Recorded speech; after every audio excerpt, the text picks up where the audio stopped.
HarperCollins presents I'll Never Tell by Philippa East, read by Emily Pennant-Ray and Kieran Sword. Chapter 1. Julia. Now. The streetlights flash past, orange, black, swinging low over the windscreen, over our faces. It's fine, it's not fine, it's fine, but it's not. This car we're in could skid off the road, plough into a tree or oncoming traffic. I see us ripping through a crash barrier, causing a 10-car pile-up. I can see us being arrested. I see us breaking our necks. These thoughts are wild. These thoughts are ridiculous. I'm in a car with my husband, travelling on the well-marked A40 back to Oxford, and we know where she is now. She's at home. She's quite safe. There's nothing to go crazy about. There's nothing to fear. Chrissy's violin case slides around on the back seat, despite the fact that we've strapped it in. She left with her rucksack and her coat, but not her instrument, the instrument she loves so much. Another small thing that doesn't add up. Something she was trying to communicate to us? But what? Chrissy, I think. Chrissy. I'm still fumbling to grasp the details of what happened. We searched all over the London concert venue for her, after the fire crew gave us the all clear. A false alarm, they eventually declared. We had been standing outside for 45 minutes by then, but split up into different areas, audience on one side of the concert venue and performers and staff on the other. How were we supposed to know that Chrissy wasn't there? She timed things so well, making sure she'd been accounted for among the bodies gathered outside before she disappeared. And she wasn't back at the hotel either, the place where we'd dropped off our overnight bags earlier, and the three of us took the chance to drink a half cup of tea before the show. There was a big, white double bed in that room, with crisp, clean sheets and a deep, comfy mattress. I wanted to climb right into that bed, curl up and sleep for a long time. But Chrissy was jittery. To be honest, we all were, and why wouldn't we be? In a few hours, our teenage daughter would be standing centre stage, in front of the TV cameras and the live audience, and the judges. And then, after all that build-up, the night, her performance, ended with this. The seatbelt strains like a garrote across my neck as I lean forward, craning to see beyond the cat's eyes and white lines zipping past. Paul, my husband, is in the driver's seat. He is so reliable, so safe. How much I've depended on him over the years, rightly or wrongly. 10 years together. And who would ever have believed where we're at now? The seatbelt slides up, pressing where the skin of my jaw is still sensitive, only recently returned to its natural hue. She played so well, I say, as though seeking reassurance, fighting to keep the dumb fear from my voice. Didn't she? Paul's hands tighten on the steering wheel, as though they weren't already gripping tightly enough. She did, Julia. She was truly brilliant. So why this? I want to demand of him, as though he has any better answers than I do, as though he has secrets to reveal of his own. Why did she bolt from the venue when that fire alarm went off? Why do I suspect that she set it off herself? But it makes no sense that she would run off before the winners were announced, when she had every chance of being one of them. Why do that without telling us, and without then bothering to answer her phone, but instead sending us and all the staff into such a panic, wasting everyone's time in searching the Barbican and then the hotel? We had no idea where she was until, eventually, Paul turned on the tracker app, the one he had installed on her phone and his after that time at the Botanical Gardens, the one I didn't know about until tonight. And, lo and behold, turns out of all places she had gone back home. It seemed she just got herself on a train from London Paddington to Oxford, and left. So it's fine, I tell myself. She's fine. Those images of disaster are all of my own making, because of my own guilt, my own lies. Black, orange, Paul's face flashes again in the street lamps overhead. "We're going to talk to her," he says. "Properly this time. We cannot have her acting like this." "Yes, we will, of course." My stomach instinctively roils at the thought of such a discussion. But if it comes down to it, I will. I'll listen to everything she has to say. That's over now, I remind myself. That's done. In my lap, my phone blips, and I fumble to swipe the message open. Chrissy? But it isn't her, of course. It's one of the young musician coordinators. "Let us know as soon as you're with her. We're so sorry about this. Please let us know absolutely anything we can do." I text back quickly. "Thank you, we will." "I'm sorry," I tell my husband. "I'm sorry I haven't been there." 6 words that are so incredibly loaded, and I'm saying them now, of all moments, as we speed along in the dark, our daughter having temporarily vanished. But still, I got them out. Paul gives a nod. I choose to take it to mean, I know. "Almost home," he says, and the knowledge makes me feel weak with relief. We just have to navigate Oxford's one-way system, and we'll arrive at our grand, sturdy house on Woodstock Road. For the 1000th time I check the tracker app on Paul's phone, seeking to reassure myself yet again. The little pulsing dot hasn't moved on the map. It's still hovering exactly over our house. I wish I could zoom so close into our street, our home, that I could tell exactly which room she's in. Is it her bedroom or her practice room? Our big bright kitchen or our snug? I'd like to be able to zoom in on every square foot of whichever space and sense exactly what she's doing right now. Lying in bed, or fixing herself a snack, or throwing herself into yet more practice. Although she couldn't do that because her violin is here, on the back seat of the car, with us. In a moment, though, we'll know for sure. Paul swings the car into our wide gravel drive. I can hear our dog Jackson barking fit to bust before either of us even gets out.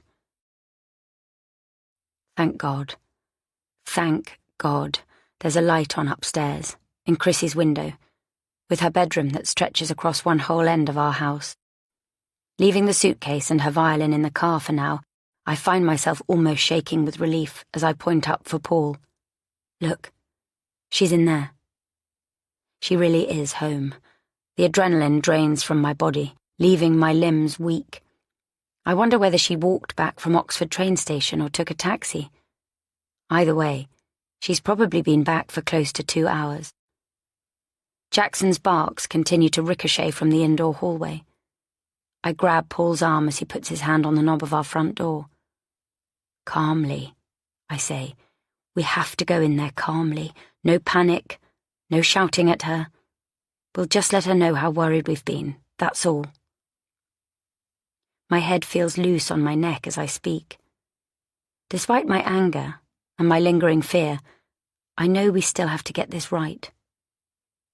No panic, Paul echoes. No yelling. You might want to tell that to Jackson, though. I give a weak smile and Paul grins back, his joke letting in further ripples of relief. He puts an arm around me in a brief, forgiving hug as I turn the knob and give the door a shove. It sticks. No, it doesn't stick. This door never sticks. Jackson's barks escalate. It's locked. Have you got your keys? I say, calmly, to Paul. Silently, he fishes them from his pocket and neatly slides the right one into the lock. When the door opens, Jackson is all over us. Down, Jackson, Paul says to him. Hey, down, boy. I fumble for the hallway light switch and click it on, as Paul works to calm Jackson down. She could at least have fed him, he says, and I give him an eyebrow raise that reads, What did we just agree? And he holds a hand up to say, Okay, I'm sorry, I got it. Why don't you go up first, I say quietly, and I'll put the kettle on. I'll come up in a moment with some tea for her. That way it might feel like less of an ambush. We follow Jackson into the kitchen, and I switch the kettle on. I listen for any sound of Chrissy moving about upstairs, but our house is so big that noise doesn't always travel, and I can't hear anything. Paul leaves Jackson with me and heads upstairs. I try to stay calm as I put some fresh biscuits down for him. He doesn't seem very interested, and instead sits on the tiled floor, looking up at me with his big brown eyes. "What a nightmare," I whisper, drolly crossing my eyes at him to make another joke, as though that might ease the tightness in my chest. I can hear Paul's footsteps now, lumbering about upstairs. The kettle's really going for it now, and I hunt in the cupboards for the box of tea, clicking my tongue because Paul's moved it again in one of his tidy-ups. The kettle clicks off. "Julia."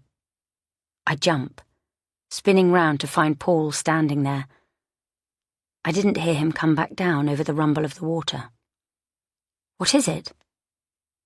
"She isn't here." "What?" I say. "She has to be." "Come and see for yourself if you don't believe me." It feels as though gravity's pull has doubled as I follow my husband upstairs, Jackson trotting faithfully behind. The doors to all the rooms up here stand open. Paul must have looked in every single one. I follow him to the doorway of Chrissy's bedroom. Her light is on, but she isn't in there. I grasp Paul's arm. "Look," he says, as though I can't see already. Chrissy is a neat child. She always has been. So now this scene is wrong in 100 different ways. Her bed is a state, the duvet half dragged off, her wooden desk chair tipped over on its side, her phone on the floor, the screen smashed. Jackson barks again. A nightmare. A nightmare. My mind goes wild, a whole new ream of images cascading through it. A slap, a struggle, a scream, a fall. The crash of furniture, the crack of glass, the thud of limbs. I stand in Chrissy's room, lost in disbelief and fear, because those images are all I can see. A nightmare, playing over and over and over again. Chapter 2. Paul, 8 weeks before. "Wake up." The voice was distant. "Wake up!" Paul rolled over and pulled up the covers, but the voice was persistent. "Wake up, Dad!" His daughter, Chrissy. He opened his eyes. She was standing above him in a crop top and leggings, her stomach on show. He sat up and looked at his alarm clock. 6:15. Friday morning. It was barely light. Instinctively, he wanted to roll back up in the warmth. But they had agreed on this, and what example would he be setting for her if he didn't commit? "Yes," he said. "I'm coming." Next to him, Julia continued sleeping soundly. His wife had come to bed late last night, after 1. She worked late. So often she had to work all hours. Chrissy lifted her hands up behind her head, sweeping her dark hair up into a ponytail and snapping a bright band around it. "Go down and make coffee," he told her. "I'll be right behind you." Her silhouette flashed in the doorway as she slipped out of the room. They had agreed yesterday that they would do this. He couldn't entirely recall now who'd had the idea first. Perhaps him, perhaps Chrissy. At this level, the two of them had come to realize it wasn't just about talent, because everyone had talent. That alone wasn't enough, not if she really wanted to make it. You had to look the part as well. Hence the early morning running. Another thing that Paul would now help her with, along with the hours and hours of practice. He glanced over again at his wife's sleeping form, and thought about the argument they'd had 2 nights before, and again yesterday morning. He laid a hand over the curve of her waist. He could feel the warmth of her through the blanket. "Want coffee?" he murmured. There was silence. No answer, though her ribcage continued to rise and fall. Well then, he would let her sleep. No doubt she needed it. The current project she was working on was running her ragged, and her own alarm would be going off soon enough. He got up and got dressed. Clean t-shirt, a pair of black running shorts. He would shower afterwards, once they got back and Chrissy was changed and ready for school. Out on the landing, his daughter had already drawn back the long curtains on their tall, arched window. The weather was grey and overcast, the flagstones of their back terrace darkened by last night's rain. He thought he glimpsed something, a shadow, a flutter, dipping behind the hedges. But when he rubbed the sleep from his eyes, it was gone. Downstairs in the kitchen, all the lights had come on. They were designed like that, set to flick on whenever anyone walked into the room. He appreciated the shining brightness that came from the spotlights. In the house he'd grown up in, he'd lost count of the times the electricity had been shut off because his father had blown the money on gambling, and they'd fallen months behind on the bills. Worlds away from how he lived now. You could manually override these bright kitchen halogens, and sometimes Paul did. But this morning he felt glad of them. A clean, bright, indoor sunrise, chasing away childhood memories and fears. "You should put a top on," he said to Chrissy. She was leaning against the countertop, arms braced, stretching her hamstrings. He could see the muscles pulling taut in her back. "It's a pretty rotten day." "I'll get warm running," she said. She ducked her head as she shifted, switching legs. "It's cold," he told her as he set up their coffee maker. "And wet. Here, let me get you one from the utility." The smell of fresh laundry filled the neat room that adjoined the kitchen. He found her top, a grey zip-up thing, neatly folded on top of the most recent pile. When he returned, Chrissy was putting chopped fruit into a blender, and any further comment of his was lost in the racket of the blades. Fresh fruit, healthy eating. She was keen on that, too. So was he. It was good to include that as part of the package, along with looks and talent. People appreciated a wholesome young star. Chrissy switched the blender off and gave the frothy pink contents a shake. Yesterday, Julia had brought home strawberries. Strawberries in February. Wasn't life amazing like that? "We can have these when we get back," said Chrissy. "I've done enough for Mum as well. I'll leave it in the fridge." "Perfect." Paul slid the top across the counter to her, then set down some food for Jackson and fetched the coffees for them both. She took hers with milk and sugar, bad for her teeth, no doubt, and he took his bitter and black. He tried to remember when she'd started drinking coffee. For so long he'd associated her with orange squash and ribena, carefully diluted. Now she drank coffee, and in 2 more years she'd be old enough to buy alcohol. Normal, inevitable, and yet the thought gave him a prickle of sweat. They sat side by side at the breakfast bar, listening to the raindrops pattering outside. She swung a leg, her trainers already on, blowing on her coffee and drumming the ends of her fingers on the counter, shaping notes, musical runs. He reached out and took her hand, stilling it momentarily. "Your nails," he said. "You keep letting them grow long. Long enough to catch in the strings and disrupt her playing." "I'll trim them later," she said, then added, "I didn't mean to." He let her pull her hand away.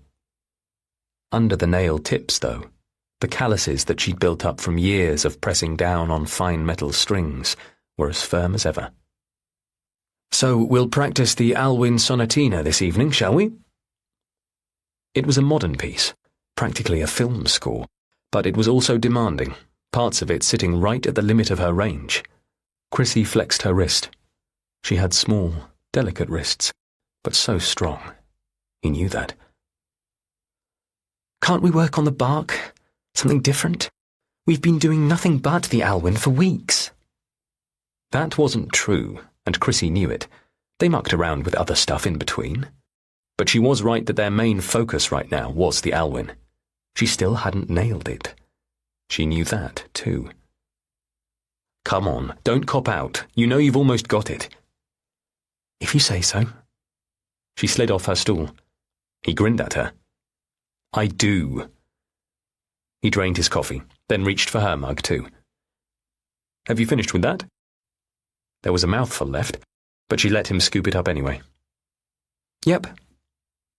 Right then, shall we go? At the front door, he laced up his own trainers, then waited while she pulled on the grey top. A chill wind caught them as he tugged the door open. Last chance to back out. But he wouldn't do that. Chrissy needed him. This was his responsibility. They headed out together, into the rain. She ran ahead of him almost the whole way. She was fitter than he'd expected. Fitter than him, it seemed, even though she'd done no formal exercise for years. He pictured her doing secret star jumps in her room. He could feel a stitch starting up and a painful wheeze in his chest, but he didn't want to let her see that. He set himself to her pace along the wet pavements, running close on her heels. It was early enough on a Friday morning that Oxford was quiet, and they had the smooth pavements, the carefully spaced trees, the shining puddles in the gutter, all to themselves. They lived on Woodstock Road, in an upscale, wealthy part of the city. Handsome Victorian and Edwardian townhouses, generous square footage, gardens to match. Their own house was worth well over $2 million, closer to $3 million. He had Julia to thank for that. Julia and her generous parents. Paul followed his daughter through one street and the next, Hayfield Road, Aristotle Lane, and out to Port Meadow and Burgess Fields. She had presumably worked out their route in advance. He wondered how far she was planning to take them. 3 kilometres? 5? Maybe she'd run them all the way to Godstow. Good God, he hoped not. There was mist across the meadow, mimicking one of those magical Oxford mornings. He imagined the rowing crews out on the Thames, starting even earlier than them. Dew seeped through his trainers, and his shins hurt from the impact of each step. Chrissy's movements were graceful, fluid, just like the way she played, she and her violin moving as one. Ahead of him, the top he'd given her flapped loose, unzipped, giving glimpses of the navy crop top underneath. Crop top? Was that what you called it?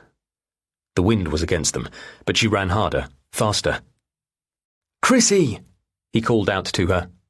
"Chrissy, hang on!" "What?" She kept running. He pushed himself and caught up with her, catching her sharp elbow. "Stop running a sec. Your lace is undone." She pulled up short, almost unbalancing him, so that he had to steady himself against her. She looked down at her trainer. One purple lace trailed in the wet. "Here, let me do it." His knee crunched as he knelt down. He remembered teaching her to tie her own laces, and her delight when she finally pulled the loops tight. Paul had only come into Chrissy's life when she was 6. She had been a shy, awkward child then, despite her background of privilege. She'd always stood back, as though hiding behind herself. He'd finally felt her relax that time when she'd sat next to him at the piano, listening to him play Chopsticks or some other silly tune. Later, he'd shown her how to hold her violin and bow properly, actually take charge of the thing. She had begun to blossom then. He'd witnessed it. He supposed she had been blossoming ever since. The purple lace was wet and muddy. He tugged at the loops that crisscrossed her foot arch. She'd left them so loose. "Ow, Dad! Not so tight." "You don't want them coming undone again?" "But really, not so tight." She leaned down, fingers plucking at the strings. He let her, returning to his feet and stepping back. Pick your battles, he reminded himself. It was only shoelaces. And look, she'd grown chilly now. She was zipping the top up again. The label stuck out. Size small, petite, although these were adult sizes now, not children's. She was 16, and yet still like a doll. She got that from Julia, of course. Julia had always been tiny too. Like mother, like daughter. The voice of Julia's mother, Selina, in his head. Right, got your breath back? He grinned at her, encouraging. Ready? Mm-hmm. They ran on. It wasn't long before they found themselves back on Woodstock Road, busier now as the city woke up. A 2-minute cool-down walk now, they agreed. He fought with himself to regain his breath. "Shall we do it again tomorrow?" he said, as they made their way up the sweep of their gravel drive and reached the porticoed front of their house. The bottles of milk and fresh orange juice had been delivered, and he scooped them up from the doorstep. "Yes," she said. "Let's." She was pulling her phone out as she answered. He didn't even realize she'd brought it, and nodding as they stepped inside. This would be good for her. Good for them both. Music for the heart, running for the body. It was a good plan, a good strategy. He was always trying to steer her, coach her, thinking what was best, trying to do his job well. And this was another winner. The exercise, the running.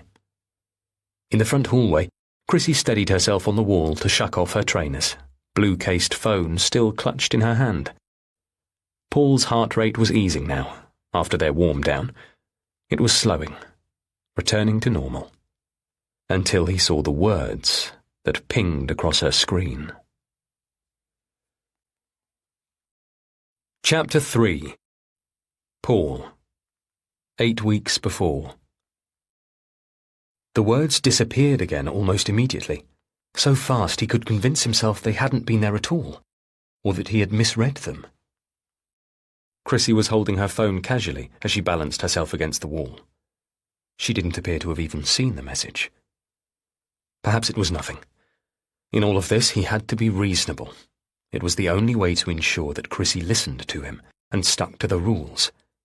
So in that moment, he said nothing. There would be other opportunities, other chances to check this out. She had both shoes off, and she crouched down to place them neatly in the shoe rack. He had brought her up to be neat in that way, and she did these things automatically now. He lined his own shoes up beside hers, calculating the hours until he could legitimately reassure himself, and the risks of letting it go until then. He was always on alert, but he had to be strategic. He had to pick his moments. He couldn't just react. Steadying his breathing, he followed her to the kitchen, his sports socks leaving large, damp footprints on the tiled hallway floor. Julia was pouring hot water from the kettle. She was up now, fully dressed, makeup on, although her short hair was still wet from her shower and sticking up in bird-like tufts. Her skirt cinched in tight at her waist, creating a perfect hourglass. A sensual body, anyone might say, though she never said that, and neither did he. Not anymore. He set down the milk and orange juice and went over to kiss her. "How was the run?" she asked as Chrissy crashed the fridge door open. "Fine," said Paul. "Good. You could have come with us." Even though neither he nor Chrissy had asked. Julia nodded and smiled, extracting her stewed tea bag. "Maybe next time." "Dad was slow," Chrissy said. She set out the jug of smoothie she had made earlier. "I had to keep stopping." Paul caught Julia's eye and shook his head. He held up a finger. "One time," he mouthed. "Once." Her lace came undone. "I'm glad you had a good time," said Julia. "Even in the drizzle? I slept in. I've only just got up. We were working so late last night. It'll hardly be a crime if I'm not in first thing." The lid of the stainless steel bin clanged as she dropped in the used tea bag. "Listen, tomorrow night, we're to arrive at 8. Paul felt his heart constrict. 8 o'clock, he managed to say. He grabbed a glass and ran it under the cold tap of the sink, thick water bubbles fizzing. Julia was looking at him. "You didn't forget, did you?" He shook his head. "No, of course not." Tried to push it out of his mind, maybe, but not forgotten. Chrissy set down a glass of her own and poured out the smoothie mixture, a dribble of pink liquid slopping onto the counter. "Chrissy," said Paul in admonishment. "What? Oh, sorry." She fetched a cloth to wipe up the spill. "I have to come." It was more a statement, though, than a question. "Well," said Julia, The invite is for all three of us. The invite. So formal, Paul thought, as though they were being summoned. But that was the way of it, wasn't it? I wanted to see Reese, said Chrissy. Paul sensed Julia hesitate. Their eyes caught. He pressed his lips together, letting her answer this one. Anyway, it was harmless, really. He had to trust her. But that message, those words. Chrissy's phone was lying face down now on the countertop. He had such an urge to snatch it up, get rid of it, break it. Sexy girl, the message had read. He waited. Julia cleared her throat. Could you see Reese another night? Your grandparents, your grandfather. He hasn't seen you in quite a while. He would really like to see you, I think. She turned to Paul. If we aim to leave at 7:30, can you drive there and I'll drive back? She'd got a strawberry seed stuck in her teeth. She must have been nibbling on them earlier. Sure, Paul said. No problem. Smiling, even as he pictured the evening unfurling in front of him. The arduous drive, the knotted conversation, the unseen eggshells hovering underfoot. Chrissy? Julia prompted. Their daughter fidgeted. I guess so. Probably. Paul could sense Julia's relief. Thank you, sweetheart. It'll be nice with us all there. Like I said, they're really looking forward to seeing us. She rested a hand on Chrissy's shoulder, and Paul nodded, as though he agreed. It didn't feel true. He'd never felt Selina or Duncan looked forward to these visits. But Paul did his best to swallow down her lie. Chapter 4. Paul. 8 weeks before. Once Julia had left for the office and Chrissy had left for school, Paul loaded the dishwasher, set out a plate of meat for Jackson, and carried 2 piles of clean laundry upstairs. In Chrissy's bedroom, he hung her ironed white school shirts up in her wardrobe. No chance of them getting crumpled in there. Her curtains were drawn, and her bed neatly made. She was such a neat child, meticulous and precise. Unlike most teenagers, she didn't do mess or clutter. Her room was minimalist and orderly, almost bare. That discipline showed in her playing as well, the way she could dedicate herself to a passage or a technique over and over and over again. It was one of her strengths, one of so many. Quickly and out of habit, Paul ran his hand under the edge of her mattress, fingers tracing the smooth slats underneath. Straightening back up, he tilted his head to read the titles of the books on her bookshelf, the way he had done hundreds of times before. She was well read. Wuthering Heights, Little Women, I Am Malala. He neatened the pile of school textbooks on her desk and tucked her chair in flush. There were no dirty clothes on the floor. She'd already put them in the laundry basket. He collected the hamper now from the landing and carried it downstairs, collecting up the grey top, still damp from the rain, from where it hung over the back of a chair in the kitchen. While the washing machine chugged, Paul logged onto his laptop in the living room and quickly Googled the institute he'd been looking into. Their website was the first result, and he clicked the link. He'd read all the information on here more than once, but so far had not gone further than that. However, today, he needed to get things moving. There was a form to request a prospectus. First name, Paul. Surname, Goodlight. Address, email, newsletter? Sure. The fees were listed too, on a separate page of the site. The costs were eye-watering, substantially more than the fees they currently paid for Chrissy's local private school. Strict entry criteria too. She would have to prove herself to be good enough. But what an opportunity this could be. What a blessing. He would find a way of making this work.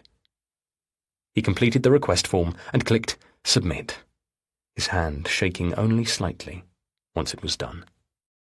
He could relax a little now, as he clicked over to the website he'd made for Chrissy last year. All her achievements were listed on here.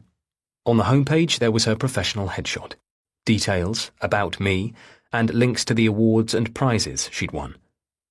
Elsewhere there were photographs from her trips up and down the country, performing as part of an orchestra, but also alone, a soloist even at the age of 15.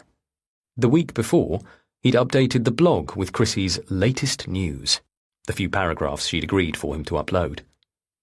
"Yay! I'm through to the category auditions.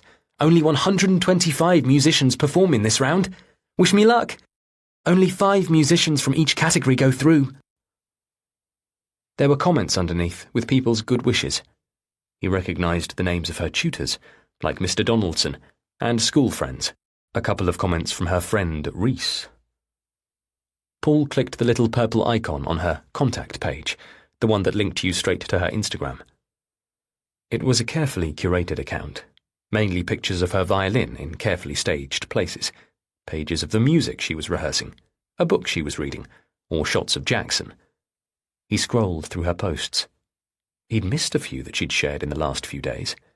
A close-up of her fingers resting on the violin strings, a shot of Jackson with his tongue hanging out. This morning, she'd posted a picture of her trainers, wet from their run. "Got to look the part," she'd written. And then, "Went for a run today with my dad." A stream of hashtags followed. Hashtag life of a musician. Hashtag running in the rain. Hashtag gotta get fit. The post had received 122 likes. He clicked down to read the comments. Dozens of people with made-up names and profile pictures that he didn't recognise. How could you really tell who was who on this thing?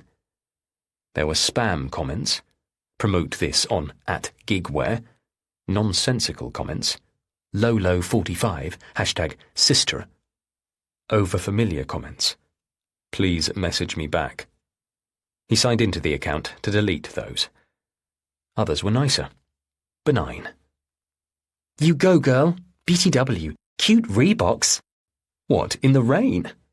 "OMG, your dad is so sweet." He hesitated over the like icon on the last comment. He thought again of those words on Chrissy's phone. Sexy girl. It made his heart thump so hard it was almost painful. He loved Chrissy, dearly. He wanted the best for her. It was right, wasn't it, what he was doing? They were necessary, these arrangements he was making for her. So sweet. He clicked like, and the little heart shape immediately bloomed red, even as he scrolled down further and opened Chrissy's reply. The cryptic words there caught him right in the gut. Sweet, sad face. You don't know the half. But Chrissy was happy when she got home from school. The front door banged punctually at 4:45, and Paul was waiting for her in the kitchen, as usual. "Good day?" he asked, pushing himself up from the bar stool. She shucked off her smart pink coat and her school bag. "Pretty good," she smiled. "I got 98% on my maths test." He was across the room in a flash, grappling her into a bear hug, rocking her side to side. "Well done, sweetheart. That's honestly fantastic." "Second in the class. One of the boys got 99. 99? Paul laughed. "Well, that's just greedy." She grinned at his joke. "That's what I thought." "Well then." He released her, grinning too. "Okay, a snack before we rehearse. What do you want, toast or crumpets?" "Crumpets." "With jam?" "Just butter." "Okay. Want them down here?" "I'm going to dry my hair. It's really chucking it down out there." "All right. I'll bring them up to you in a sec." While the crumpets toasted, Paul let Jackson out into the back garden, where, Chrissy was right, it was raining again. When the crumpets were done, he put them on a plate and headed upstairs after his daughter. In her bedroom, she had the hairdryer on full blast. "I'm just going to wash our bed linens," he said over the racket as he set the plate down on her desk. "Want me to do yours too?" "Sure." She got up off the bed to make room for him, hairdryer still going, buttery smell in the air. He manoeuvred round her to strip the duvet, pull off the soft sheet and tug the fat pillows out of their cases. 5 minutes, he said. In the master bedroom, he peeled the cover off their king-size duvet. Plush cotton, with such a high thread count it could almost feel like silk. The sheet and pillowcases were just the same. You'd think you'd sleep like a baby in such a bed. By the time he had both beds stripped, the noise of the hairdryer had stopped, and instead he could hear his daughter tuning up, sounding the open strings, low to high. G string, G and D string together, A string, E. Testing the intervals, adjusting the pegs. Her home practice room was expensively soundproofed, but with the sliding door open, you could hear her music all over the house. Other students, he'd learned, had to practice in their bedrooms or utility rooms, or the corner of a kitchen, anywhere they could find a space. But Chrissy had this, purpose-built. He set the dirty sheets in a pile at the top of the stairs, then padded along the upstairs corridor to her practice room. She was playing scales now, G major, G minor, and the arpeggios that went with them. Then harder scales, harder arpeggios, bowing faster, climbing higher. Friday night, and maybe other kids her age would be out seeing friends. But those were the sacrifices you made. Those were the necessities. The way it had to be. Paul went to the piano, where sheaves of music were laid out on top, piles of them. All these pieces she'd practiced and played. There were new layers of intensity to everything now, under the pressure of the competition. Perhaps they had both underestimated its demands at first, when Chrissy had played her first round of auditions. Her tutor, Mr. Donaldson, had been delighted, of course. And Selina, just what she needs, his mother-in-law had said. And she had been right, because look at Chrissy now. A year or so ago, she had been veering off track. Paul had sensed it in her. And then, that incident. Sexy girl. He swallowed. Had he imagined those words or not? Focus. He had to focus. How could he expect Chrissy to, if he didn't? Okay, Paul said. The Alwyn. He set the pages out on his stand. It was as he turned to check whether she was ready that he saw the device. He felt his eyebrows rise in surprise. What's that? Chrissy kept the violin under her chin, tucked in there as though it was part of her, the way you'd rest your cheek on your palm. It's Mum's old iPad. She barely uses it. She's got that new MacBook now. The device was propped on the shelf among old theory books and classical CDs. I'm going to film myself, she explained. Mr. Donaldson says I need to work on my bowing. I'm going to watch the recording to see where I'm going wrong. Okay. Wait, are you recording already? No, I haven't started yet. She stood there, staring at him, over the polished body of her violin. I was waiting for you. All right. Well, do you want to switch it on now? Okay, yep. She went over and clicked the camera icon, pressing the red circle to begin a new video. Back in position, it was only Chrissy he could see captured on the screen. At the piano, he was out of shot. She smoothed out the pages on her stand, pausing to flex her wrist. Okay then, he said. The Alwyn. He lifted the lid on the piano and rested his fingers on the keyboard. He was an accomplished pianist. He had studied music, and piano had been his instrument of choice. He had once had aspirations of making it professionally, but that had never happened. But he still loved playing. He loved music. He always had. When he'd first started dating Julia, his friends had said that they were surprised. Julia had hardly a musical bone in her body. In church, the few times they had been, she'd mouthed the words to the hymns. It was the same whenever they were called upon to sing Happy Birthday. When he met her, she had possessed a total of 5 CDs. It shouldn't have worked. But then, of course, there had been Chrissy. From the top, he said now, and Chrissy nodded.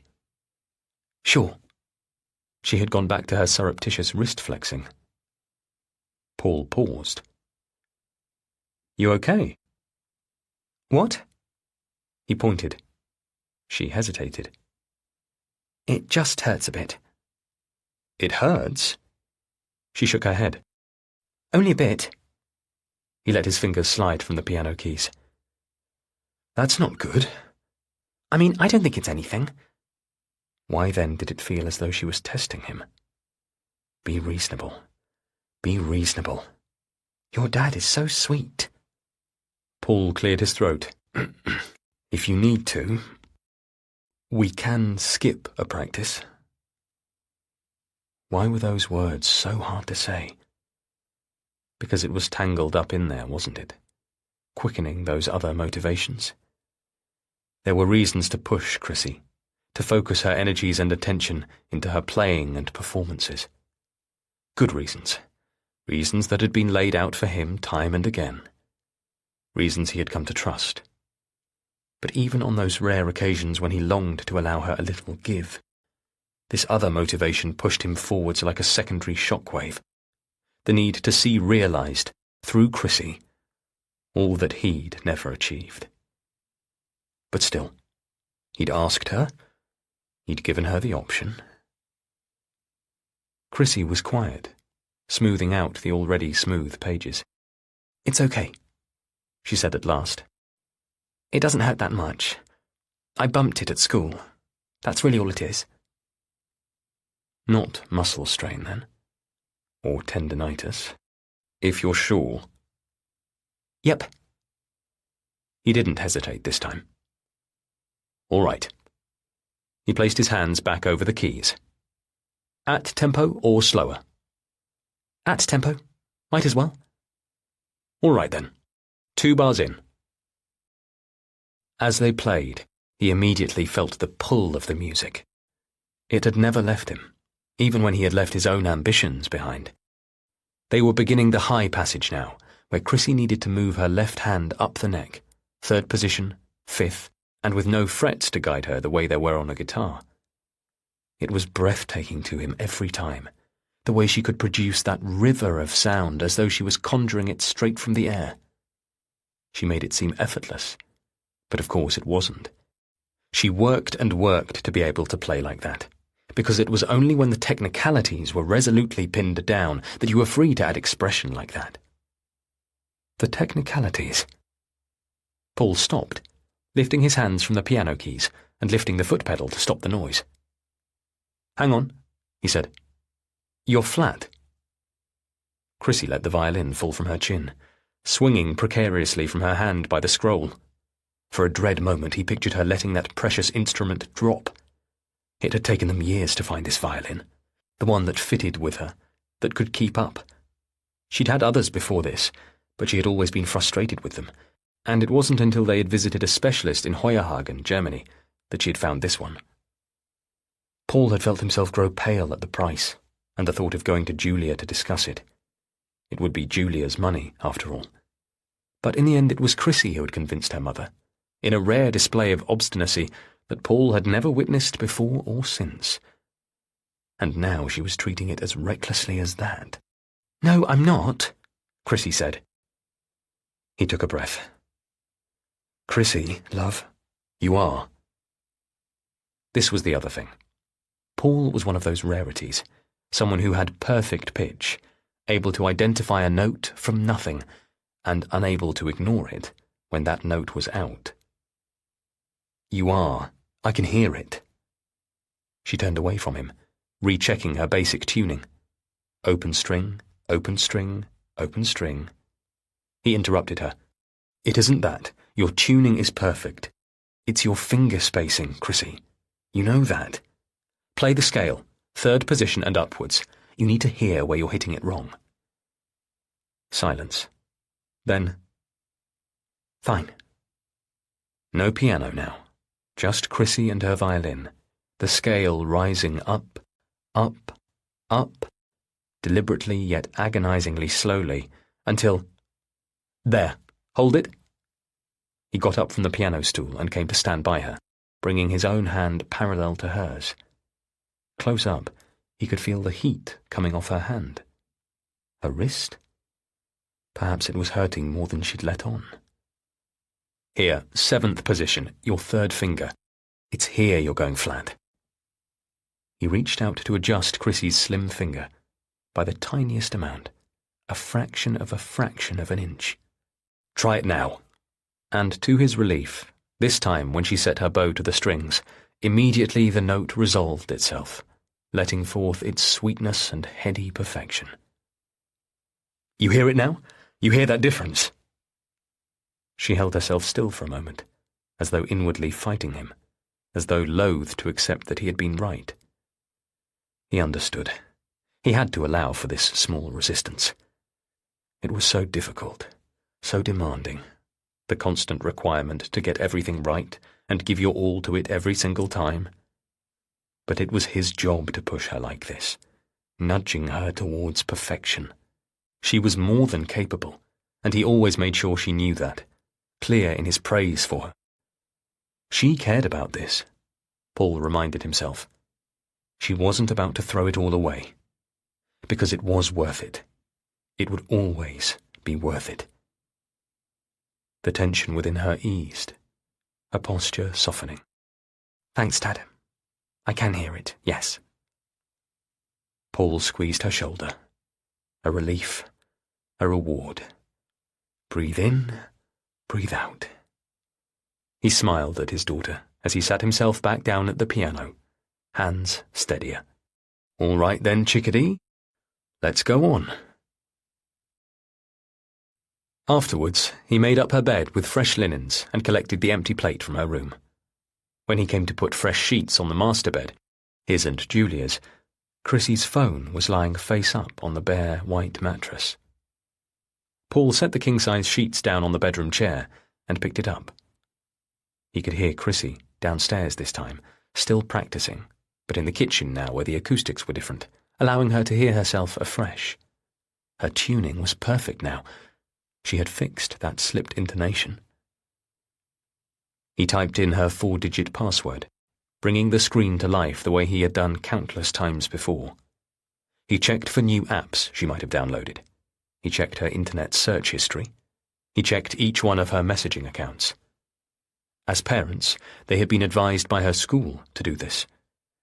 There were so many things that children or teenagers could unwittingly stumble across online. So many channels or forums or exchanges they could get vulnerably drawn into. He read a message conversation between his daughter and Reese. Don't think I can come round on Saturday after all. That's a shame. Sad face. Yeah, but maybe Sunday? Okay, great. There was nothing else, but Paul scrolled through anyway, further back to other similar messages in her account. All quiet, all clear. Maybe then, that message he had seen, had he misread it? Sexy girl. Okay, great. If you only glimpsed a text, weren't the word shapes similar enough? An easy mistake to make, surely. Paul let out the breath he'd not been aware of holding. He continued his due diligence, moving on to click through snippets of the YouTube videos Chrissy had watched, check the deleted folder of her emails, flick through her podcasts. No traces of the stuff he'd once found on there. Images and words he still shuddered to think of. It was fine, wasn't it? Chrissy had learned her lesson. There would be no repeat. He was making sure of that, and if confronted, he could give the reassurances required. Stiffly, he hadn't realized how awkwardly he had sat there. Paul got up from the bed. Back in Chrissy's room, he smoothed down the already smooth sheets and adjusted the already straight pillows. Then he laid the innocent phone down, returned to her, on the bed. Chapter 5. Julia. Now. This time, we call the police. We don't have a choice. Because of the disarrayed bedsheets and the chair and the phone screen. And because I've been scared for weeks and weeks. It's our daughter. I tell them in a rush when an operator picks up. Christine Goodlight. She's missing. We're really concerned that something has happened to her. Paul and I are crushed together at the breakfast bar, my mobile on speaker between us. The call handler takes down all kinds of details over the phone, and it's so difficult, really, trying to explain, because at first they think she's gone missing in London, and they try to direct us to the police force over there, and I have to convince them that no, we're almost certain she came back here, because her phone is here, and her bedroom light was on, and now we've discovered that, while the front door of our house was for some reason locked, the French doors that lead outside from our kitchen were not, when Paul and I would never leave them open. We'll send someone, they agree, when I get to that detail. We'll come and take a look. Don't touch anything. Try to leave everything exactly as it is. When Paul hangs up, I do nothing except wrap my arms around Jackson. He was here. Maybe he can tell us what happened. But of course, that's ridiculous. He's only a dog. She's fine, Paul tells me. Don't be silly, she's fine. Of course she is. But how can he say that? Would he really be so sure if he knew what I know? I try to run through it. What could possibly have happened? Again and again my mind locks on one fact. My parents aren't here. They are far, far away. I know they are. I have the evidence. That singular fact lodges in my brain. Paul tries Chrissy's phone again, which is a ridiculous move because what did he expect to happen? It rings upstairs, the sound off kilter with the smashed screen. We should call the Fairshaws, I say, wondering why I didn't think of this before. Sally would have come over this evening to feed Jackson, wouldn't she? She might have seen something. We should have done that before calling the police. It's 20 minutes now since we rang 999, and we haven't really done anything in that time. I let go of Jackson and make myself pick up my mobile. I'll call her now. The text from the young musician coordinator is still there on my screen. Let us know as soon as you're with her. And then my reply, thank you. We will. We won't. We can't yet, can we? I dial Sally Fairshaw's number, our next-door neighbour. It rings for a long while before she picks up. Hi. Her voice is muffled. Julia, is everything all right? I check the time. 20 to midnight. Well, why on earth would I be ringing her so late? Yes. No. Sally, I say. Have you seen Chrissy? When you came over here this evening for Jackson? Seen Chrissy? No, why would I? Isn't she there with you in London? Did you come over, Sally? I press on. Were you here in our house? I don't mean it to sound so accusatory. Danny went over, Sally says, round about 9. Fed Jackson. Took him out for a walk. Julia, wait a moment, what's this about? Danny, their 13-year-old son, little more than a child himself. Is Danny there? I say. Please can I speak to him? Yes, well, I mean, Julia, he's in bed? The way she says it makes it sound like a question. She needs me to tell her what on earth is going on. Chrissy isn't here, I confess. She left the concert hall and took off back home, but now we've come back and she isn't here either, and... Now that the words have come pouring out, they make the whole situation hideously real. What? Sally says. You're joking. No. So please, the police are on their way. Can you please get Danny out of bed? Yes, of course. And, Julia, listen, we'll come straight round to you. Stuart's away, but I'll come over with Danny. We can talk to the police with you, anything that might help. Thank you.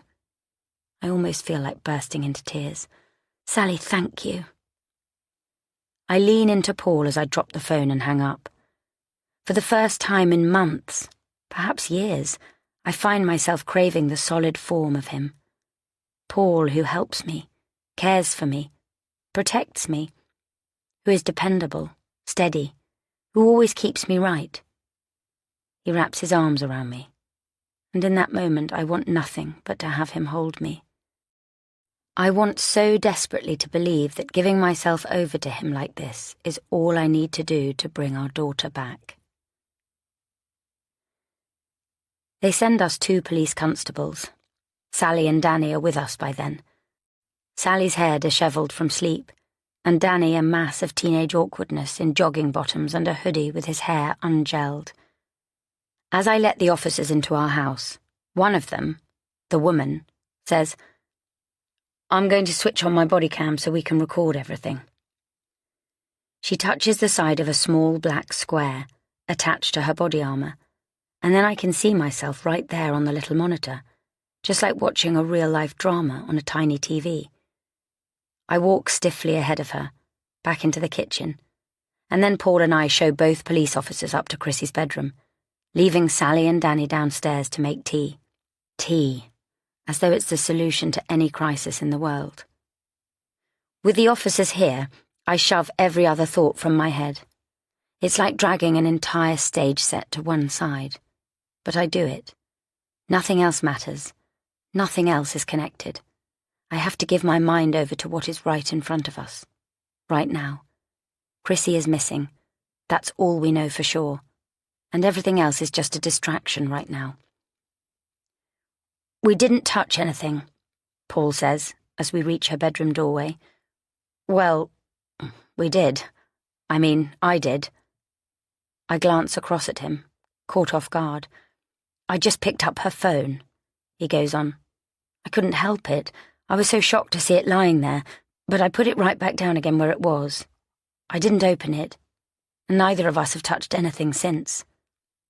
The floor shifts beneath me. We've already almost ended up telling a lie. It could have happened so easily, even though in a situation like this I've always assumed we'd be so honest. I'm always rolling my eyes at characters in books and on TV who hide knowledge and details and create such havoc for themselves when all they have to do is come clean. But I get it now. You're trying so desperately to maintain your own innocence. Both the male and female police officer are lovely. Calm but efficient, saying all the right things to explain their procedures and put us at ease. The female officer pulls on a pair of purple latex gloves and picks her way across the room. She lifts back the rumpled covers from the bed so carefully. What is she looking for? Blood? Semen? There's nothing there but Chrissy's pale pink bedsheets, a little creased. My chest eases the tiniest fraction, but there's still that tipped-over chair. And although Chrissy is a teenager, she would never leave a mess like this. It's surely Paul that she got it from, her neatness. It was never something that ran in my blood. "Her phone," the male police officer says. "The screen wasn't broken before?" Paul shakes his head. "Definitely not." The female officer crouches down and picks the smartphone up carefully. "And she definitely had this with her when you were in London?" The male officer is taking notes. I think back. "She did," I say, turning to Paul. "You remember, don't you? She thought she'd forgotten it, but then she realised she had it in her coat."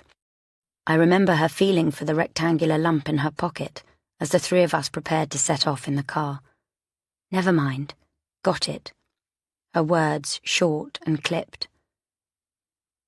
"Okay," the female officer says. "Well, I'm sure there's a reasonable explanation." Can there be? Is there? Surely there will be. We just haven't figured it out yet. Under my heel, a floorboard creaks. That one floorboard that has always been loose, and I want to prise it up, dig under it. But I'm not going to. Not here.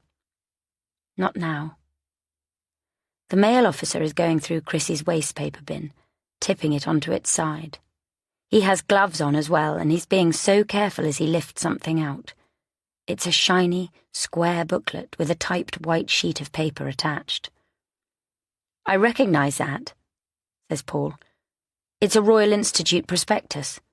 Chrissy's tutor, Mr. Donaldson, sent away for them, I think, for all his pupils, not just her." The male officer flips through it, his colleague looking over his shoulder. Did you say a prospectus? Yes, that's right. The officer sets the booklet down on Chrissy's desk, along with its cover letter, and makes a note of something on his pad. Maybe he's writing down where he found it. It makes sense that she would have tossed it in the bin. A simple piece of junk mail. But something isn't sitting right, and I can't articulate what. "All right," says the female officer, scattering my thoughts before I can catch them. "For now, let's go back downstairs, shall we?" In the kitchen, our neighbour Sally has managed to find a teapot and make tea for everyone. She's even got Danny setting out mugs. His face is dotted with inflamed-looking pimples. His growing nose and jaw look too big for his face. Being a teenager can be so hateful, I remember, and I feel for him now. The male officer heads into the front hallway to call someone. A supervisor, maybe. The female officer sits down and accepts a mug of tea, then sets it to one side and flips her own little notebook open. "All right, then. Let me just confirm a few basics. First off, could you describe what Chrissy looks like? Hair colour, eyes, height, weight? Later we'd like to get a photo of her too." "Brown hair," says Paul. "Dark brown and long. And brown eyes. And she's small for her age." He floats a hand vaguely in the air. 5'2"? 5'1", I say. She's an inch shorter than me. "Okay, good," says the officer. "And weight?" "She's slim," says Paul. "Not overweight at all. Just curvy." Curvy. But he's right. She is. Paul looks at me and I take a guess. "About 8.5", I say. "Stone?" "All right, good. And any notable marks, and a notable scar or a birthmark or a tattoo?" Paul shakes his head. "No, not really.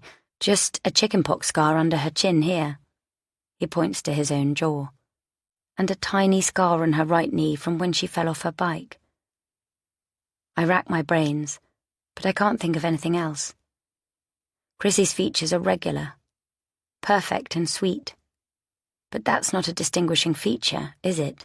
Being attractive. And clothes. When you last saw her, what was she wearing? The female officer's body camera is still recording. "A dress," I tell her. "A navy knee-length dress. And she has a pink coat. That's gone. I think she has that with her." "Thank you," says the officer. She's writing it all down. "That's all very helpful. Now, let's just try and get a few timings worked out," she says. "What time did you last see her?" I look across at Paul to check. I'm really trying to keep calm. I'm really trying not to panic. "Around 7:45 this evening?" He nods. "About that." "And where was that?" "In London," I say, at the same time as Paul says, "on stage." The officer glances up, confused. Paul leans forwards. She was playing a concert in London. Hundreds of people would have seen her there. Maybe now she can make sense of our outfits, Paul's crisp suit and my dress and high heels. "But then," Paul goes on, "there was a fire at the venue and we had to evacuate." "There was a fire?" "Yes, well, I mean, no, not actually a fire, just a fire alarm that went off, accidentally. Anyway, they saw her outside. A fire marshal accounted for her, but she wasn't there when we were all ushered back in."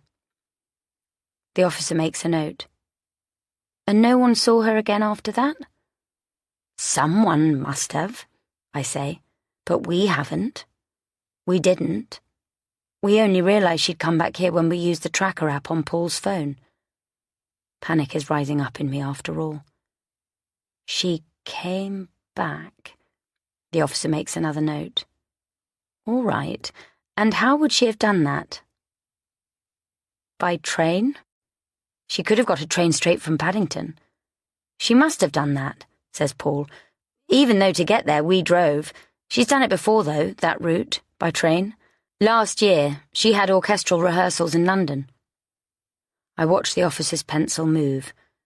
Got train, I imagine her writing, from Paddington to Oxford. And was she... The officer hesitates. Upset at all? Is there any reason you can think of as to why she'd take off? Take off, the officer has said, not go missing. My breathing eases a little in my throat. I shake my head. No, says Paul. The concert. She was brilliant. Is it possible, Sally says hesitantly, that she just became overwhelmed? She's so good, so talented, but I imagine she was feeling under a lot of pressure. She turns to the officers. This concert, you see, it was really an audition for a big competition. She's been working so hard. Sally's words are meant to reassure me, but all I can think is, but something happened here, at home, in her bedroom. The chair and the bed and the phone smashed on the floor. That speaks to anger, acting out, violence. None of that is Chrissy. If she were overwhelmed, she would just have curled up on the couch. The air in my lungs sucks in tight again. The officer turns to Sally. And you were here at what time? Well, actually it wasn't me, says Sally. It was Danny who came over. Go on, Danny, tell them. Danny's voice is squeaky, painfully breaking. I came over at 9 o'clock, he tells her. I was supposed to come earlier, but anyway, I took Jackson out. I can imagine it. Sally having to nag him. Did you use our front door? Paul butts in, or these back ones? He gestures to the elegant French windows of our kitchen. The female officer is very good. She doesn't chide my husband for asking his own questions, just waits with her little pen poised for Danny's answer. The front door. That's the only key my mum gave me. Sally is quick to back him up. That's the only key we have. Just then, the male officer comes back into the kitchen from the hallway, and he and his colleague exchange a brief look. I have no idea what the glance means. And you don't have any idea where Chrissy is? The female officer asks Danny. She didn't call or message you or anything. Danny can't help looking guilty, even as he shakes his head, but I believe him. He and Chrissy have never hung out together. There's the age gap for a start, and, Chrissy doesn't have time for many friends. All right, and where did you go on your walk with... The female officer pauses for the dog's name. Jackson, says Paul. With Jackson. Danny glances over at his mum, embarrassed. Not far? I'm distracted. Something is nagging me about that prospectus, the one her tutor Mr. Donaldson sent away for. The officer smiles at Danny. That's okay, but where? Only, across the road? For a moment, I want to laugh, a bubble of hysteria rising up. Poor kid. He's so embarrassed. I can just picture it. Danny walking Jackson a mere 20 meters and then standing with him next to some lamppost, scrolling on his phone while Jackson did his business. It's fine, I try to reassure him. It doesn't matter. In fact, the female officer smiles, on this occasion it might actually be better. While you were out there, opposite the house, did you see anyone come or go? Danny glances at his mum again. I don't think so. And what about when you brought Jackson back in again? Anything you noticed then? For example, did you notice whether these doors were unlocked? Danny's face falls. I don't know. I just gave Jackson his biscuits. Poor Danny. He's so young. Far too young to be caught up in this, even though clearly he's doing his best. But even then my heart sinks anyway, because the timings hardly add up, do they? If we last saw Chrissy at 7:45 and someone clocked her on a clipboard even later than that, she could hardly have been back here by 9 o'clock. Even if Danny had been paying attention, at that time of night there would still have been nothing to see. But at the same time, at least this is narrowing things down, isn't it? I squeeze Paul's hand, and I'm glad when the female officer asks us the exact right next question. And what time did the two of you arrive home? Paul speaks confidently. 11:15. All the way home, I kept checking the clock. So that's good, isn't it? My turn to lean forward. That's helpful. Whatever happened here must have happened between, say, 9:15 and 11:15. That's a pretty small window. Someone must have seen something. We can ask the neighbours, up and down the street. Yes. The officer nods. We can certainly do that. Although... She glances down at her notes. Although? I say. The female officer half frowns, half winces. Well, unless she's still in London after all. Chapter 6. Paul, 8 weeks before. As Saturday evening approached, Paul couldn't help but grow tenser by the hour. He had never got used to it, even though he and Julia had been together for a decade now. It was fine, he told himself. Nothing to be afraid of. He would be able to give a perfectly good account of himself.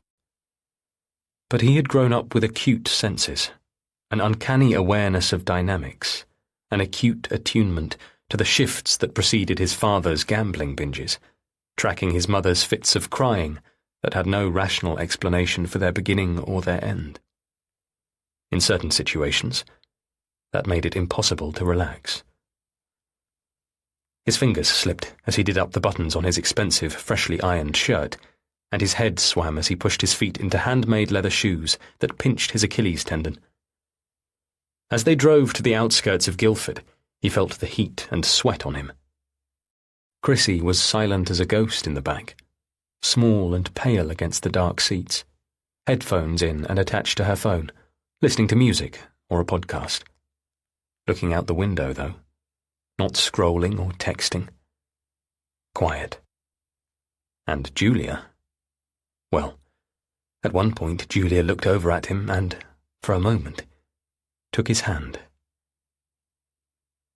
He was almost relieved when they finally came into view of their destination, just to get out of the oppressive space of the car. As they rounded the last curve of the driveway, piece by piece, the house revealed itself. It was a huge place, unapologetic in its grandeur, with its pale stonework and tall, generous windows. The main section faced them, stately and imposing, extending into two cornered wings that enclosed a tended courtyard. Unnecessarily large for just two people, it wasn't even a house, but an ancestral home. Butte Hall. It still took Paul aback, shrank him, to think that this had been Julia's childhood home. "Put your phone away now, Chrissy," Julia said as they unfolded themselves from the car.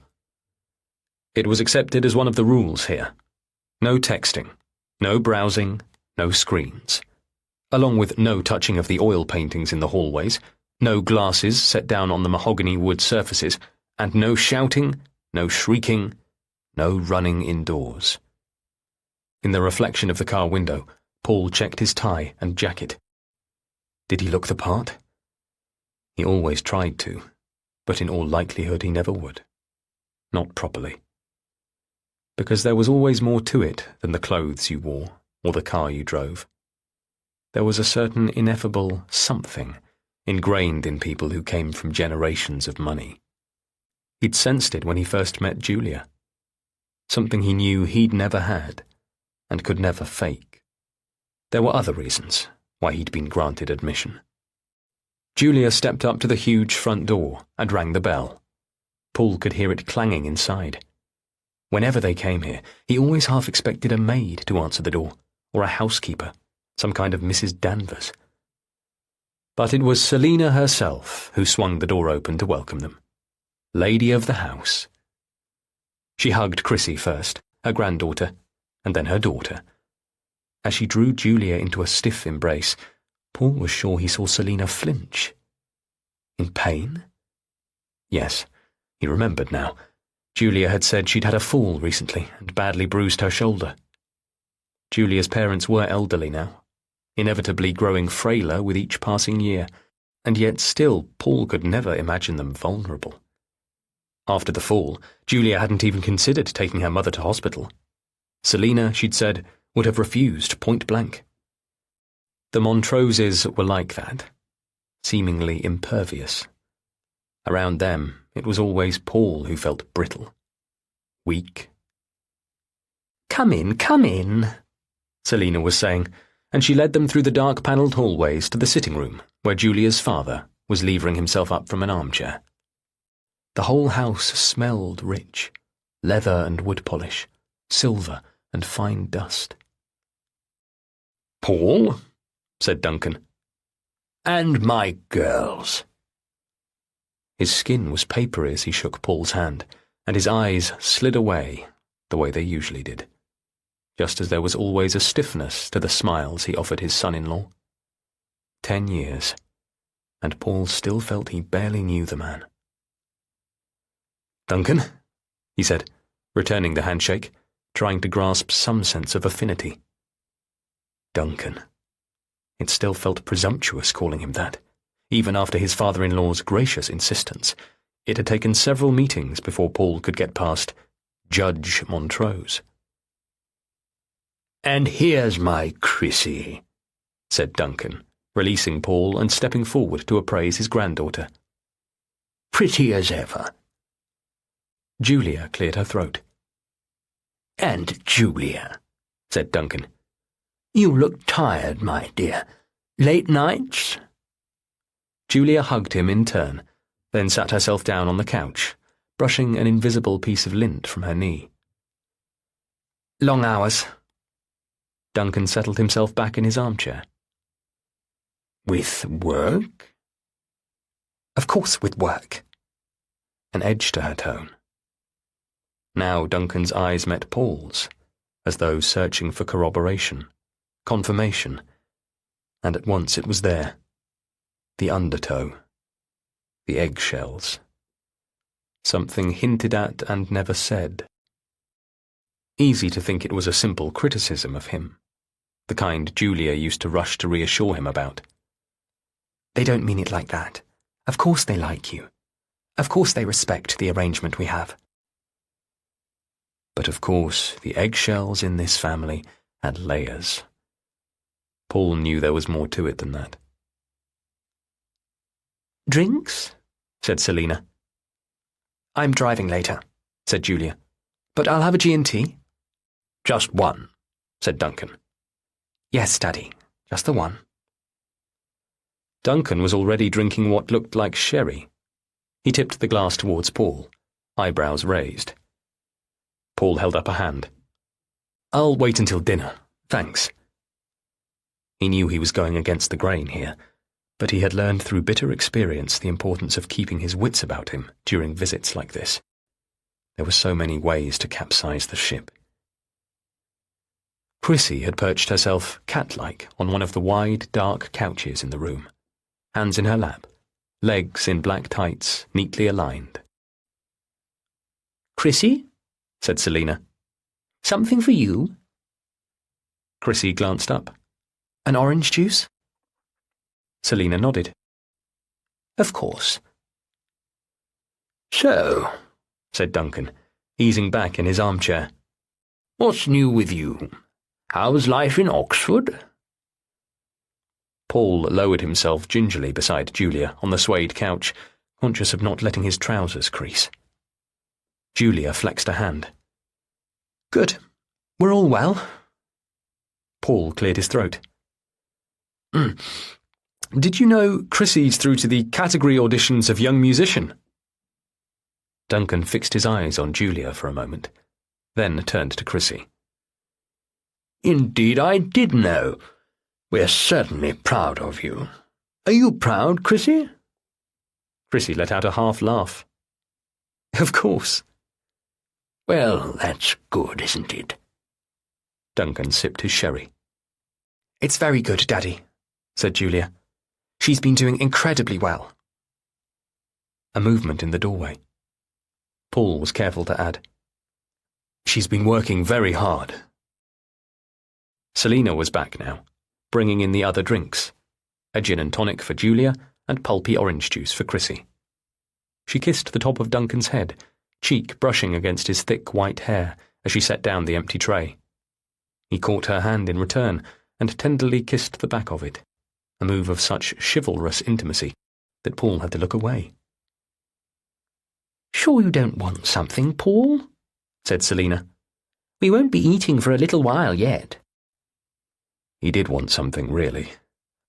What he wanted was a cold, dark beer, one he could drink with his eyes closed straight from the bottle, one that would wash all this tension away. But he shook his head and repeated, "No, thank you." And yet he felt his stomach rumble. Duncan and Selina. They ate so late. 8 o'clock, 9 o'clock. Growing up, he would have his tea at 5:15. Beans on toast, a baked potato, buttered bread. Selina settled herself on the couch beside Chrissy. She had poured herself her own measure of wine, and it shivered in the glass with each of her sharp movements as she leaned in to fuss with the collar of her granddaughter's blouse. Paul pulled his eyes away, chest tightening.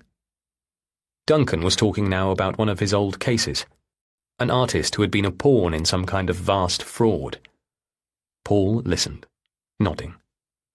This part was easy enough. Duncan was a natural raconteur, an entertainer, and he could fill up the space with his bonhomie, his jovial charm. Paul could easily sit and listen all night, not having to contribute a word himself. He let himself relax as Duncan moved on to other anecdotes. From time to time he mentioned names that Julia nodded at in recognition. And why shouldn't she know them? After all, at a certain level, Julia's natural level, the social circles were very small, practically a single social set. He was brought back to himself by Julia rising lightly from the couch, and Chrissy, cat-like, uncurling herself too. Eventually, finally, dinner was ready. Following their cue, Paul stood up stiffly, his knees clicking.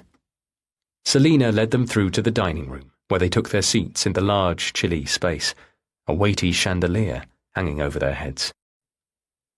Duncan sat at one end of the big, wide table, Selina at the other. Julia and Chrissy were placed together on one side, Paul, by himself, on the other. There was already wine in his glass. Now there was somebody to serve them, like something out of Downton Abbey. He tried to catch the young woman's eye, to show his appreciation and his solidarity, to communicate somehow, "I'm not really one of them." But she passed him by with barely a glance as she set down the plates with their complicated little starters. He was eating with these people, wasn't he? He was married to Julia. "You chose this life," said the voice in his head, "and you've done what you can to cling on to it ever since." "And how is work going?" Selina asked Julia, seated on her left. "It's good. It's fine. I've been assigned a big case. You know, the one I mentioned before? The father whose son was facing manslaughter charges." Paul thought he saw Selina shudder. "Horrible situation. Yes. We have a good case. There were so many errors. Clear prejudice. The father is quite right to sue." "Of course he is," said Selina. "And quite right that you're representing him." Paul watched as, across the table, Chrissy's pale hands broke up her bread. Valuable hands. Perhaps one day they would need to have them insured. Even now, he always tried to make her take care of them. Chrissy was talking to her grandfather about school, her recent maths test. That would please Duncan. "We're pushing for a settlement," Julia continued, her eyes flicking over to Chrissy too, as though constantly checking on her. "One that will leave both sides happy. I'm hoping, in time, we'll be able to talk them round. If they're smart, they'll see we're presenting good points. Currently, though, this may still end up in court. Selina shook her head, picking at her plate. More legal fees that way, she said. More expense. Julia gave a wry smile. From the firm's point of view, that's not necessarily a problem. Paul bit into the vinegary, sharp little salad and thought of the money that his mother had left to him when she died last year. It wasn't a lot, not by these standards, but it would have been all she had. His father had died years before, smoker's lungs finally undoing him. How his mother must have scrimped and saved to put away an amount like that. Close to £8,000. A fortune in her eyes. Compared to the amounts he and Julia spent on holidays, Chrissy's academy fees, a new sofa, it was ridiculous. And yet that was all the money he had to his name. He didn't work. He hadn't done in years. Being a house husband wasn't a paid job. The house itself, the house he lived in, had been bought with a deposit gifted by Duncan and Selina, and it was Julia's salary that paid the small remaining mortgage. They lived in it together, but the deeds were in Julia's sole name. He felt a hand on his arm. Selina was leaning along the table towards him. Paul, she said, tell me more about this young musician competition. It sounds as though Chris is doing marvellously well. His heart thumped, though on the surface it was an innocent question. He swallowed his mouthful and wiped his lips. The napkins here were stiff and heavy. She's practicing so hard, he told Selina. Every day after school, and at the weekends, sometimes for 3 or 4 hours. Goodness. And you practice with her? Of course. Quite a commitment from you. You know I want the best for Chrissy, Paul said. At the far end of the table, Duncan laughed, and Julia's fingers tensed on her wineglass. Selina tilted her head.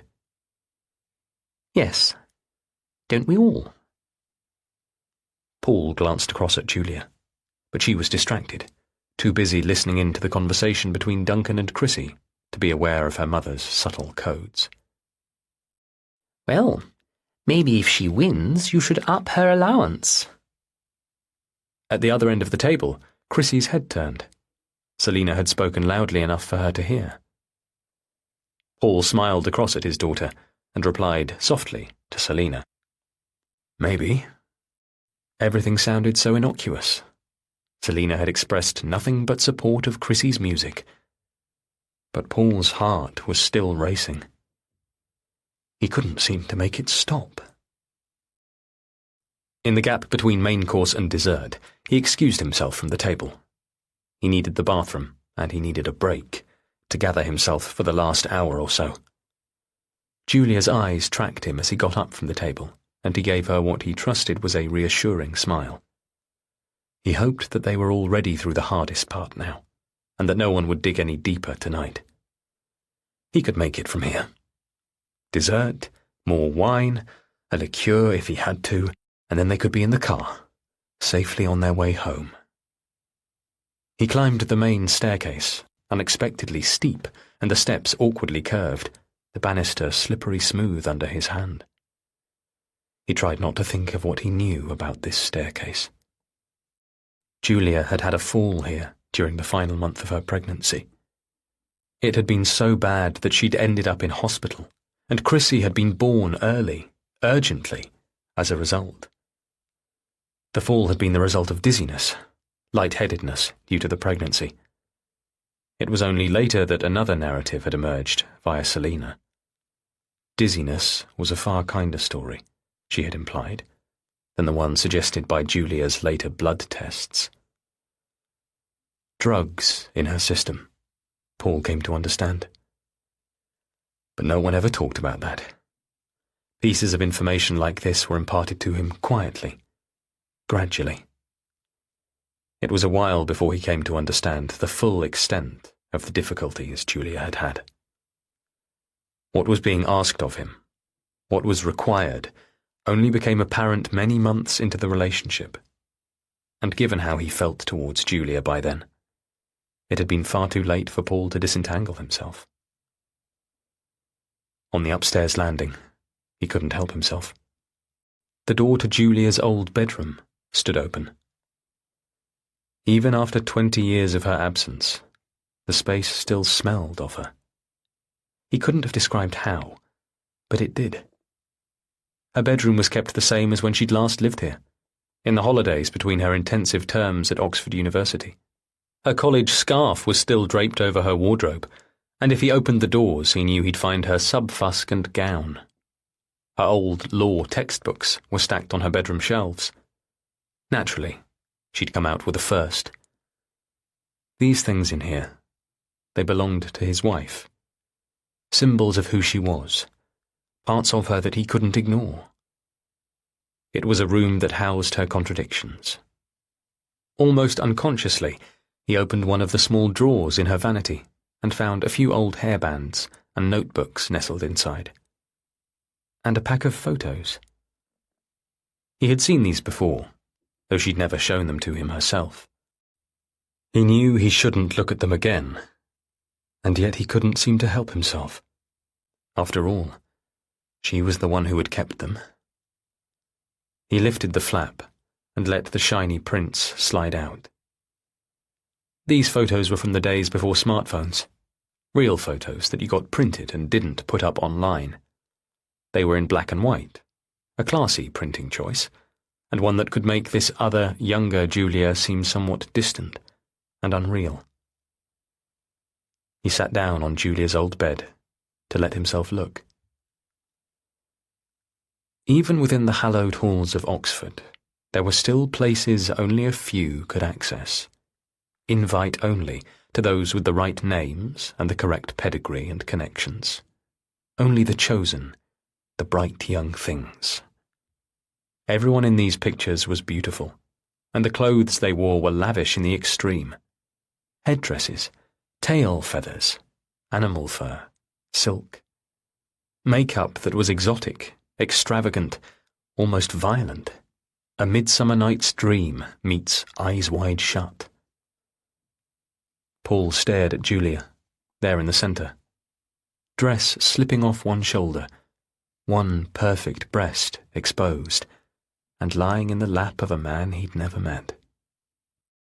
He wore a crown of laurel leaves, and his eyes were blackened with caul. All the pictures were like this. Young women and men in wild, abandoned poses. Drunken, giddy, reckless, high. Just looking at them made Paul's skin burn. He jumped at a movement in the doorway. Selina, wineglass cradled in her hand. Thought I'd find you in here. Hastily, Paul pushed the photographs back into their packet, but not before she saw them. You must wonder, she said, stepping up to where he still sat on Julia's bed. He should have got up. Why I haven't thrown them away. Why Julia hasn't. After all, who wants to look at them now? But Paul understood. Better to remember, though, isn't it? Safer that way. If you're not careful, it can be dangerous to forget. Selina set her wineglass down, unsteadily, on the desk. She was dressed in her usual style, a dark blouse fastened up high on her neck, long sleeves shaping down to narrow bands at the wrists. Buttoned up, covered up as always. You're clever, she said. I spotted that in you, right from the start. You're perceptive. Your own background, I suppose, taught you that. He felt like a wriggling insect, pinned open. He had learned to read her, and she had learned to read him. She held out her hand, and he passed her the photographs. I still see it in her, she said. Paul went still. He swallowed, his throat dry from this dusty, muffled house.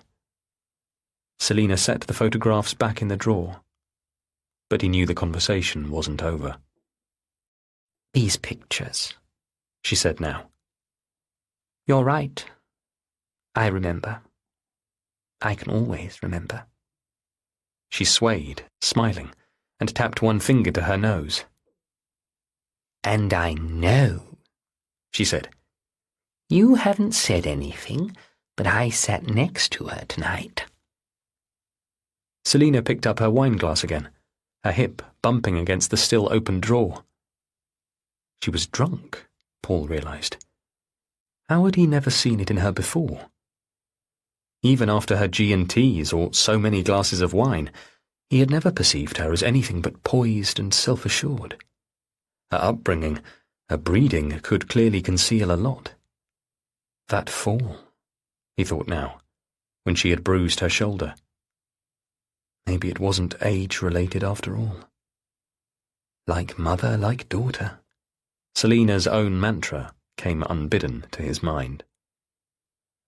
Her next words were muffled. Paul was sure he'd misheard. What? Selina leaned down close to him, swaying, one hand pressing on his knee to steady herself. Her breath next to his cheek was sour with wine. This time, her words made their way straight into his ear. The words were so vulgar, so offensive, and yet Paul's stomach plunged. Selina was drunk, but her eyes were fixed unwaveringly on him. There was no hiding. He had seen what he'd seen, though he'd tried to dismiss it, and he hadn't told Selina. And yet, sickeningly, they had both come to the same conclusion. I said, you can practically smell it on her, Paul, she continued, her whisper slurred. You know we're so grateful. You were so good for Julia, back then. You know if she weren't like this, the same, he would hardly even need you. There it was, the fist in the glove, the threat. But things being as they are, sweetie, what are you going to do? Chapter 7. Paul. 7 weeks before. On Monday, like every weekday, Paul was left alone in the house. He spent the morning paying bills, doing a food shop, and cleaning the upstairs bathrooms. Come the afternoon, he whistled Jackson in from the garden, the dog's tail whipping his legs as Paul grappled to clip on the lead. Outside it wasn't yet raining, but the sky was solidly overcast.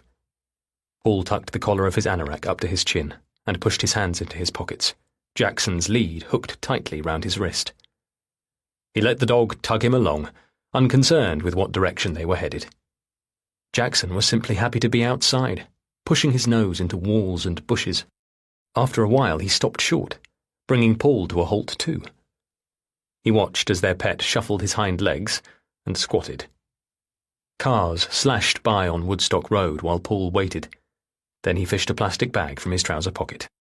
Stoop, scoop, and he threw the whole mess in a nearby bin. In another 15 minutes or so they had reached the far edge of their long, narrow loop, and here they were, in front of Julia's office block, the inevitable destination to the route he and Jackson had followed. "Look, Jackson," he said, pointing, and Jackson barked. There was her car in the car park, just as expected. No reason for it to be anywhere else.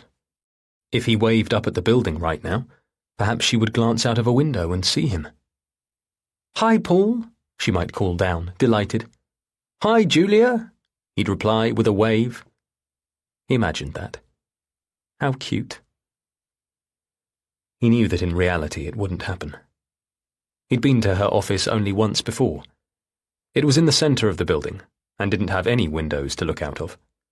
Just a big desk with her sleek laptop perfectly centred, and a sofa that almost swallowed him when he'd sat down. He thought about the other morning in bed, when he had slipped an arm around her. These days, Julia spent more time at that desk than ever, throwing herself into her work. A different world. She didn't have to work. People from her kind of wealth often didn't. But it was good for her. Necessary, even. Over the years, Paul had come to understand that. He'd only had a glimpse of the dangers when they'd first met. He hadn't witnessed the worst of it. All those weeks and months when Selina and Duncan had to step in to care for Chrissy, because Julia had been in no fit state. Even now it shocked him to think about that. It was hard for him to imagine. She had sorted herself out so quickly once he arrived on the scene. With Paul there to help her with Chrissy, Julia had quickly secured a well-paying, demanding job. She had a first-class law degree after all. Plus, naturally, it helped that her father was a judge. She grew to be someone responsible and well-adjusted. Those photos in the drawer, mere relics of a past life. It had fallen to his mother-in-law, Selina, to apprise Paul, over time, of the other side of Julia. Those traits that could easily run in the blood. And over the years, Paul had come to understand the fine balance that Julia had struck, and that he was now being asked to maintain. Immersing herself in the world of work, she kept herself on the straight and narrow, while leaving it to him to stay at home with Chrissy, stepping up into the role of parent. So that had become his role in their clan, a dependable presence for both mother and daughter, a plain, steady man to look after them both. He tried never to let Chrissy feel her mother's absence, always ensuring he was there in Julia's stead. He tried never to question the arrangement they'd agreed on. Julia as the breadwinner, Paul the stay-at-home dad. Yet every so often he felt it. When Julia was at work, she felt far away, centred in a world that held her apart from him. Even when he was standing right outside. Paul was damp and chilly now. Time to head home. Jackson looked tired out as well, his seemingly boundless energy drained. "Come on then, Jax." Paul tugged gently on the lead, ready to turn back. Jackson turned to follow him, and yelped. Admittedly, Paul was startled too. The man had appeared out of nowhere. "I'm sorry," he said. He tugged Jackson sideways, trying to give the man room to pass. Instead, the dog strained at the leash, letting out an uncharacteristic volley of barks. The man held up a hand and smiled. So charming. "Don't worry, it's fine." He was taller than Paul, and expensively yet effortlessly dressed. Paul caught the scent of his cologne. Woody, peppery, intense. "He isn't usually like this with strangers. I don't know why—" Jackson continued to bark, up on his hind legs, and Paul could imagine the picture they made, glad that Julia couldn't see them now. "He's not dangerous. He's only trying to be friendly." The comment was stupid, but what was setting Jackson off? Paul hated himself in that moment, conscious of his faded jeans, muddy trainers, and his flailing, yapping dog. "Sorry," he repeated. He almost added, "Sir." The man skirted round them, glancing from dog to owner to dog again. Paul dragged again at Jackson's lead, his dog's claws skittering over the pavement. "Jackson!" The man gave another charming wave of his hand. "Don't worry, it's nothing. You have a good day now." So easily dismissing them. Paul watched the man carry on lightly up the shiny pavements of the street, disappearing after a moment or two into Julia's building. Jackson let out a final salvo of barks, dropped back onto 4 feet, and stood there, panting, his wordless eyes explaining nothing at all. It was late now, and Paul was colder than ever. He hadn't intended to come all this way. The flash of shock and shame had left him shaky. "Come on, Jackson," he repeated. He would feel better once he got the two of them home. When he got back, there was a letter waiting for him on the doormat. Paul tore open the thick white envelope and pulled out the glossy brochure right there in the hallway. He flipped through the pages, the paper slippery against his fingers, taking in the pictures of the grounds, the students, the dormitories, the practice rooms. He skim-read the neat text, heaped with glowing claims. Focus, encouragement, opportunities, dedication. In a place like this, music would be your life. It was the kind of place he would have given anything to have attended, but growing up there'd barely been enough money for food, never mind for studying in a place like this. And music, what was that when the wolf was at the door? A luxury, an indulgence, a daydream, a waste. He turned to the last section where the fees were listed, and his heart hollowed as he took in the numbers. He thought of his mother's inheritance, that shameful, pitiful amount. He was trying. He was doing his best for Chrissy, but he was always so constrained, lacking in agency and resources and influence. There was always such a sense of dependence, stark limits to the choices he could make. He wasn't going to speak to Julia about this. He knew already how that conversation would go. At this stage, she would never easily agree.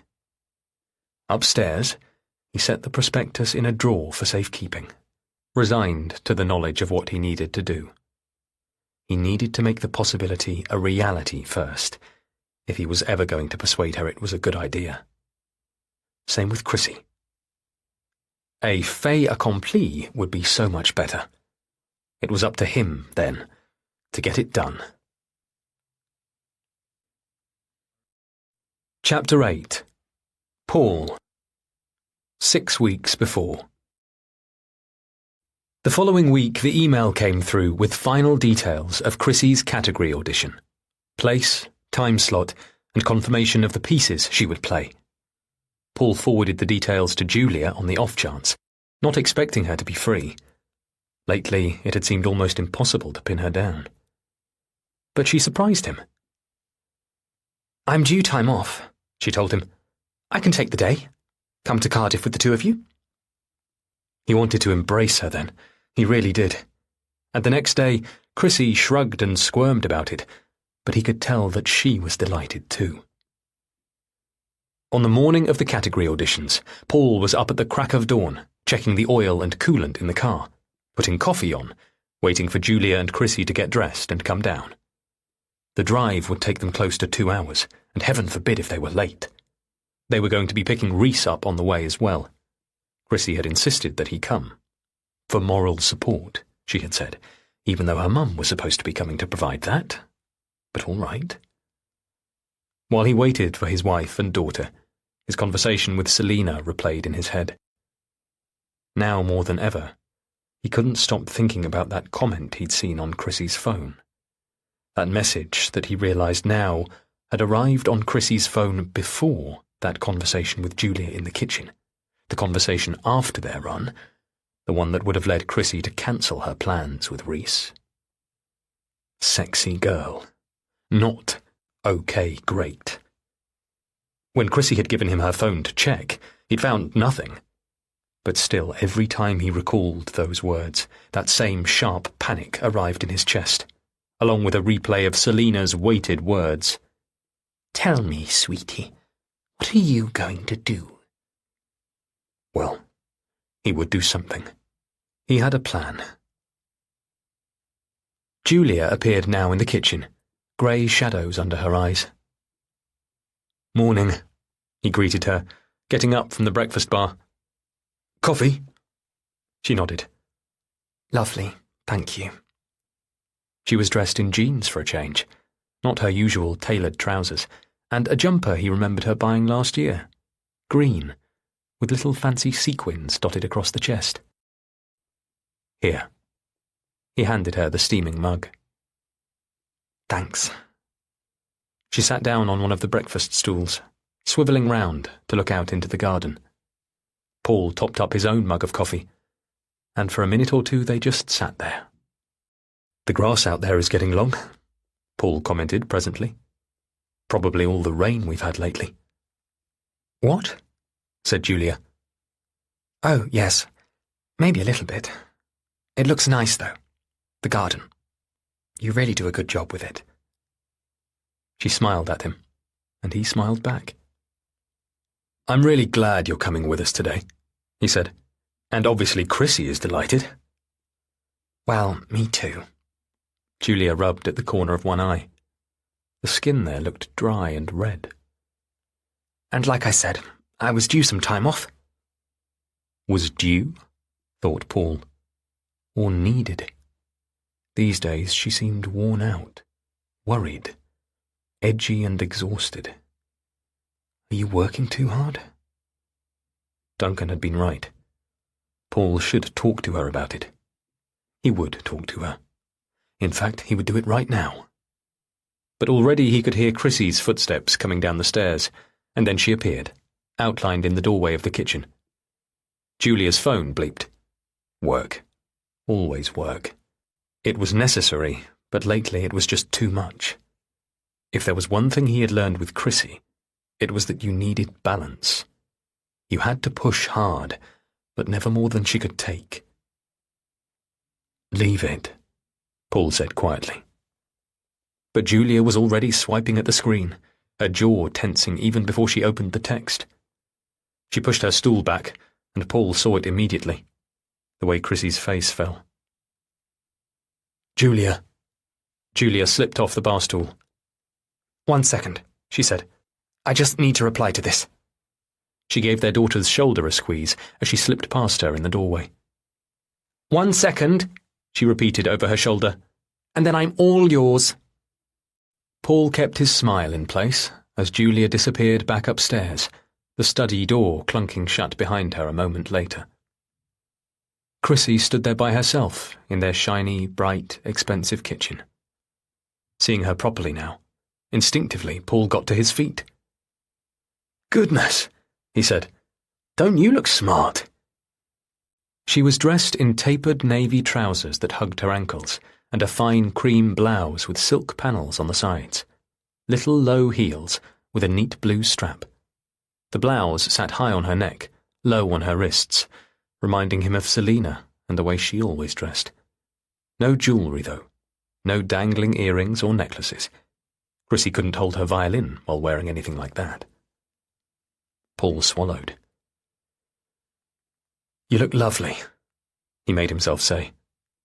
Duncan's voice. Pretty as ever.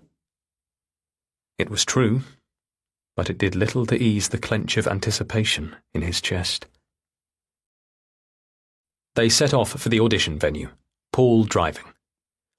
Behind him, Chrissy slipped off her heels and rested her bare feet up on the rear heating vent. She had small, neat feet, the toes from big to pinky all descending in a smooth line. Not ballet dancers' feet, Chrissy had once said. You had to have a big middle toe for that. Gently, Paul reached behind him and pressed on her ankles. Put your shoes back on, please. Outside of Reese's house, they had to wait a few minutes while, for some reason, he and Chrissy texted back and forth. What's wrong? Asked Paul. Isn't he ready or something? He checked the clock. He's just coming, Chrissy told him. In like 30 seconds. And a moment later he was coming down the steps from his ordinary-looking house. His brown hair was parted on one side and longish, and he was wearing pale jeans and a neat blue jersey. Paul wondered if he'd dressed up for the event. He got into the back seat and closed the door after him. Hello, Mrs. Goodlight. Mr. Goodlight. Hello, Reese. The space filled up with the smell of his deodorant. Lynx Africa. Classic. Thanks for letting me come. Sure, said Paul, smiling at the boy in the rearview mirror. It's what Chrissy wanted. Chrissy turned in her seat. She had her shoes back on now. Here. She held out one of her earbuds to Reese. He took it from her and tucked it into his ear, easily, as though they'd done this dozens of times. Paul tried to catch Julia's eye, but his wife was busy answering a text. It was okay, though. Chrissy had told them years back that Reese was gay. He didn't pose any danger, no threat. All of that stuff neutralized. No different to Chrissy being best friends with a girl, he told himself.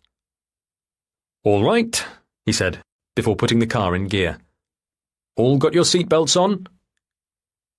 Chrissy rested her head against the window, the little white earbud nestled in her ear. Of course, Dad, she said, as though he'd been delaying them. We're all strapped in fine. Let's go. It was a fair way to drive, but they made good time. The sat-nav and event signs led them reliably to the venue, and as they turned into the car park, the sun was out, a little bit dazzling, glinting off the windscreens of the other cars. In the passenger seat, Julia looked up from her work phone, sending a quick message, then sliding it into her bag. Inside the venue, there were bright yellow posters and big clear arrows and staff on hand to help them find their way. A group of girls and boys in the foyer shrieked and waved their arms to welcome Chrissy over. Paul vaguely recognised some of the faces from the regional heats. So these were the talented ones who had got through. The ones Chrissy would be competing against now. "Go on then," said Paul. "Go and talk to them." Chrissy stepped away, leaving Paul holding her violin, her coat, and her folder of music. Reese followed her, close behind, and Paul watched as Chrissy introduced him to her friends. He looked nervous. Chrissy had once told him that kids at school hadn't always been that kind to her friend. Paul double-checked the details and checked his watch. Then he felt a tap on his shoulder. A man was standing there. A parent. Someone Paul recognised from the regionals too, though he couldn't for the life of him remember the man's name. Only that he'd had a wife who had been dumpy and exuberant, and who had touched his arm incessantly. "Hello, Paul. Great to see you here again." Paul fumbled the folder of music under his armpit to release a hand to return the handshake. Chrissy's coat was still draped over his arm. "Oh, hello. Congratulations. Your son got through then?" He was glad to have remembered that much at least. Julia smiled and held out her hand as well. "Oh, yes," said the man. "Elaine and I, we're very pleased." He shook Julia's hand. "And it's wonderful to see the lovely Chrissy here too, though it doesn't surprise me in the slightest. She really is a talent, your daughter." Paul watched the way the man's eyes slid over Chrissy as she listened to what one of the group was saying, tilting her head in that way she had. Such a long neck, like a swan. It had been a nightmare finding chin rests that would fit her, spanning the tall distance between shoulder and jaw. Pretty as ever. He felt his discomfort at the man's words rush through him. "Yes, well, thank you. She works very hard." The man nodded approvingly. "I'm sure." "Paul?" Beside him, Julia cleared her throat. "We should make our way along to the audition room, shouldn't we?" "Sure." He checked his watch again. "Right, yes." He waved an arm and called out, "Chrissy! Reese!" "Well," said the man. Greg? Was that his name? "Break a leg? Isn't that what we say?" "So lovely to meet you," said Julia. She shook his hand again to say goodbye, but Paul couldn't bring himself to repeat the handshake. Instead, he put an arm around their daughter as he hurried her away. The four of them made their way down the narrow, signposted corridors to the small waiting area outside the main audition room. There were other rooms open along this corridor, places where you could tune and warm up. 2 doors along, they found an empty one. Paul handed Chrissy her violin case to unpack and sat down with Julia in one of the grey plastic chairs by the wall, Reese loitering awkwardly by the door. Paul hoped the boys' nerves wouldn't put Chrissy off. But they were friends, he had to remind himself, and Chrissy had chosen to have him here. Clearly, she appreciated his act of support. Paul did some finger stretches of his own to prepare.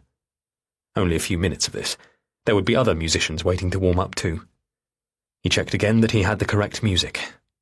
He'd brought the wrong pages once before. He had almost died from the mortification of it, and he had never made that mistake again. No, here they were. The Bach and the Alwyn. Julia was making small talk with Reese, asking him about his plans for the summer. Travelling, by the sounds of it. And how would Chrissy spend the summer? Playing, practising. And what else? The competition would be over by then. He thought of the glossy pages tucked in his dresser drawer. He needed to speak to Julia. He should speak to her. But there was such a risk that she wouldn't understand. After another moment, he checked his watch yet again. 5 minutes now, if the schedule was running smoothly and none of the players had gone over time. A 12-minute performance. That was all they were allowed. He and Chrissy had timed it, setting their tempos carefully. Their 2 pieces, back to back, came in at 11 minutes and 3 seconds. So plenty of time, if she needed it, to breathe in between. A young woman with a clipboard popped her head round the door. "Christine Goodlight? Paul Goodlight?"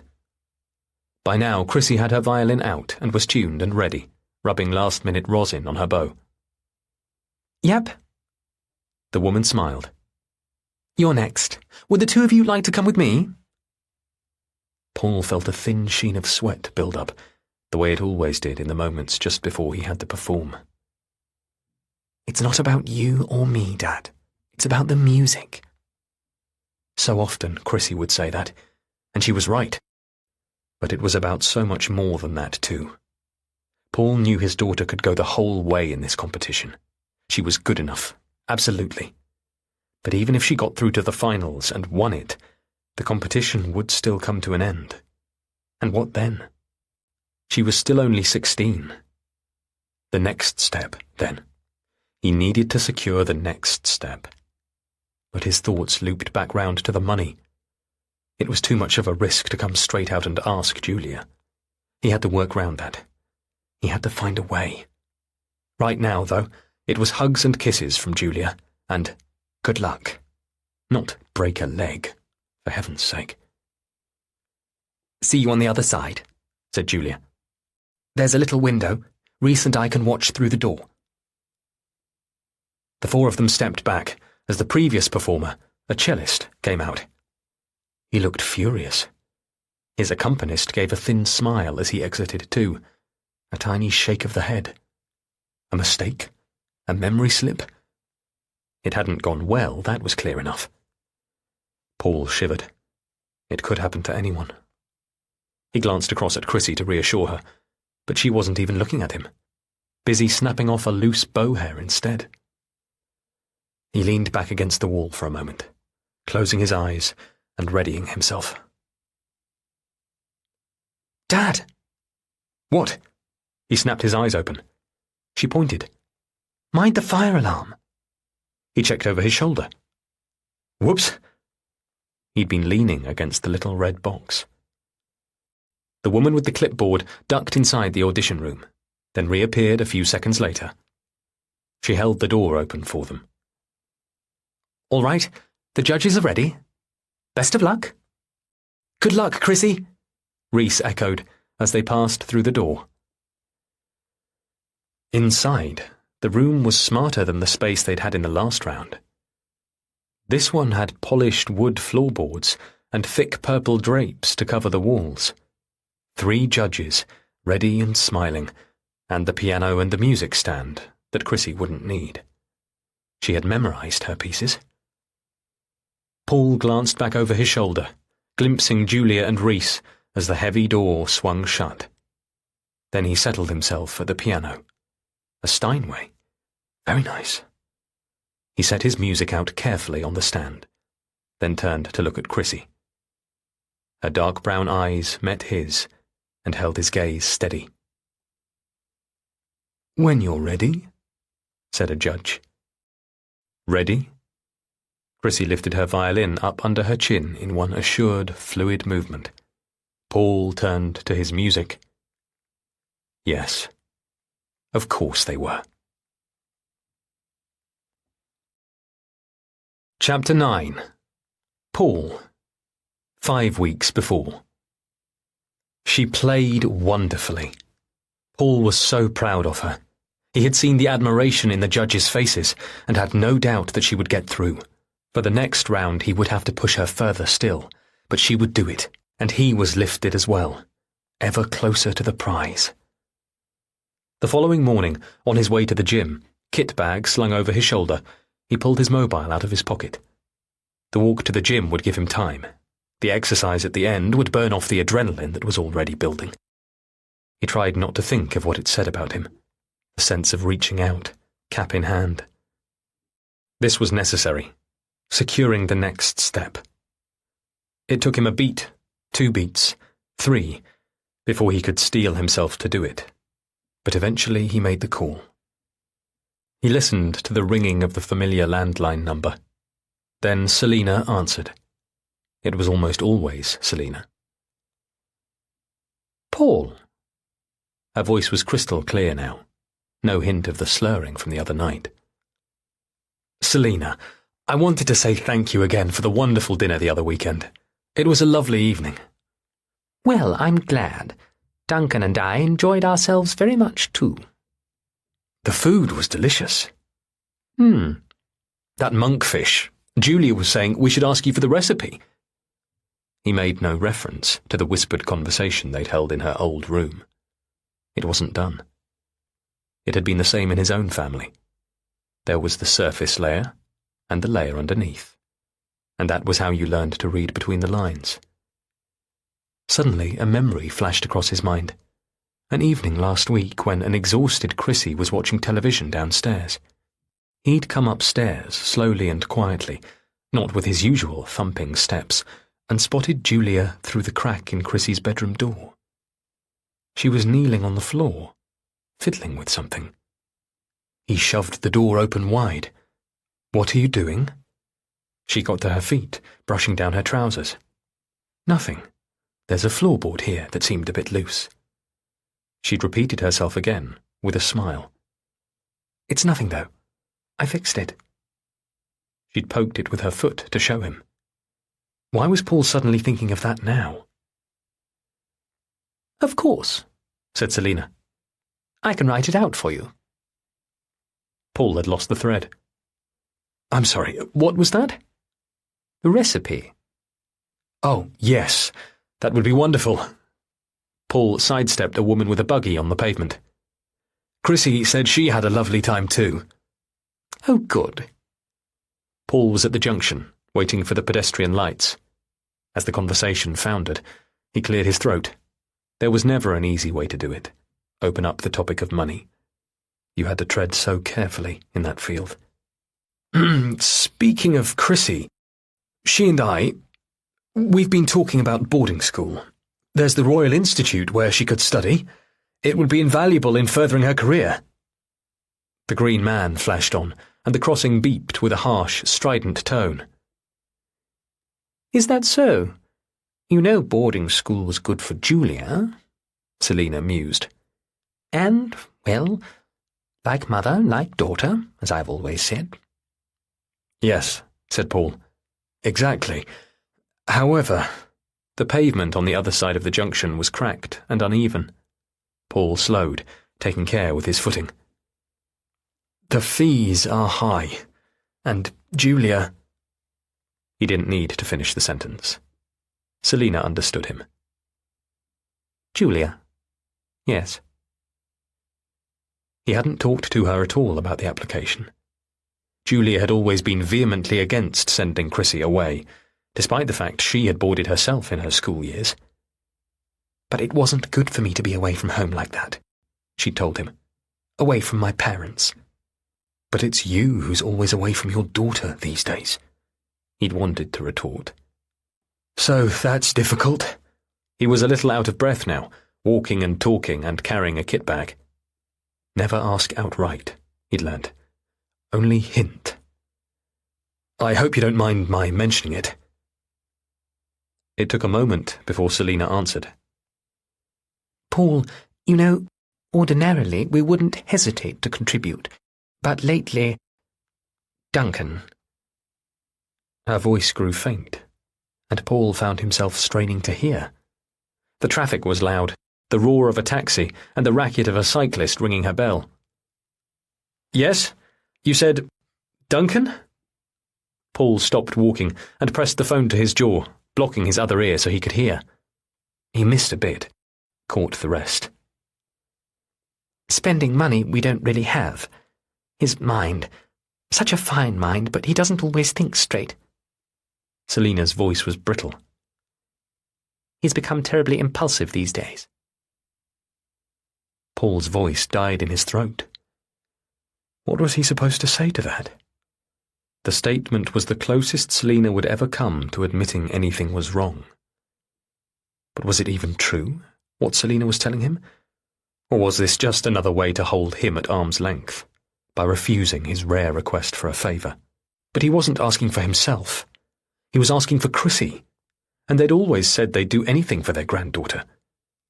Perhaps then they really didn't have the money to spare. If so, he had really stamped his foot in it. He shouldn't have asked. He had embarrassed her.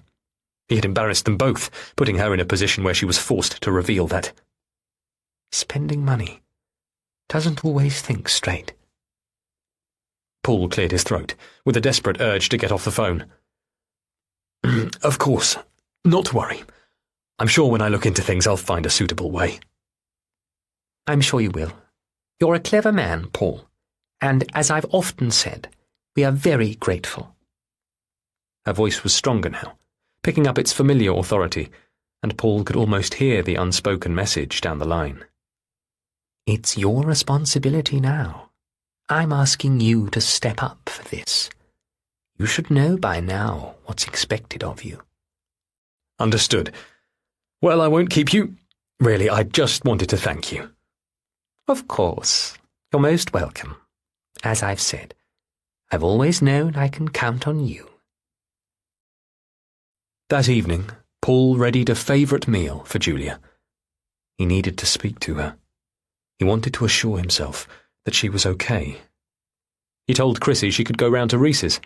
It was a reward, he said, for doing so well in the category auditions, though he made her promise to be home by 8:30. At 7, he set the formal table in the dining room, not the white kitchen table where they typically ate in a rush. He took a clean linen napkin out of the drawer in the sideboard, folded it, and laid it next to the silver cutlery. He set a candle on the table and lit it. All these things to soften her up. Julia came through the front door half an hour later than she'd promised. The food was past its best by now, faintly congealed, but he served it to her anyway, on one of the best plates. "What's all this?" she said, shrugging off her blazer. "I wanted to say thank you, for coming to the audition, for being there for Chrissy." He led her through to the dining room. "You don't have to thank me for that." "A treat, then. Just something nice." He pulled out a chair for her and relit the candle he'd had to blow out earlier. "It is nice." She took her seat and smoothed the crisp napkin onto her lap. "This is lovely, Paul. Delicious. Aren't you having any?" He sat alongside her. "I ate earlier. You know I'm not good at eating so late." "Oh, well, thank you even more. I didn't get lunch today. This is great." Silence a moment while she took a mouthful, then a second. She was eating quickly, hungrily. "Where's Chrissy?" she asked. "Upstairs?" "Round at Reese's." "On a school night?" Paul cocked his head. "Well, she insisted." He leaned his elbows on the table, then lifted them off again, recalling how Julia had once told him it was uncouth. He looked across at her. "And how have you been?" Julia glanced up at him, distracted for a moment by a faint buzzing of her phone through in the kitchen. "What about me?" "How are you? How is everything going at work?" She pushed a wisp of hair back from her forehead. "You know?" "Not really," thought Paul. "I don't." "This case," she said, bending her head to her food again. She had already cleared half her plate. "It's intense. There are so many challenges." "Hence the long hours," Paul said, like a prompt. "Hence the long hours," she confirmed. The clock on the mantelpiece ticked loudly in the gaps between their words.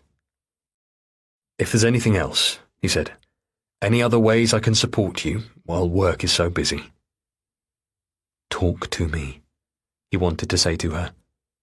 "Warn me now if something is starting to go wrong." "That's kind of you," Julia said, her fork squeaking against the china plate. "Of course it is," Paul thought. "I'm meant to be kind. I'm your husband. You're supposed to come to me for support." "It's just very full-on right now." "Yes." Paul watched a thread of molten wax slip down the candlestick, thinking, "You said that already." "I'm aware. He hesitated, then pushed on. You've seemed distant lately. I mean, not just physically with the long hours. Distant? I think, he said carefully, we should try to spend more time together. Okay. Julia set down her knife and fork. Right. Well, I'm here now. Yes, of course, but what? Paul retreated, stung by her abruptness. The candle flame on the table flickered. He thought of their therapist. Don't do it. Don't let yourselves play accuser and accused. Julia dropped her linen napkin on her plate and pushed both away, the way she did whenever they dined in a restaurant, a strange show of disregard that Paul had never understood, as if she never thought of the person who had to launder those cloths. Thank you for supper. It really was delicious. Julia. From the hallway came the sound of Chrissy's key, scratching in the door lock. Paul pulled his chair towards Julia and placed one hand on top of hers. Julia, he repeated, I'm here for you. You know that, don't you? He and Julia were holding hands. It would look that way from a distance, anyway. The front door banged open, shuddered, banged shut. Paul held his wife tight, his thumb printing itself on her wrist as he tried to steady himself. I do, Julia murmured. Chrissy's footsteps in the hallway, her outline in the far doorway. Then please, Julia, Paul whispered. Please don't throw my kindness back in my face. Chapter 10. Julia. Now. The constables offered to drive around the city to see if they can spot her. It seems as good an idea as any. They've asked us for a photo, and now we dig one out for them, the professional headshot that's on Chrissy's website as well. Along with the photo, they ask for her toothbrush, for DNA. The thought makes me shudder as I hand it over. The little pink Oral-B one from her bathroom. I want to put that brush in my own mouth, like kissing it. Instead, I just let the officer slip it into an evidence bag. For the drive round, we tell them to try the botanical gardens, the academy, and her school. The male officer studiously jots these locations down and then heads out to the car, while the female officer stays in the house with us. Sally and Danny are still here too, and Sally has made us another round of tea. But once the front door closes again and I hear the police car rev in the street, I have to leave them in the kitchen and escape upstairs. I just need a break. I tell them I need to call my parents, who are on the other side of the world, in Kenya. Instead, I go into the bathroom and lock the door. Once inside, I lower myself to my knees, forehead to the bath mat, child's pose in yoga terms. I close my eyes and, like a good lawyer, try to compile some reasonable explanations.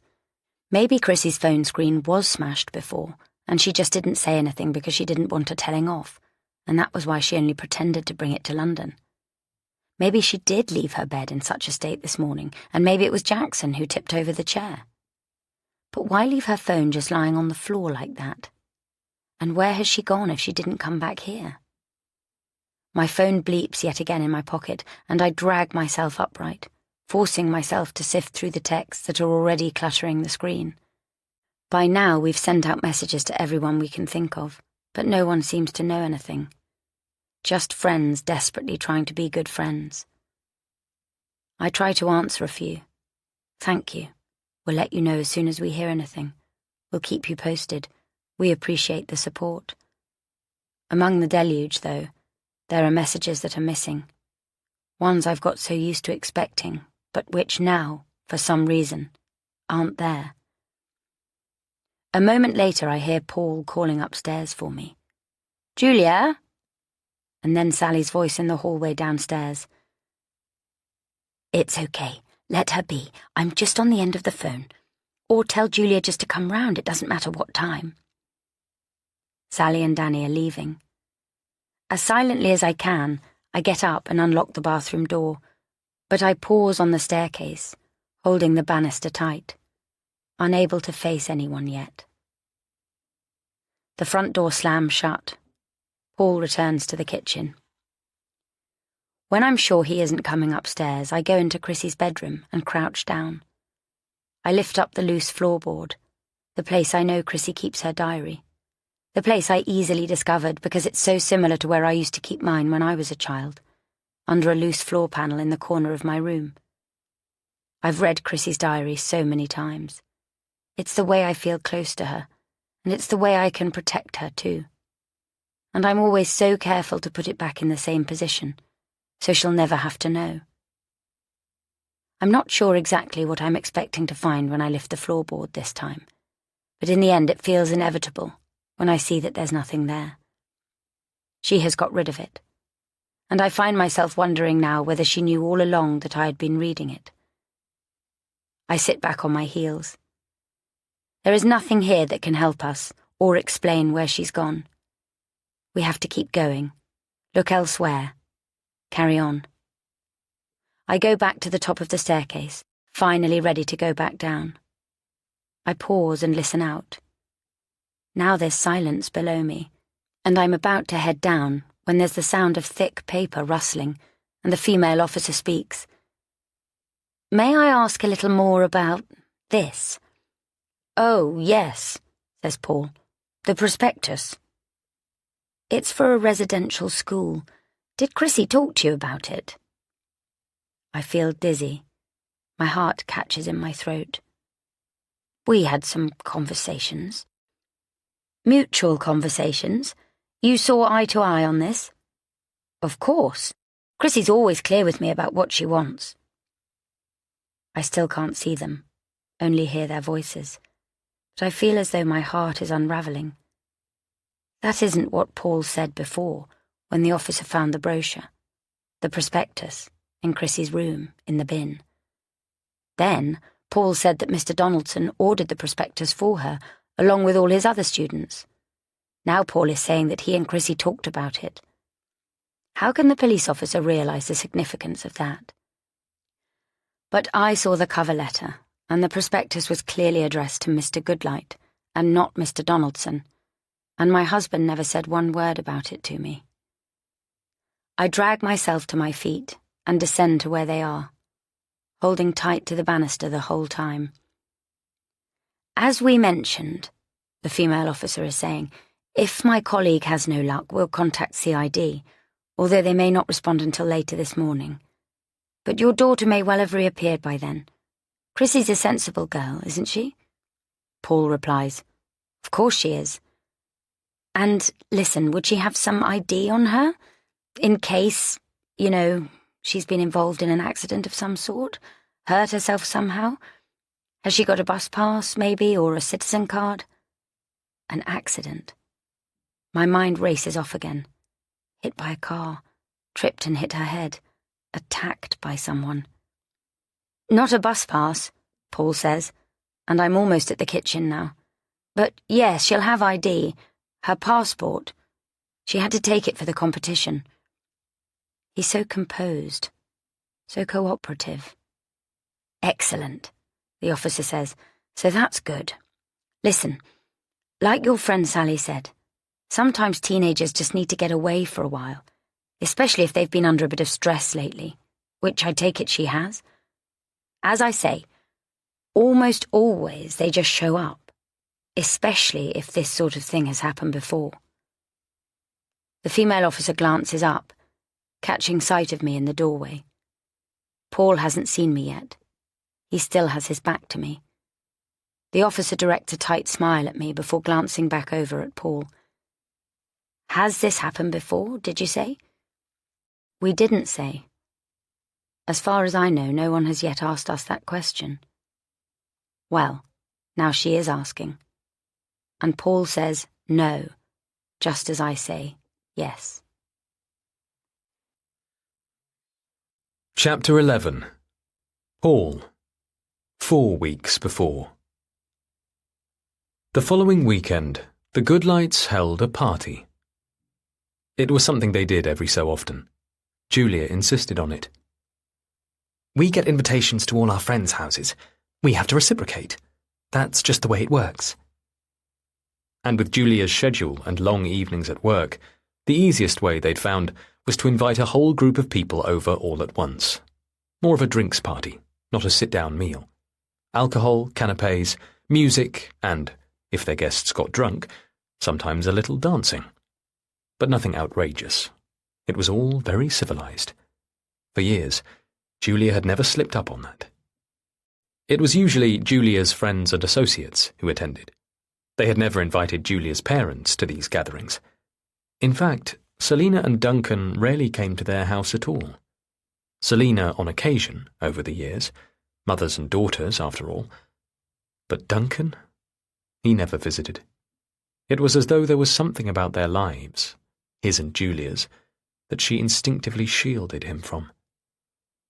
It was an unspoken arrangement, one of many among the Montroses that Paul had never questioned. So, at this party, there weren't many people who were directly Paul's guests, although there was the head of Chrissy's academy and his wife. Paul always invited them, and they usually came. This evening they had 25, maybe 30 people coming.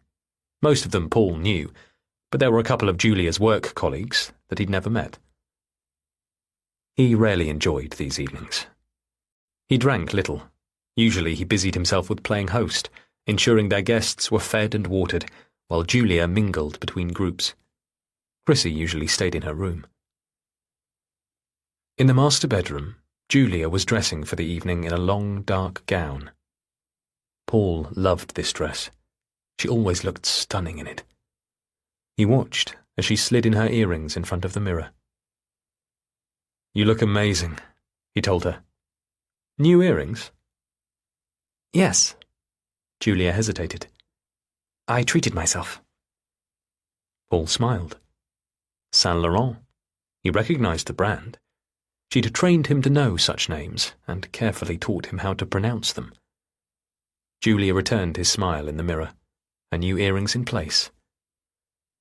"You're not looking bad yourself." He was wearing an outfit he'd purchased a few years ago, one of the many he'd accumulated over the years, under Julia's guidance. The first time Julia had picked out such clothes for him, his eyes had, quite literally, watered. "Yes," she had said, "but they're excellent quality." She'd been right, of course. His skin had never felt material like it, and yet, even now, he couldn't always suppress a shudder at the extravagance. One jacket, at a price that would have fed him for a year as a child. Now, though, as he stood at Julia's shoulder and looked in the mirror, he was glad of these clothes. They allowed him to keep up with her, match her. It helped him keep his head up when welcoming each guest, guests who were beginning to arrive. He heard the doorbell ringing. For a change, it wasn't accompanied by Jackson barking, since Danny from next door was looking after their dog for the night. Paul went down and opened the door. It was the Fairshaws, Sally and Stuart, and Paul felt a little tug of relief. He knew these people, their long-term neighbours. "Lovely to see you," said Sally, kissing his cheek, and Stuart's grip was familiar as the two of them shook hands. The house filled up quickly after that, a mass of bodies and names and faces. The caterers they'd hired had done a great job. All the platters were laid out in the kitchen. All Paul had to do was carry them round the guests and keep their wine glasses topped up as well. Fine wine. Expensive wine. In the kitchen were cases and cases of it. He forced himself to circle the room. It was easier when you were carrying a tray or a wine bottle. Then he didn't really have to join in or talk. Just keep a welcoming smile on his face. "You're as good as all these people," he told himself as he wove his way round the little sparkling clusters, catching the trails of their conversations. "Nathan will be sitting his GCSEs this year, of course. Well, yes, A and A stars, we've been assured." "You really should try this place in Tuscany." "Yes, do it. Just hop on a flight." "We're looking to buy a property somewhere on the south coast, for holidays maybe, or just to rent out." How did people talk like that about such privilege? As though it was nothing, something as simple as putting out the bins. He always had to remind himself, a fish doesn't recognize the water it glides in. You're the outsider. For you, it's sink or swim. Paul! Someone caught him by the arm, and he turned. Roger Wesley, head of the academy, and his pretty wife Amelia. Paul set down the open wine bottles he was carrying, one red, one white, and held out a hand to greet them. Lovely to see you both. Thank you for coming. Of course, it's a pleasure. Amelia leaned in to place a kiss on his cheek. I've been hearing so many great things about your daughter. Star pupil. Paul nodded. She's doing very well. Roger looked around. Is she here tonight? Well, she's upstairs. Paul forced a smile as he released Amelia's hand. Staying out of the limelight. Amelia nodded kindly. I imagine it's a lot. Such a big competition, and she's still so young. Roger nodded. We're just delighted to have her as a member of our academy. Paul didn't mean to say it. The words just came out. He hadn't drunk that much wine, but what he had imbibed felt thick and cloying. We're actually looking into other options for next year. A residential arrangement. Roger's brow furrowed. You are? Not that we're not grateful. We are, hugely. We just feel she might benefit from a more focused environment, where she can really dedicate herself. Really? But she already seems so committed. Paul could feel the red heat climbing his neck. It was as though he was confessing something, or trying to convince himself. He wasn't sure why he was saying it to these people. The words just ran on, falling out of him. We think it's for the best. We had some trouble with her last year. How do you mean? Amelia was frowning too now. Trouble? What was he saying? What had he said? Nothing. I'm sorry. I shouldn't have said anything. Please don't mention anything to Chrissy. We don't even know whether it will be possible yet. The fees, we aren't. I'm sorry. Please, will you excuse me? He took a step backwards, half stumbling as his shoe caught on the upturned edge of a rug. He picked up the bottles again, repeating, Excuse me, as he pushed himself away into the crowd. Paul? Another voice calling him, another hand on his arm. Kay, was it? Kate? This is lovely wine, Paul. Where did you get it? He steadied himself, reminding himself who he was, where he was. Host of a delightful party in their own charming home, along with Julia, his beautiful wife. All these fine clothes, rich voices, thick perfumes. Kate was beaming at him, head cocked to one side, her lips shiny under the lights. The wine? Just for a moment, Paul wanted to say, Aldi, and see what she said. Instead, he said, A friend of ours. He pointed across the room to Julia's work colleague, Peter. Brought some back from a vineyard in France. Really? Said Kate. I'll go talk to him later. For now, a top-up, please, darling. She held her empty glass out towards him, and automatically he tilted the open bottle. The red wine streamed too quickly, slopping over the sides, dripping onto her hand. Sorry, damn. Here, let me get that. Paul fumbled in his top pocket for a handkerchief, ironed, white. The wine stained it through. Clumsy of me, he said. And so wasteful, Kate laughed. Never mind, there's plenty more. Here, why don't you just keep the bottle? He thrust it into her hand, along with the handkerchief. How lovely of you. You really are the best. Paul kept on smiling, jaw muscles aching now as he turned back towards the kitchen, his sanctuary, where he could pull out a new bottle of red wine to replace the one he'd just jettisoned and get away from this crowd and catch his breath for a minute. He made to squeeze past another group, 3 men and a woman.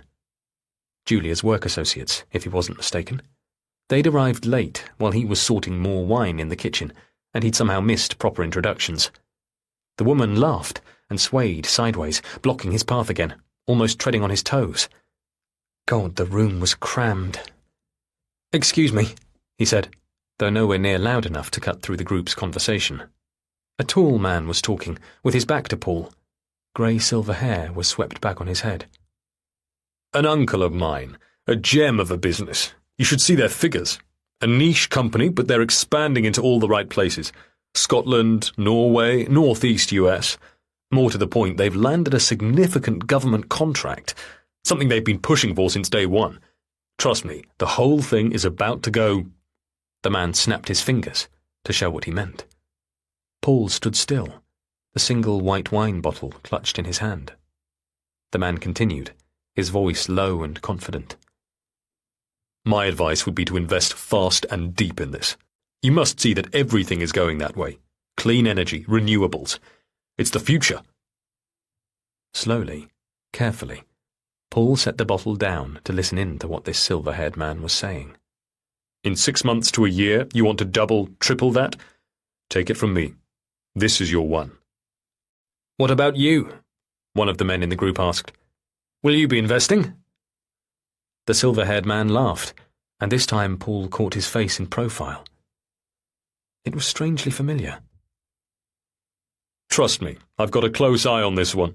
As I say, the CEO is my uncle and the founder a good friend. The name again? Said the woman in the group, leaning forward. The man kept his voice low, but Paul still heard him. He made sure to lock the company name tight in his brain. Anyway, the silver-haired man concluded, that's my tip, for what it's worth. You can wait and see for yourself when the share value rises, but naturally, they'll be pricey by then. As I'm sure you know, it's always best to have got in at the start. Paul, darling! Julia was calling him. There she was, his beautiful wife. Her ears, her neckline bare, he noticed. She must have taken those earrings off. She was smiling at him and beckoning him over. The guests gathered around her were smiling at him too, welcoming, expectant. Where have you been? We've missed you. He left the half-empty wine bottle where it was and stepped over to them, letting his wife enfold him into her charming, sparkling group. Come 11 p.m., he needed a breather. He'd served so much food, poured so much wine, done his best to talk to so many people, and now his head was swimming. Julia was a natural at this, brought up with a social confidence that was practically ingrained. For years she'd politely stuck to her limits. The perfect hostess, and Paul a perfect host. Paul let himself out into the garden, half lit up by the bright lights from inside. The cool air at his throat was welcome. Sometimes he understood what smokers liked about this. He closed the French windows behind him and stood in the cool night air, the chatter and music muffled behind him. Above he could see faint constellations of stars, smudged by the lights of the city. He breathed in deeply. 1, 2, 3.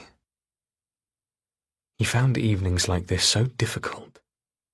Sometimes he had dreams that left him drenched in shame and sweat, a sea of assembled guests turning on him. You don't belong. You've never belonged. What are you doing here? How dare you? And then there would be the sickening sense of falling, plummeting, with nothing to catch him and nowhere to land. Something moved at the end of the garden. He started. A fox? A person? He stood still, eyes fixed on the shadows. Were his eyes playing tricks? No. Something moved there again. Hardly thinking, he stepped off the patio and walked towards it. This shape, whatever it was. He pulled out his mobile and lit up the torch. A figure emerged. Paul came to a halt. Sorry, Mr. Goodlight. The torch function lit up the teenager's guilty face. What are you doing out here? I just came to visit Chrissy. Then you should have come round the front, Reese, Paul said, and knocked on the door. I know, sorry. Just, you were having a party. I texted Chrissy a little while ago. She said she'd come down. Paul turned, and they both looked up now at Chrissy's bedroom window. The curtains were closed, the lamp low. A shiver ran through Paul. How had the kid even got in? They kept the gate locked. Had he crawled right over their 8-foot back fence? She never told me you were coming. She was angry with me. We had an argument after her audition, but I needed to see her. I've come to explain. Like I said, I thought she was coming down. Oh, right. To meet you out in the dark, at the back of our garden. The kid muttered something. What? Said Paul. The kid was only wearing a t-shirt, a bright printed thing. What did it say on it? Paul peered through the dark. Save the whales. It's nothing. We're friends. Chrissy isn't like that. You know she isn't. I don't know anything. What I see is a boy sneaking around my garden in the middle of the night under my daughter's window. Paul fought to regain his breath. I think you'd better leave, he said, trying to keep his voice steady. Yes, of course. Sorry, Mr. Goodlight. I didn't mean to disturb you or your party. Paul found himself taking the boy by the arm, holding him harder maybe than he'd intended as he led him across the damp grass. Ow! It's all right, Mr. Goodlight. I'm going. But there was more fear than he'd realised crowded in Paul's chest. You can't just turn up, he said. When Chrissy sees friends, she needs to make arrangements. I know. Of course, I know that. They were at the back wall now. Paul tugged open the tall gate and pushed the boy outside, into the alleyway that ran behind the house. His chest felt funny, as if he'd pulled a muscle somewhere. It was now that he realised the back gate hadn't been locked at all. He held himself up on the side of the gate, snatching at breaths. My daughter will say if she wants to see you. For now, Reese, please go home. Reese was breathing hard as well, lifting his hand to straighten the neck of his t-shirt where Paul had rumpled it. But for the record, Mr. Goodlight, I wasn't sneaking. She asked me. Enough! Enough! Paul yanked at the gate, shoving it closed again, shutting the boy out. Just as he shot the bolt back into place, he could hear the boy call out one last thing from the other side. Words that were ridiculous. Stupid. I know your daughter. I know all about her. And, Mr. Goodlight, I know about you. Chapter 12. Paul. 4 weeks before. On Sunday, once the debris from the party was cleaned up and all the regular Sunday chores were done, Paul took his laptop upstairs into the master bedroom and locked the door. He wanted to trust his daughter. He longed to trust her, but if anything went wrong, if he ever let Chrissy get herself in trouble again, he would be the one to blame. He would be the scapegoat they would all point to, abdicating responsibility themselves. Conditional. It was all conditional. He had a place in this family only if he earned it, and if he delivered on what was asked. Selina had always been able to read him. She had clocked his intentions right from the start, and she held that knowledge like a weapon, close to her chest. He had to have a plan. If there really was something, a problem, he needed to show he had everything in hand. 6 months to a year, the man had said. No time to wait then. He had to act now. Paul's hands were shaky as he worked through the steps. Choose your platform. Choose your investments. And yet it was so easy. The touch of a button. There the company was, listed on the London Stock Exchange. Last night, once Julia was finally in bed, Paul had done his best at his own due diligence. He'd checked updates online, scoured the FT, searched for every press release he could find. There wasn't much. In fact, there was very little compared to coverage of some of the giants in the game. But what he read fitted with what the man at their party had said. A small but niche business, poised to explode. Paul had downloaded the company's annual report and read through it cover to cover. The government contract was confirmed in there. It checked out. He'd wanted that, hadn't he? someone to point him in the right direction, and his prayers had been answered. For a moment he was pulled back to the night before. Reese in the garden, Paul pushing him out through the gate. Afterwards he had gone to check on Chrissy, to make sure there was no need to worry. To ask for her phone, because he had the right to do that too, to check it spontaneously, as well as once a week. As he'd headed upstairs, he had passed a man coming down. No doubt this guest had been using the upstairs bathroom. Tall, silver-haired. It was the man who had been talking about investments, Julia's colleague. So strangely familiar. A moment later, down below in the kitchen, Paul had heard voices. "Ah, Francis, there you are." Now, sitting in front of his computer, it hit him. Paul realised where he'd seen the man before. That afternoon with Jackson. It was the same man they had run into in the street. These little coincidences all added up, like a trail of breadcrumbs leading the way. It made him feel as though this was meant to be, that the decision he was making was perfectly correct. The universe was guiding him, encouraging him even. He sat back on the cool tiles of the bathroom floor, leaning against the soft wooden side of the bath, the tension easing in his chest, a sense of rightness and certainty replacing it. Even setting superstition aside, one thing had become absolutely clear to Paul through his research.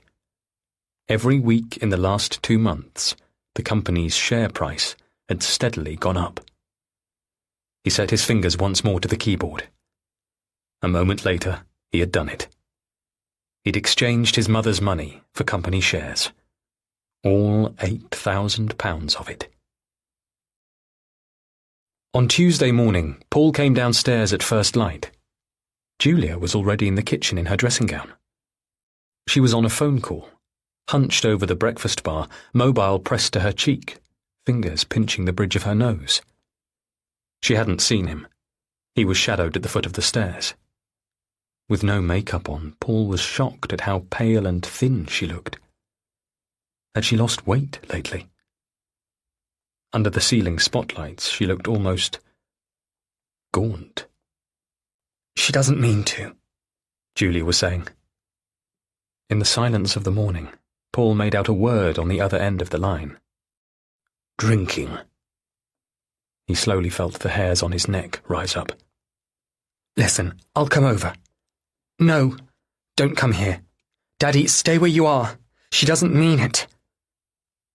The voice on the other end was loud, agitated. "Please, Daddy, don't do anything. Listen to me." Fine, fine. I'm coming. Just leave the door closed." Paul stepped forwards. "Is everything all right?" Julia jumped, startled, the phone dropping from her ear. "You startled me." He pulled out a stool next to her. "What's going on?" "It's nothing. Mummy's not feeling well. And Daddy—" Julia shook her head. "I'm going to drive over." "You're going over there? Now? Should I come?" No, of course not." "Of course not." "Everything's fine. I'm just going to check up on them, drop off some medicine. Then I'll head into work straight after." She leaned over to kiss him. "Everything's fine. I'll see you tonight." They had a TV screen in the kitchen, fitted straight into the kitchen wall.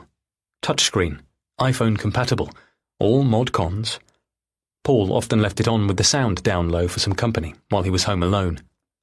That afternoon it was tuned to their local BBC channel, with relentless coverage of the latest investigation into the government's awarding of private contracts.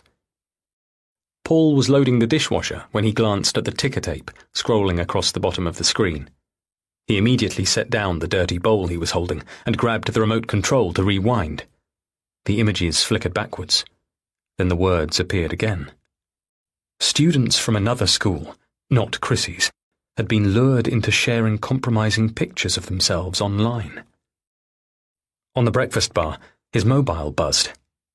Julia was calling. Julia never called during the working day. He picked it up. "Paul, have you seen this?" "You mean the story on the news?" It's on the news? I just got an email. From the school. Haven't you? Wait, maybe, yes. Let me check. He flicked to his email. Here it was. Just arrived. He clicked it open. Concerns have been raised. Speaking to our students. Advising parents. We'll need to talk with her, said Julia. Yes, of course. He felt sick. She's a smart girl, Julia. She wouldn't do anything. Not after that time when he had discovered the WhatsApp group, the one she'd set up with classmates from a partner school, both girls and boys, the group on which they had shared pictures of themselves. Selfies that Chrissy had taken in her own bathroom ensuite. Paul had found it all on her phone, seen the pictures and the messages in response. He had been sickened. Sick. She has tendencies. Selina's words, which over time had become his. Now he felt the same way again. Tell me you haven't, Chrissy. Tell me you wouldn't do this again. Tell me you've learned to control yourself by now. But she's okay, isn't she? Said Julia. I mean, I'm sure nothing's happened. This isn't even in our area. But listen, let me come home early and talk to her. You don't need to do that. I'll be here when Chrissy gets home. I can handle it. He had to handle it. No, I want to. Something like this. It isn't for her father. I mean, she's a girl. I think it would be best. What are you saying? I mean, I'm her mother. It's sensitive. She's sensitive. Sensitive? You think so? He had never told Julia about the WhatsApp group. He had been too scared that he might come right out and blame her. Like mother, like daughter. He had taken it to Selina instead. It was Selina who had given Chrissy a talking to. Was it then that things had changed with the allowance? Was it then that it had been made clear to Chrissy, carefully, subtly, words between the lines, that the money was conditional? Wasn't it then that Chrissy had seemed to fall more in line? Paul? He shook himself. Will you let me do that? Please, Paul. I swear I'll come home early. Let me speak to Chrissy tonight. For once, Julia was as good as her word. She was back at 5 to 5, earlier than he had ever known, and just 10 minutes after Chrissy had got home. Chrissy was having her snack in the kitchen, the one Paul had prepared for her, as he did every day. Paul had been as good as his word too, and had said nothing. He'd clamped his teeth down on his tongue. Now he let Julia lead their daughter into the sitting room, softly closing the door behind them. Paul eavesdropped. Of course he did, although he could barely make out any words, just the low murmur of Julia's voice and Chrissy's monosyllabic replies. One phrase made it through the thick wood to his ear, though, sending the blood thumping in his veins. I know, Chrissy, sweetheart. You're just like me. Chapter 13. Julia. Now. When daylight comes, they send a detective. Our daughter Chrissy is still not home. I've hardly slept. Paul has somehow, lying in bed next to me, letting out little snores while I stared at the ceiling. All night my phone has been awash with messages of shock and concern, and offers to pitch in. We'll help put the missing posters up, one message said, words I wasn't ready for at all, and which immediately made me want to be sick. The school and the academy say they will canvass all their pupils, all her friends, her classmates, anyone who might know. A whole network is moving into action. The messages of concern and support are all very well, but no one can say what might have happened to Chrissy. So I just delete them. In fact, I turn my phone to silent, because these days its beep and buzz has become like a trigger, sending shoots of anxiety pain through my chest. It never used to be like that. It used to be completely the opposite. Completely the opposite. Delight, excitement. But now all it generates is guilt. I think about the emails I send my father every fortnight, the ones to which I always receive a dutiful reply. I appreciate that, Julia. Very good. He knows I'd never lie when I send him these updates. And, in all these years, I have never, ever had to. I've worked so hard to keep everything steady, balanced, harmless. But now, anxiety spreads to my jaw, my legs. Sally comes round again on her way to work, knocking on the door at 8:30 to check whether we're both okay, and whether there is any news.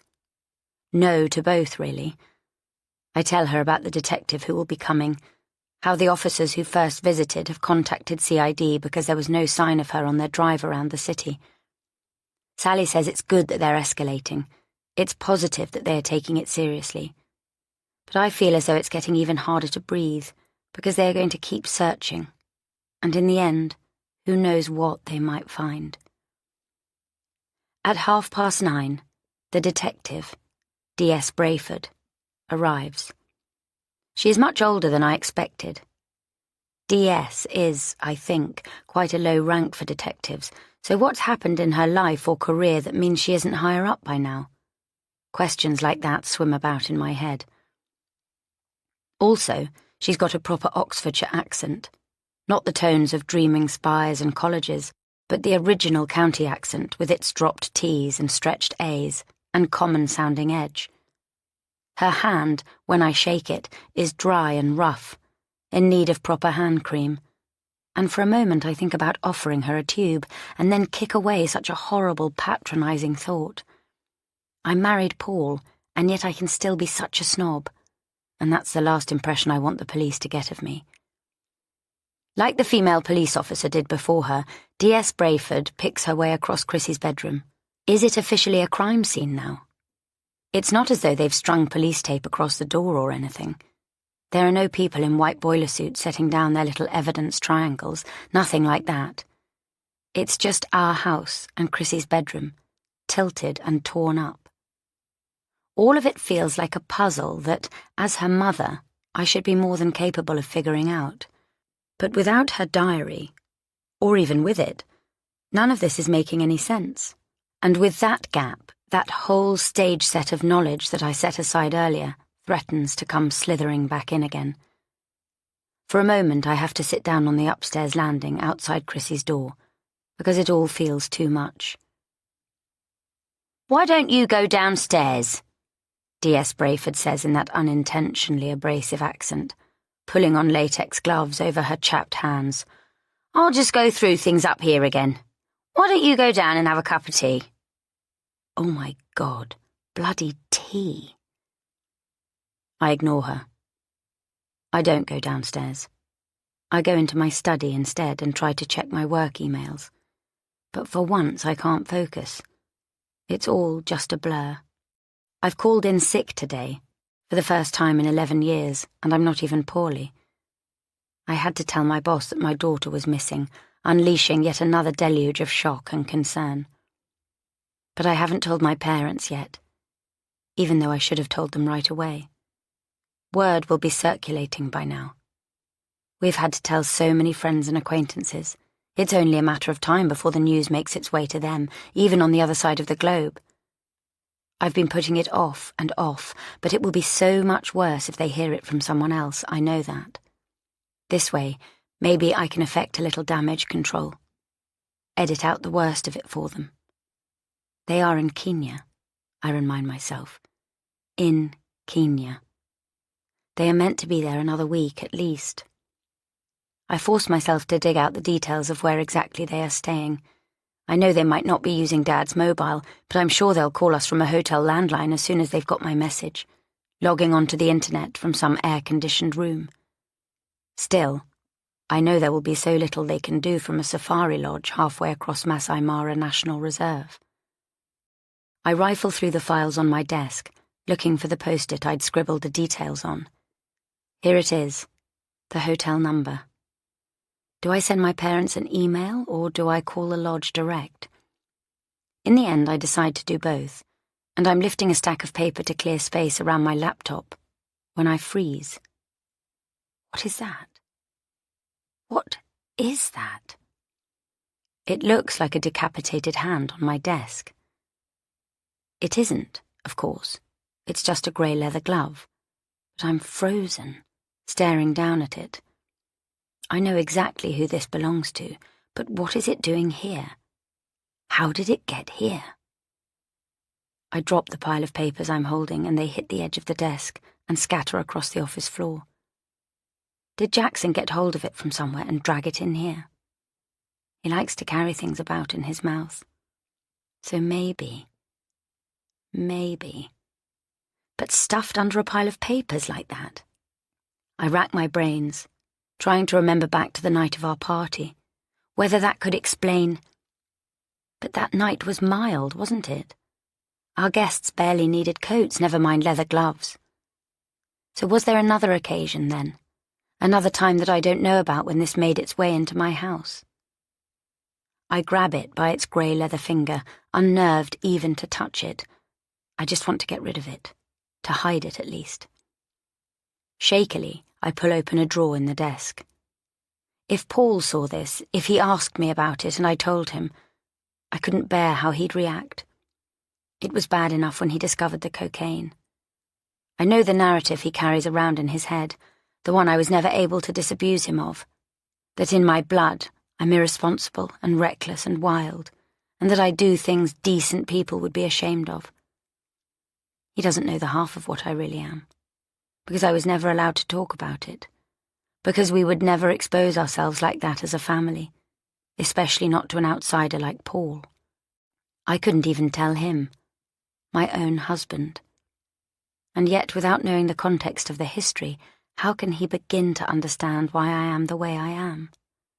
But I don't think this glove could have got here by accident, and my mind leaps to the thought that someone planted it deliberately, left it there for me to find.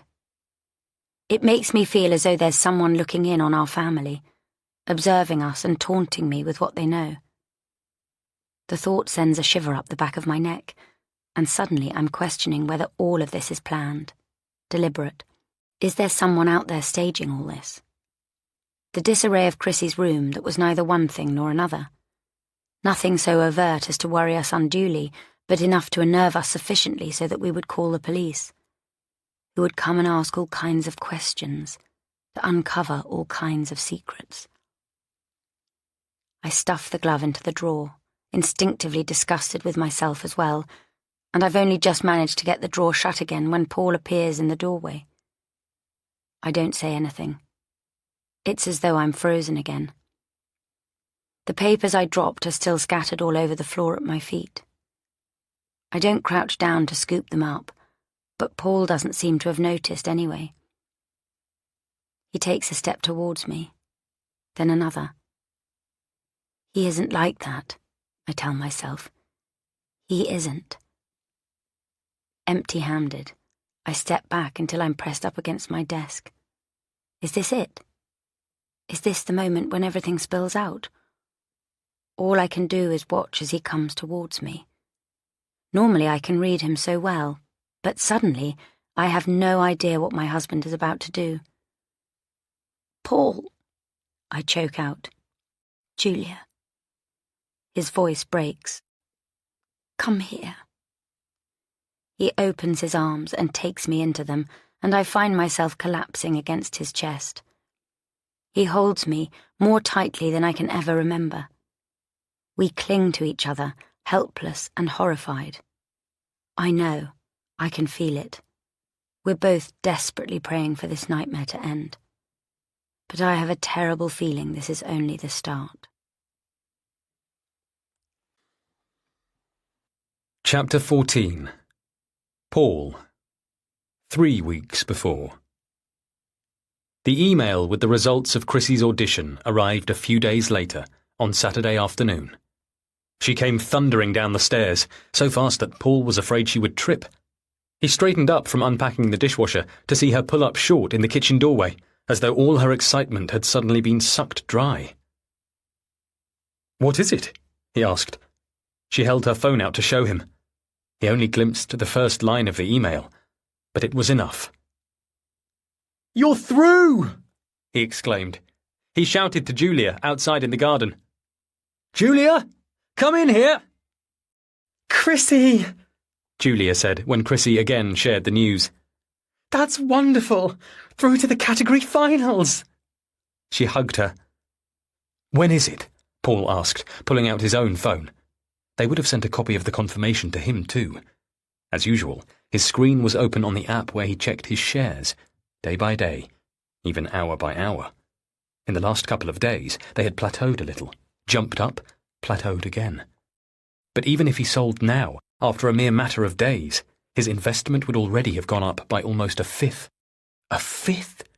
It was amazing to Paul. Was this how they did it then? So easily? How the rich got richer? It made him think of those words from the Bible. To those who have shall be given, and in abundance. To those who have not shall be taken away. The very idea of it made him feel dizzy. Dizzy, but at the same time certain of his plan. Paul flipped over to his email inbox and spotted it. Subject line: The category finals. He opened the message and showed it to Julia. "Delighted. Congratulations. Such an achievement." What date? Maybe Julia could come with them again. 3 weeks, said Chrissy. 3 weeks. Her face was pinched. "I've got to practice."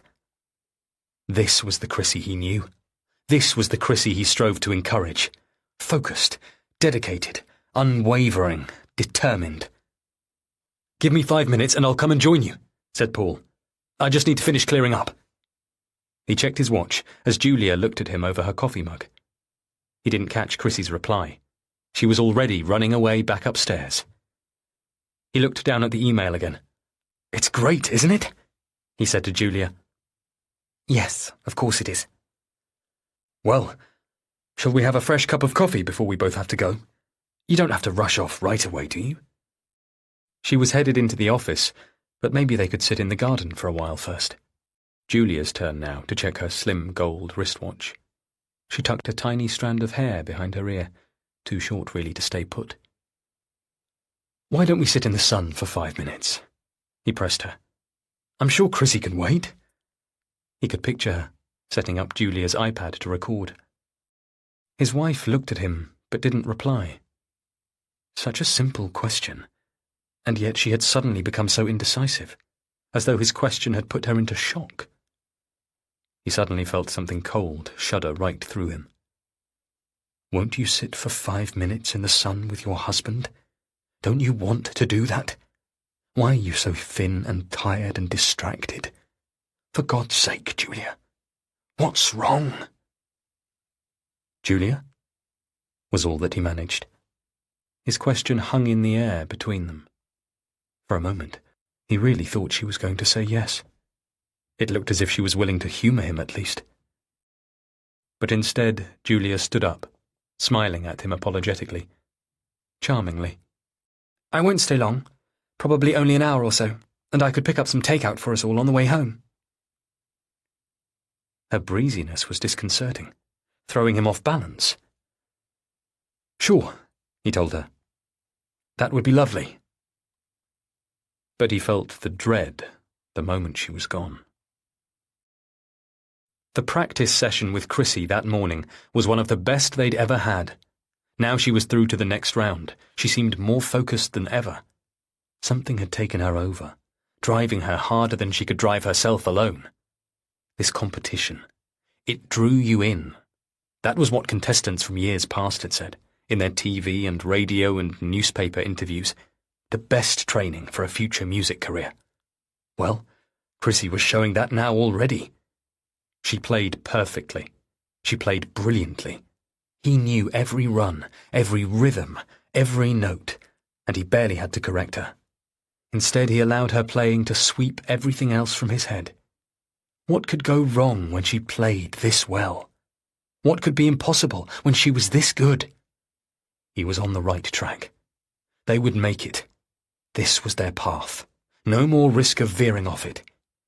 He'd set everything in motion. There was no turning back now. Later, Julia was home, upstairs in her study, but still working on her nightmarish case. She'd come back from the office after only 2 hours, but walked through the door weighed down with files, and with no sign of the takeaway she'd promised. Paul picked up after her, straightening the boots she'd tugged off in the hallway, and hanging her scarf on the peg, so that its 2 ends hung down equally. Her coat, too? It was due a trip to the dry cleaners. She would be switching to her spring jacket soon. He felt through the pockets, checking for loose change, used tissues. He pictured that scene in the movie when a wife finds a telltale receipt in her husband's work jacket, the one with a dinner tab that's clearly for 2. But Julia's pockets were empty. He folded the coat over his arm and carried it through to the kitchen, ready to mention to her later. In the privacy of the den, he opened up his investment account on his laptop. The share price was rising, but after the initial adrenaline thrill had worn off, Paul had done the cold, hard calculations and realized it wasn't going to be enough for what he needed. £7,000 a term, £21,000 per year, and Chrissy would be there for 2 years, maybe even 3. You have to focus her until she's past the danger point, he heard Selina's voice in his mind. Until 25, let's say. She'll be well out of her adolescence by then. Well, there was no way he could amass the full amount so quickly, but he'd calculated that if he could make enough for the first 2 terms at least, then Julia would see how good it was for Chrissy, and together they could discuss the funding beyond that. But time was short. Chrissy was compliant now, focused on her next round of auditions, but the competition would end in another 2 months at most. He needed to secure her a place now, for the autumn term. He had already sent off a completed application form in Chrissy's name and received an email offering Chrissy a date to sit the Royal Institute's entrance exam. She would get in, that went without saying, but if he didn't have the money ready to go, what would that matter? There were no scholarships for this place, and with Julia's wealth, Chrissy would never qualify for an assisted place. He needed to get more from his investment, and faster. Even at the rate the shares were rising, the return on £8,000 could only be so much. He had an answer, though. It only took a few clicks of the mouse. It was so strange when you thought about it, the way so much of your money these days was purely electronic. Just numbers on a computer screen, data in a bank. He thought of that scene at the end of Fight Club, when the computer servers of all the credit card companies exploded. It was as easy as that for the debt of the world to be wiped out. The flip side was how easily you could do what you needed. In a few simple moves, Paul had transported numbers from one place into another. It was a lot. This time, it was really a lot. But he was doing it for Chrissy. It was exactly what she needed. In the long run, she would be grateful to him. When she was older, she would understand. He was tired now. It had been a long day. He wanted to crawl into bed, but there was still the dishwasher to empty and the cast-iron casserole dish to scrub. He closed down the laptop and flicked on the TV. The Apprentice. He thought about calling Chrissy down from her room to watch it with him. She liked the show. They'd watched the whole of the last season together. In the end, he watched it on his own. He let himself sink onto his side, tugging out a cushion to use as a pillow. Sometimes he would find Chrissy lying in here like this, in the brief spaces between school, their practice sessions, homework, dinner, and bed. He'd watch her sometimes, her hair a dark wave against the cream fabric. The dishwasher beeped next door, announcing the end of its cycle. Paul knew the sound so well. He could just close his eyes here for 3 minutes. 5. He slipped his hand beneath the cushion, adjusting it against his cheek. His fingers scraped along the edge of something.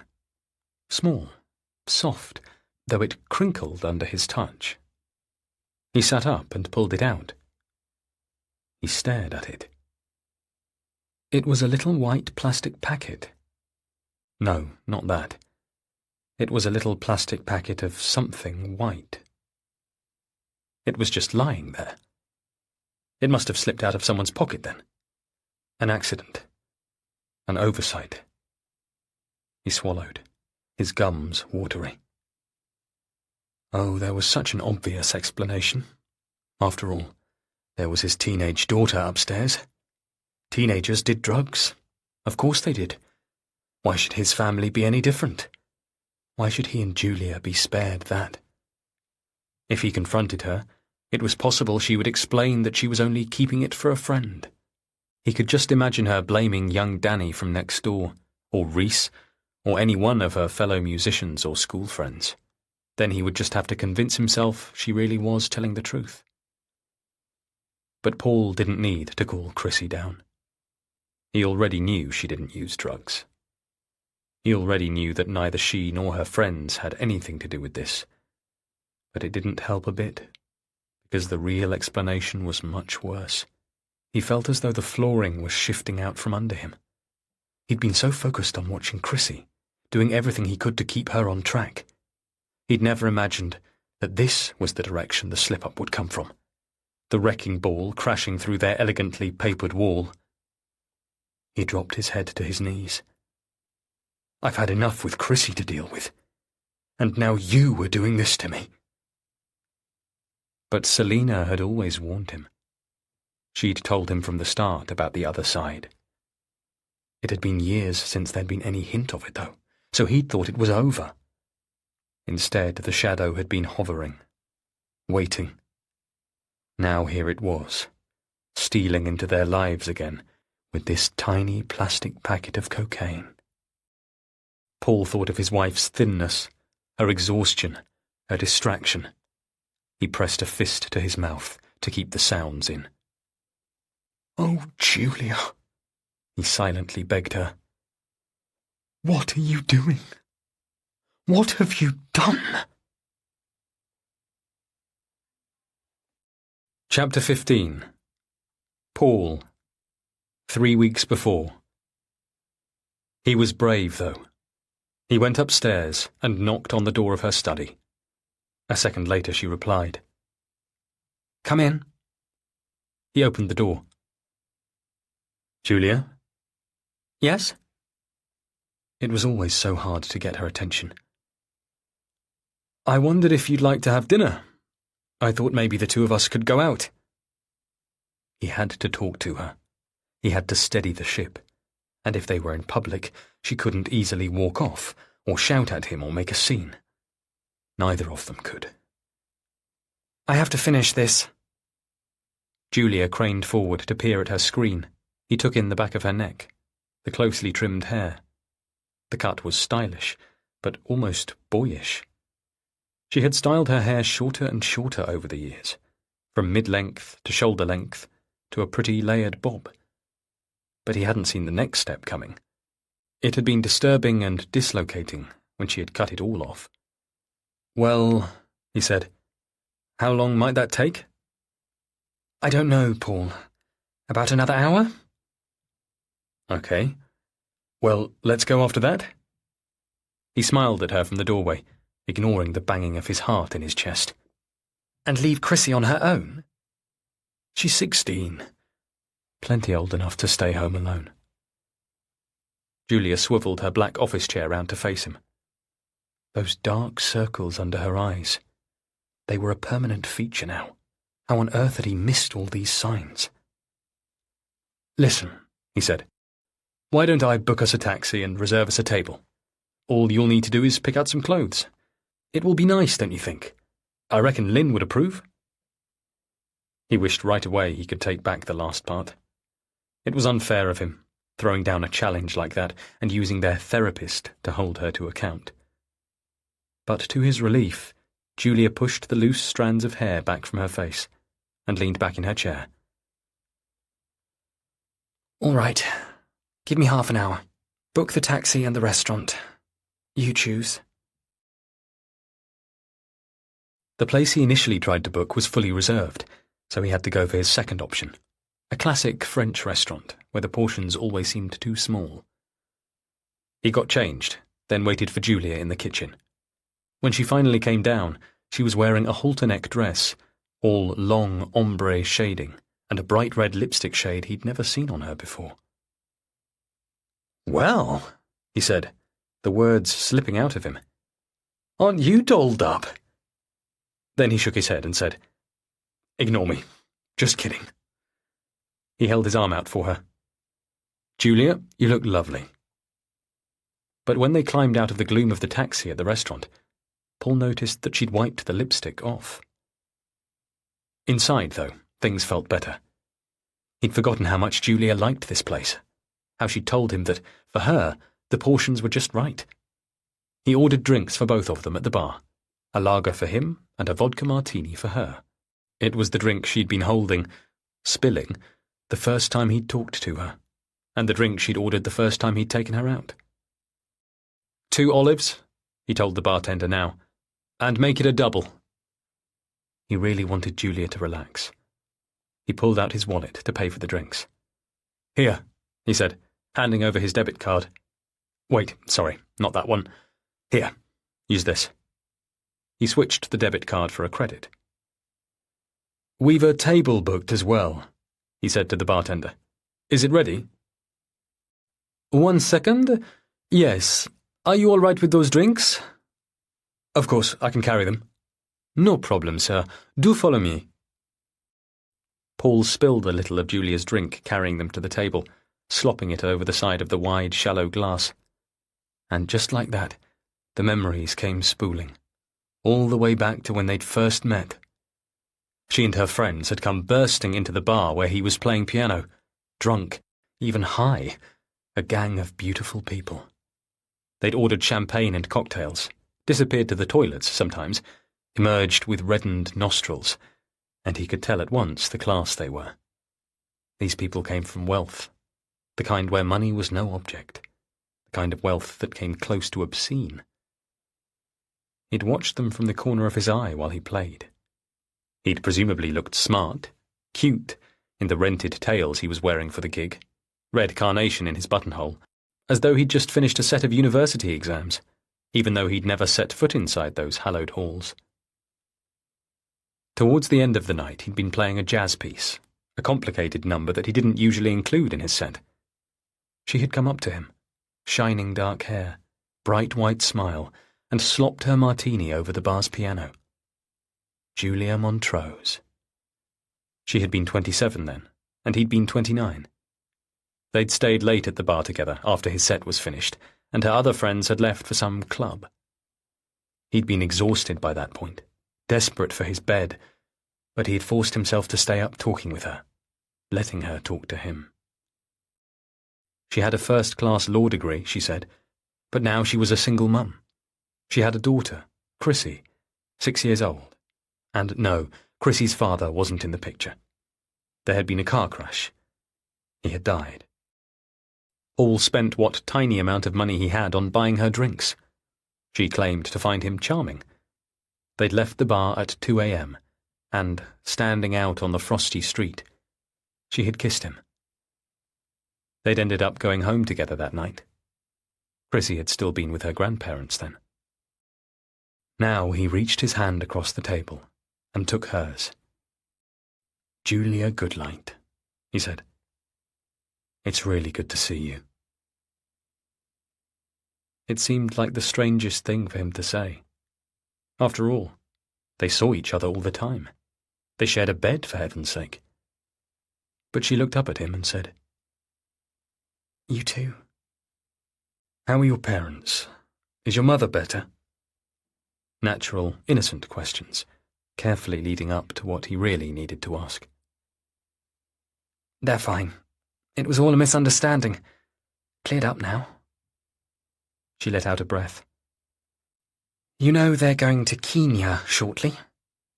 She pronounced it Kenya. "To Kenya?" "Yes. I'm glad. I hope it will be good for them. A little time away." Good for us all, Paul found himself thinking. Wasn't that somehow also the subtext of her words? He was still holding Julia's hand. He took a deep breath. "Julia," he said, "I found it." "Hmm? Found what?" "You know, The cocaine. Her hand went rigid in his, but he refused to let her pull away. The packet. It was on the couch in the den. For second after second, she didn't say anything. Was she going to deny it then? To his face? Her hand in his was limp, unmoving. Paul felt that coldness again on his neck. A sudden premonition, or recognition? "Julia?" he prompted. "Please don't tell Daddy." "What?" "I'm not going. It was only once. Twice, maybe, that's all. It's been part of the culture at work. All these hours we do. This case. Paul." Not a denial, then. A minimization. A waiter appeared and set down their menus. "Thanks," Paul managed, making himself smile up at the man. "This looks lovely." Julia didn't let go of his hand. Instead, when the waiter withdrew again, her fingernails were digging into his palm, and Paul caught her lifting her napkin to her cheek. Was she crying? It would be so unlike her. But her white napkin was darkened now with tears. This wasn't right. It wasn't what he'd expected. Where was her anger? Her defensiveness? Her carefully constructed, lawyerly defense? "Julia," he said. "Julia, what is it?" A wave of panic crashed over him, the way it always did when his footing in this relationship slipped. "Please, God, don't tell me you're leaving me. I will have nothing. I'll have nowhere to go." "It was just a mistake, a slip-up. It was just one time and I've stopped." Paul clenched his teeth. "Please, just promise you won't do it again." "I'm sorry." "You don't have to apologize. Just promise." Julia shook her head, pressing the napkin to her eyes. "But I'm sorry. I don't know why I did it, Paul." "Listen," he said. "It doesn't matter. You're working on it. We're working on it, aren't we? Look, we're here now." He squeezed her hand back, steering her away from the cliff edge. "Let's just enjoy this meal and have a nice evening. We'll keep working. We can even book another session with Lynn if you want to. It doesn't matter what's happened before now. Julia, I love you," he said to convince her. "You know that, right? Just the same as when we first met." In the 10 years of their relationship, 8 years of their marriage, he had done so much for her, given her so much, and look at all he'd been awarded in return. A beautiful daughter, a beautiful life. What was that if it wasn't love?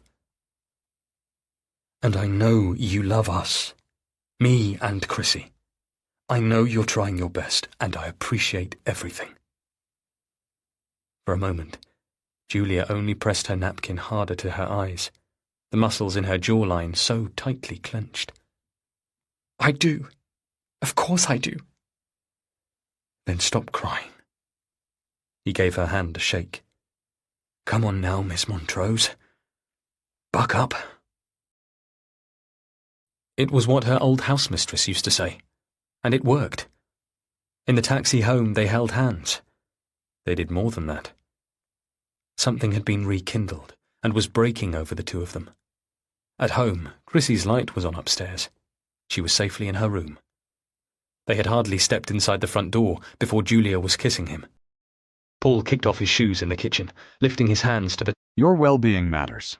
That's why we include soft moments like this to help you feel centered and calm.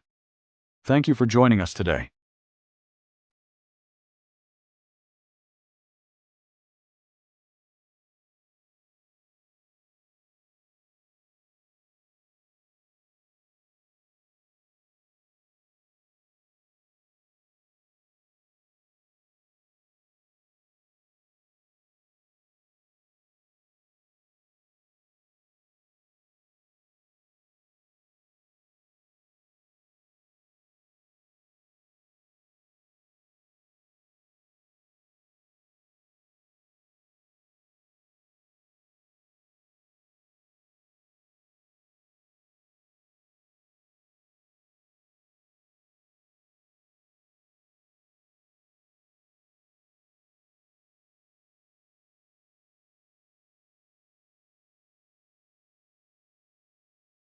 ties of her dress.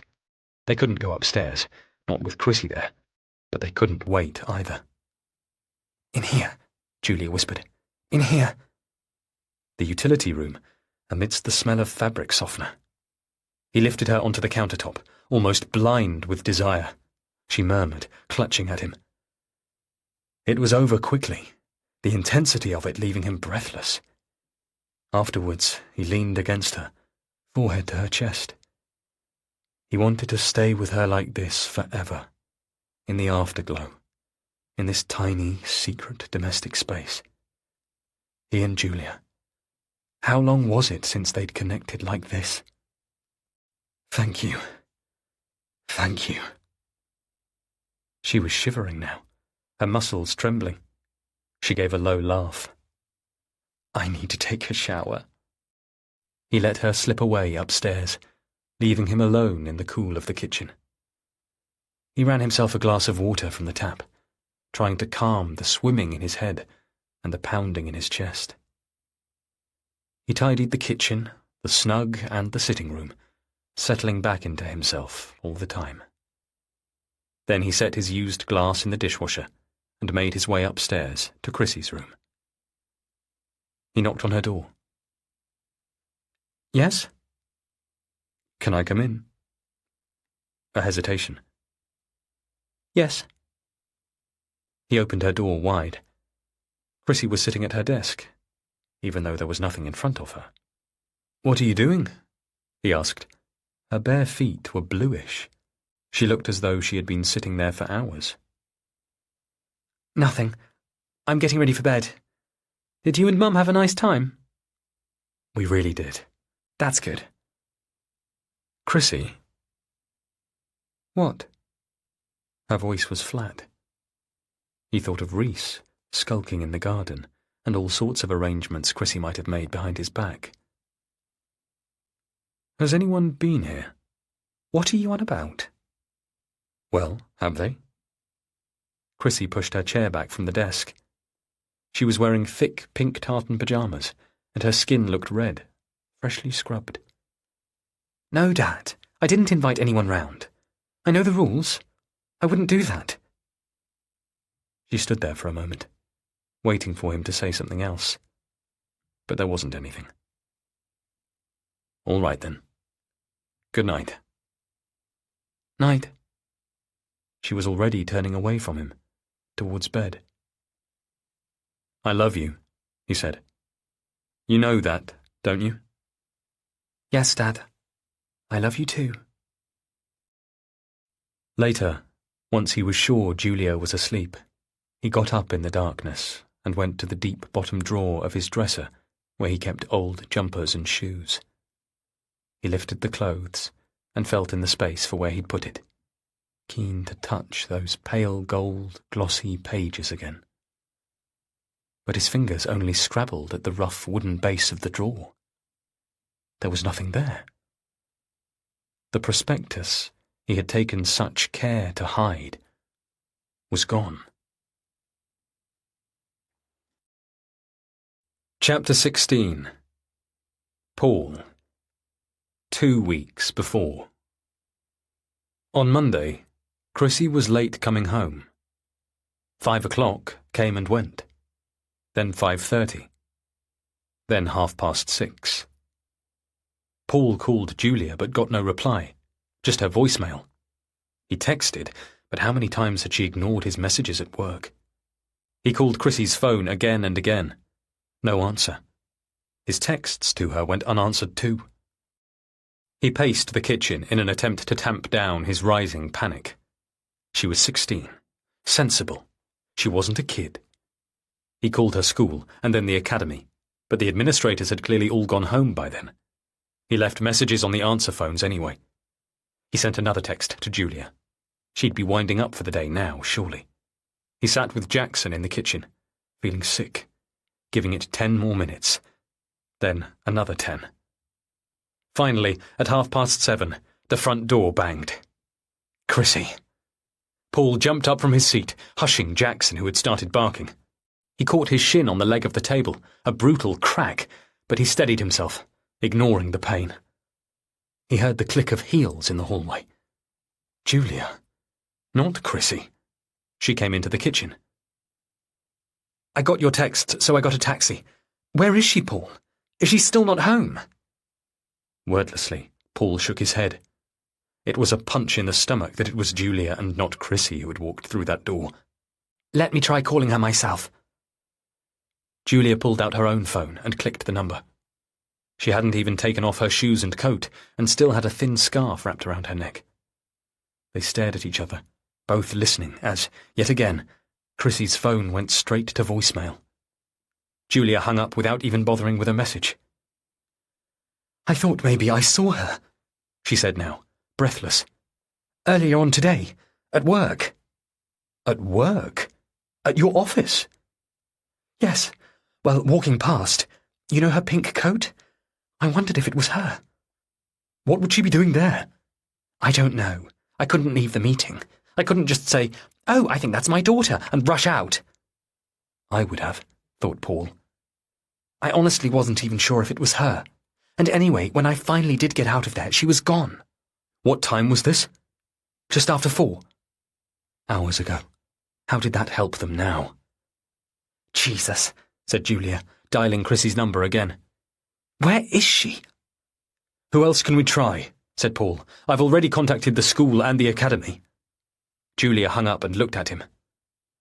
Reese? Have you tried Reese? I was about to. He dialed the number he'd made Chrissy give him. The phone rang and rang, but there was no answer. Send a text, Julia said. Kids never take calls. Paul clumsily typed it out. Chrissy is late coming home, and we are trying to establish where she is. Please get in touch as soon as you receive this message. Send. What about your parents? He asked. She can't have gone there. Why not? It was possible. Reassuring, even. Selina would set her straight. Let's ring them. No. I don't want to upset them. If she was there, they would already have called. What about her other friends? Julia was scrolling through her phone. We can try their parents. Chantal Lawson, Nina Tosca. Does she still hang out with them? Chrissy didn't. Not really. She only had time for practicing these days. I'm not sure, he said. Try the numbers you've got anyway, he said. But wait, let's do it from the car. The car? Yes, let's drive around, past the school and your work and wherever else we can think of. Okay. Jesus, Paul, I'm going to shake her so hard when she gets home. It was nearly 8 now, and getting dark. He backed out of the drive with the headlights on. On the dashboard, his mobile buzzed, and he glimpsed the text from Reese. 4 words. She's not with me. Paul grabbed the phone and shoved it into his pocket. Oh, hello, yes, Julia said into her phone beside him. Is that Miss Lawson? It's Miss Goodlight. Chrissy Goodlight's mum. Paul accelerated along Woodstock Road. We're just wondering if Chantal is with Chrissy this evening, said Julia. She isn't home yet. We're assuming she's headed off to a friend's. No? OK, well, of course, yes. Thank you. I'm sure she is. And to you, all right then, bye-bye. She hung up and shook her head. Not since this morning. Paul signalled sharply, took a left turn. This fucking one-way system. You can't get anywhere. Nina Tosca's mum, then. Try her. The first time Julia tried, it went through to voicemail. She was dialing again when Paul's phone rang. Crammed in his pocket, under the seatbelt, there was no way he could get to it in time. Pull over, said Julia, cutting her own call. Here. Double yellow, said Paul. It doesn't matter, just stop. He jammed the car into the side of the road and yanked the slippery mobile out of his pocket. By the time he managed to pull it out, there was a missed call and a message from an unknown number. With a shaky finger, he put the voicemail on speaker. Hello. My name is Alan Baxter. I have your daughter with me, Chrissy. She's here, at the Oxford Botanical Gardens. We're closing up now. If you get this message, could you come? I'm not sure about letting her walk home on her own. Paul stared at Julia, as out on the road, cars went zipping past. Julia stared back at him, both thinking the same thing. What the hell? They found her at the main gates of the gardens, an elderly man with her. Alan, Paul presumed. His whole body felt suffused with embarrassment as they climbed out of the car. Seeing Chrissy in her school uniform and pink coat, she was wearing a pink coat, with her school bag dangling off one shoulder.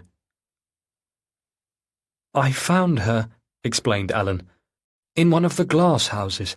She seemed a bit upset. I got a number off her eventually. She agreed I could call." They had found her, and this Alan had taken good care of her. But what on earth was she doing here at all? "Thank you," he said to Alan. He felt as though he should tip the man some money. "Thank you," he repeated. "We can take it from here." He opened the back door of their shiny car. Silently, Chrissy climbed in. "What's going on?" Julia asked, as soon as the three of them were inside, doors closed. "What happened?" She twisted in her seat to face their daughter. "Why did you just disappear like that?" "Nothing. I was tired." "You ran away because you were tired?" "I didn't run away. I needed to breathe. I just needed to think." "About what?" Silence. "Chrissy, about what?" "You want to—" But Paul needed her to stop. It was too much. Julia was pushing too hard. "Leave it," he said to Julia, turning on the engine. "Be reasonable. Be reasonable." They were walking a tightrope. Grip too hard and you would lose all control. "She's exhausted right now. We'll talk tomorrow. Not now. Let's just all get back home." Paul was shivery. He hadn't eaten since noon. He had to return them all to the warmth and familiarity of home, and tomorrow they would smooth everything over. It was dark now, the city full of red tail lights. 20 minutes, and they'd be back home. Chrissy was a good girl. Let her be a good girl. In the passenger seat, Julia was texting Ms. Lawson. "False alarm," she'd be writing. "Sorry to disturb." The tyres crunched on the gravel as he turned into their drive. The clever security light snapped on. He switched off the engine and got out, heading to the house to unlock the front door. Julia followed with Chrissy, carrying her heavy school bag for her. He shoved the door open, and Jackson jumped up to greet them, barking, paws on Paul's stomach, happy tongue hanging out. The strength suddenly gone from him, Paul crouched down and wrapped his arm around his friend's shaggy neck. "Good boy," he whispered, burying his face in Jackson's bushy fur. "It'll be all right, Jackson. Good boy." Chapter 17. Paul. 2 weeks before. He meant to talk to her once she got home from school the next day. In the morning she had got up late, bolted her breakfast, and escaped from the house before he'd had a chance to say a word. He gave it half an hour, until 5:15, holding himself back while she went upstairs to get changed. He had to tread carefully, walking that tightrope. He had to reset the boundaries without pushing her away. Counting down the minutes, heart quickening, he texted Julia. "She's home. I'm going to talk to her now." "Thank you," she replied. "I'm trying to get away, but I can't yet." Paul clicked his phone off and went upstairs. He found Chrissy in her bedroom, a black bin liner clutched in her hand. "What are you doing?" he said. She glanced at him, but then half turned away again. "Having a clear out?" "Really?" She opened a drawer in her desk and rummaged through it. "Yes." He stepped into her room without asking. Sometimes it was better to simply take charge. "Chrissy, listen. About last night. Really, you can't do that. You cannot just go off in that way." She had picked up a can of hairspray and was reading the text on the back. I'm sorry. So what happened? What was it about? I needed space. Well, yes, you said that. Paul could almost see the words, like a cast-iron edict, floating in the space between them. We have one goal. We have one focus. Everything else we push out of the way. That's the way it works, and it always has done. How else do you think we got this far? How else do you think we're going to keep going? You can't capsize this ship when we're so close to succeeding. You cannot break our agreement now. If you need a break, some respite, then you should communicate that. He spelled out to her. To me or your mother. You don't go off without telling anyone where you are. You have a lot of people supporting you who have put a lot of time and money into getting you to where you are now. You mean like you? You mean like Grandma? Certainly your grandmother. She went on, throwing things into the black bag. Yes, but sometimes there are things that aren't music. Not everything is auditions and practice and bark. Next to her, on the desk, her mobile phone buzzed. It was face down, but Paul still made out the lock screen lighting up. Chrissy. What? I should check that. Uh-huh. But she didn't hand it to him. Chrissy? This time he saw her flinch. Okay, listen. Last night, it was about Reese. That's why I took off. What I needed to think about. That's all. He's gone travelling, and I miss him. After my audition, we argued, then he left. Her words made sense. And hadn't Reese said something similar? And yet... The phone buzzed again on her desk. She scooped it up without even checking it. Chrissy, let me see that. Why? It's nothing. Because, Chrissy, we have rules about this. Still, she didn't hand it over, and Paul's stomach plunged. Chrissy, he said quietly, softly, firmly. Give it to me. In the end, he had to pull it out of her hand. He took it through into the master bedroom, where she should have left it for him on Friday night. It seemed, somehow, they had both forgotten. He didn't even need to unlock the screen before a whole cascade of messages flooded in. He dropped the phone onto the bed as though it had scorched his hand, wiping his palm again and again on his jeans. He wanted to throw up. He wanted to vomit. He yanked open the door. Chrissy! He yelled across the landing. Chrissy, get in here! He went back to stand in the middle of the room, arms folded, heart pounding against his ribs. She was already crying when she came through the door. Don't do that, Chrissy. Don't cry. It's not what you think, she was saying, through her tears. These messages? He read them out to her. Hey there, slut bitch. I'll stick it in you. I'll give you what you've asked for. Little whore. She covered her face with her hands, shaking her head. Jesus Christ, Chrissy, what have you been doing? Nothing. It's not what you think. It's not my fault. I can't stop them. Oh, my God. Just get out. Get out of here for a moment. I need a minute. Go down to the kitchen and wait for me there. He had to calm down. He had to compose himself. What was this in him? The hideous desire to shake her, hit her. Why was his shock twisting into such rage? She was his daughter. He was there to protect her. But instead he wanted to throw her across the room. He could hear her still crying as she made her way downstairs. He paced the bedroom, bashing the heel of his hand against the walls. He hated it.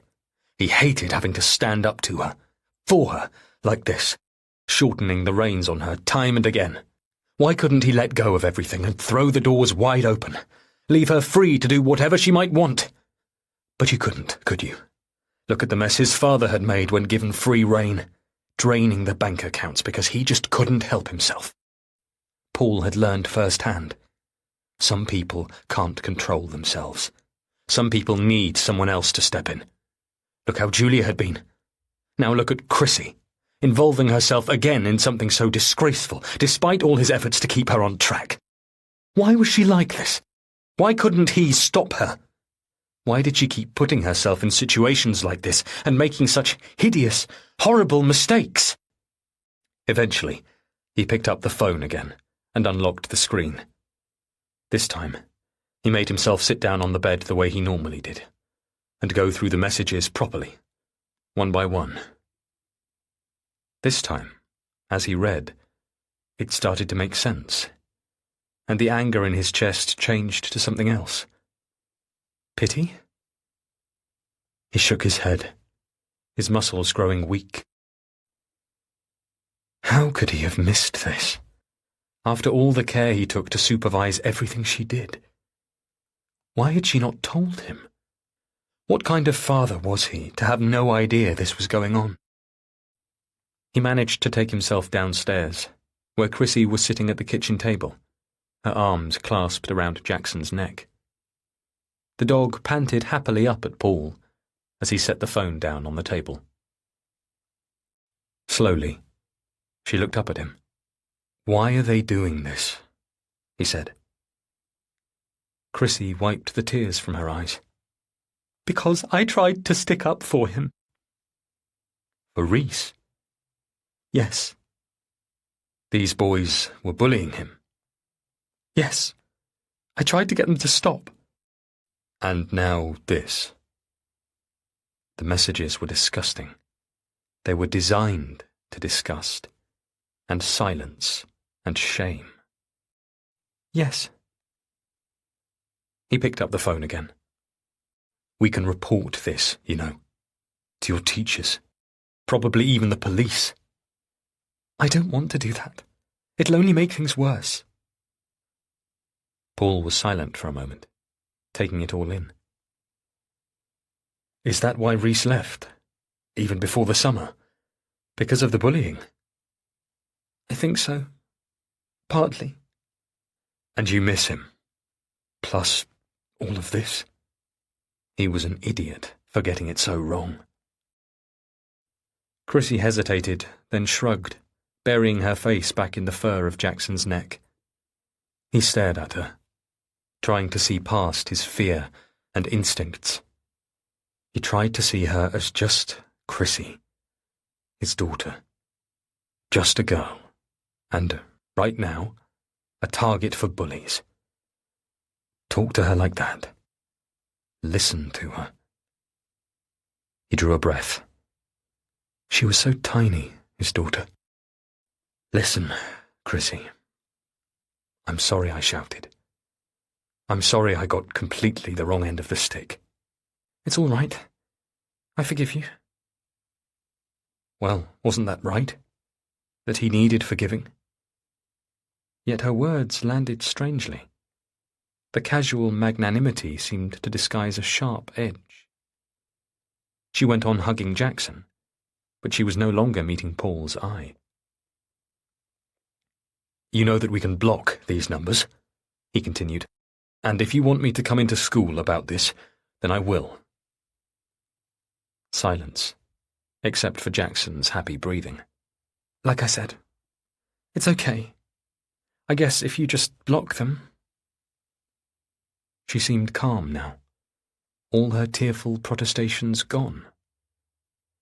Was that why something still didn't feel right? Or was he just so used to scouting between the lines? Had he become incapable of trusting someone? Incapable of taking what his daughter said at face value? Rounding the table to crouch down beside her, he took in the scent of her strawberry shampoo and gum. "All right, then. Let's make sure to block all of them." He set the phone on the table between them. "Here, look at me. Let me show you how."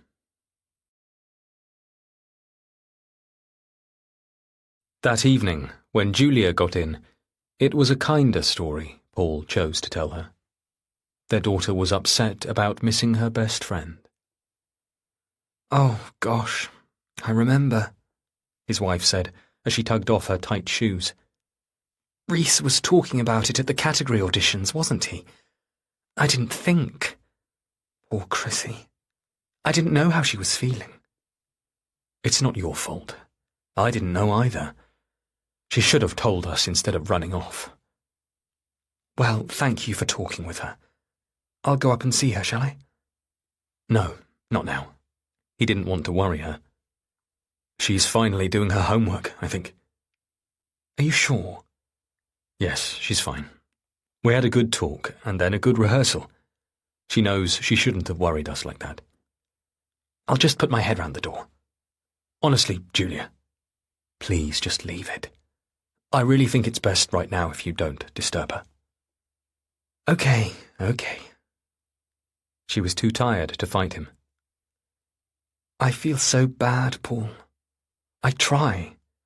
I know I'm not always here, and I wish I'd known. She dropped her head into her hands. All day at work I've been so worried, and now I'm just exhausted, Paul. He let his hands come to rest on her shoulders. It's all okay.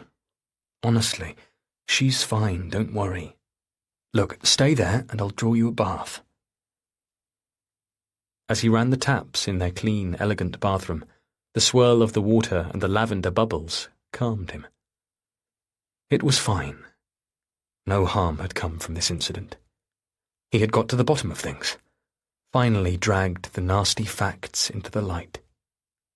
No need to worry Julia, and definitely no need to involve Selina in this. When the bath was ready, he called down to his wife.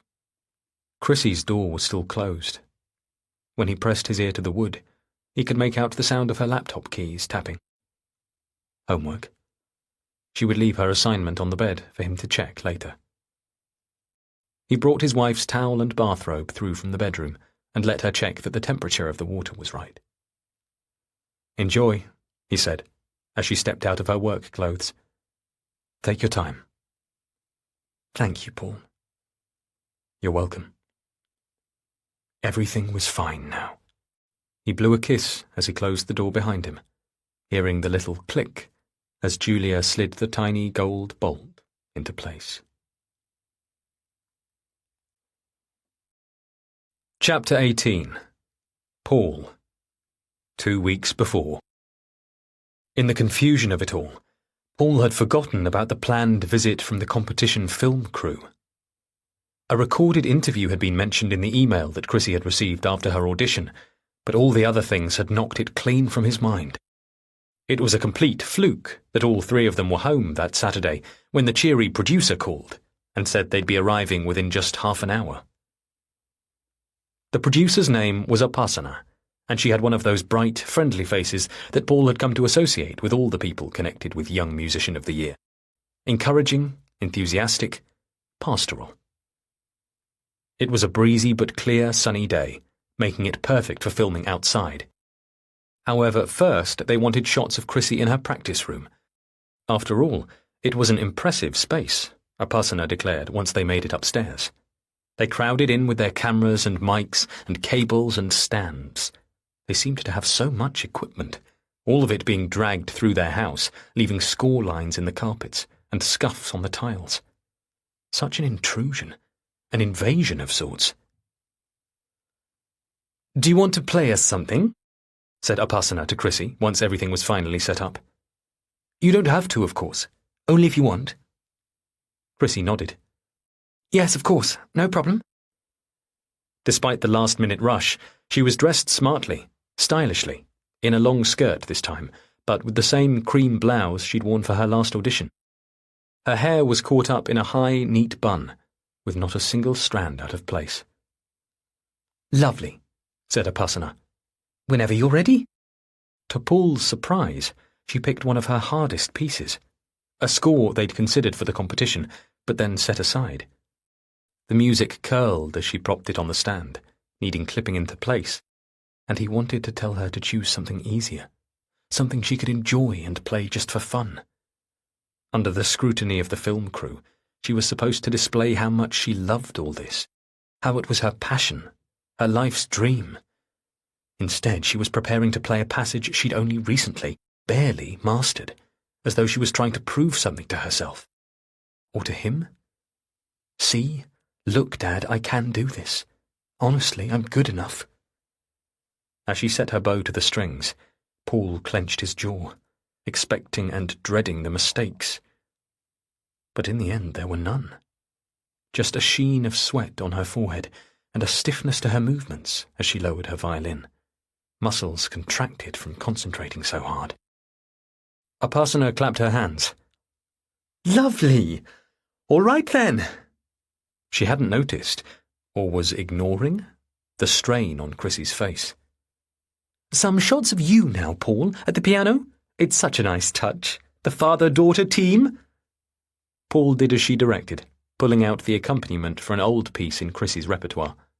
It was an easy one for both of them these days, something they usually only bothered with to warm up, and yet his fingers were clumsy, tangling with the keys. He embarrassed himself with how badly he played. "Perfect," declared Upasana, regardless, checking back through the footage. "Do you want a bit of us both playing together?" said Paul. Father and daughter. That was how it should be. That was their whole story. That way, he was sure he'd play better. "Sure," said Upasana. But Chrissy was already packing her violin away. "Never mind," said Upasana. "Shall we do the interview now instead? Out in the garden? We'll have your mum join us too, shall we? And—" she laughed as Jackson came bounding up the stairs. "Your dog?" Paul closed the piano lid, and they headed back downstairs. They set the camera up on the patio, and the three of them sat together on the garden bench. Paul, Chrissy, and Julia. Jackson sat on the ground beside them, panting, Paul surreptitiously restraining him on the lead. Upasana had her own little fold-out stool. "I take it everywhere with me," she laughed. "You never know when you'll need to sit down." She crossed her legs while the cameraman dangled a fuzzy microphone above them. Paul found himself glancing over to check whether the garden gate latch was bolted shut. "So," Upasana began, "Chrissy, have you always wanted to be a musician?" Chrissy had always been good at interviews and speaking in public, her natural poise tending to shine through. He had every faith in her this time, too. When the notice of the filming had first arrived, with details of the interview questions in advance, Paul had written out notes for her, a sort of loose script. Thankfully, the camera wouldn't be able to pick up the tang of sweat from her exertions earlier, exacerbated now by the warmth of the day. Paul noticed, though, and surely Julia did too. "I suppose so," Chrissy was saying. "I began playing when I was 6. It was my grandmother's idea." "Very young," exclaimed Upasana. "And what about your parents?" She smiled at each of them. "Are they musical too?" "Well, my mum loves ABBA." That was well played, thought Paul, that little joke he'd suggested. She'd delivered it just the way they'd rehearsed. "But my dad is a musician, like me. We practice together. He plays the piano." Upasana knew all of this already, of course. Chrissy understood that. She knew she needed to say it all to camera. "And who are your biggest musical inspirations?" Paul had made a list of names for her, too. He knew her so well. They talked about her inspirations all the time. "There's so many," Chrissy said now, twisting her hands together as though struggling to think, when really all she had to do was remember. "Nicola Benedetti is an inspiration, of course. I'm also inspired by other performers, like the stage presence of Taylor Swift." He couldn't fault the content of what she was saying, and yet she was so stiff. What was it? Was she just trying too hard? But when Chrissy tried hard, she was usually brilliant. This was something different, something he'd rarely seen. She seemed agitated and distracted, as though there was something else clawing at her thoughts, some other pressure she was fighting against, something he'd missed, something he didn't know about. "And in 5 years' time?" said Upasana. Chrissy coughed. "Sorry." Upasana smiled. "Not at all. We'll edit." She checked with the cameraman, who nodded to confirm. "So, Chrissy, in 5 years' time?" Chrissy coughed again, but this time it was different, more like a gasp. "Chrissy," said Julia, "are you okay?" Chrissy shook her head. Her breath wheezed, caught, wheezed again. She didn't speak. It seemed she couldn't speak. "Oh my goodness!" Julia jumped up. "What is it?" said Paul. "What's happening? Did you swallow something?" He was on his feet now as well. Upasana was off her stool and squatting down beside their daughter, as Chrissy bent forwards over her knees. "Get it out!" Paul exclaimed. "Get it out!" Jackson barked frantically. Paul had to use all his strength just to keep him still. "Julia, hit her on the back. Hard. You need to dislodge it." "Breathe out," Upasana was saying. "It's okay. Breathe out." "How can she breathe?" said Paul. "She's choking." "She isn't," said Upasana. "It's anxiety." Paul stepped back. He could hear Chrissy's breath again now, wheezing out, wheezing in. Julia sat back down beside Chrissy on the bench. "It's a panic attack," Upasana said. "That's it. Just keep breathing. In for 4, out for 6. Julia put an arm around their daughter. "It's all right," she was saying. "It isn't dangerous. You're fine." Chrissy was coming back to herself now, her shoulders relaxing, her breathing easing. "Have you had a panic attack before, Chrissy?" Upasana asked Chrissy. Paul answered for her. "No," he said. "You haven't, have you, Chrissy? Never." "It can be stress-related," said Upasana. "My sister used to get them. She said it felt like her whole throat closed up. I'm so sorry." She rested a hand on Chrissy's knee. "If today's been a bit much." Chrissy shook her head. "No, it's fine." Her voice was raspy. "It wasn't the interview. I'm fine, honestly. I guess it just happens." Upasana shot a nervous smile at Paul. "Well, we've got plenty of lovely footage, so don't worry at all about that. We can call it a day. You've done great, Chrissy. Honestly, we've got everything we need." "What was it, do you think?" Julia asked Paul later, once the film crew had packed up and left them in the bright cool of their kitchen.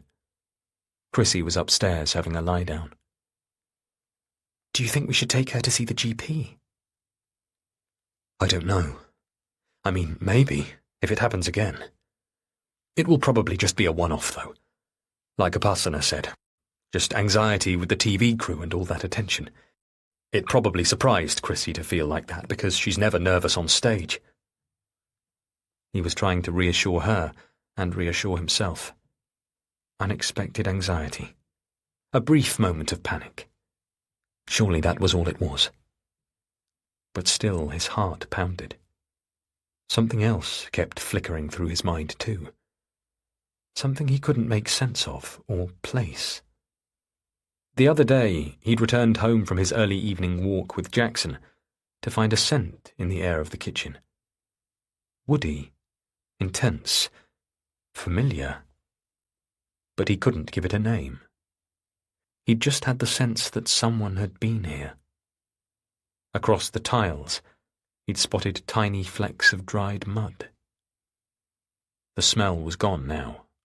The mud flakes, too. But as he brushed invisible crumbs from the worktops in the afternoon light and straightened the tea towels that were already straight, the sight of his daughter, suffocating, fists clenched, knuckles white, went on playing and playing through his head. It was later that he saw the bruises. On the underside of her jaw, plus something just to the side of her chin. Bluish-green, perhaps not quite a week old.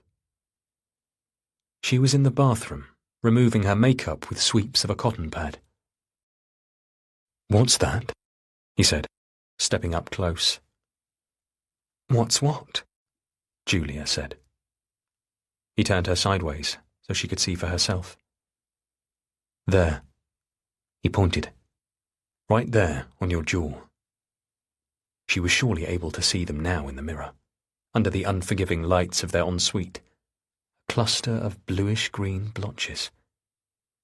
She tilted her head, peering closer, then lifted a hand up to cover the skin. "Oh," she laughed. "The other day we were moving what do you call it? Flip chart in the office. You know, the one on those stupid stands, and it slipped and caught me." She gestured. "Gave me a bit of a whack." She rubbed at the marks. "I'm surprised you can see anything, though. It doesn't actually hurt now." But as she snapped off the light above the sink and turned away from him, in the sudden gloom he found himself dizzy, as the thought flitted up the staves of his mind. Those looked like finger marks on her neck. Chapter 19. Julia. Now. An hour later, DS Brayford tells us she needs to head back to the station. She or one of her colleagues will come back later today to update us.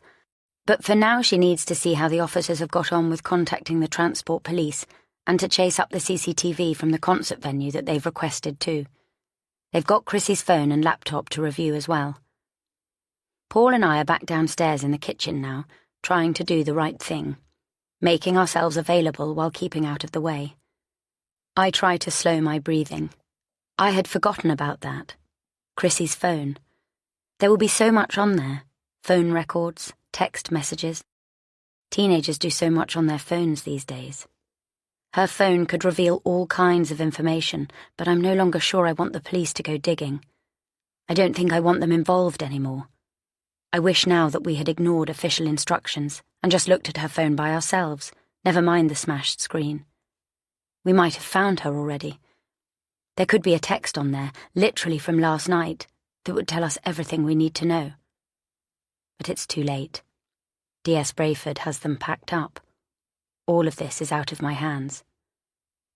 As she leaves, the detective closes the front door carefully behind her, not letting it bang the way Chrissy would.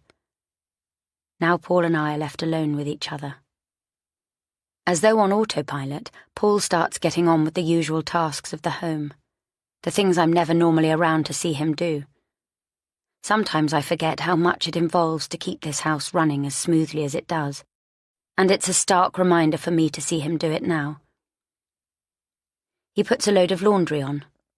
Some of Chrissy's clothes are in there. Those clothes will smell of her now, but if they're cleaned, they won't anymore.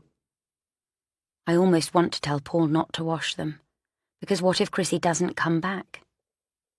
I open my mouth to tell him to stop, but it's already too late as water floods the drum. Now Paul is lugging out the vacuum cleaner to clean downstairs. "Should you do that?" I ask him. "What if we aren't supposed to? What if we might be disturbing evidence?" He looks at me, then looks at the parquet floors. "Should I call and ask her?" he said. "DS Brayford." "Yes. No. I don't know." Paul drags the Dyson back into its cupboard. "I'll leave it for now. Better safe than sorry. And the floors are clean enough." He's always done such a good job of the housework. "I'll make us some more tea," he says instead. "Here." I jump up. "Let me clear these." For something, anything to do, I gather up last night's used mugs from the table, pouring the cold, half-drunk tea down the sink. While Paul switches the kettle on and digs out yet more tea bags, I carry the dirty cups through into the utility room, memories flickering of what happened in there, what we did only a few weeks ago. I tug open the door of the dishwasher. Of course Paul has emptied it. He never lets crockery remain stacked up in there for long. I pull out the upper tray, ready to arrange the tea mugs, a simple task that even I should be able to manage. Instead, the tray sticks, the mechanism jammed. Still holding my clutch of heavy porcelain mugs, I bend to see what's making it stick. There's something tangled in the plastic slats, and I reach my free hand in to unhook it, fingers closing on a cool, thin string of metal. It scrapes as I drag it out, pulling the tray with it, then comes loose with a jerk. I stare down at what I'm holding in my hand. I recognize it. It's hers. I drag Paul outside. I hardly know why. I'm acting as though our house is bugged and we can only speak in the garden in case we incriminate ourselves. Outside it's sunny and breezy, not unlike that day when the TV crew came. That feels like years ago now, but it was only a matter of weeks. Jackson barks, demanding to come out to join us too. If only our dog could talk. I need to know what the hell happened here. The sun and the space outside calms me a little, although I've still got the necklace clutched in my fist. Now I open my hand to show him. "What's that?" he says. The breeze whips his hair in wild strands about his face. "You don't know it?" Paul shakes his head. "It's my mother's." "Okay, well, what are you doing with it?" "I found it. Does she come here? Does Selina visit our house, Paul, when I'm not around?" I'm watching like a hawk to see his reaction. I expect him to frown and look confused. Instead, the colour washes from his face, only to be replaced a second later with a bright red flush. "Is that how it works, Paul? Does she come here and help you? Does she come with Duncan? How long have the two of you been meeting behind my back? It isn't like that. Then what is it? How else would my mother's necklace find its way into our dishwasher?" "The dishwasher? Are you kidding me?"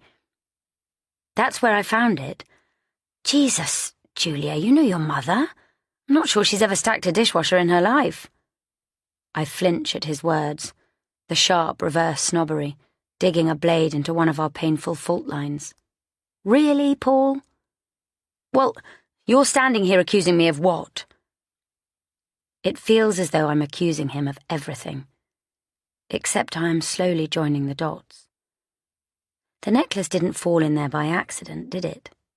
It's evident to me now that things all through our house were staged. I suspected it before, but now I'm almost certain. Just like Chrissy's bed and the glove and her phone, this necklace was placed where someone would find it. It was left in the dishwasher, of all places, presumably so that Paul would find it, because Paul is the one who deals with all of that. Dirty dishes, laundry, cooking, cleaning. It was only chance that, for once, I took over the task. I should push him on all of this. My mother's necklace, the prospectus, what it all means. But now I'm wondering whether I can trust him. I'm asking myself whether he should trust me. In that moment, I want to tell him everything. Everything that has happened and everything that I have done. I've been longing to for weeks. I almost did. That night when he took me out for dinner and held my hand, and I cried. But how can I? It would be so much, too much, when we're facing such a crisis right now. I can sense Paul fighting with himself as well, torn between yelling at me or forgiving. In the end, he draws back, and it makes me wonder again what secrets of his own he is keeping. "For God's sake, Julia, we're supposed to be finding Chrissy." "I know, but no, I can't. I can't." He spins away from me and back towards the house, slamming the French door shut with a bang. I press a fist to my mouth. He's completely right. Chrissy is missing. Our daughter could be lost or harmed and terrified. She has always been the glue that binds our marriage, the linchpin keeping everything in place. After all, look what's happening to us now that our beloved daughter is gone. Chapter 20. Paul. 1 week before. 2 days later, after walking Jackson, Paul came home to find his mother-in-law at the breakfast bar. He did a complete double take, while grappling to prevent the dog jumping up. "Paul," Selina said. "How nice to see you." "Here, wait. Let me put him out in the garden. I'm sorry. He's got mud all over his paws." Selina sat, watching him all the while. Once Jackson was safely outside, Paul closed the French windows. "What brings you here?" "Oh?" She raised her eyebrows wryly. "Am I not allowed to pop round?" "Yes, of course, you're always welcome, but I wasn't expecting you." He pulled out his phone. "Did you call?" "No, Paul. I just came to visit." But it would have been a half-hour drive, and he'd been out. She had a key, clearly, but she could have found herself alone here for hours. "Do you want tea?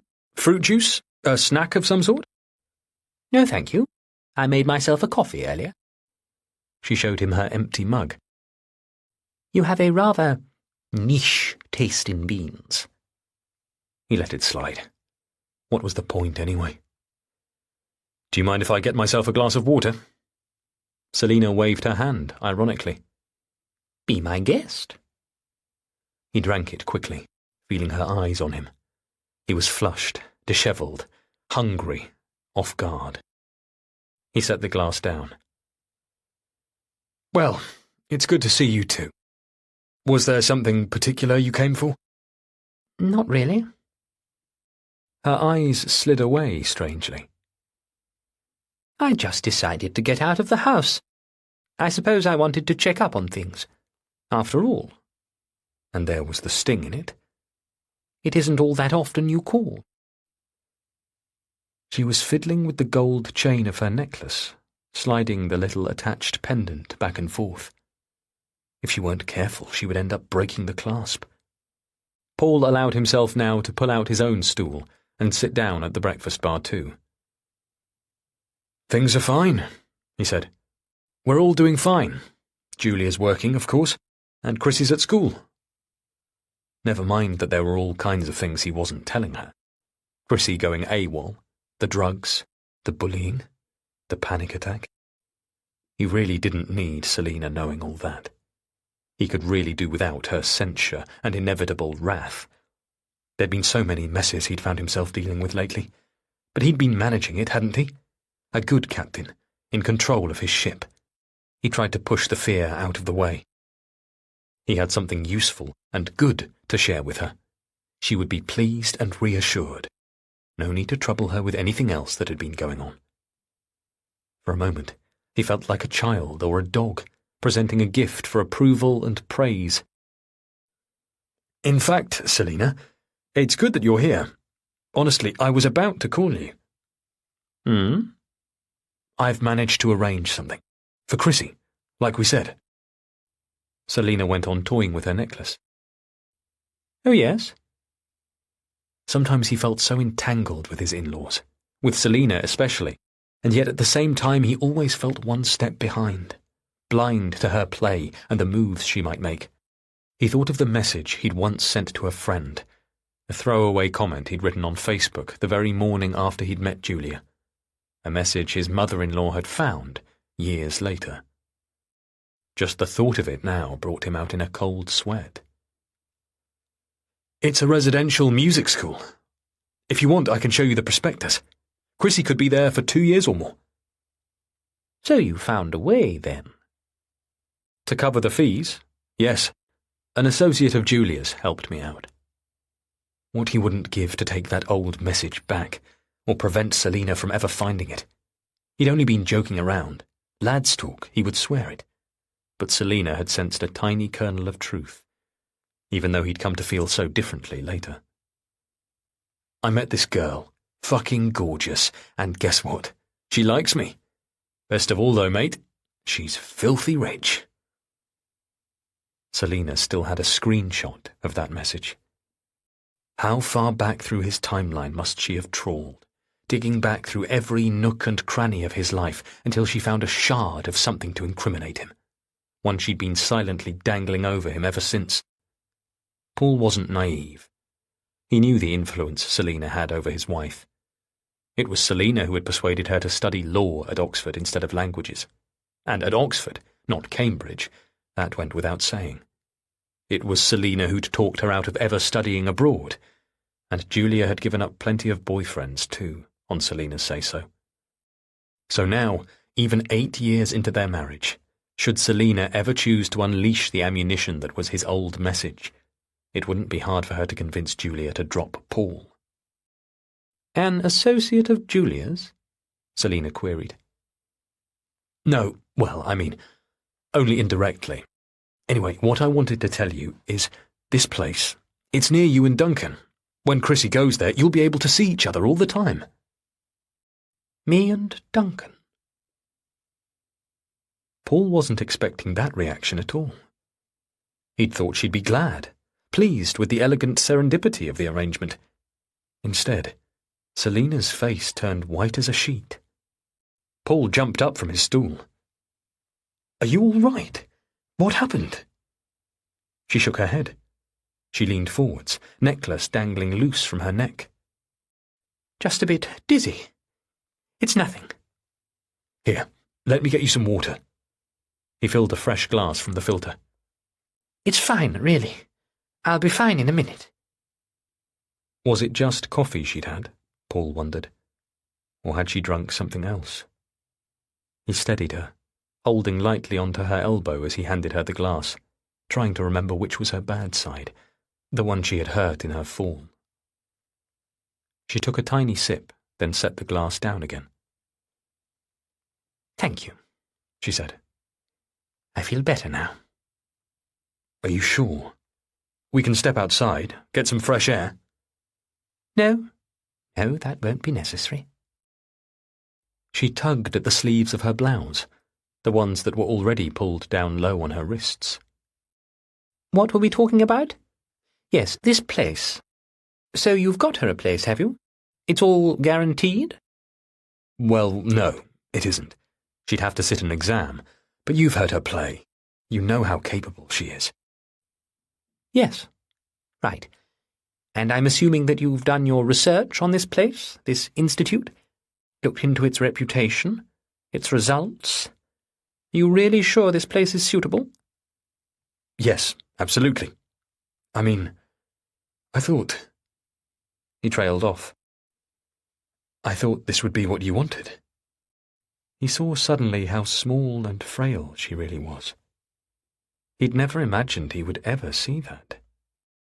It's fine, Paul. You're trying. I can't fault you for that. She was gathering her things up, her bag, her jacket. Their conversation was over. She'd called it, and he knew better than to challenge her on that. He didn't understand, but she wouldn't deign to explain herself. One step behind, as always. He readied himself to walk her to the door. It really was good to see you, Selina. Likewise, Paul. I just wasn't expecting... You won't know.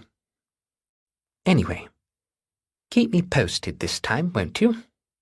I shouldn't have to drive all this way again. For the category finals, Julia wasn't with them. Paul drove Chrissy to London by himself. It was spotting with rain all the way there, the windscreen wipers screeching across the windshield. It wasn't dry enough to turn them off, and not wet enough for the wipers to run smooth. Fuck's sake, said Chrissy. Hey, language! She was tetchy. She always said that performance nerves didn't get to her. But of course they did. How could they not, when the stakes were so high? Here, he said, why don't we just turn up the music? He flicked to her favourite radio station, but she said, I don't want to listen to any more of that. She turned away from him, head against the window, yanking at the seatbelt that wrapped across her neck. Paul kept his eyes on the road. He checked the route 6 times before setting off.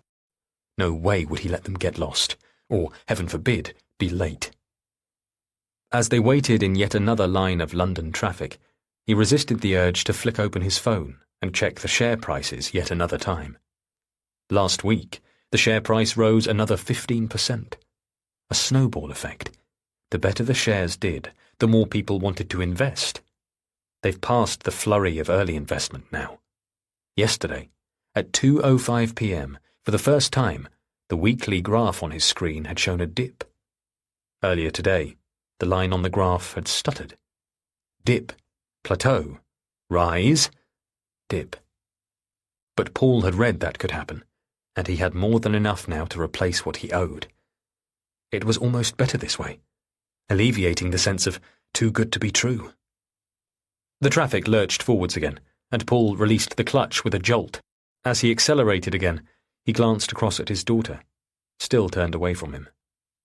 This investment was all for her. It made him feel generous, determined, proud. The adrenaline of it, though, that he hadn't expected. It both enlivened and concerned him. Hadn't his father also been driven, addicted by this kind of thrill? Paul didn't like to think about what might be lodged irrevocably in his genes. Like mother, like daughter. Like father, like son. Bad blood that could follow you anywhere. He pushed the thoughts away, focusing instead on the sweeping road ahead. If he didn't, there was the risk of that adrenaline tipping into fear, flickering terror at how much he had gambled on this. How much there was to lose.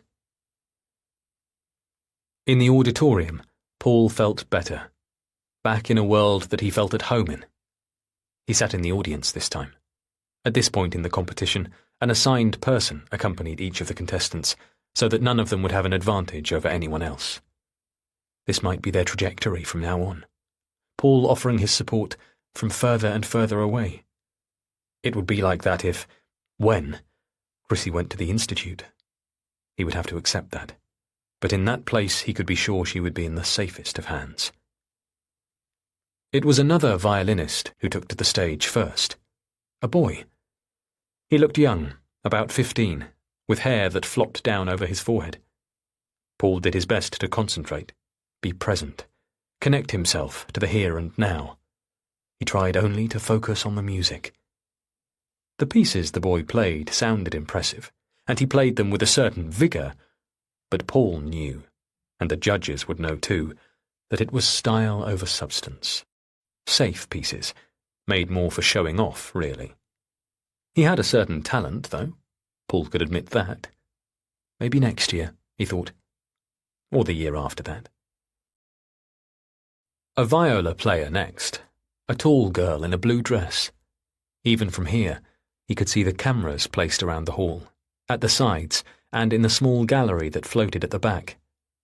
The TV crew were recording proceedings even at this stage, material they could use later, clips of whoever might become the ultimate winner.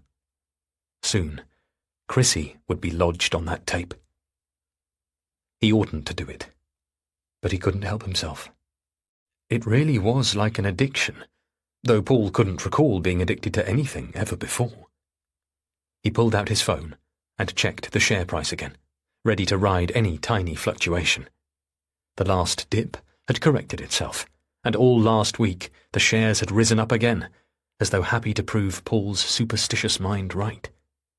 He had almost enough now to replace what he'd borrowed, and the relief that came with that was piercing. So much was at stake. He had jumped in deep and fast. In his hurry to secure the money they would need, it hadn't been just his mother's money he had gambled. He had invested £30,000 of Julia's money as well. The viola player's bow moved faster than ever now, building up to the climax of the piece. A final flourish, enthusiastic applause, and then the competition announcer, her face almost clownish with TV makeup, took to the stage with her microphone to announce Chrissy's name. The announcer turned towards the side of the stage. Another pause. Waiting. Paul pictured his daughter backstage, flexing her wrist. She had never mentioned it hurting her again, but he'd often caught her rubbing at it, feeling it, as if testing the bones. At the piano, the accompanist shifted in his seat. A gap. The audience murmured, waiting as well. The empty moment stretched, almost beyond bearable. Then, finally, Chrissy stepped out. Applause swelled around him. Jesus Christ, he wanted to say. Where were you? She played beautifully, though. All those painful hours paying off. She had it all. Technical brilliance and perfect expression. You couldn't fault her. There wasn't a single fault. When she finished, the applause was long and loud. Paul staggered to his feet to clap as well. Chrissy didn't look for him, though. She bowed, thanked her accompanist, and disappeared from the stage. He stood, still clapping, continuing the automatic motion of palm on palm. She had done incredibly well. His ear hadn't detected a single mistake. For the first time in weeks, he felt relief wash through him. Everything would be okay. Chrissy was triumphing in this competition. Surely she would get through to the next round, and he almost had all the money he needed for the next stage. The next arrangement to keep Chrissy out of harm's way. It was all coming together. Before he knew it, the judges were ready to announce who had won. Paul wanted to run through the auditorium and find his daughter, tell her how amazing she was. But already they were bringing the musicians back on stage for the prize-giving. All of the categories, not just hers. He could hardly see Chrissy among all the rest of the contestants. She was so small, even next to her peers. All he could see were the rigid, fixed smiles. He imagined these children would have rehearsed this part too. Be a good loser. Be a good sport. But he and Chrissy, they weren't going to lose. Brass, woodwind. They announced these winners first. And now, at last, the string category winner. Paul pressed his knuckles into his cheeks. When they announced Chrissy's name, it just confirmed everything that Paul already knew. This was the most prestigious prize she'd won so far. Paul found himself on his feet again, clapping, his body going through the motions on its own. It was too dark in the auditorium for Chrissy to see him. No doubt she would be dazzled by the bright lights of the stage, but afterwards he would hug her, kiss her, and tell her how exceptionally proud of her he was. On the stage, Chrissy lifted the trophy above her head, finally smiling, her arms thin against the heavy weight. He clapped harder, riding the high, and ignoring the images that forced themselves into his mind, a vision that played over and over. A slow-motion dive of this beautiful trophy, tilting, falling, shattering at her feet. Chapter 21. Paul. The day of. They were poised for the semi-finals. The round took place just over a week after the category finals, and Paul was taking her, along with Julia. The car in the driveway was running, door hanging open, waiting. Paul had already loaded their overnight suitcase into the boot, and Chrissy's violin was strapped in the back seat. Julia was in the passenger seat, fixing her hair in the pull-down mirror. Chrissy was still in the house. Paul went to the open front door. "Chrissy!" he called into the cool shade of inside. "What are you doing in there? We need to go!" In the hallway, Jackson echoed him with a volley of barks. Last-minute nerves, he told himself. He did his best to keep normality in his voice. 2 nights ago she'd been late getting home from school. Not long, only 10 minutes, but it was enough to make Paul panic all over again. He wanted to shake her when she finally walked through the door, saying she'd met a school friend's parent on the towpath, an admiring mother who'd heard about her competition success and who had forced her to stop for a chat. "Chrissy, come on!" Paul called again. Finally she appeared in the hallway, out of breath. She bent down to hug Jackson, pulling him to her as he barked and licked her, his claws scrabbling against the floor. "Goodbye, Jackson," she whispered. The neighbours were going to be coming round to look after him, but she looked as though she didn't ever want to let him go. "All right then, come on." Finally she stood up and stepped outside. Paul locked the front door carefully behind her, giving it a shove afterwards to check. Chrissy had her night bag, a little rucksack slung over her shoulders, pink coat folded over her arm, and she was wearing her Jericho Music Academy sweatshirt. Paul took the bag from her and added it to the boot. "Got your ID? Got all your music?" She nodded. "All right then, get in. Wait, Chrissy said, halfway into the car. My phone. Julia twisted round in her seat. Haven't you got it? No, it's okay. Chrissy felt the pocket of her folded coat before clambering in. Never mind. It's here. Right then, Paul said, getting in himself. Let's go. But he had a strange feeling as they drove away from the house. In the rearview mirror, he could see Chrissy craning to look backwards, watching the house and the gravel drive, and then their street, disappear. She stayed like that until they were well out of town.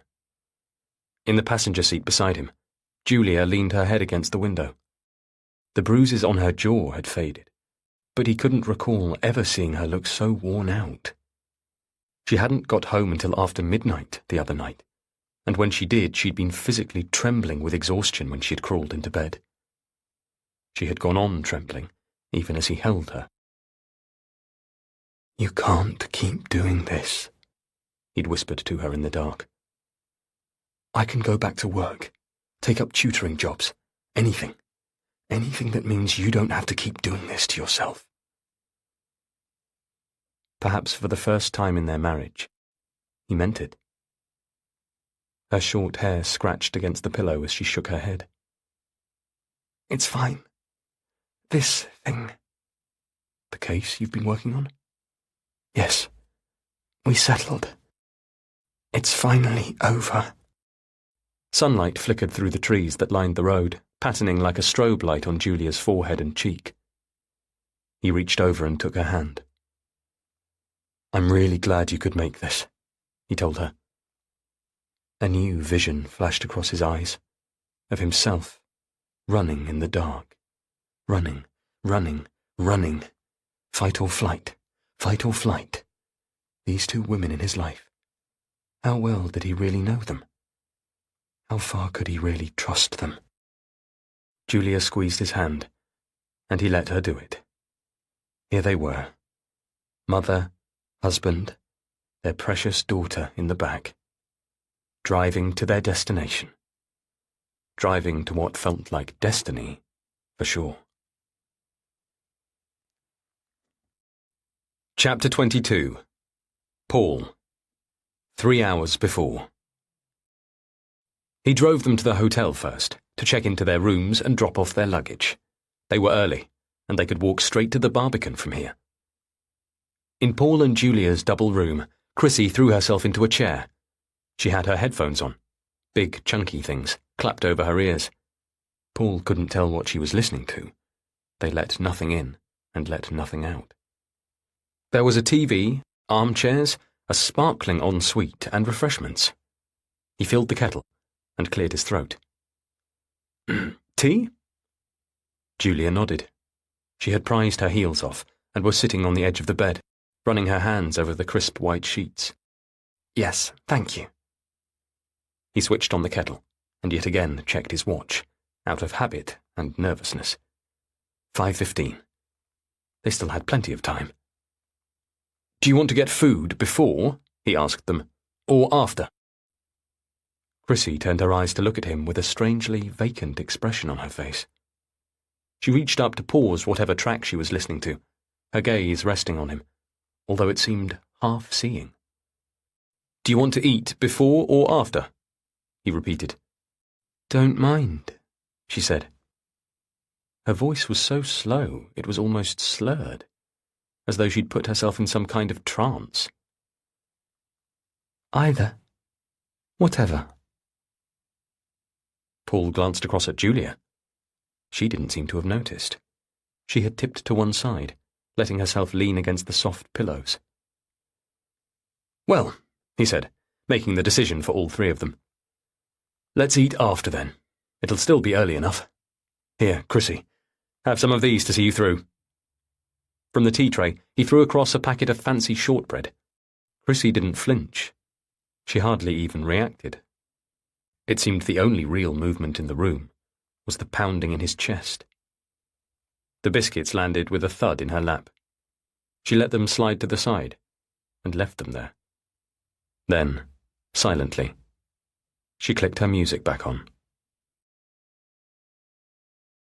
At the Barbican, The concert venue, they were soon separated from Chrissy as she was ushered away by the competition staff, a tiny figure in their midst, clutching her violin. As their daughter retreated, Paul took Julia's hand. An anchor. "Let's find our seats." The concert hall had that smell, so recognizable. Velvet upholstery, and the wood of the stage and the instruments of the hundreds of people who had played here before. Paul breathed it in, longing for it to comfort him. The auditorium was already packed when they entered, and they had to shuffle past people already sitting in their seats, whispering, "Sorry, sorry." The venue was huge, and the event was sold out. There had to be at least 1,000 people in the audience alone, plus the camera crews for the broadcast, plus the judges. Finally they reached their places, and Paul let himself sink into his seat. He had done it. He had brought them all to this point. Chrissy couldn't back out now, and success here would further cement her future. Somewhere near them in the auditorium, a man coughed and cleared his throat. On stage, the announcer stepped forwards to welcome them. A hush rippled through the audience. And someone, somewhere, dimmed the lights. Chapter 23. Julia. Now. For over an hour, Paul and I don't speak. That whole time my heart beats at the top of my throat. Forgive me, I think to myself. Forgive me for Chrissy's sake. We have to remain a united team. I sit upright, stiff, on the bench in the garden, even when the sun slides away behind thick clouds, even while I grow chilly, then cold. I refuse to let myself relax. Eventually, after an hour and a half, I go looking for him. I find him in Chrissy's practice room, looking down at an iPad in his hands. His hair is grey across his crown, aging him. How did I never notice this before? "What's that?" I ask softly. He jumps at the sound of my voice. Guiltily, I think, and all my own suspicions come racing back. "Is that my old iPad?" I ask him. Paul nods. I found it on the shelf. She was using it to record her practices. I take a step towards him. "I assume the police would have taken it," Paul says, "but maybe they missed it. It was tucked in with all the CDs. I cross the room to stand next to him. I so rarely come in here, but the whole place is infused with Chrissy's presence. It smells of her. It feels like her. I find myself looking over my shoulder as though she might be right there behind me. Her violin case is set down on the top of the piano. I don't remember Paul or anyone bringing it in from the car, but someone must have done. Maybe I did at some point. Our suitcases ended up back in our room. We used our toothbrushes from it last night. It is my old iPad. I recognize it now with its scuffed purple case. Paul has it open on the lock screen. "I don't know the passcode," he says. "Shall I do it?" I say. "No, just tell me." The art of compromise. Isn't that what Lynn is always saying to us? I reach over and tap the number in for him without taking it out of his hands. It opens up on the home screen. It looks pretty much the same as when I last used it. The same dull apps.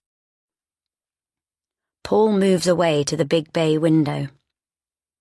"So gloomy in here," he says. Outside, the sky is sullen. I need more light.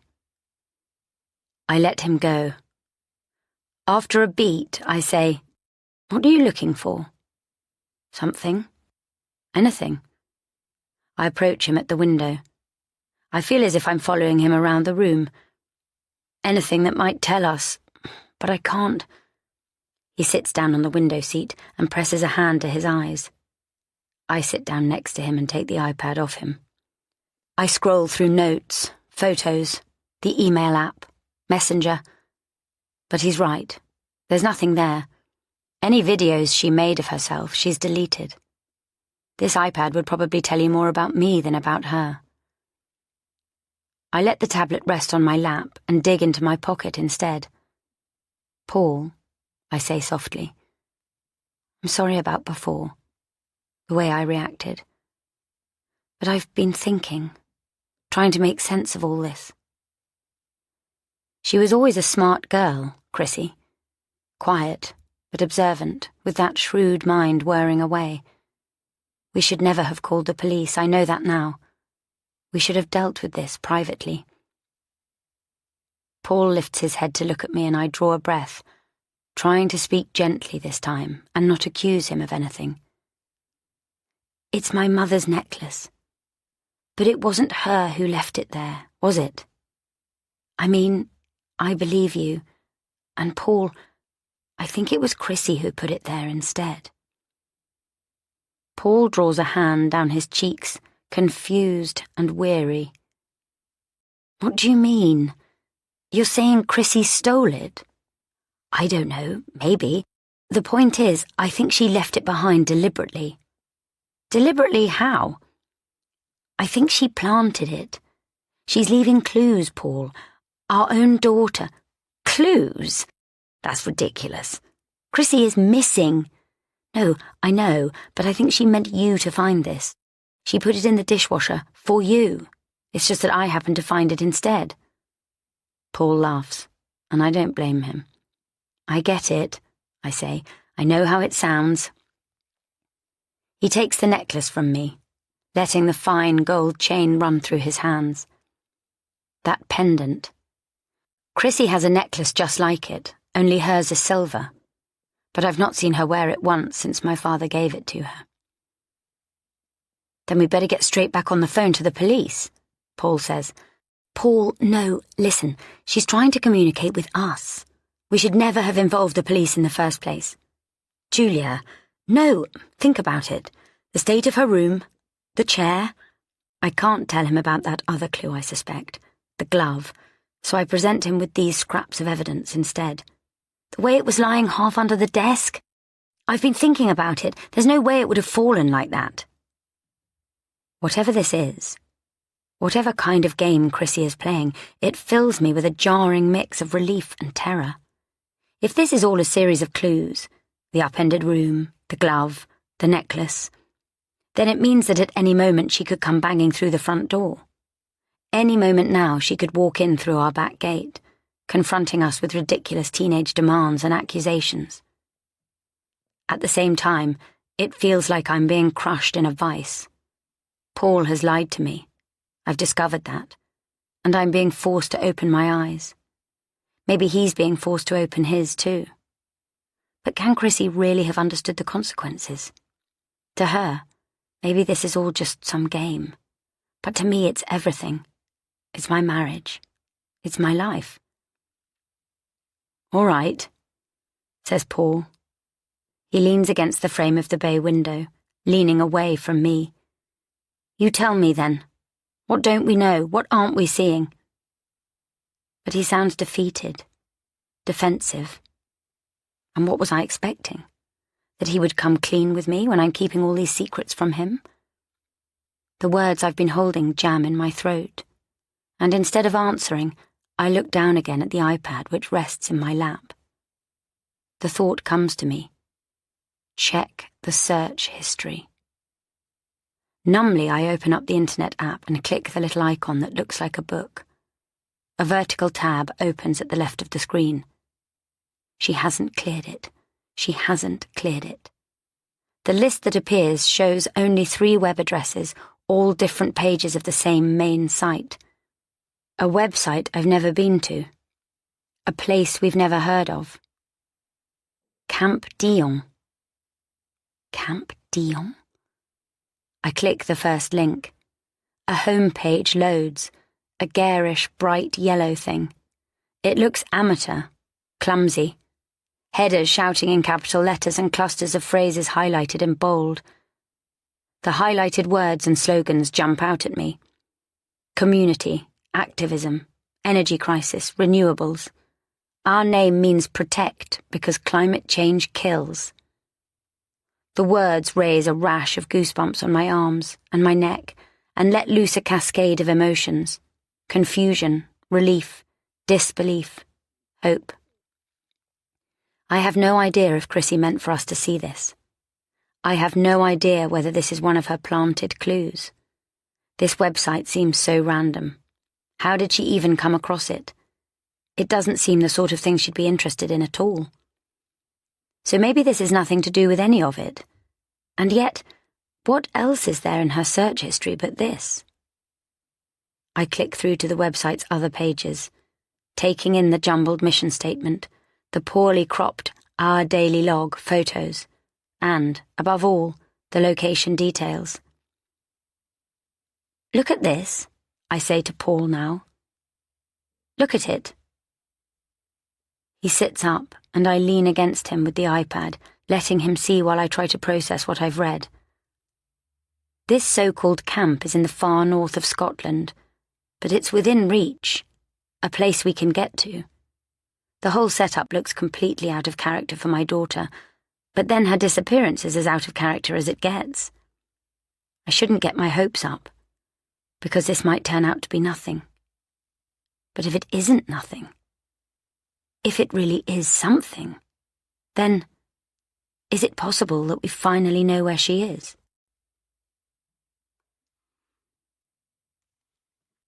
Chapter 24. Paul. 1 hour before. Brilliant. She was brilliant. Beside hers, the other performances dimmed. There were 5 contestants in this round, the winners from each of the category finals: a flautist, a pianist, a drummer, and a trombonist. Sure, they were good. Very good. Paul could recognize the lengths they must have gone to in order to play their pieces so proficiently, and the courage it took to stand in front of an audience like this. The drummer, who was wild and passionate, creating a wall of sound that felt as if it could flatten you, hands moving so quickly that they were little more than a blur. A trombonist next, pomp and bravado, the sound cracking once, twice on the high notes. The flautist with an assurance in his playing and a feel for the music, something akin to what Chrissy herself had. And then a pianist, in the slot before Chrissy. A girl whose hands were perfect for her instrument, fingers long and flexible. Paul knew a natural pianist when he heard one. She was lovely and she played beautifully. But she wasn't Chrissy. None of them could touch her. Finally, it was her turn. Hers alone. As his daughter touched her bow to the string, Paul found himself close to tears. As she played, he shut his eyes, aware of nothing else but his daughter and Julia beside him. Her intonation was perfect, her bowing flawless. The result was a perfection almost too intense to bear, like trying to look directly into the sun. It was so beautiful, so stunning. He knew that Julia could feel it too. He gripped the arms of his seat, dizzy. It was so much, too much. She had such talent. He had always known it. He had harnessed himself to that. She had been the conduit to realize his own dreams. He couldn't deny it now. The way he felt in listening to her play made it all so clear. He pushed her, focused her at Selina's behest, for Chrissy's own good. But it fulfilled a deep need within him too. He kept her on the straight and narrow, the way he'd kept himself on the straight and narrow all his life, refusing to let the mess of his childhood or the genes he'd inherited dictate his life. He was doing it for her. She was doing it for both of them. Right now, she was playing better than he had ever heard before. He almost prayed for her to finish because he felt as though his body couldn't take much more. He was shaking, shuddering. And then it was over. Her last note faded. His body went hollow, limp. From the corner of his eye, Paul could see Julia's chest rising and falling in short, shallow pants. He understood. He could hardly breathe himself. His tongue felt thick and dry in his mouth. He could barely lift his hands up to clap. The rest of the audience was slow, too. They seemed stunned. He looked over at Julia, and his gaze locked with hers. She did it. She did it. She'd been beyond extraordinary. Crashing through the venue, the applause broke like a 30-foot wave. Chapter 25. Julia. Now. I'm holding out the iPad to show Paul what I've found, but before either of us can look any further, someone raps at our front door. Paul looks at me. DS Brayford must be back, he says. Do we show her this? It's a bloody location. A clue, like you said. Why else is it on here? Show her? Yes. No. I don't know. If Chrissy is at this place, Camp Dion, we have to get to her. The authorities need to get to her. Chrissy is a missing person. But what about everything else? All the other incriminating clues? How can I risk exposing all of that? Is she there? Says Paul. Do you really think she's there? I shake my head. I don't know. I don't know, but she might be. I take screenshots of the website. Why, I don't know. And we go downstairs with me still clutching the iPad. When we open the door, it isn't DS Brayford. It's the male police officer from before who's standing there, the one who drove for hours round Oxford for us. Hello, I say, my heart pounding. I hold the door open to let him inside, but he shakes his head. Would you mind both coming down to the station? DS Brayford would like to talk to you there. To the station? I say, disorientated. Wait, is there news? The officer opens his mouth, but then doesn't answer. My stomach plummets. Surely the answer is a simple yes or no. He hasn't answered, and now I feel horrendous. If this isn't good news or nothing, then it's bad news, awful news. It must be. What has happened? What will they ask me? What will they tell me that I don't want to know? Paul pushes past me. What is it? Have you found something? Have you found her? The officer looks uncomfortable, out of his depth. He shakes his head.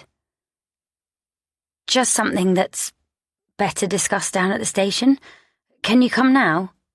He gestures behind him, a blue, yellow, white police car. I can give you a lift. He's so polite and nice and kind. They're only trying to help. It isn't the police's fault we have so much to hide. Yes, I tell him. 1 second, I'll just get my bag. Paul, I'll fetch your wallet too. I find them both in the kitchen, where I also set a bowl of fresh meat down for our dog. The iPad is still in my hands, and I set it down for a moment on the kitchen surface to feed Jackson. Once that's done, I pick it up again and squash it into my bag. Back at the front door, Paul has his shoes on. I hand him his wallet and he crushes it into his pocket. I don't know where my work high heels are, upstairs I think, so I end up cramming on a pair of running shoes instead. This way, the officer says, and we head to the car. How can we help but feel like criminals, herded into a squad car in the middle of the street? I try to keep my hands where you can see them, for the neighbours' sake, so they can see quite clearly that I'm not in handcuffs. Our daughter is missing, I want to say. You know that. The police are helping us and we're helping the police. The officer opens the car door for me to get in the front, and gestures for Paul to get into the back. 15 minutes later, and we've been deposited in a waiting area. Just an office, really. People coming and going all around. DS Brayford won't be long, the original officer tells us. I'll go and let her know you're here. The blood is pounding in my ears. I dread hearing what they found out. The maybe a clue that we found on the iPad feels laughable now. I don't even know why I took those screenshots, as if they were evidence that would help in any way. I pull the iPad out of my bag and open up the photos, thinking now that I should just delete them. There's one with a photograph of all what do you even call them? Residents? Members? They look like slightly grubby university freshers. Young, uninhibited, smiling, clueless, innocent. I zoom in. The rows of faces grow larger, clearer. I scan the background too. Makeshift log seating, orange canvas tents. Wet clothes hung up clumsily to dry on a tree branch. A door across the office area bangs. I almost drop the iPad. The answer is right there, like a hammer banging a nail into place. Mr. and Mrs. Goodlight? Ms., I want to shout. I realise as she comes towards us that D.S. Brayford has another colleague with her. We'd like to interview you separately, she says. Mrs. Goodlight, please come with me. And Mr. Goodlight? She gestures to her colleague, D.C. Moore. Separately? I don't understand. I'm so confused. I feel as though I've been slapped round the head, but I find myself just following her and watching Paul disappear the other way. Interview room. Plastic cup of water. Don't worry, D.S. Brayford says. All this looks more intimidating than it is. We're doing it this way more for reasons of sensitivity. Husbands and wives. Sometimes they don't share everything. She gives me an odd smile, and suddenly I feel like a rat in a cage, heart scrabbling with fear in my chest. I want to tell her, we found her. I know where Chrissy is. It seems ludicrous, crazy, a totally random fact, but the evidence was right there in front of me, and the other facts fit. It is possible, and not just possible, but real. Instead, D.S. Brayford sets a photograph down in front of me. Now, can you tell me, do you know this man? I look down. I pick up the photo. This man. This man. I shake my head, but that's more a response to my shock. What is this? Am I wrong? Have I got it all completely wrong? Is that a no, then? D.S. Brayford asks. So many words are crowding in my throat, and I can't seem to say the ones I'm supposed to. I look up at her. Chrissy, I say. What are you saying has happened to Chrissy? This man's name is John Francis Maitland. He was seen with your daughter walking down towards one of the Cherwell towpaths. We also found travel searches on Chrissy's phone, flights, train routes, that sort of thing. We picked them up on CCTV from 3 nights ago. This man was seen with my daughter. I choke out the words. With my daughter. The room is reeling. I feel sick. I feel as though some whole edifice is about to come crashing down. I want to know, and I don't want to know anything. I force the words to come. Have you spoken to him? No, we haven't been able to. This morning, his wife... Yet another jolt goes through me. His wife? Yes, she came into the station to report him as A knock at the door. I feel totally speechless. My head creaks on my neck as I turn to look. The other detective slides into our room and whispers something in D.S. Brayford's ear. She looks up at him and nods a thank you. The other detective disappears again. I make myself face D.S. Brayford. She looks at me with her eyes, wide and bright, and taps a square fingernail on the photo. Apparently, your husband knows him.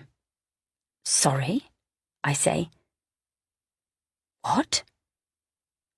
I am horrendously off balance, mentally staggering under the succession of blows. Oh, Paul. Oh, God, what have you done? You really, really should have talked to me first. I'm sorry, wait. You're saying this man... Are you saying he hurt Chrissy? Miss Goodlight. But I'm shaking my head, stubbornly, violently. I want to haul everything back on track again and tell D.S. Brayford, you're wrong. There's no way he can have hurt her because we found her. She left us these website links and look, right here in these photos, we told you she was last seen wearing a navy dress. And that's true, she was, but earlier she was wearing her Jericho Music Academy sweatshirt. And look, here, it's right here, in this place, Camp Dion. It's hanging right there in broad daylight. She never came back to Oxford. I have no idea why she's gone there, of all the places in the country, but she has. But before I say anything, even before I can draw another breath, D.S. Brayford throws a total sucker punch. No, we're saying Mr. Maitland is also missing. Miss Goodlight, we suspect that your daughter left home with him. Chapter 26. Paul. Now. Paul half tugs, half drags Jackson up the tarmac of the lamplit street, the dog whining the whole way. It's windy, gusts whipping and tugging at them. The forecasters have predicted a storm. Jackson knows something isn't right. He's upset and anxious, doing all he can to protest, and Paul's arm aches with the weight of the bag of cans and biscuits he's carrying. Enough food to last Jackson a week. He has no idea how long they will need. When he rings the bell of the Fairshaws' tall front door, it's their son Danny who answers. Croaky-voiced, acne-plagued 13-year-old Danny. "We need a favour," Paul says breathlessly. "We have to take an emergency trip. Please can you and your parents look after Jackson for a few days? We wouldn't normally ask, but this really is an emergency." Danny stares down at the dog. My parents aren't home. Okay, well, I'm sorry we haven't been able to speak to them beforehand, but can you just take him? I'll get Julia to call Sally later and sort it all out. He's already holding the lead out to Danny and setting the bag of food down on the step. Jackson backs up against Paul's knees, his eyes wide. Paul crouches down, shucking his fingers behind the dog's shaggy ears. "It's all right, boy. We won't be gone long. Sally and Danny will look after you. You're going to be just fine." He stands up and holds the end of the lead out again to Danny, half jabbing it at the boy this time. "Here, can you take it?" Danny reaches out, confused and reluctant. Okay. "Thank you," Paul breathes, hands and arms empty now. "I'm sorry, but thank you." He pats Jackson's head and ruffles his ears one last time, then tries to close his own ears to the barking as he hurries away. He simply feels sick. He still cannot believe what he was told. About a man. About this man. It's all his worst fears. It's his worst nightmare. It's all the dangers, all her hidden tendencies emerging.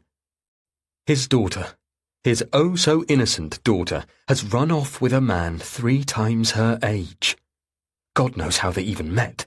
But now Paul remembers that evening he got home from walking Jackson, to find that scent in the air of the kitchen. Woody, peppery, intense. The same scent he'd once been assailed by in the street. He remembers flecks of dried mud on the floor. That man had been there when only Chrissy was at home. The two of them had been together, alone, in Paul's house. They have told the police nothing about any of this. Paul is half running as he turns out of the Fairshaws' drive and nearly slips on a damp paving slab, but he's scared that if he doesn't hurry, Julia will leave. She left the police station without him, came back here without him, went online and booked herself a plane ticket without him. If the police hadn't released him so soon after her, he might have returned home to find her disappeared too. When he confronted her, she was immovable, insistent. She had to get to Chrissy. She had to go now. That was when he managed to get out of her what she'd seen in the photo. The online image with the glimpse of Chrissy's sweatshirt. And still, she refused to let him call the police. She almost screamed at him the moment he said it. "Please, stop talking!" "Jesus, Julia, we shouldn't leave without telling them. We should inform D.S. Brayford at least. I get it. I feel as desperate as you do, but the police know what they're doing. We should just let them help." You don't understand. You're right, I don't, so tell me. He tried to grab her arm, slow her down, hold her, but she was too busy throwing clothes in their case. Stop it, Paul. I need to go, please. He didn't get it. He couldn't grasp how she was thinking. He couldn't understand why she hadn't shown the photograph to Brayford. Incontrovertible proof that their daughter is there. He would have told D.C. Moore, the officer who interviewed him, but segregated in the small room without Julia. How could Paul even have known? Now Julia had bought plane tickets and was planning to leave for the airport in less than an hour. He was unable to reason with her or get her to think straight. So what other choice does he have but to go with her? And still, he thinks, if he hadn't come home in time and caught her, would she just have left him completely in the dark? Julia is already loading their suitcase and bags into the boot of the car when he gets back to their driveway. It's the same suitcase they took to London just 24 hours ago, but everything will be different with this. Did you do it? She asks. Is it sorted? I gave him to Danny, Paul says. It was Danny who answered. We're going to need to call Sally and let her know. Poor dog. Poor kid. What the hell are they doing? Julia nods. Okay, fine, I'll do that. Have we got everything? Are we ready? They've packed so quickly, he's really no idea. Barely 2 hours since they left the police station. 7 o'clock that same evening. But there is a plane they can get on at 10 p.m. that will fly them straight to Inverness. And from there, a hire car. And from there, well, from there, Julia has said, they'll do whatever it takes. I think so, he says, though nothing about this feels right. Julia hands over the car keys. Can you drive? She says. I'm sure of it now. Chrissy left her light on. What? The two statements don't seem related at all. Julia points behind him, up at Chrissy's window. She left her bedroom light on before we left for London. We wouldn't have noticed when we were leaving. Now that it's growing dark, it's different. But at that time, we wouldn't have seen it from out here, with the sun. He turns to look, and realizes she's right. He remembers that sunny afternoon, the three of them getting into the car. He can picture it, with spring sunshine bouncing off the windows. You'd never be able to tell if a ceiling light was on inside. She was the last one to leave the house, Julia continues. She smashed her phone screen, tipped her chair over, unlocked the French windows, all before we left for her audition. You get it, don't you? Forget the police, Paul. She left all those clues for us. It fits, but at some level Paul still can't make sense of it. All these signs Chrissy allegedly left. Why do any of that? Why run away, practically elope with some man, and then leave a trail of clues in your own wake? Julia climbs into the car, and Paul gets in on the driver's side, the wind almost wrenching the door from his grasp. He yanks the gear stick into reverse and releases the handbrake. He truly can't believe they're doing this. As they follow Woodstock Road, their route out of Oxford, he tries again. We don't have to do this, Julia. We can turn back. Julia shakes her head. I can't. We can't. It's too late. Listen, we know where she is now. We just have to get to her.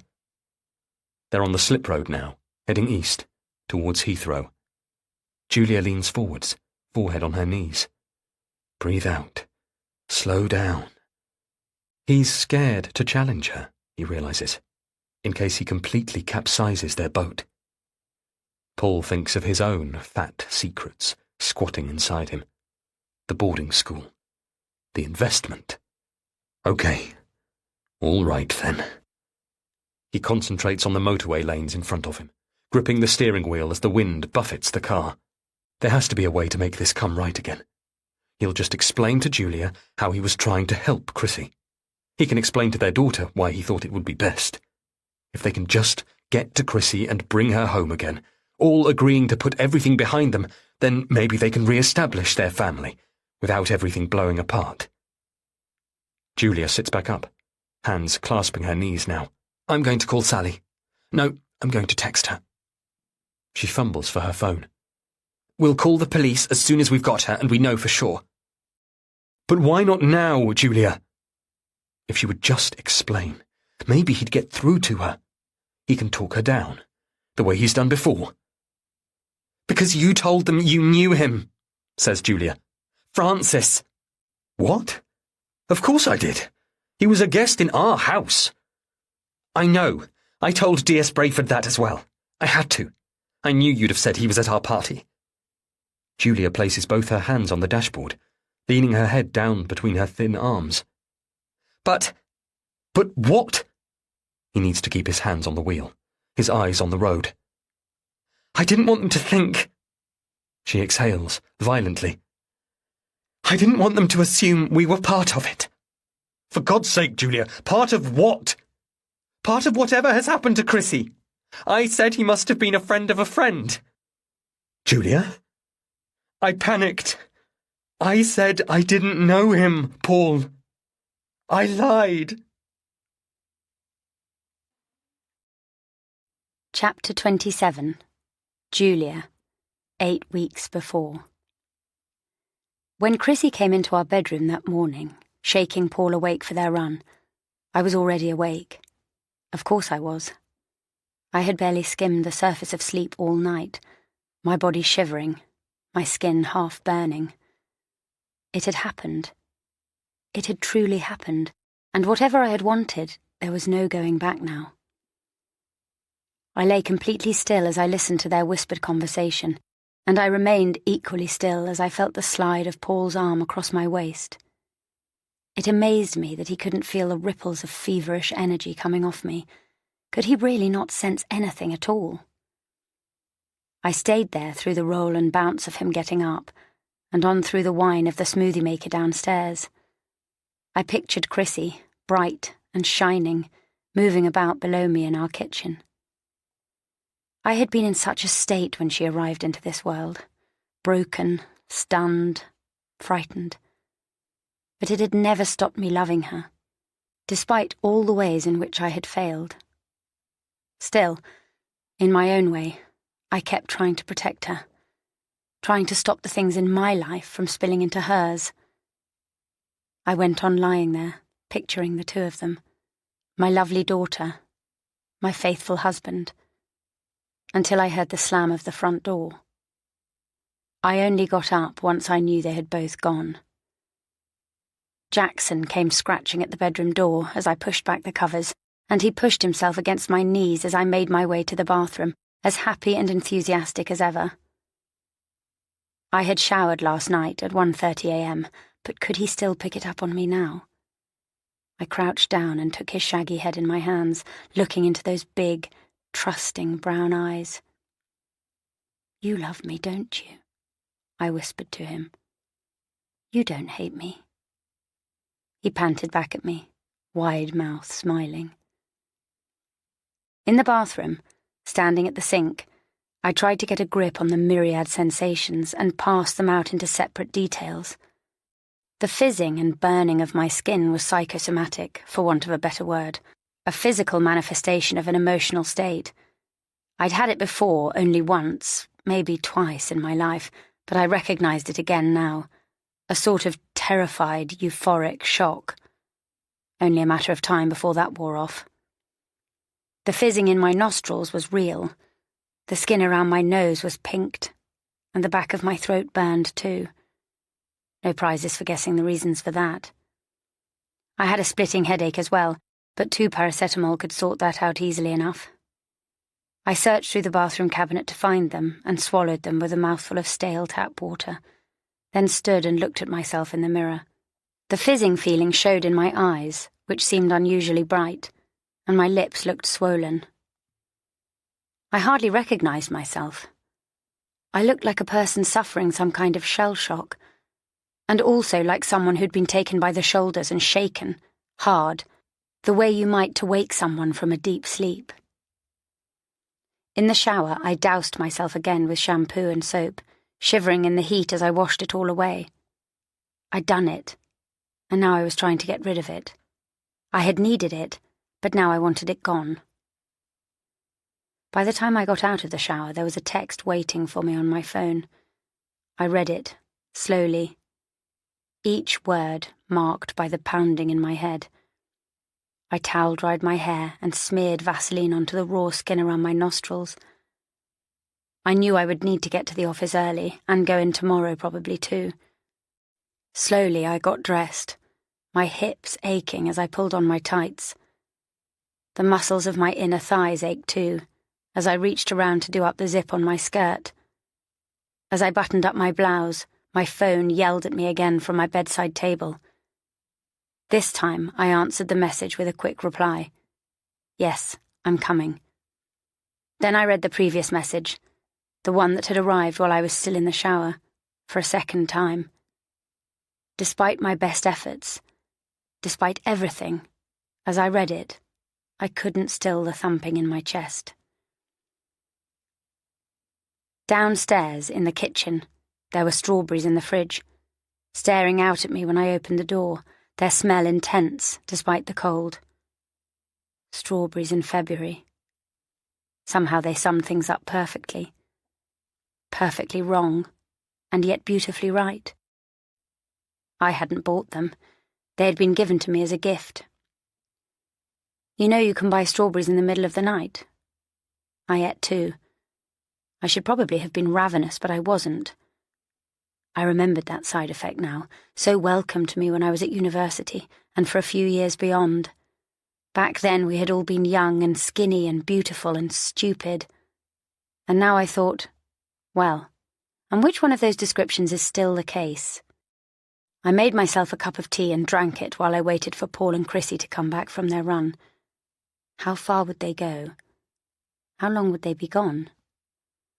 I hardly knew what to do with myself, alone for a change in our big, handsome house. I should have felt at home here, satisfied and settled. It was exactly the sort of place I'd expected to live in, its features signifying luxury and worth. The elaborate cornicing that bordered our ceilings, the antique dining chairs that my parents had bequeathed us, the huge Persian rugs draped across our floors. Instead, I'd look around and think, is this really who I am? I sat at our breakfast bar, solid oak and marble, with designer stools to match, and watched the clock on the microwave flash and then tick over. Jackson came downstairs and flopped in his basket, grunting softly. Paul, or Chrissy, had evidently fed him already. Little flashes from last night flickered through my mind, and yet now, in the daylight and the ordinariness of our big, bright kitchen, it all seemed so unreal. For a moment or two I really did wonder whether I had dreamt it. It wasn't unusual for me to have dreams as vivid as that, dreams that sometimes turned into nightmares. I touched my nose where it burned, tingled. It seemed quite possible that none of it had ever happened, and for a moment I was hit by a shuddering wave of relief. And then when I recognized that, of course, it was real after all, it was as though a strange type of splitting happened, and it felt as if I could become almost two completely different people. The one who came home at 1 a.m. last night, and the one standing here now, making herself another cleansing mug of tea, and turning as the front door banged to greet her beautiful daughter and her handsome husband, who came into the kitchen carrying fresh milk and orange juice, the wife who leaned in lovingly as her husband kissed her cheek. Julia, I said to myself, how can you think of hurting this man? Chapter 28. Paul. Now. Outside Heathrow Airport, it's heaving. Paul can't believe they are really doing this. Queuing behind a dozen other vehicles, red taillights strung out in the dark, they inch towards the long-stay car park, where Julia purchases a ticket for 3 days. We go there, she tells Paul, we get her, and we come back. If we need longer, she says, so what? We'll pay for an additional ticket, or the excess, or the fine. She still isn't telling him everything. He feels that in his gut. But he hasn't told her everything either. Her money, the investment. He is simply choosing to trust her, the blind leading the blind, to make things right. Now they are standing in the queue for check-in, Julia rigid, half a pace in front. The line is moving agonizingly slowly. Julia keeps checking the time on her phone. "Did you call, Sally?" Paul asks to break the tension, knowing he's probably only making it worse. "No." But she was fiddling with her phone in the car the whole way here. "I mean, did you text her?"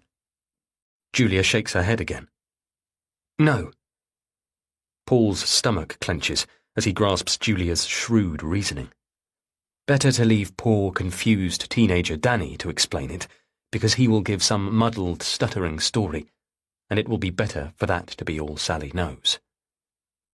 "She tried to call me," Julia says now, "but I didn't answer." So this is what they're doing now, is it? Hiding from their friends as well? Julia hasn't even contacted her parents yet, and the fact leaves Paul suffused with both guilt and relief. They deserve to know that Chrissy is missing. But at the same time, Paul can't bear to think how Selina and Duncan both, will react to what their beloved granddaughter has done. Paul was supposed to be watching her, protecting her, supervising her. He recalls Selina's words, her sour breath on his face. "You can practically smell it on her." As though lust, sexuality, wantonness had its own unique scent. The words shocked him at the time, and he had wanted to correct Selina. He'd meant to stand up and say to her, "What are you talking about?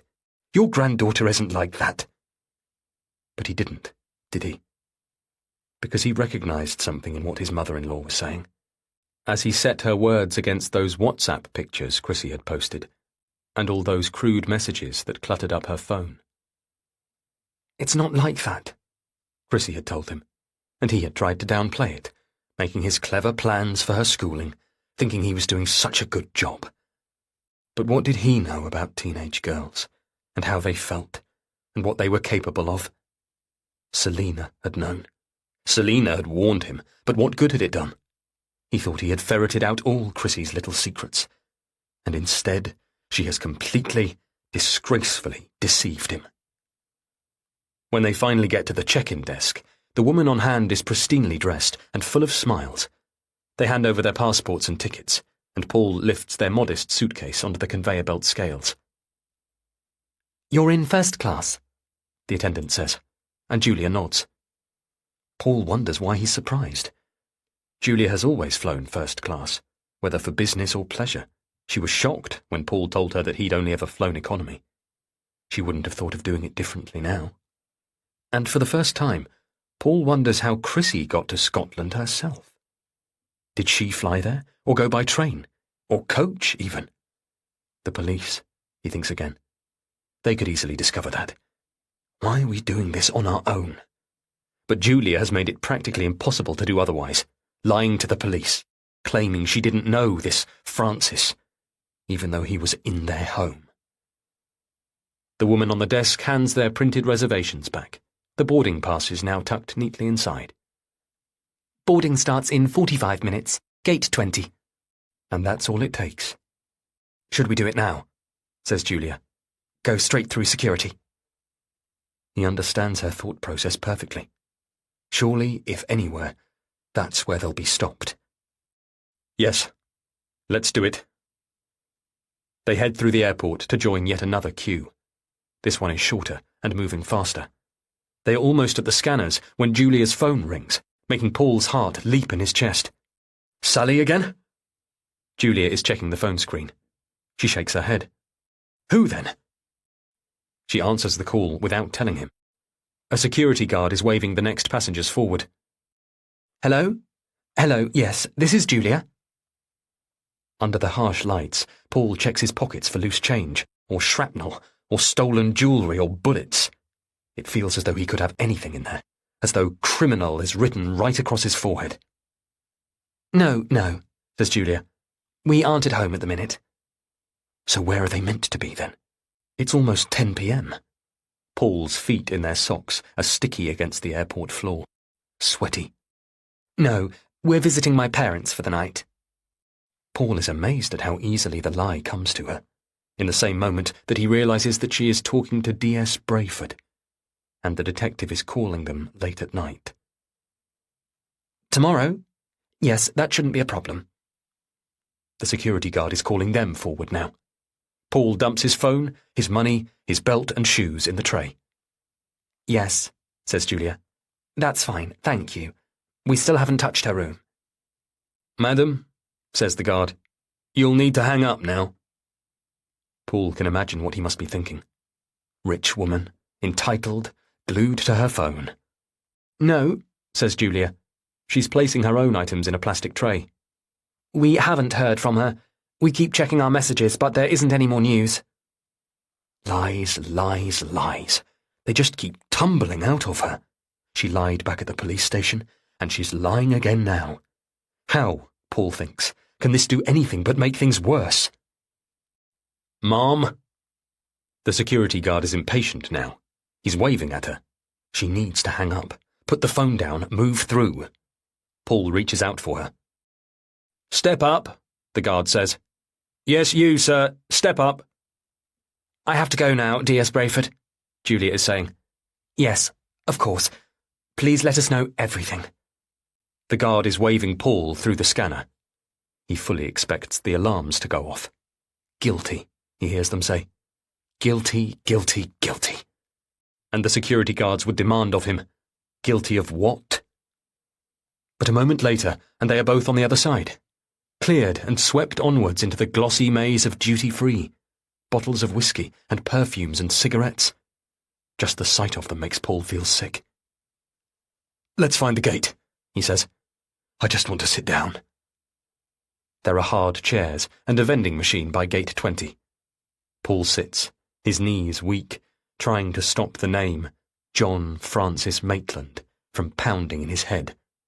He pushes away the intrusive thoughts of the two of them together, the stark images of what that man might be doing with their daughter. He tries to focus only on thoughts of finding her, rescuing her, but at the same time he feels himself shivering and shaking, an alarm bell ringing somewhere deep inside, like that shrill fire alarm that went off only last night. It feels as though his insides are bruised. And he thinks as well about the things he is carrying himself, his own secrets. He has committed his own forms of betrayal, and all of this they will be taking with them. He is so aware of Julia sitting next to him, their arms almost touching on the armrest.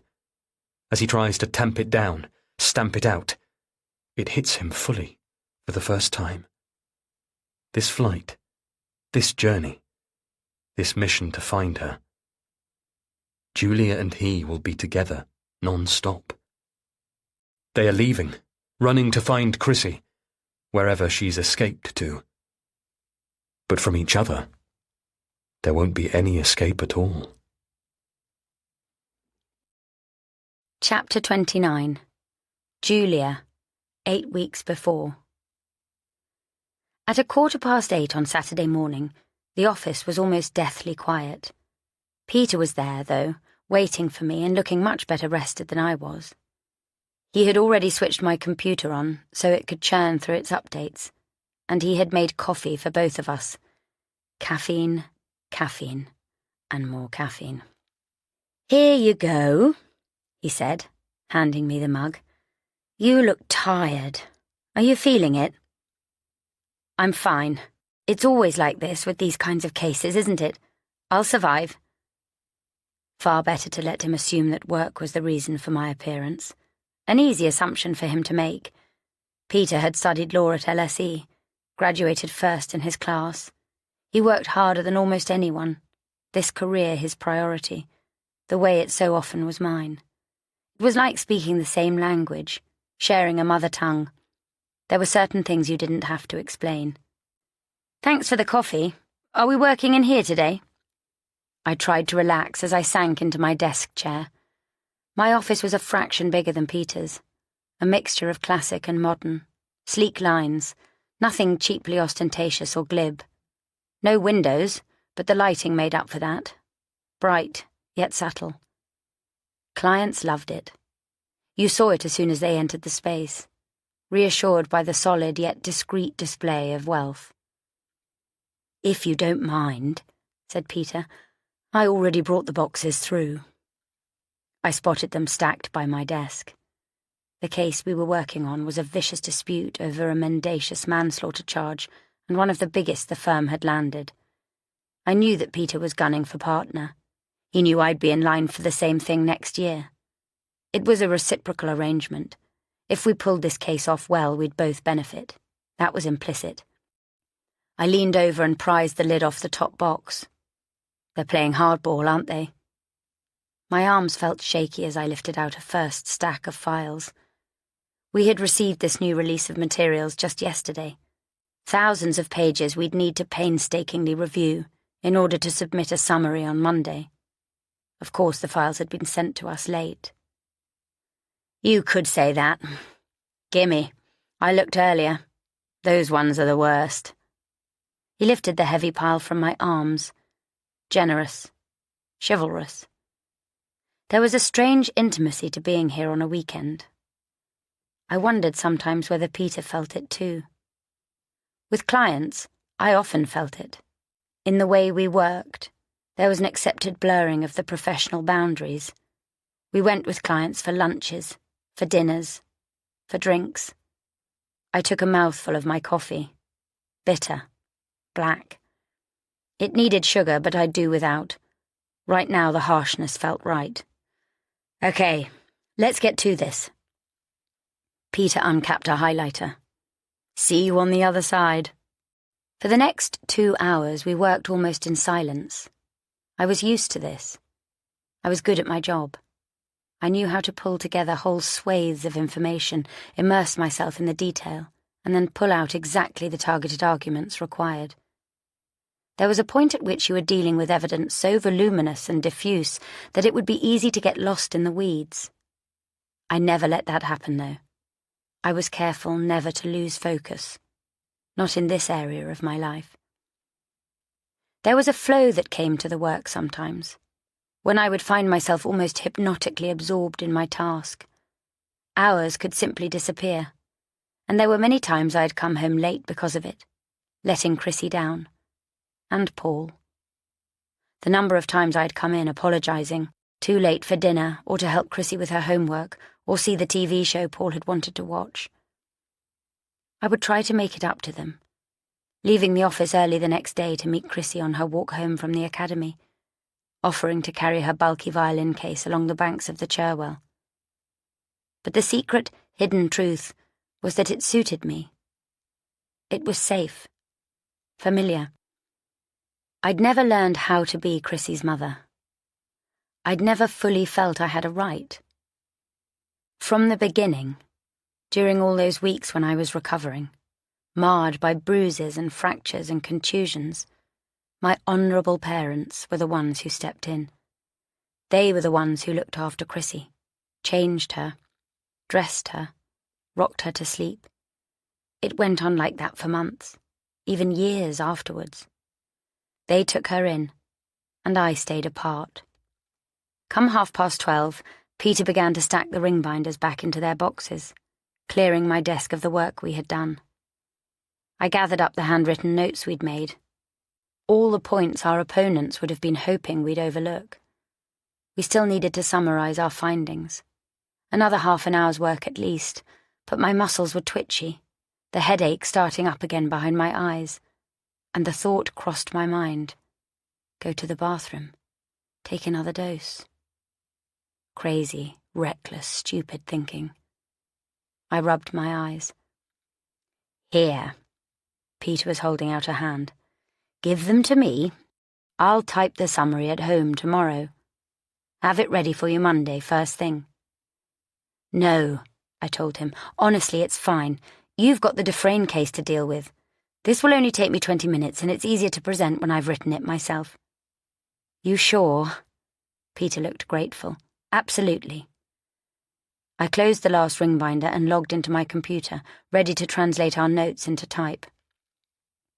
All right then, said Peter, slipping on his navy coat. See you on Monday. Ring me if there's anything you need. Phone's always on. Ditto, I replied, as he lifted his hand to wave me goodbye. A cleaner arrived just as he was leaving. Sorry, she said. I wasn't sure anyone would be here. Not a problem, I told her, typing quickly in a new Word document. I'm just writing up a few notes and then I'll be away and out of your hair. It was close to 1 o'clock now. Peter and I had been here for nearly 3 hours. I was hungry, my appetite finally kicking in. Plus, we were due at my parents' tonight. I would finish this summary, go home and spend time with Chrissy. I could make her lunch and then we could... I wasn't sure what she'd have time for. Watch a film? Go for a walk? The cleaner started up her hoover. An inevitable distraction. Maybe I should finish this at home. I emailed a copy of the document to myself, then sent a text to Paul, asking if he needed me to pick up anything on the way. He didn't reply, so perhaps he and Chrissy were still practicing. I hesitated, then opened up my personal email. I might as well get this task done as well. I thought back to what I had read in Chrissy's diary this week, my narrow window into her life. It was always serious, always innocuous. Details of her practice, her schoolwork, sometimes a little about Reese. For a teenager, she was so innocent, so different to me. I knew it was Paul's influence that had made her like that.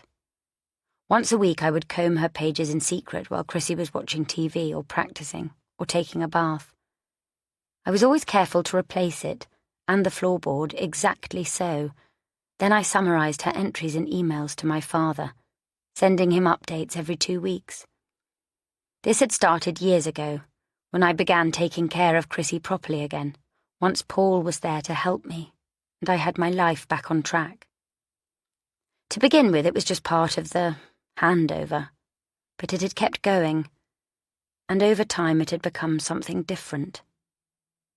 It remained a form of supervision, of me and of Chrissy, and at the same time, it was a way, an essential way, of keeping my father at arm's length. This update wasn't very long. I mentioned her next audition. I mentioned her school successes. I wrote, Chrissy sends her love.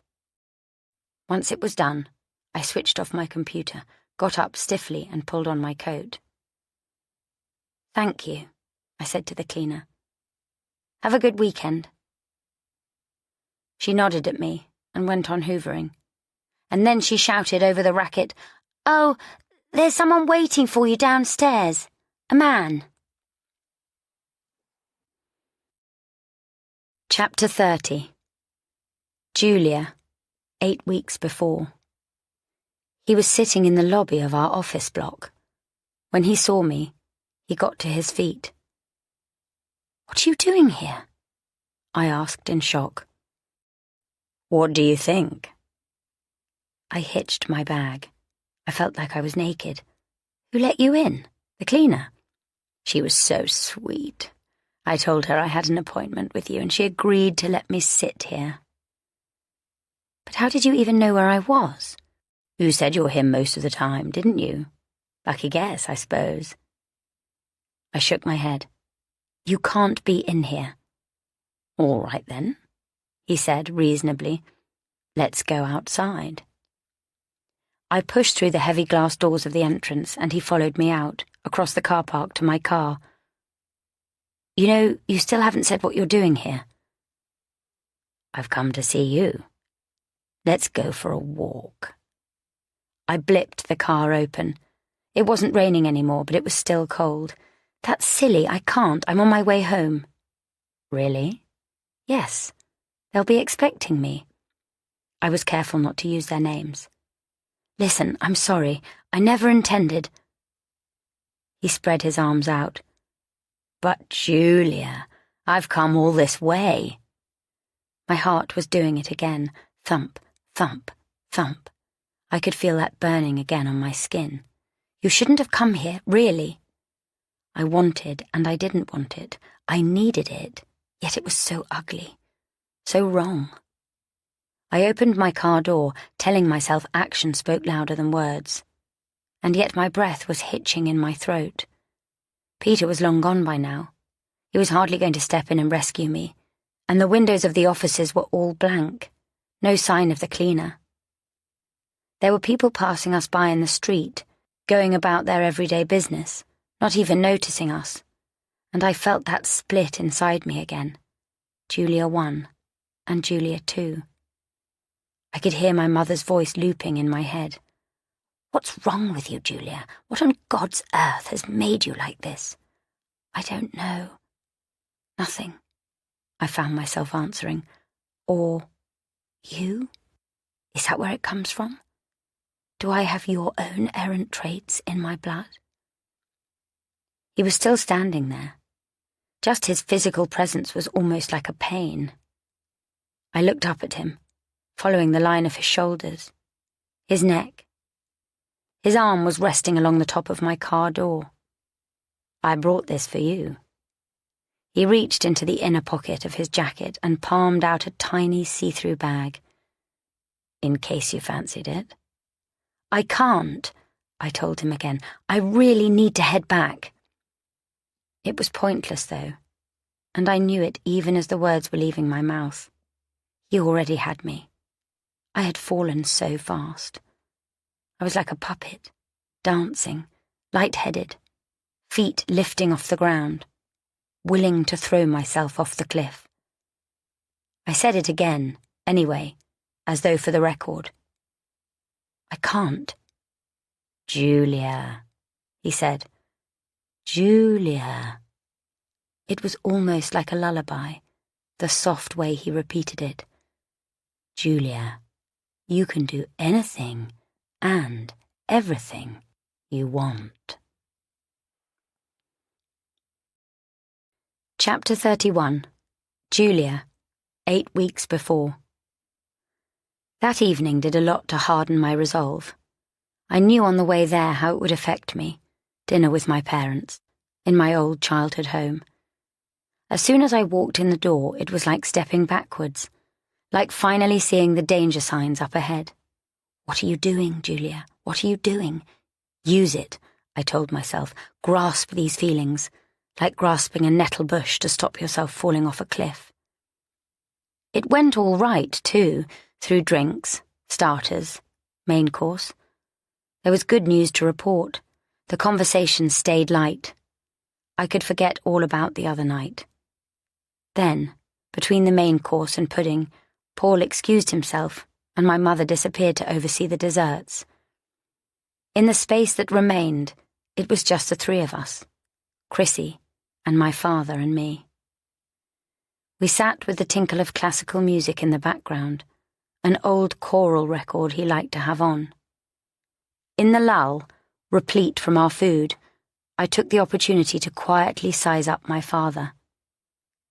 He was older, but he never quite looked old. There was still always a strength in him. "So, Daddy," I said, keeping the tone of my voice light and easy. "We haven't chatted much yet tonight. How are you?" He raised his eyebrows. "I'm well." "Are you and Mummy looking forward to your holiday? It's Kenya, isn't it, that you've booked this time?" "That's right." He let the rest of my question slide, directing his next words to my daughter instead. "Chrissy," he said, "get up and have a look what's on the sideboard." She looked up. "The sideboard?" I followed the jerk of my father's chin. I hadn't noticed it before, but there was a small wrapped box on there. "Go on then," he said. Chrissy unfolded herself from her chair, stepped over and picked it up. "What is it?" "What do you think?"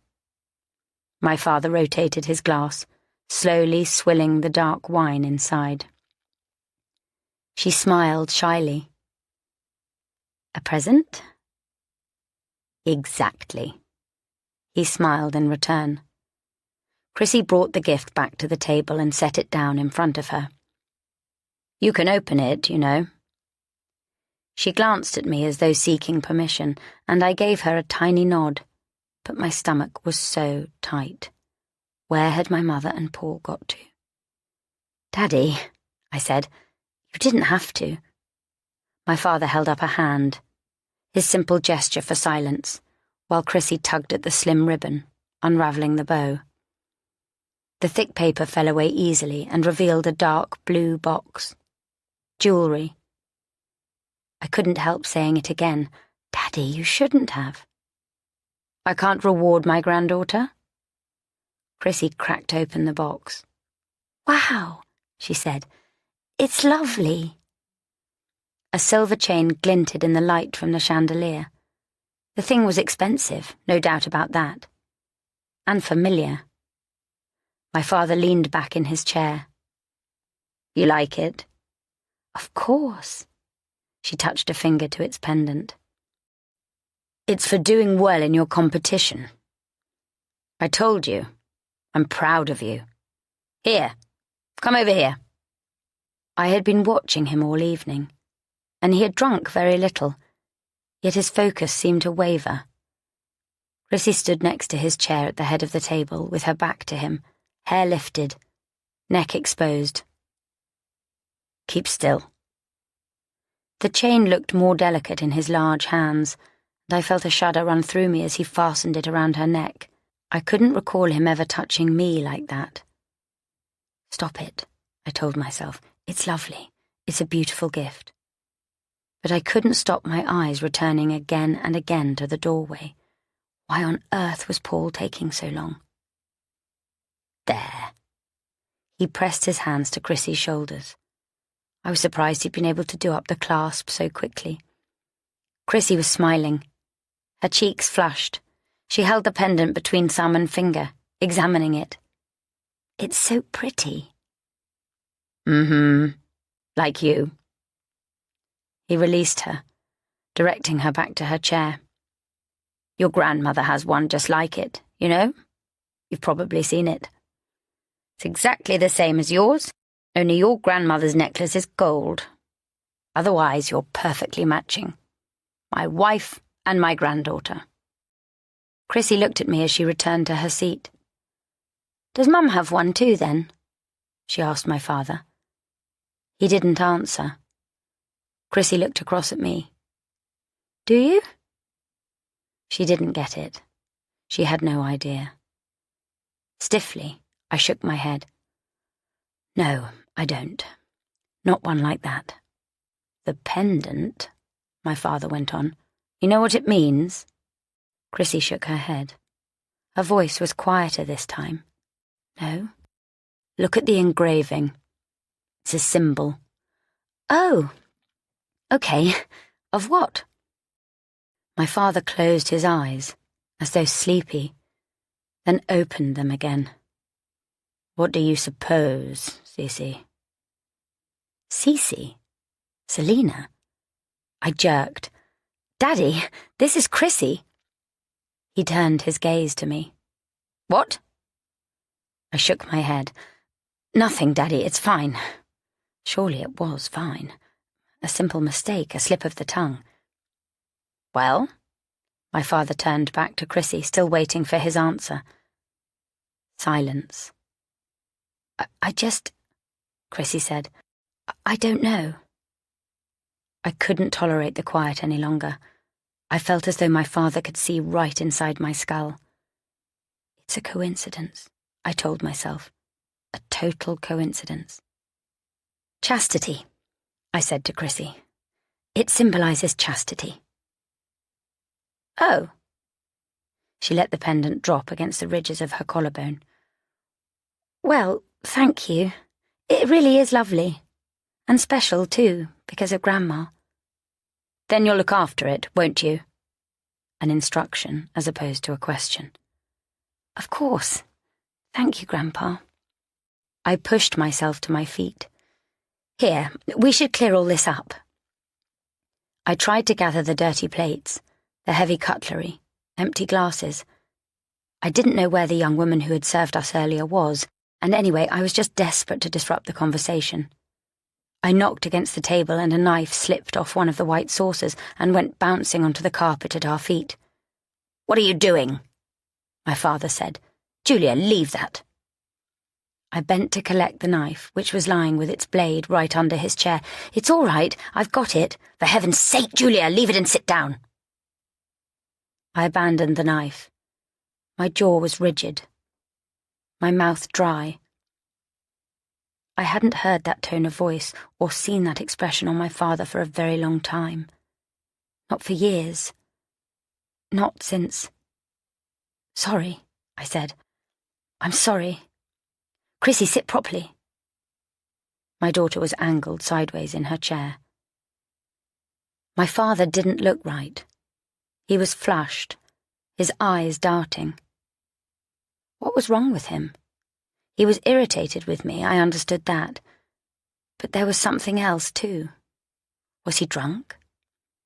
He seemed agitated but disorientated as well, a combination I'd never seen in him before, and one that sent a brand new pang of fear through my gut. We were visiting for dinner. I shouldn't need to be fearful. Not now. Not like this. Not with Chrissy. I reached along the table and took her hand, to comfort her or myself, or hold her still. I wasn't sure. A second passed, then another, then another. We were like a tableau, frozen. It was the clatter of my mother's heels in the hallway that released us, sending me weak with relief. I would never have thought I would be so glad to see her, but here she was, and then Paul too, not far behind. Chrissy let go of me to rise to her feet. "Dad, Grandma, look!" She lifted the necklace. If my mother understood, she didn't show it. Neither did I. I kept my eyes fixed firmly on Paul. Because Paul wouldn't understand any of this, and he didn't need to. And to that, all I could think was, thank God. Thank God. Chapter 32. Paul. Now. Boarding is much quicker when you fly first class, and he and Julia are being called up to board before Paul has even fully adjusted to being at the airport. He steps with Julia to the front of the queue, handing over their boarding passes and letting the flight attendants smile them into the close tunnel that leads to the plane. Inside, the first-class cabin welcomes them with comfort, privacy, ease.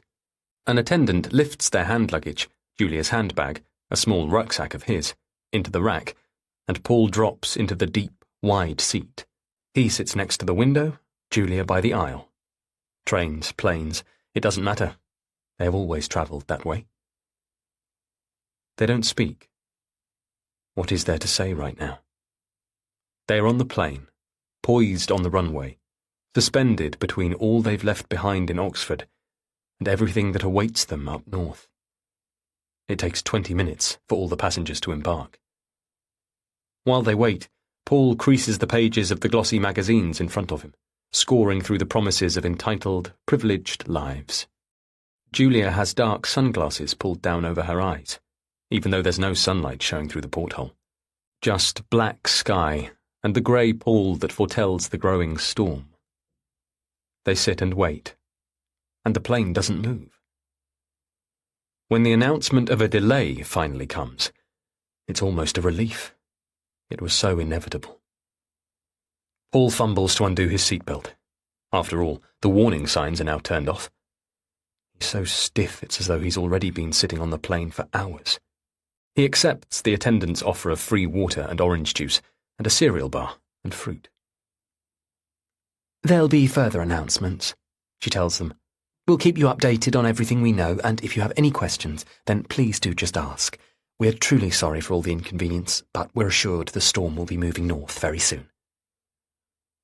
She moves up the cabin, and Paul hears the same words, repeated verbatim, to the next passenger along. "How long do you really think it will be?" asks Julia. Paul cranes to look out of the porthole, where a tow truck buzzes across the runway. He shakes his head. He doesn't know.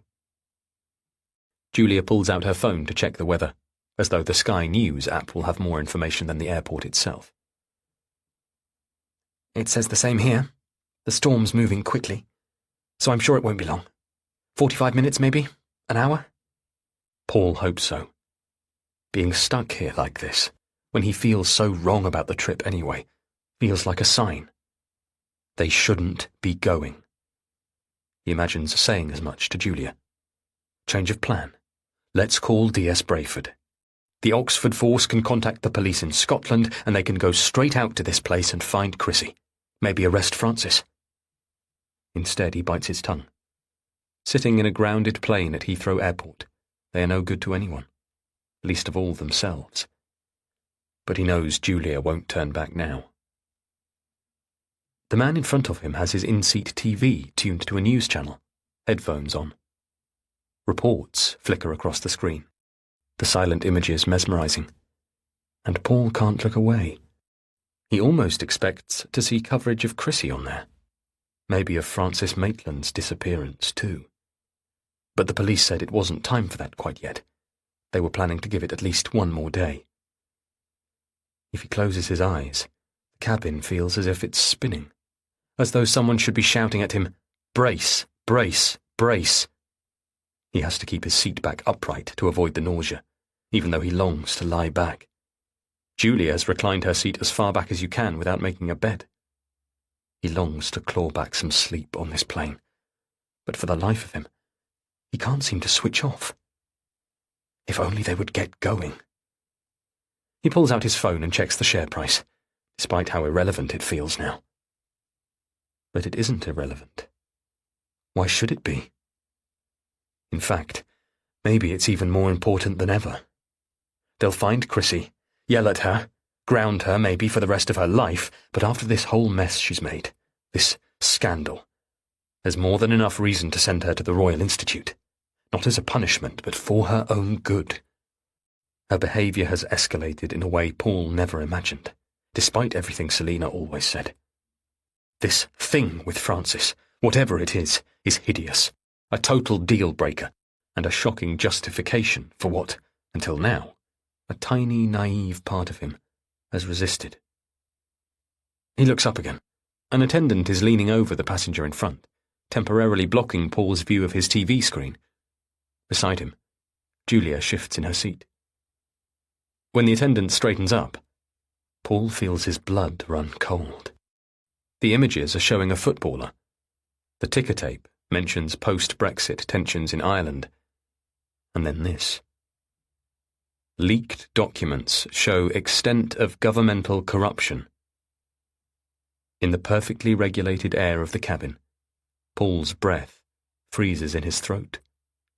The pilot, smooth, patronising, announces that their flight will be grounded for another 2 hours.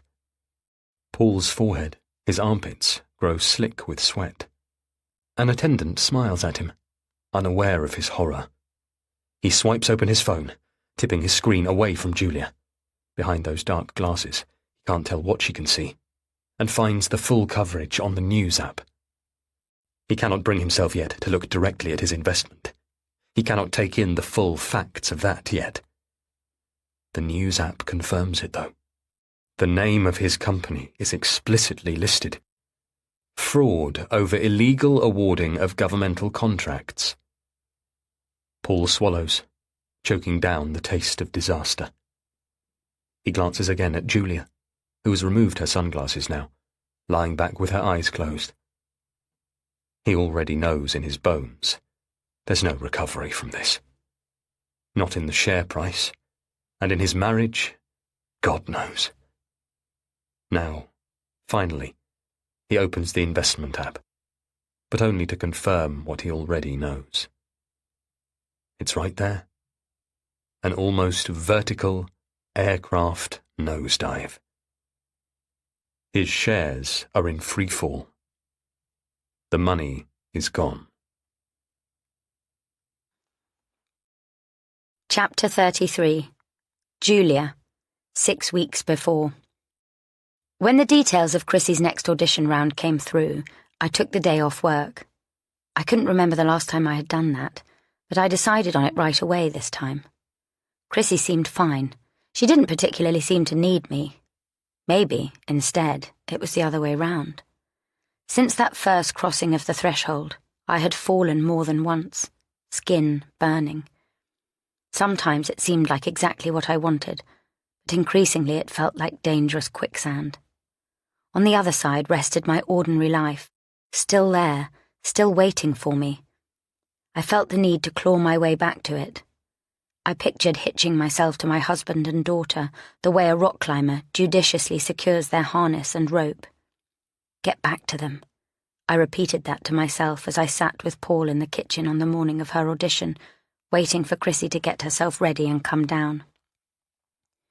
We sat and looked out at the garden together, and it was a pretty day, bright and sunny, and Paul had made me coffee the way I liked it. 2 sugars, no milk.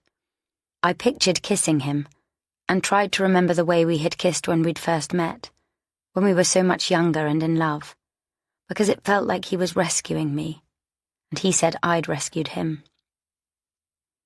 You're still in love, I told myself. You can still be rescued. I complimented him on the garden, trying to fill up the space between us with breezy conversation. Later, in the car, as we crossed the border into Wales, I leaned my head against the window and watched the edges of the motorway slip past, the smell of Reese's aftershave in my nostrils. I love them, I told myself. I love them. It felt good, the 4 of us there in the car, on a journey together, celebrating Chrissy. From here on, I would give them my undivided attention. Julia, I said to myself, what an idiot you have been. Another week on, though, and I was still in it, letting it become more complicated than ever. I don't know why I let him convince me. Clearly, there were still all sorts of things going on with me that I didn't understand or couldn't even recognize at the time, which was why so many of my choices hardly seemed to make sense. I desired him, and I didn't know why. I didn't want this relationship, and yet I did. And because I was confused and always vacillating, it was easier to simply go along with his suggestion about the party. The idea was crazy, reckless. But maybe, I told myself, that was exactly what I needed. Maybe I was seeking a way to bring this to a head. I suppose I hoped that by inviting him, I would be giving him a message. We can't keep doing this. Look at me. I have a husband, a family, a whole life. Then later, as I got dressed upstairs, Paul doing up his shirt cuffs beside me, I began to disbelieve that he would actually show up. Surely, in reality, there was no way both of them could ever be in a room together. I had kept these 2 sides of my life, these 2 sides of myself, so incisively separated that bringing them together would feel like trying to break the laws of space and time. The more I thought about it, the more the very idea felt unimaginable, close to horrifying.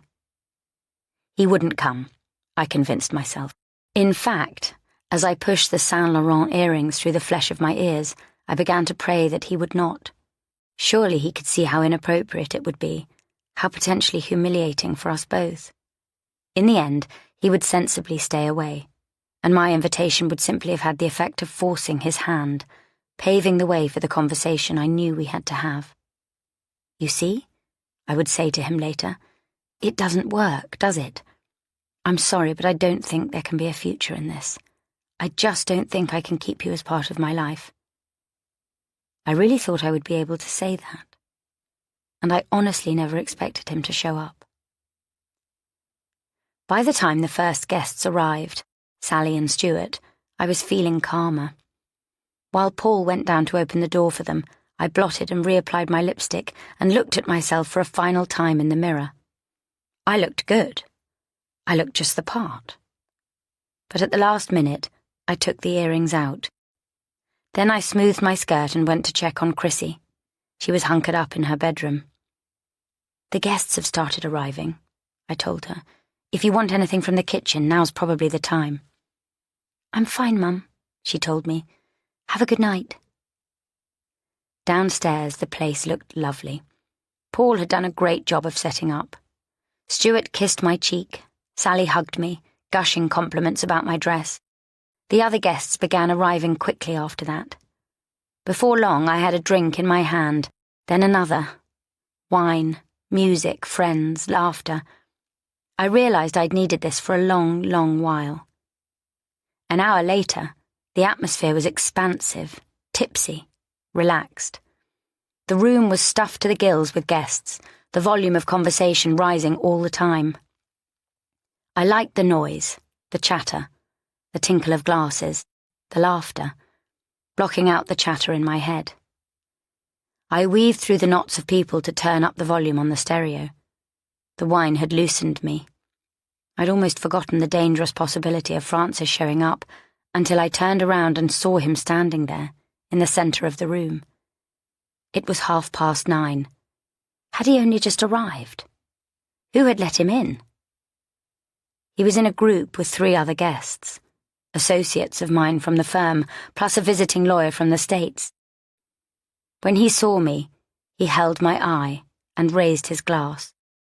"Well, good evening, Julia." A mistake. A total mistake. I felt as though I was standing there naked, as though the black gown I was wearing had fallen off, leaving me completely exposed. I could have burst with relief when Sally tapped me on the elbow, unaware, it seemed, of what was going on. "Come with me," she said, drawing me away from him. "There's someone I need you to meet." I managed to lift my own glass and nod and murmur his name in response, playing the good hostess, before Sally led me away to a corner of the room where some friend of hers was waiting for us. I felt his eyes on my back every step of the way.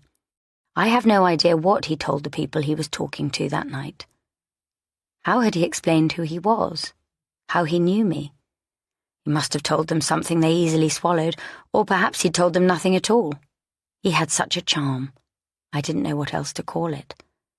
When he looked at you, it was as though the rest of the world fell away. At least, it did for me. Apart from that small, singular greeting, I didn't talk to him all night.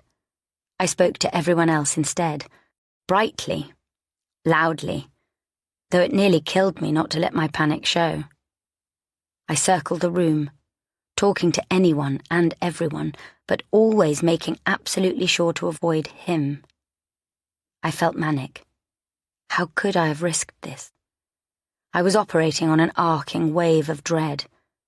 I thought of my daughter upstairs in her bedroom, unaware of any of this. What would she think if she knew what was happening? What would she say if she saw us like this? As I looked up from the group I was talking to, my heart faltered. Paul was over there next to that group, his group, holding a half-empty bottle of wine. He set it down and stepped forwards towards them. He seemed to be listening intently to their conversation, and my heart lurched at the possibility of what was being said. My voice rang out across the room, bright as ringing glass, calling him to me, calling him away from there. "Paul, we've missed you. Where have you been?" He disappeared not long after that. I assumed he'd left without saying goodbye. He had bettered me. He had thrown back my challenge.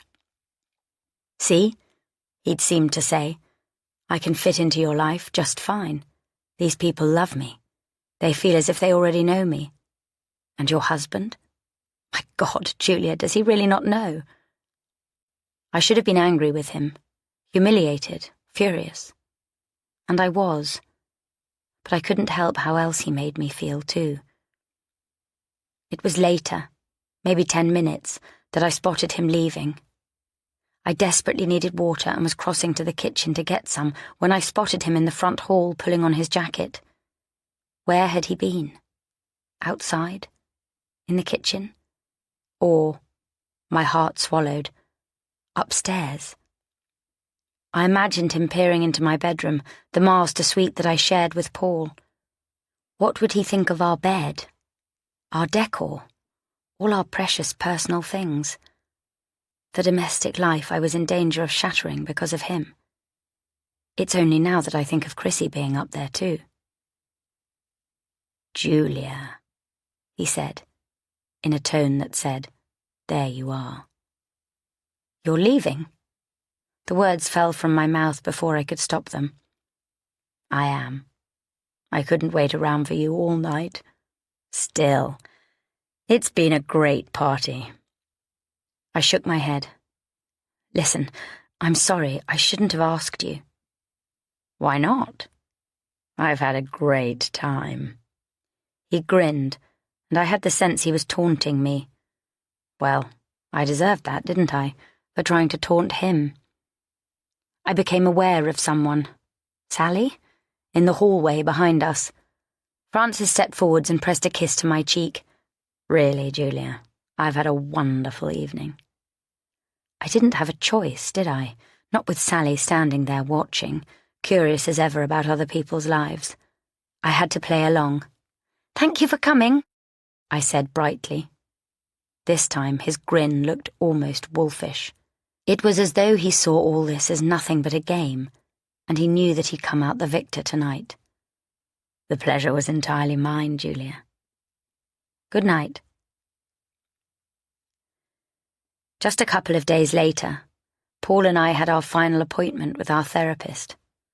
The three of us had planned this ending a little while back, and I had been counting down the weeks until we could bring these sessions to a close, and I wouldn't have to worry any more about what I might blurt out. God only knew how I had got through all those other sessions before, splitting myself in two. With Lynn, we had talked about my upbringing, my parents, Paul's upbringing, Paul's parents. We'd talked languages of love, the art of listening and reflecting back, and how to address our words in session to each other rather than to Lynn. "And how are things?" she asked us now, as we settled ourselves down on her familiar sofa. Her room had a funny smell. It had taken me a long time to pin it down. Then, one day, when Paul was cooking bolognese at home, I had nailed it. Oregano. Which had only opened up a whole new swathe of questions. Paul looked across at me. "Mostly good, I think," he said. "Yes," I echoed. "Good." The little clock on the side ticked along. "We've been arguing much less," I added. That was true, but at the same time I had no idea when I had become this good an actress, both here and at home.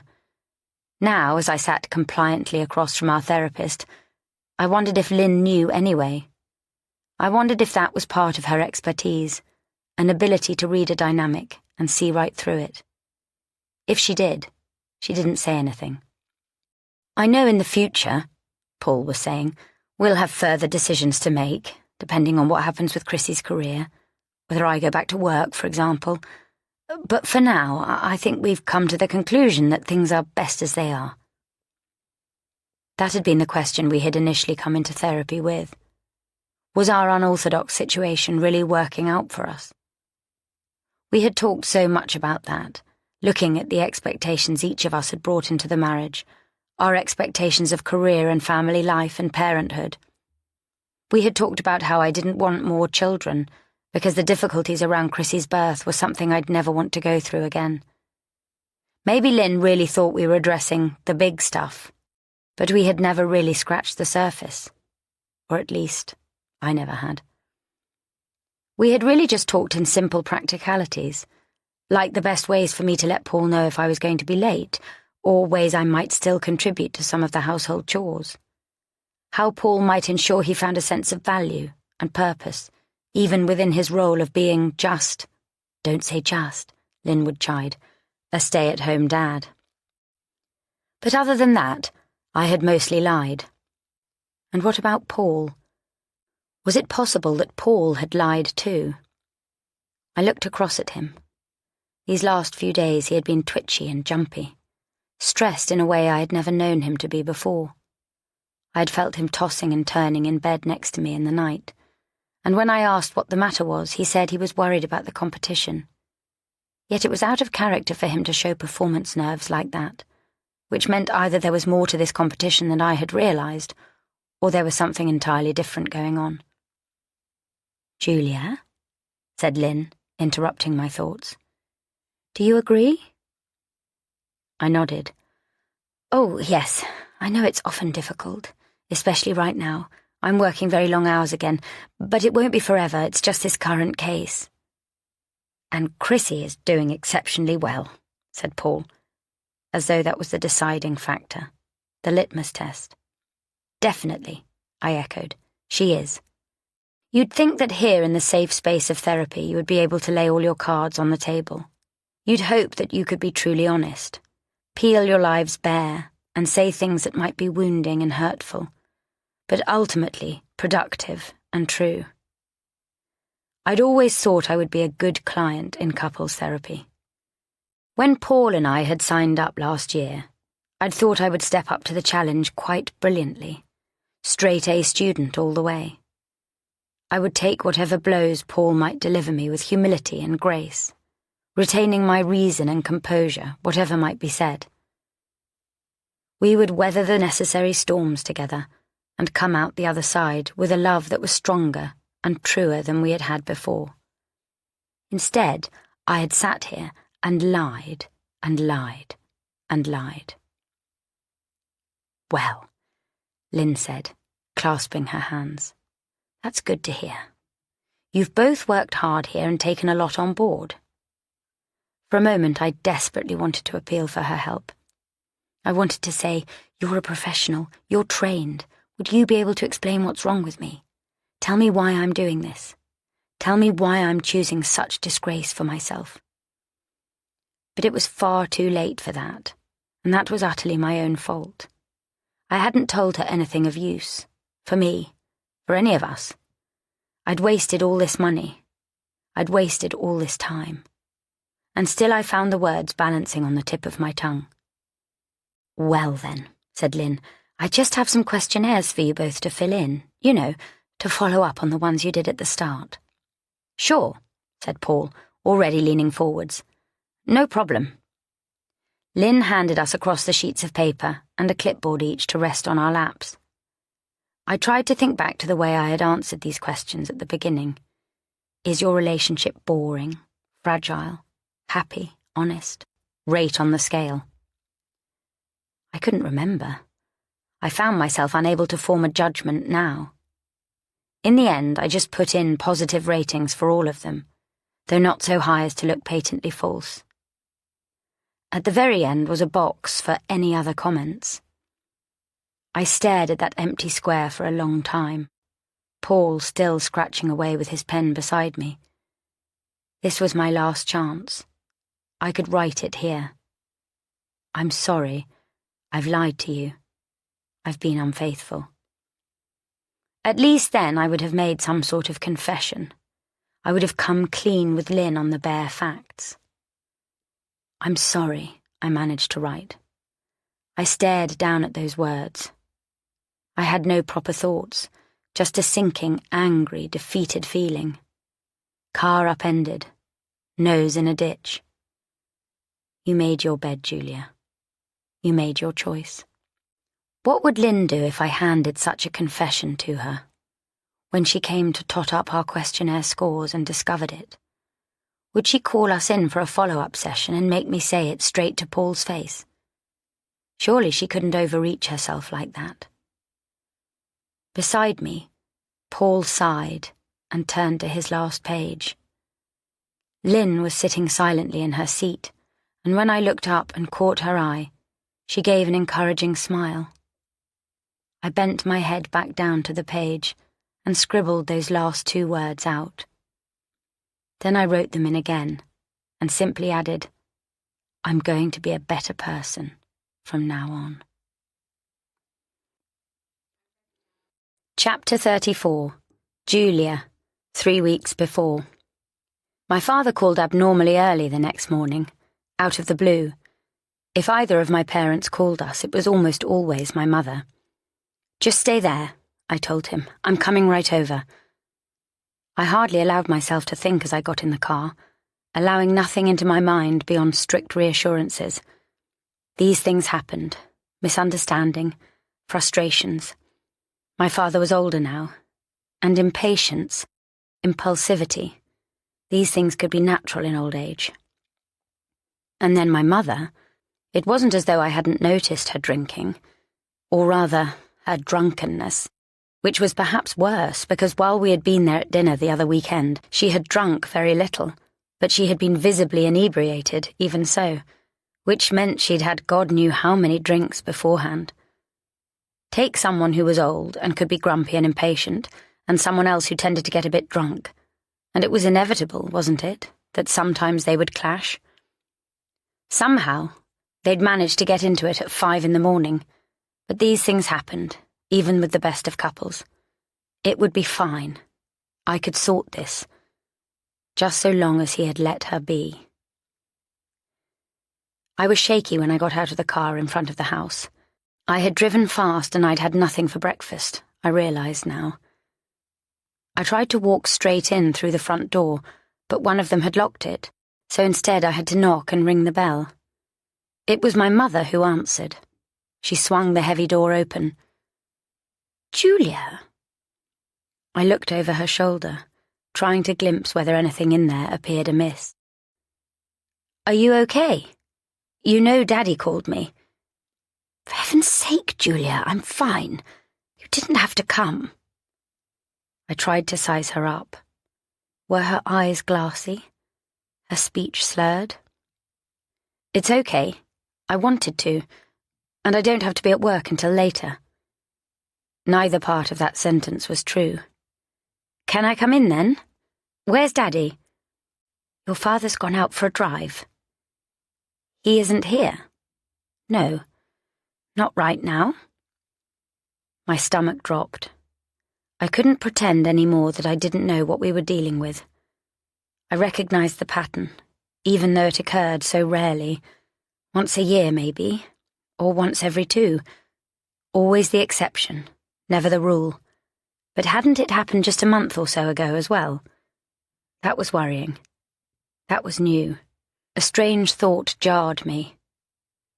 "Daddy hasn't gone to our house, has he?" My mother looked at me. "No. Why would he? Presumably you told him you were coming here." "Well, okay. Shall I come in then, have a cup of tea? I can stay with you until he gets back."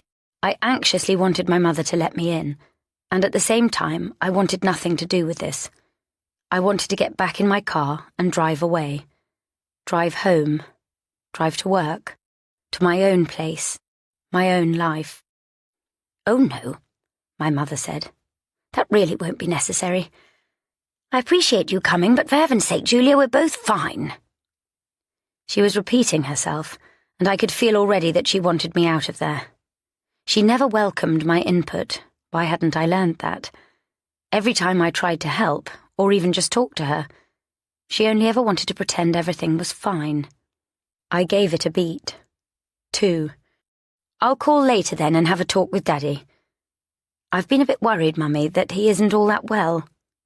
His mind, I mean, it seems to slip sometimes. Have you noticed? Maybe it's something we could consider getting checked." My mother shrugged a tiny, elegant shoulder. "If you really think that's necessary." I just wanted to try something. "Well, what do you think?" She sighed. "Oh, I don't know, Julia." It made me want to shake her. It made me want to cry. I was so aware that I was still on her doorstep and hadn't even managed to set one foot inside. The house was so big, huge and empty behind her. Anything could be going on with her in there, and who would really know? "Listen, I will. I'll try and speak to him later. Why don't you let me know when he's back?" I didn't know how to say the next part. "And in the meantime, Mummy, please try not to do anything. I know you don't mean it. I'm not saying it's your fault. But you have to try. Try not to contribute." An iciness washed over us then. I shouldn't have said anything. My last words had touched too close, pierced too deep. I shouldn't have said them. We both knew how this worked. I had been living my whole life by it. But I shouldn't have named it. That was how our family continually navigated this minefield, by never acknowledging the things we all knew. I tried one last time. "Are you sure you don't want me to stay, Mummy?" But the answer was obvious. I was already stepping back off the step, and my mother was already easing the door closed. "I don't think so, but thank you, Julia. Really. I do appreciate you coming all this way." Chapter 35. Paul. Now. In the turbulence of the plane, everything is shaking. The seat, the tray table, Paul's heart. Julia pushes herself upright, fully awake now. Are we landing? Paul nods. The turbulence eases, but then starts up again, and his stomach lurches as the plane starts to bank. Surely the angle is far steeper than it should be. Surely this isn't normal. They are out of control. They're going to crash. They were delayed on the Heathrow runway for close to 3 hours in the end, before the pilot finally had clearance to take off. By now it's close to 3 a.m., and they have been in their seats for nearly 5 hours straight. Paul is still thinking about what has happened to his investment. He feels as if he's still in some kind of shock. While they waited for takeoff, phone screen hidden from Julia, he desperately scoured the internet forums, trying to glean advice on what to do. All the posts said pretty much the same, because to be honest it was obvious. In his position, the only sane option was to offload, and as soon as he could, to minimize the hit. But he hesitated, paralyzed, and now that he's finally made the sale, the shares have dropped to almost nil. Another announcement comes over the PA, respectfully softened here in first class. First in English, and then, what is that? Gaelic? They are clear of the dense clouds now, flying underneath. Through the porthole he can make out patterns of white and orange lights, strung out in irregular lines along roads, clustered like explosions. He's exhausted. He just hasn't slept. All he wants is to get to Chrissy, give her a good shake, and nail her back on track. The plane rights itself, flipping level again. This time when he looks out of the porthole, he glimpses the runway, and the big letters of the sign itself. Inverness Airport. Minutes until they land now. Seconds. We are coming for you, Chrissy. We're coming. He closes his eyes and feels himself brace as the juddering plane collides with the runway. The engine roar softens as the plane slows to a coast, and Paul draws a lungful of air-conditioned air. All good. They have landed safely. But what now, he thinks. What next? The wind whips about him as he navigates the landing steps in the dark. Julia is in front of him. The storm is raging up here as well, making his every step unsteady. He has visions of toppling forwards, crushing his wife in the fall. Freezing rain blows straight into his face as they cross the wet tarmac to the small hangar-like airport. Inside, it's little more than one big corridor. It's like they've landed in a shiny, converted cow barn, a tinker toy version of international life.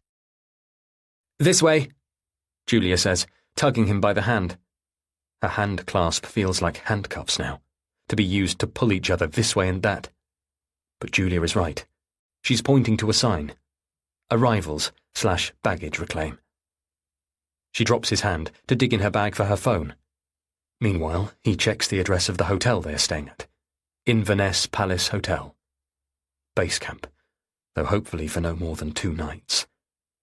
He tilts his face up to the corrugated ceiling, trying to tune out the clatter of wheelie suitcases passing by. He counts to 20, to ground himself. It's as he waits for their suitcase to appear that he sees it. On one of the tacky billboards that hangs in the arrivals area, in a line of adverts that fills the space.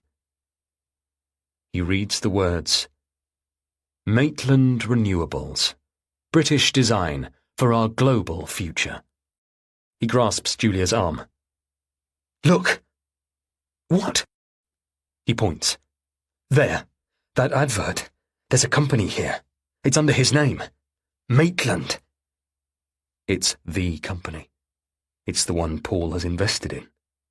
But Julia is shaking her head. It's a common name, Paul. That could mean anything. The conveyor belt is moving now, a jumble of luggage making its slow circuit. But don't you remember? He pulls up short. Of course, she would have no idea what he overheard at their party. She wouldn't know about this company that Francis has connections to, the one Paul recklessly invested in. And how can he explain any of that to her now, when £30,000 of her money has been completely lost? Instead, he can't do anything but go on lying to Julia, the way she's lied to him. And so is it salt in the wounds, or a helpful clue? That evidence there on the billboard sign. Even proof. It seems there has to be a connection between Camp Dion and Maitland Renewables. It's all part of the same thing, isn't it? Finally, it's beginning to make sense. Never mind, he says to Julia. But listen, we thought this location was so random, but I really do think you're right. I think Francis is here. Until now, he hadn't fully been able to put the two of them together. That man, Francis, and his precious daughter. But he's being forced to picture it now, deal with it as a reality. It is jarring, sickening, a dislocated shoulder being snapped into place, despite all his efforts to curb that part of her. He never imagined it would show up like this. There's ours. Julia is pointing. Their little black suitcase lies slantwise across the conveyor belt. He reaches it just before it passes by for another circle and wrestles it off, the sharp edge of it nicking his shin. Here. He makes his way back to Julia and pulls the handle up, setting the thing on its wheels. Go ahead. I'll follow you. Outside, the taxi rank is poorly sheltered, and it's freezing up here, the wind blistering, so much colder than he could have imagined. Again he has the urge to reach out to his wife and tell her, Julia, we don't have to do this. If Chrissy is here, why don't we call the police and tell them? Let them help us. Surely we only risk making things worse. But now a car with a lighted sign on top is pulling up. The driver lowers his window. He is chewing on something. Gum or a sandwich crust, and he says something in a blurry accent that Paul struggles to understand. Julia shows him the screenshot of their hotel address, the Inverness Palace Hotel and Spa.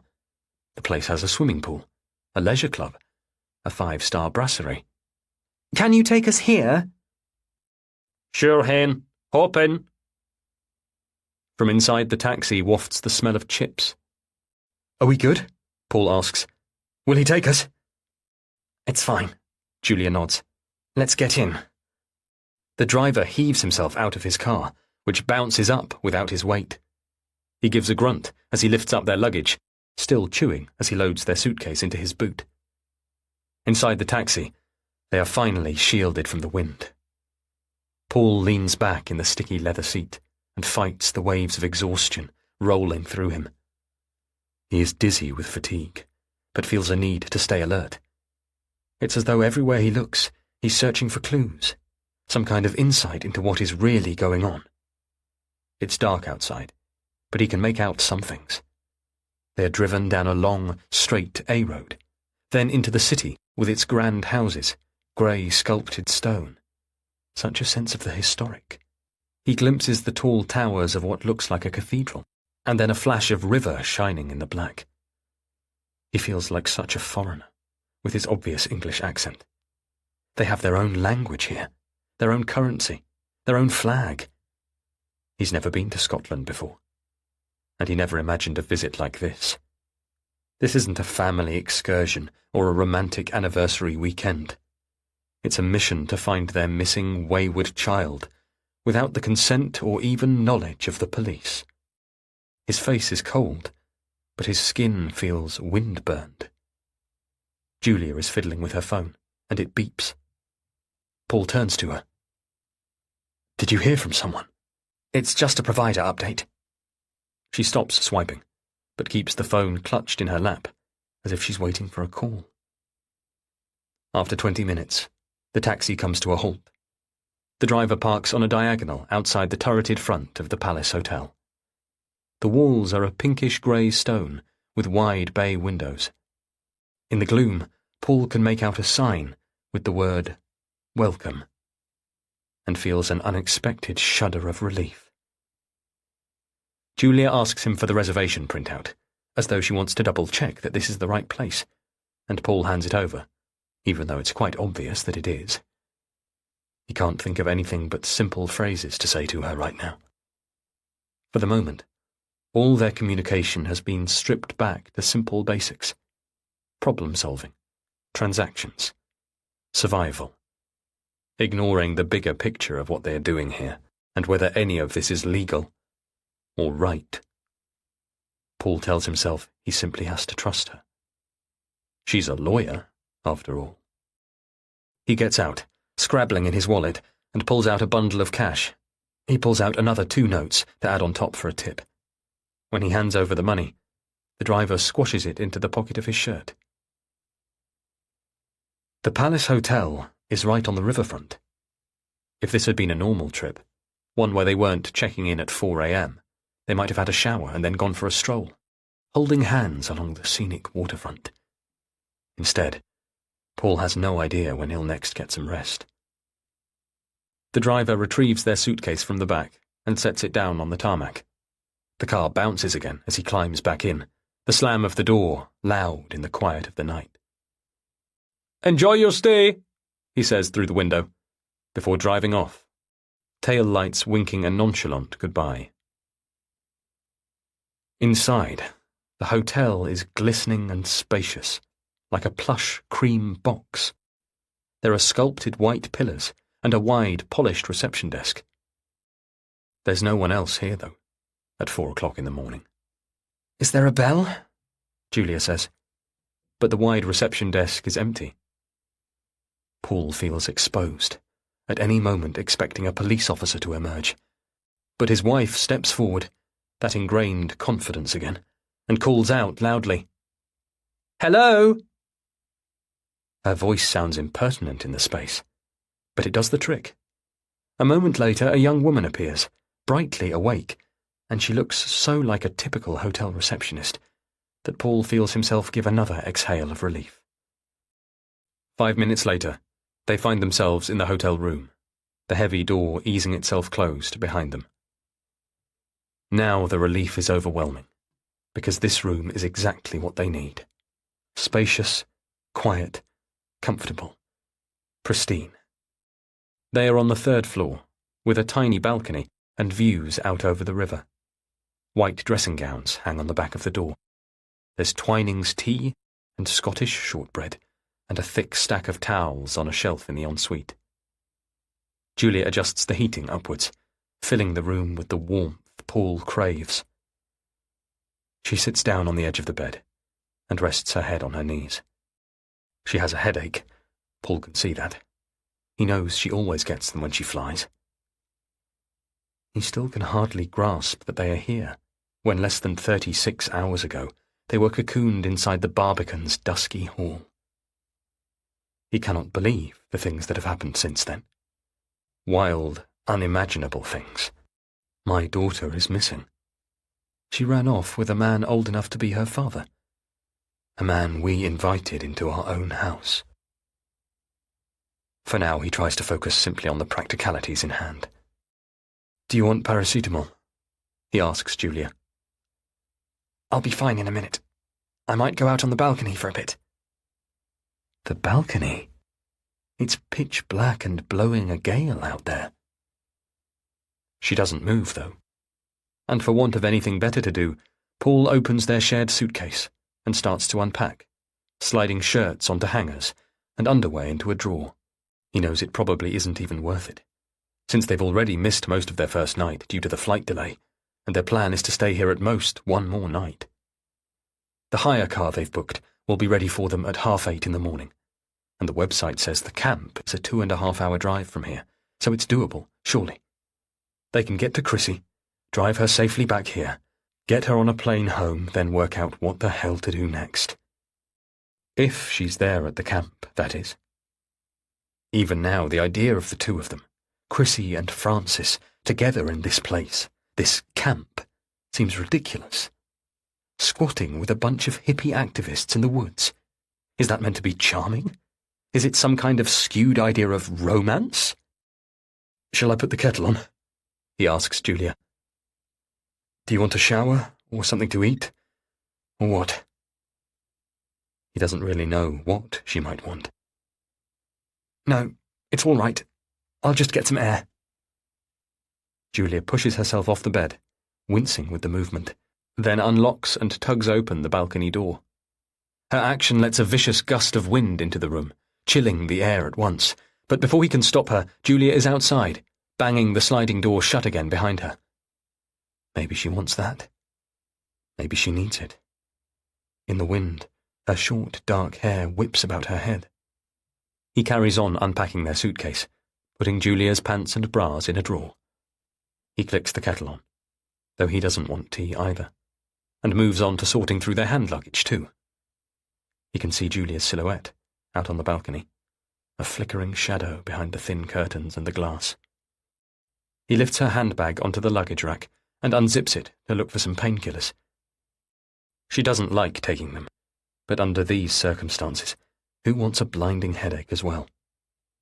Her purse is in here, and some makeup, and a tiny bottle of shower gel, packets of tissues, hand sanitizer, a slim case for her glasses, and something else, crushed right down at the bottom, almost lost or forgotten, in a dark corner of the bag.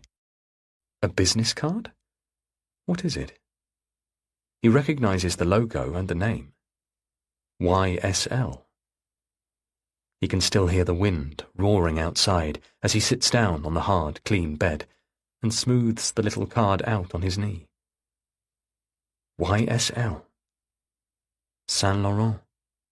With a rush of nostalgia, he thinks of those earrings, sparkling in the mirror of the vanity as she dressed. How beautiful she looked that night. But it was also the night that Francis was a guest in their house. The man who induced Paul to invest tens of thousands of pounds in a get-rich-quick scheme that Paul wasn't savvy enough to profit from. A man whom Julia foolishly lied about knowing, but who is somehow terrifyingly tangled up with their family, and who, through fate or coincidence or God knows what, now seems to single-handedly be ruining Paul's life. Paul turns the card over. He stops, almost chokes. The balcony door clunks as Julia comes in again, half brutalized by the wind. She doesn't seem to notice that her handbag lies open and part disemboweled on the stand. Her eyes are watering, her cheeks reddish-blue. "Actually," she says, "I think I need that paracetamol after all." Paul gets to his feet. Julia trails off as she sees him standing there. Now she is looking at him properly, seeing him and what he's holding. So now they both know. She goes pale. He holds the card in his hand like a bomb. Julia? No escape. They stare at each other. He holds the creased card out to her, like an offering. To my Julia. Love, Francis. It says. Chapter 36. Julia. He wasn't a work associate.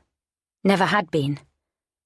I first met him at Duchelle's, a private members' club in Oxford. Rather than going home to my family after work, one evening I went to the bar there, alone, instead. Most people in Oxford wouldn't even know Duchelle's existed. It was perfectly selective like that. But I knew this place. I had first come here at the age of 17. My father had taken me and bought me a vodka martini, a drink I've always chosen ever since. He taught me to drink it like a perfect lady, in tiny sips, with restraint. No one cared that I was underage. My father was paying. We spent a whole afternoon there. It was his way of teaching me where I belonged and how I should comport myself, where I fitted in this world. He was showing me the kinds of people I should mix with and the sort of places I should frequent. Not just anyone, and not just anywhere, only people and places like this. I hadn't been there for years, though. It so happened that I had never come here with Paul. Maybe that was why I picked it that night, as somewhere my husband had never been. It felt like it represented all the things he couldn't know. At the time, I was just aware of the deep association with my father. It was only later that I came to realise the profound symbolism in that too. How ironic, then, or how perfect, that this was the place where I first met him, in a scene that was almost a perfect cliché.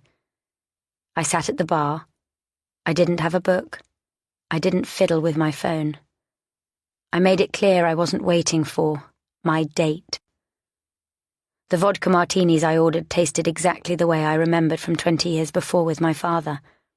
I sat and waited to see who would approach. It took half an hour, perhaps only 20 minutes. From the moment Francis Maitland walked in and set eyes on me, something sparked within me. It rose up from deep inside. Not quite an emotion or a sensation or a memory, more like recognition or an echo, something that felt like history on repeat.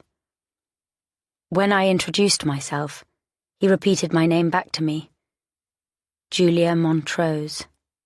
Hearing those words, in his rich voice, and it was as though part of myself came back to me. Montrose, I'd told him, not Goodlight. He bought me a drink, another martini. Brazenly he offered me cocaine, which I took. He seemed to know exactly what I wanted. He would turn out to be perfect for me, the perfect way to break myself. He didn't know it, and at the beginning neither did I, but Francis Maitland would turn out to encapsulate everything I craved. Chapter 37. Paul. Now. He should have known. The clues had been there, almost textbook.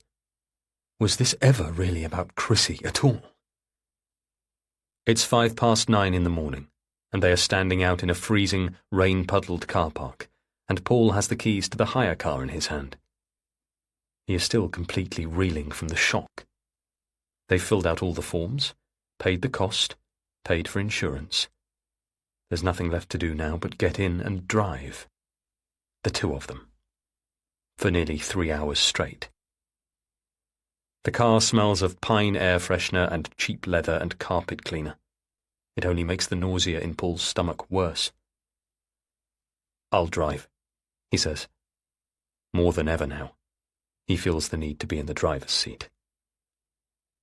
Beside him, Julia is awash with anxiety and remorse. He can feel it coming off her in waves.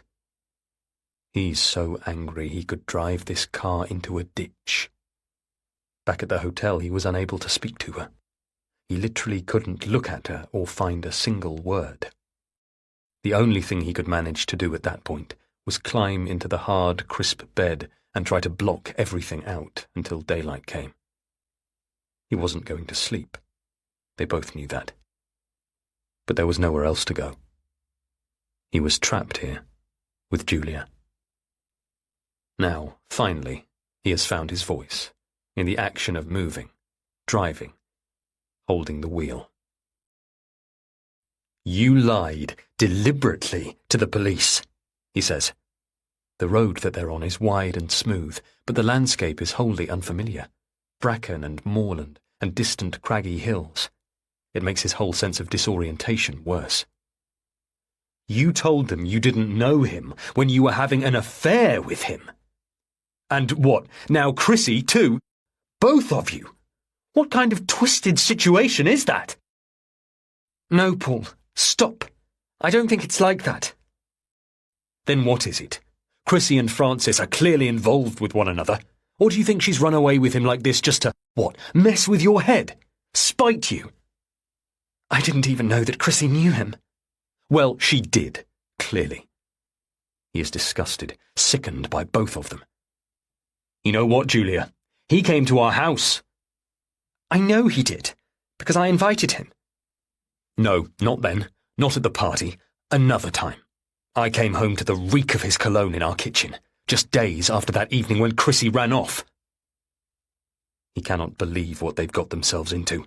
What Julia has got them into. He wipes sweat from his forehead with the back of his wrist, then places his hands back on the steering wheel. 10-2. As though following the rules and doing things properly could somehow fix things. And you didn't tell the police any of this, Julia? I know. I'm sorry. They pulled out his photo and I was just so shocked I couldn't speak. And then they told me you knew him. So you were going to leave for Scotland without me? What a perfect way to cover your tracks. He can't keep the sarcasm out of his voice. You were never going to tell me, were you? You did all this so you could keep up your lie.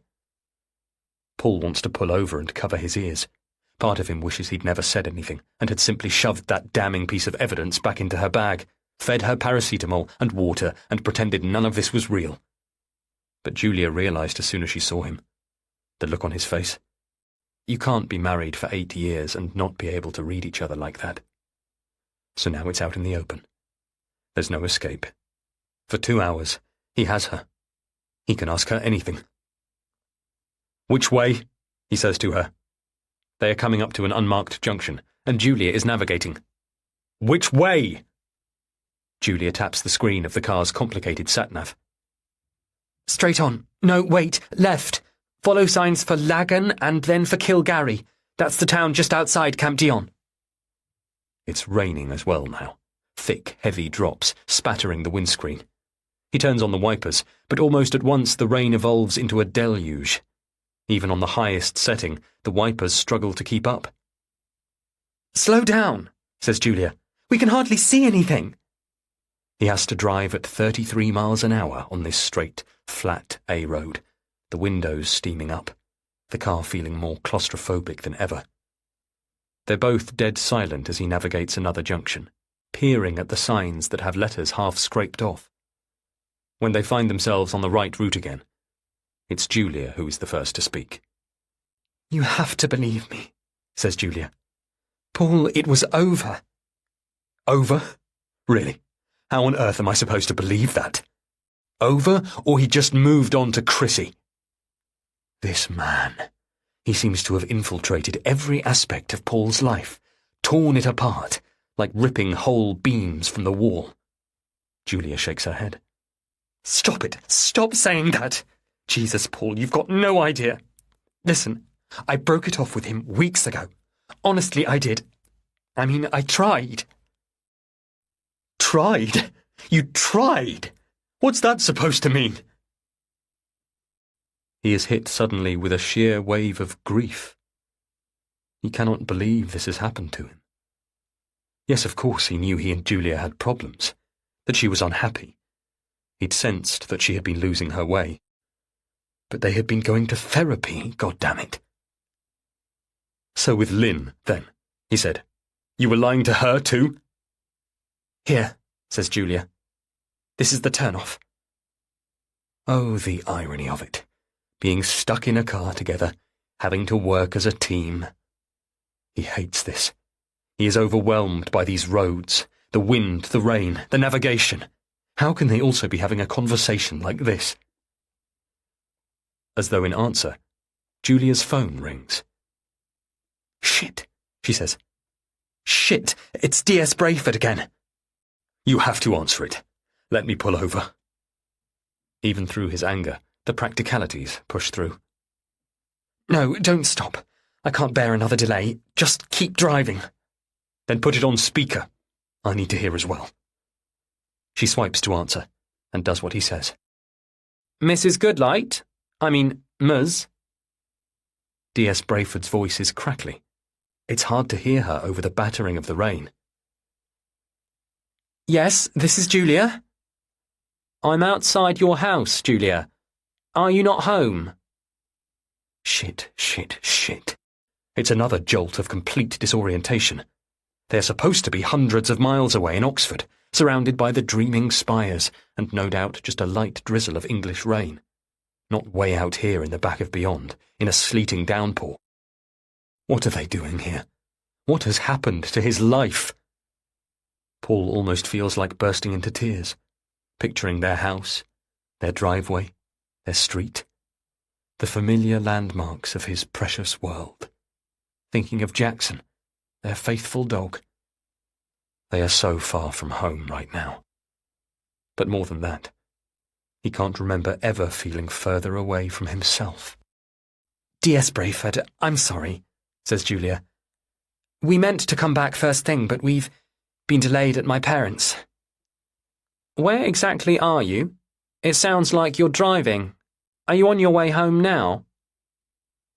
Paul tries to keep his eyes on the slick road, but from the corner of his vision he can see Julia as well.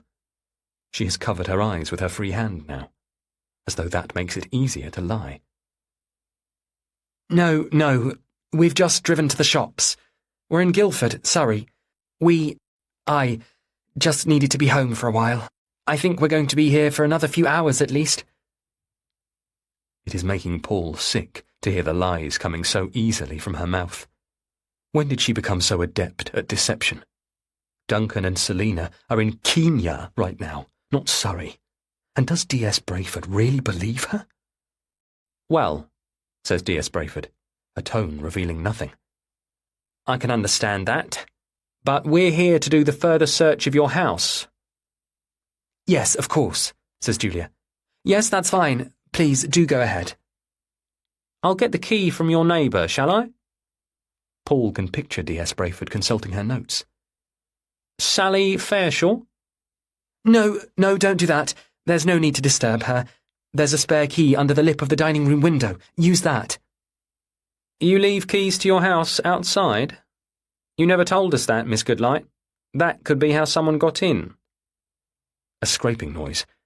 Faintly, in the background, Paul thinks he can hear the noise of the front door opening. Would the detective notice their suitcase was gone?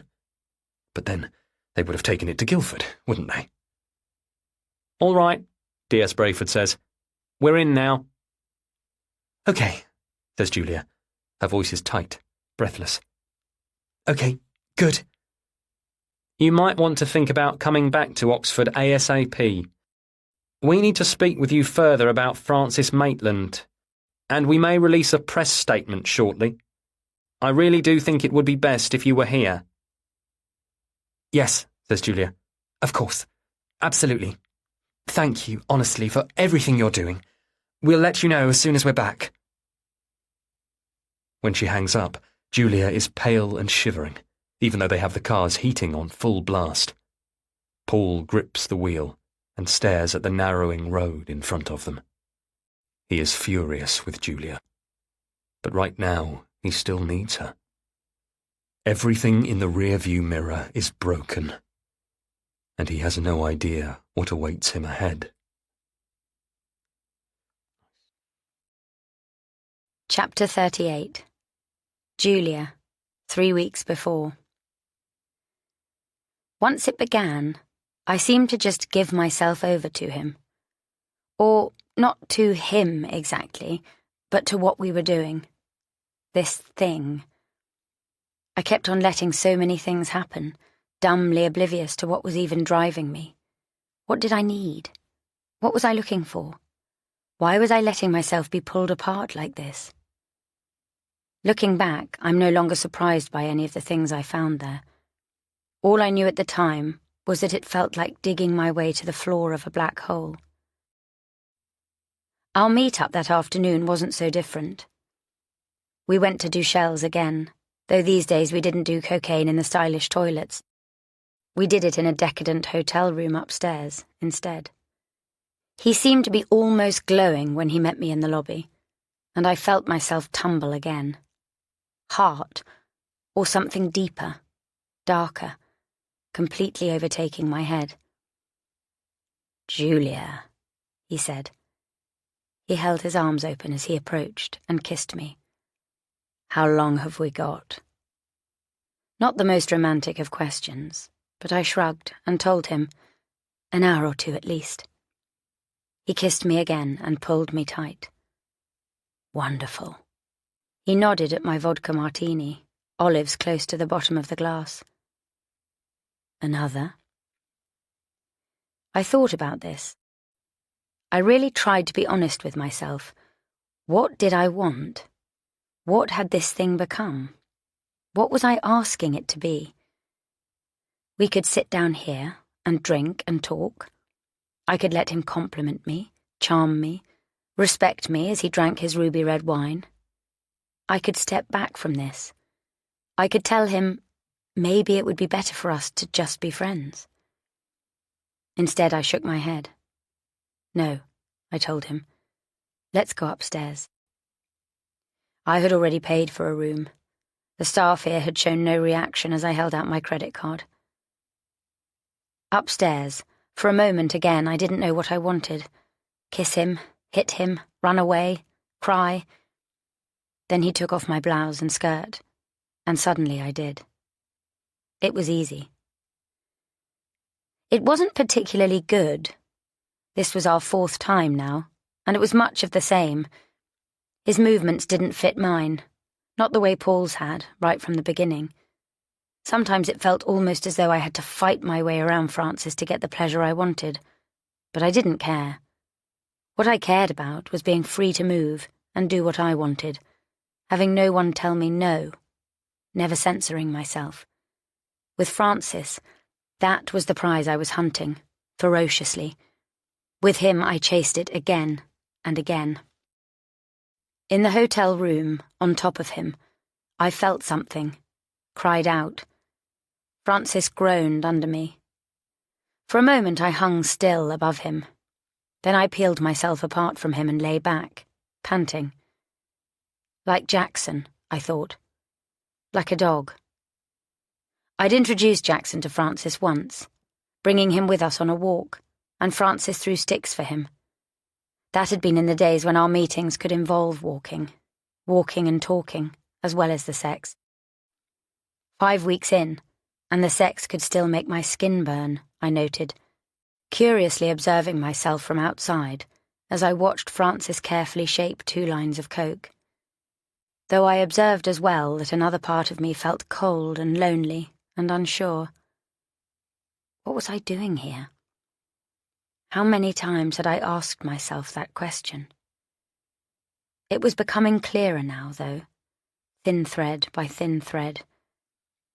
I sensed that I was trying, in one way or another, to transport myself backwards, all the way to the night when Chrissy was conceived. Yes, that night.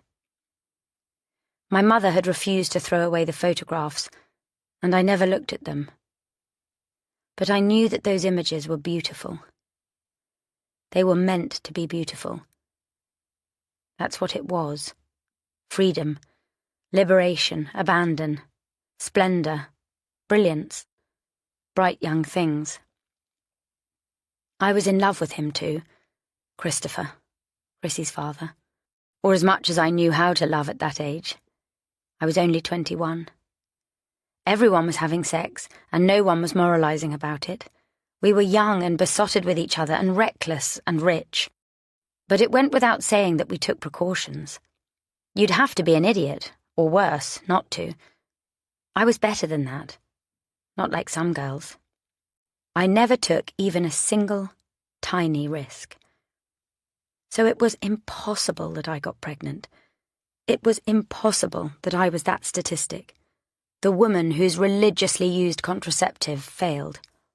The little packet of pills I'd been inexplicably embarrassed every 3 months to request. I went on and sat my final exams knowing nothing, earning my first, with Chrissy growing inside me that whole time. It took 5 months for me to realise, and another month to tell my mother after that, in one of the most shaming conversations of my life. We didn't tell my father. He was working abroad then. When he came back, I was 7 months gone, and there was nowhere to hide. By that point, I had only just told Christopher. He was abroad too, living it up. He said that he would support me once he was back in England again, and settled. He never came back. It was only a couple of weeks after I told him about Chrissy that there was the awful car crash, and he died. And not long after that, all hell broke loose. I was thinking about all this as I looked at Francis, a new awareness growing in my gut. I said to him then, "I'd better get going." "Stay," he said, and bent to inhale another line of coke. Then he reached up and threaded his fingers through my hair. I wore it short these days. Sally said I looked cute, like Demi Moore in that old film Ghost, I can't. I leaned forward and made myself kiss him, flecks of powder stinging my lips. Francis shook his head, his fingers tightening against my scalp. Stay. Afterwards, I told myself he didn't mean it. Drugs can make you do funny things. You aren't always aware of your own strength. Still, the pain was enough to make me lose my breath. It wrenched at something within me, and I found myself pulling at it, like digging with my hands, dragging something up from the depths. Fear and memory and recognition. Ow! I said, and even managed to laugh, even as I was holding my head and neck rigid. It was a joke. Easy for us both to pretend that. And of course he let me go a matter of seconds later. But what he'd released then, I couldn't put back. Chapter 39. Paul. Now. After 2 hours of driving, they are hopelessly lost. They must have taken a wrong turn somewhere, and who knows whether it was Julia's fault or his own. They were arguing too much to even realise. Now the sat-nav tells them they have veered well off their route, but their efforts to right themselves have brought them round in circles. Paul wants to scream from the frustration of it all. "We need to stop," says Julia. "We're going to have to ask for directions." Paul knows she is right, but he doesn't want to listen. He wants to gun the engine, put his foot to the floor, and get them wherever the hell they are supposed to be going. Grab Chrissy, kill Francis, and run home. "Here," says Julia, leaning forwards in the passenger seat to peer through the runnels of rain on the windscreen. "What's this place?" Through the rain, he can just about make out the town sign as they pass. Another place he's never heard of. "Head for the high street," Julia goes on. "The main road or whatever. There must be someone around there we can ask." But the rain is still coming down, and barely anyone is out on the streets. They pass estate agents, hairdressers, a butcher's, each shopfront inserted into grey stone. He can see the shapes of people huddled inside shops, and a group of bundled-up smokers crammed in a pub doorway, but none of them close enough to call out to. When Julia rolls down her window and leans out, letting the cold and wind and wet into the car, no one notices. And Paul wants to yell at these people for being so ignorant and useless. "Park up," says Julia. "I'll get out." She doesn't have a hood or an umbrella, but Paul does what she says, wrenching the unfamiliar hire car into a slanted parking space and watching as Julia clambers out. There's an elderly woman now, covered head to toe in a black cagoule, walking a small dog with a tartan jacket up the road. Julia stops her in the downpour, and Paul sees her gesticulating. The woman shakes her head, frowns, and then her face clears. She points ahead of her, back the way they've just come. Julia returns to the car, head bowed under the rain. "Get in," he says. "I've got it. They've dug up the roads here. The whole layout has changed." He does as she tells him. Of course the sat-nav hasn't been updated. Ridiculous for the price they've paid. "Head back to the roundabout," Julia says. "This time 4th exit." Wordlessly, he follows her directions. But even once they finally find their route again, the sat-nav happy, the anger washes over Paul relentlessly. They reach Kilgarry at 2 in the afternoon, jittery and exhausted. Little spots dance at the corners of Paul's eyes. The rain has eased off now at least, and the sun is even trying to poke through the clouds. But everything is still sodden, and it's bitterly cold. Paul doesn't want to leave the stuffy heat of the car, but they have to stop here. The track to the camp isn't marked, so they need directions. They can't just go driving off into the forest. He cannot imagine how the group is living out there, in this weather. From the pictures on the website, they seem to be set up with little more than tents. For the 1000th time, he wonders what on earth Chrissy and Francis are doing here. "There's a newsagent's," says Julia. "We'll ask in there." As they get out, a black dog comes running up to them, barking. Its owner doesn't seem to be with it, as far as they can see. Paul follows Julia to the entrance of the shop, the bell dinging as she pushes through the door. Inside, the aisles are narrow. There's barely room for both of them. The lights are bright, the shop chilly. The milk cartons have Scottish flags on them. They don't belong here, and yet here they are. The girl on the cash desk looks barely 15, with braces and a smattering of spots on her forehead. Julia goes straight up to her. Excuse me, we're wondering if you can help us. We're hoping to make our way to Camp Guyon. Camp Guyon? Paul realises right away they've been saying it wrong all this time, as though the word were French, not Gaelic, but the girl pronounces it something like Guyon. It's Gaelic for protect, according to the website they'd scoured. That's right. Can you point us in the right direction? Have you been there before? It's a bit hard to get to. Julia smiles brightly. No, first time. Oh, okay. It's just that you have to go through the woods and everything. Hang on, I'll get my dad. She leans backwards, calling over her shoulder, and a man appears from the back, big and burly, grey stubble on his chin. Do you think Ned's about? The girl asks him. Or Barbara? This lady is trying to get to the camp. Paul can feel the man taking them both in. 2 middle-aged adults. He bets he and Julia don't look the right sort at all. Not by a long stretch. Maybe they should have mentioned Chrissy to explain it all. Have you seen this girl? Have you seen this man? But he doesn't want to tell their story to these strangers. Our daughter has run away from our beautiful home in Oxford, abandoned an opportunity I've worked my whole life for, and come here with a man who was having an affair with my wife. You know some of the activists there, do you? The man says. There was a new group of them arrived the other day. I thought you lot organised your own transport usually, though. Well, no, says Julia. We're not really with them. We're just doing a bit of research, trying to learn more of what they're all about. Right, yeah. We've had a few journalists and whatnot before.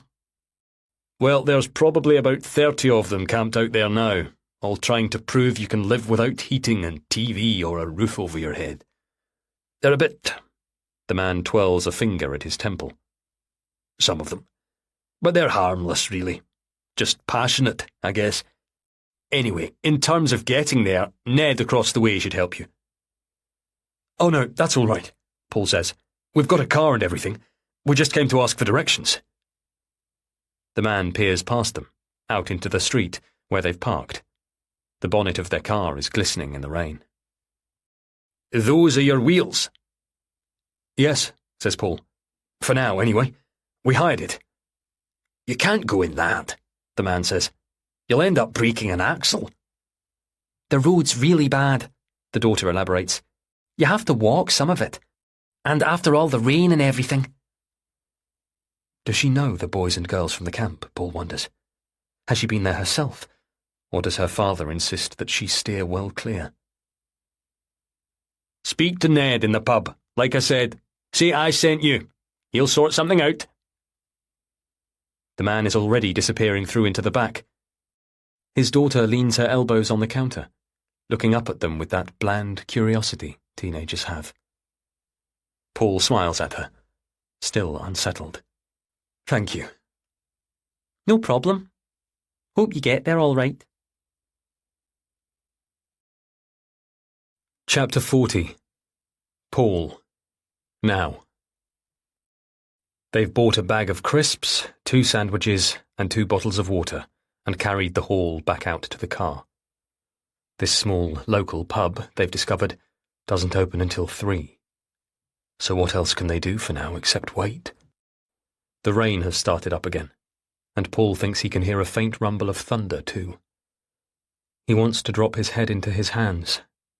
He is exhausted, sleep-deprived, starving. We aren't going to make it, he says, as Julia tears open the stale sandwiches. What?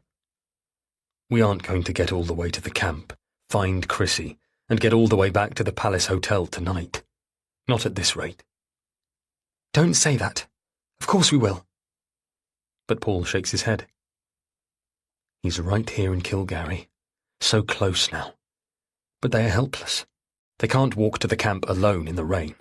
They don't know the way, or even how long it would take. He still can't understand what Chrissy, or Francis, is doing here. The more they learn about the camp, the less any of it makes sense. Outside, lightning flashes, then the inevitable roll of thunder comes. The car shakes, rocked by a gust of wind. He watches the clock on the dashboard. The minutes tick past. There's no sign of movement from inside the pub. The next thing he knows, his neck is hurting, and Julia is there, shaking him awake. "It's 3:10, she is saying. "Let's go in." Paul can see a light on inside now, through the gloom. It's still raining. He's still soaking. But at least the entrance door opens this time. Inside, there's a bare wooden floor, and it's chilly, like the shop was. Don't people have central heating up here? There's a man behind the bar, polishing glasses, a football game already on the TV screen, a cluster of men on stools at the bar, watching. They look over their shoulders as Paul and Julia come in. "Hi," says Julia. "We're looking for Ned?" Her voice is so much less confident than he's used to. Clearly they are both feeling out of their depth. The bartender looks up from his polishing. "That's me." Paul feels a wash of relief. Small victories. He sees Julia's shoulders ease too. "Oh, hello then. I'm glad we found you. We're wondering if you can help us get to Camp Guyon." His eyebrows lift. "In this?" He means the thunderstorm. "It's a little urgent. The man in the newsagents told us you could help with the transport to the camp." "Well, not me," the man says. "But my wife, Barbara, can. I'm afraid she isn't here right now, though." Paul feels another scream of frustration rising up in him. He has no idea how Julia is remaining so calm. But then she's good at that, isn't she? Not letting things show. "Will she be back soon?" The man checks his watch. 15 minutes? 20? "Maybe you could call her? To check?" A murmur goes up from the men watching the football. One of them calls over. "It'll cost you." "That's fine," says Paul. "We can pay." We can pay. What a horrible phrase. "I'll send her a text," the man says. He sets down the glass and dishcloth and pulls his mobile from his pocket. "Thank you," says Julia. "Honestly, thanks." "Done," the man says. "Want a drink while you're waiting?" "Can you do tea?" says Julia. "Sure. Take a table. I'll bring it over in a sec." When they sit down, Paul says again, "We won't make it." This time, Julia doesn't disagree. "Did you see the sign?" says Paul. "They have rooms here. We could change, dry off, bring Chrissy back here." He is cold and damp. The chill is in his bones. He's desperate for a long, hot shower, a soft towel. Julia shakes her head, but she isn't contradicting him. "Then you ask him." They are shown to the lodgings, up a narrow staircase. Unbidden, the memory comes to Paul all over again. The story of Julia's fall down the staircase at Butte Hall, the one that resulted in a patchwork of bruises, a broken arm and fractured ribs, and, worst of all, Chrissy's premature birth. That fall was only ever Julia's fault, not because, as the official story went, she had tried climbing a flight of stairs while dizzy, but because she'd allowed herself to get high while pregnant. Pregnant with Chrissy, and she went and did that.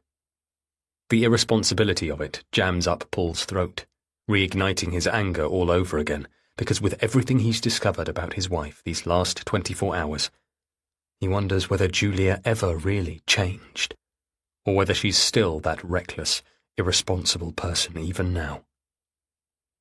Ned shows them into a cramped bedroom. Is this supposed to be the pub's best room, or the worst? Paul's head almost touches the eaves. The place smells damp, but it's drier than they are, and there's a bed that he can lie down on at least. All right? Asks Ned. Yes, Paul says. This is perfect. Good. Well, make yourselves comfortable. I'll send Barbara up to you once she's back. Paul doesn't ask him how much longer that might be. They are already pushing their luck. The owner pulls out his phone again. Give me your number. I'll give it to my wife. They've only met this man half an hour ago, but Julia reads out her number. A moment later, and he is banging the door shut behind him, and they hear his feet clattering back down the stairs. They can hear the football match from up here, and the voices and laughter of the men below. Paul pulls off his jumper and jeans. Both are wet, sticking to his skin. His flesh underneath is goose-pimpled. He drapes his clothes on the radiator, even though it is barely giving out any heat. You should get out of your wet clothes as well. But Julia just stands there. All her composure seems to have deserted her. She looks as though she's in shock or in pain. I found this, she says, while you were speaking to Ned and arranging the room. She is holding her iPad out towards him. He doesn't know why she's brought it. There's nothing else of any use on there. How do you mean, found it? A video. You said she used this to record her practices. What? He says. Yes. But there was nothing in the photo files when they'd looked before. She deleted them, hadn't she? You should look. Julia's arm is starting to quiver. She's still holding the tablet up for him. He takes it from her.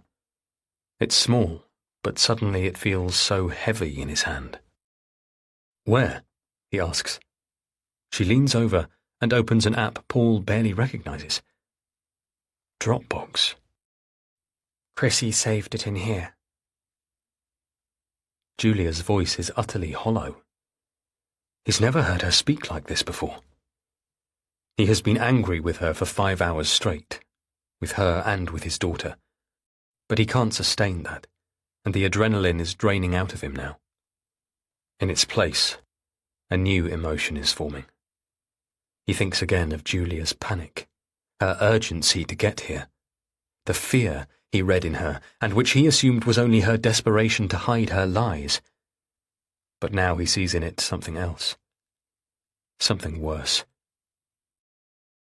She pushes the heather-coloured duvet on the bed to one side and sits down. Shaking, Paul sits down as well. Not right next to her. He can't bring himself to do that. But close enough.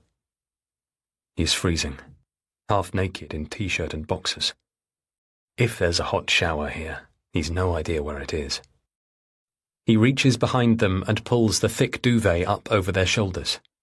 It sits there like a dense, heavy weight, though Julia makes no move to pull it around her. He taps the screen. The video is clear as day. There is Chrissy, at home, in their bright, white kitchen, rehearsing, eyes closed, sound filling the space. It's early evening. He can see the pink and orange of sunset through the French windows to her right. Suddenly, Paul jolts. There is Francis. The back of him, torso, shoulders, but it's him all right. He must have walked straight in through the front door. Paul's heart pounds. Slam, slam, slam. On screen, Chrissy stops playing and drops her violin from her chin, eyes wide open now. Francis says, "I've come to see Julia." On the screen, their daughter is shaking her head. "Both my parents are out," she says. "I can't watch it again," says Julia. But she watches anyway, as Francis steps closer. He's saying something, but even with the iPad volume right up, it's too low to hear. On screen, Chrissy is so tiny. She's 16. She's truly only a child. Paul thinks of the messages he found on her phone, what he thought they were, and what they really meant. Sexy girl. Francis laughs, grabs her, and pulls her towards him, fingers tangling in her hair. Chrissy jerks herself away, but Francis is tall, strong, and he's laughing. He plants a rough kiss on her cheek, right up against her mouth. She doesn't say a word, just strains away from him. He's still holding her, and why doesn't she say something? Anything to help Paul understand what this means.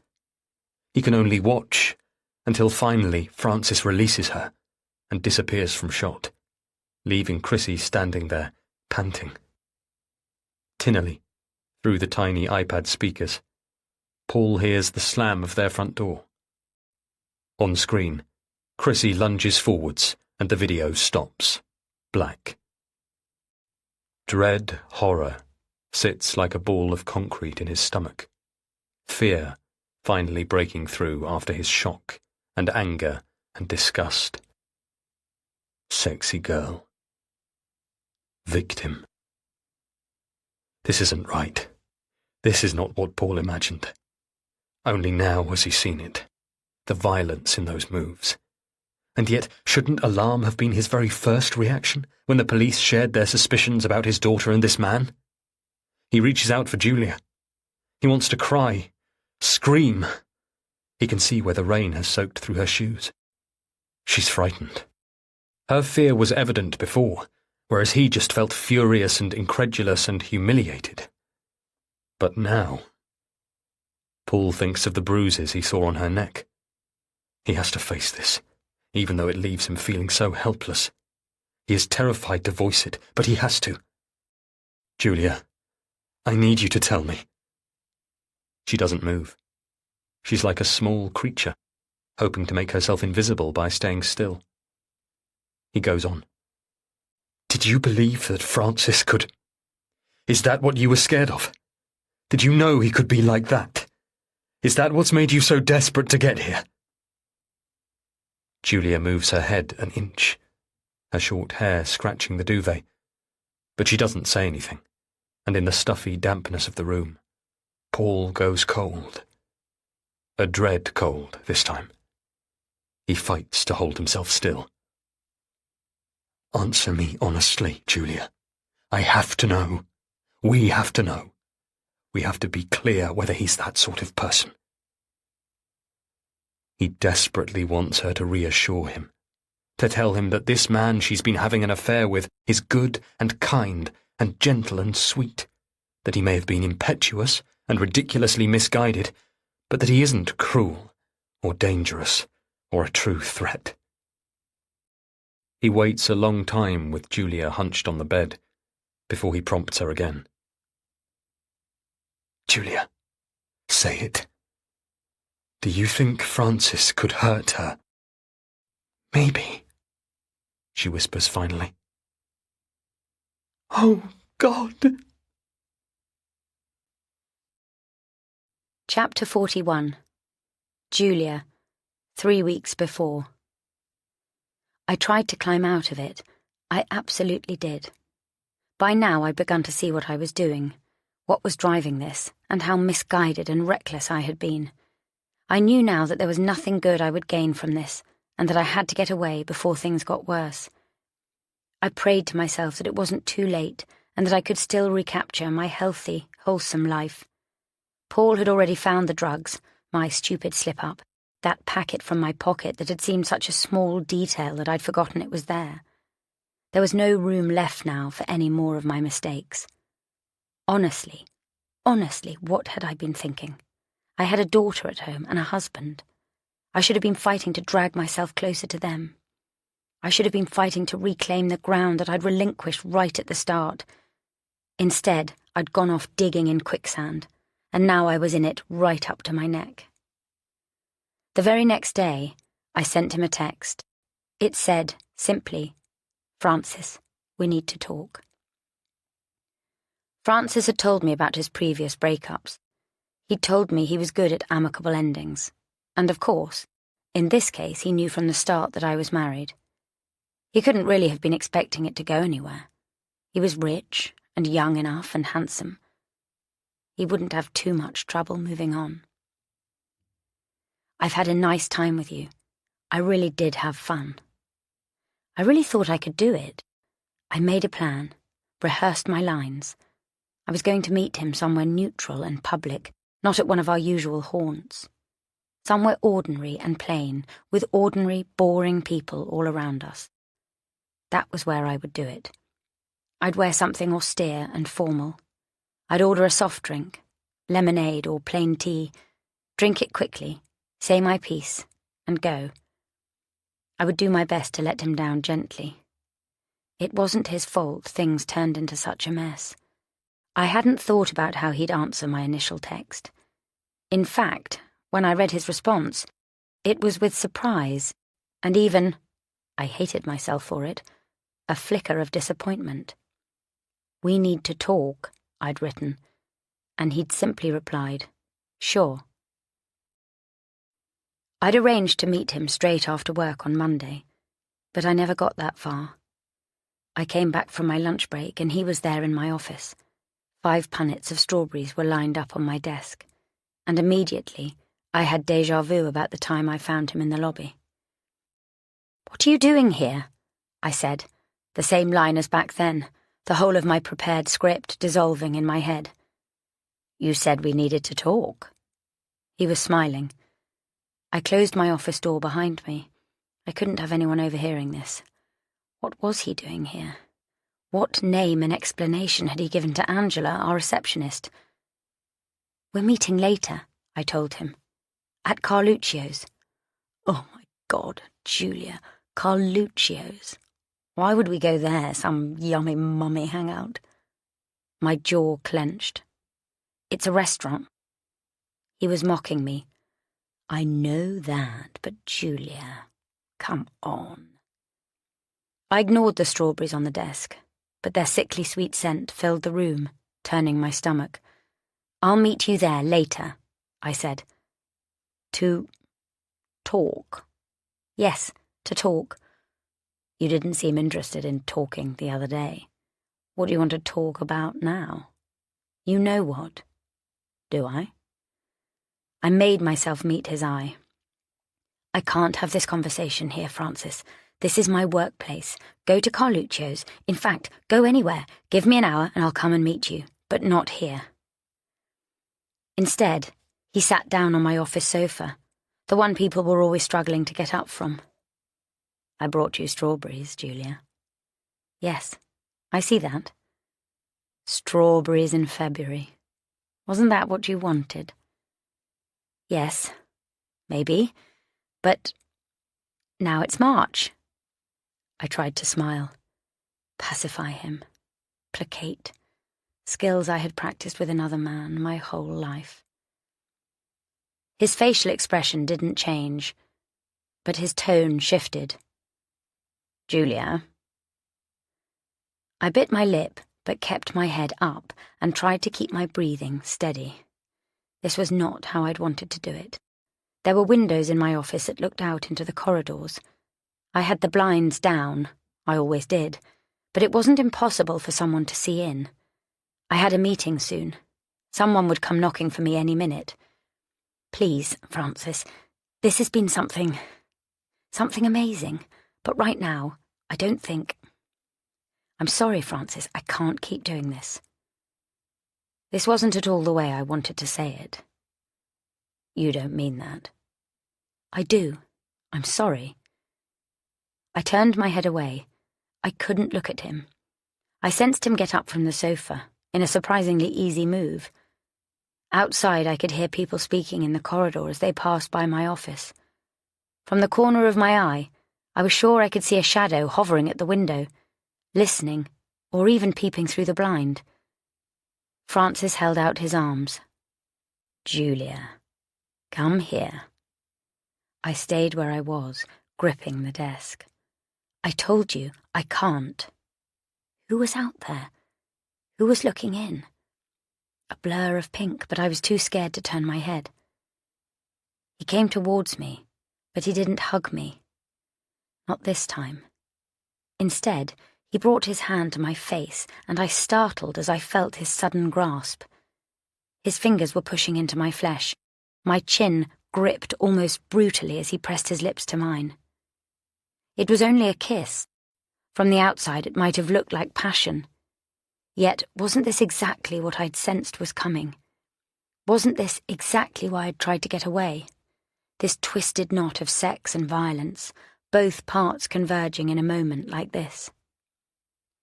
He covered my mouth with his own, held it there until I could hardly breathe, and all the while his grip was crushing my jaw, my neck, my throat. Someone tapped on my door. I coughed, half choked as Francis let go of me. I was weak with relief to hear Peter's voice. "Julia, are you in there? Meeting's starting," he said. I never did meet Francis at Carluccio's. I went there at the time I had told him and waited half an hour, but there was no sign of him. He didn't call or text me either. My phone was silent. When a kindly waiter approached and asked whether I wanted to order anything, I stuck to my plan and ordered a lemonade.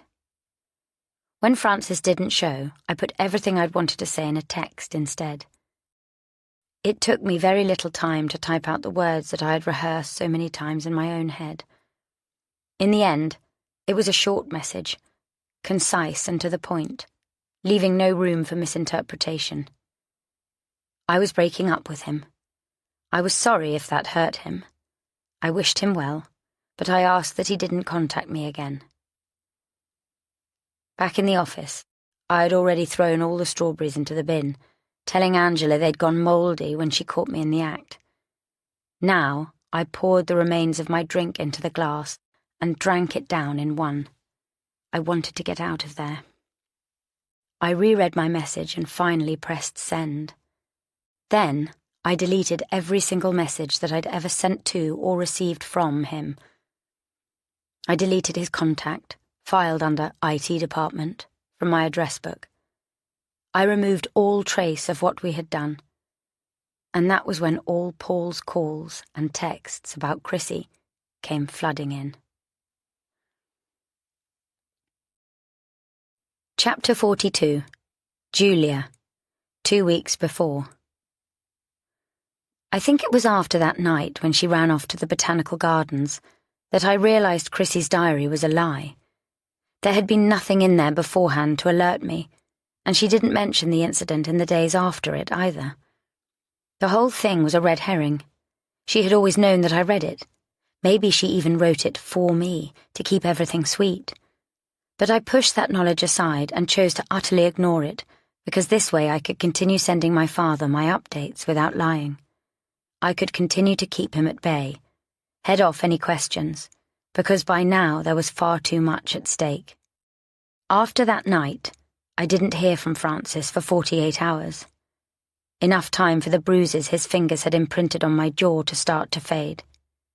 Enough time for me to believe that he would simply leave me alone. Francis hadn't come to Carluccio's, and he hadn't replied to my breakup text. At that point, I hadn't yet blocked his number, or his WhatsApp, or his email. He could still have got in contact with me if he wished.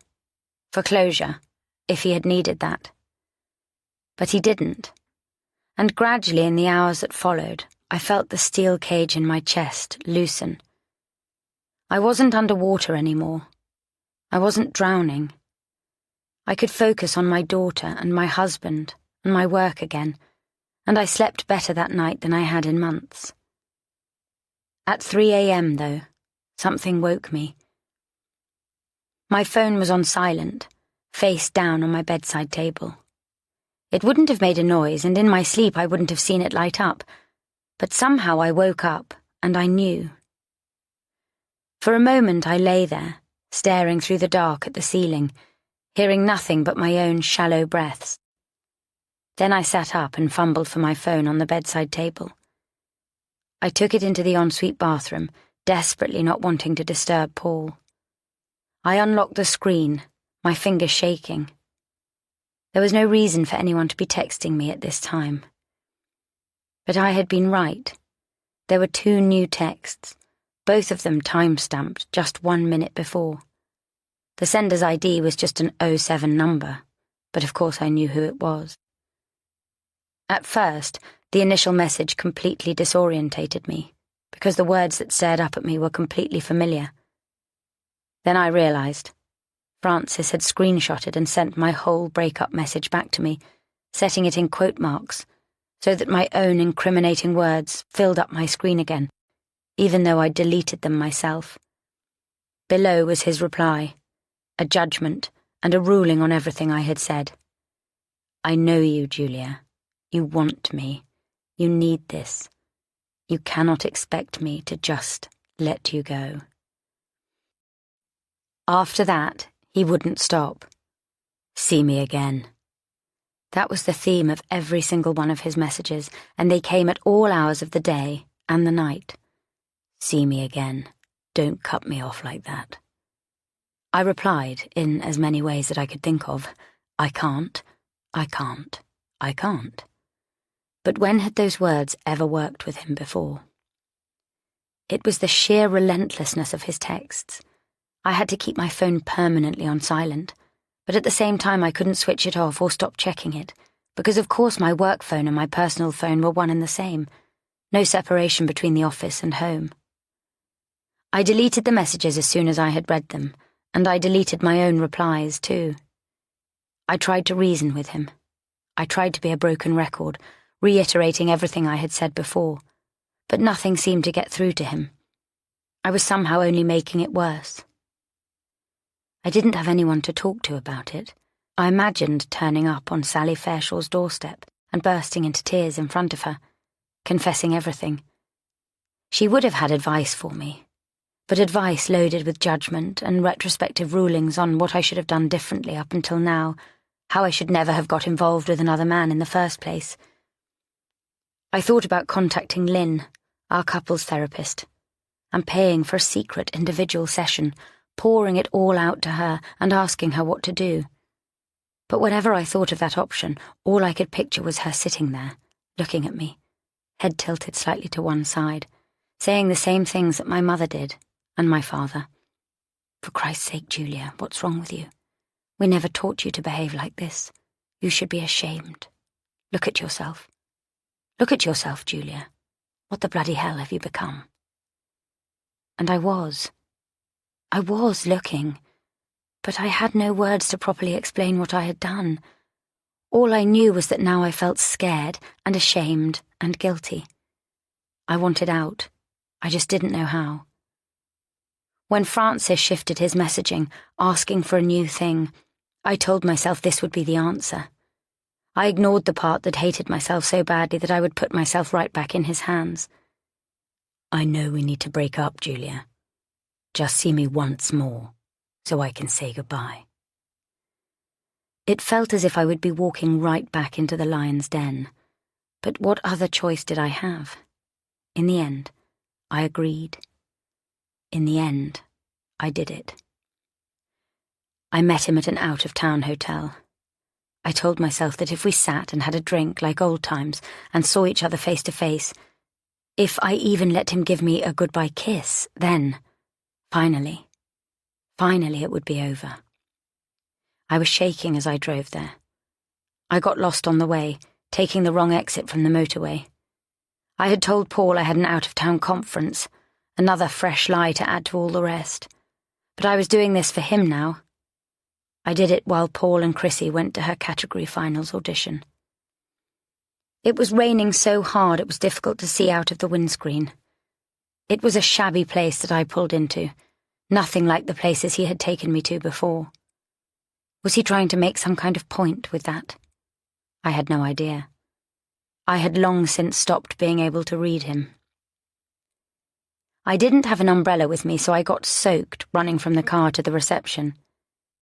Inside there was no sign of him, and I asked the receptionist, telling them I was here to meet Mr. Maitland. "Oh, yes," the young receptionist said. "He's in room 201. I stared at her. "Can you ring him, please, and ask him to come down? Tell him I'm waiting for him in the foyer." "Sure." The receptionist lifted the phone and dialed. Her expression was smooth as glass as the phone rang. And rang. "I'm sorry, ma'am, but he isn't answering. Do you have his number to call him yourself?" I fumbled in my wet bag for my phone. Yes, I'll do that. I stepped as far away from the reception desk as I could before dialing. Francis had sent me so many texts that even though I had deleted every one, I had his number imprinted on my brain. No answer again, just his impassive voicemail. I hung up and sent a text. I'm here, downstairs. Do you want to see me or not? It was half a minute before he sent his reply. When I saw it, my stomach clenched. When I said, see you, I meant, see you, Julia.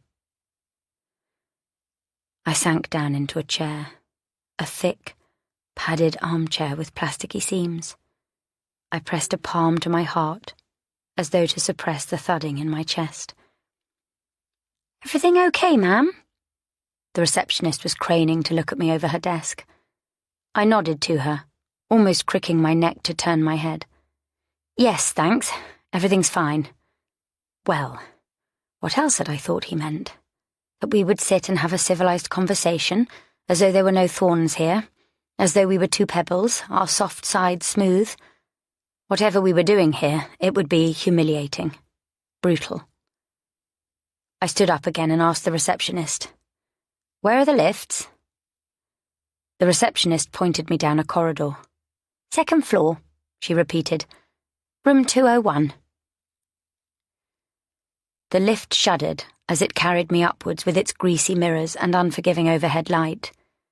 I had visions of its wire ropes snapping and me plummeting to my death. The whole thing felt like some kind of death wish to me. On the second floor, the doors opened on a claustrophobic corridor.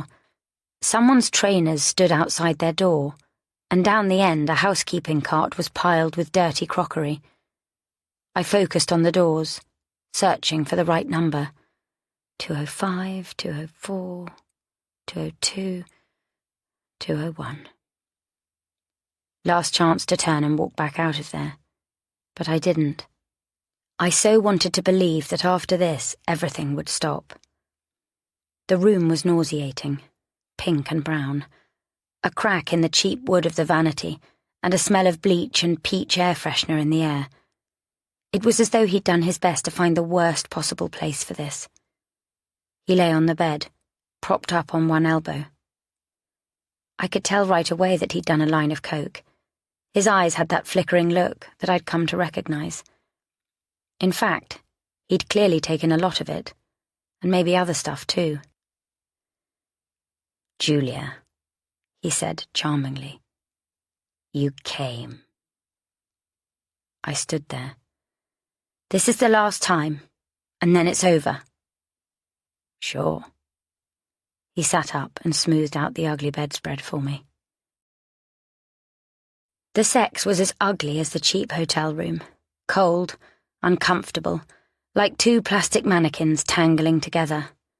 With it, I felt something crumbling inside me, like a hope I'd held on to until these very last seconds, a belief that something good could have been born from this, that somewhere in this tormented mess, something broken could have healed. I almost cried as I forced myself to kiss him and pretended to finish the moment that he did. Afterwards, as I was pulling on my tights, he said to me, "Thank you, Julia. That was everything I needed." I felt such a drenching of both relief and hopelessness, sitting on the edge of that grotty bed, untangling my bra straps. I really thought that he would abide by his promises, even if I was on my own now, with this weeping, ragged hole in my heart. "You're welcome, Francis," I heard myself saying. Like a mannequin, I smiled at him over my shoulder. "I really do wish you well." Fool. This time he left me alone for almost a week. But then his texts started up again. If I said no or didn't reply, they escalated. He wanted us to go away together. He wanted me to tell Paul I didn't love him and was leaving. He wanted to be able to tell Paul that himself. It felt as though I could never escape Francis without losing my whole life. I felt so stupid for ever thinking I could get out of this. I was a fool for trusting he'd ever let me walk away. Whatever absolution I'd been searching for through this love affair, it was crystal clear I hadn't found it. And now the realities of the mess I had made were rising up all around me, sharp shards of betrayal that could rip my whole life and family apart. Day after day, the messages kept coming, and nothing I said seemed to make any difference. The whole thing had become like a nightmare. Francis had the power to expose me, and I was terrified of what he was capable of. Then, 2 nights before Chrissy's semi-finals, for no good reason, the messages just stopped.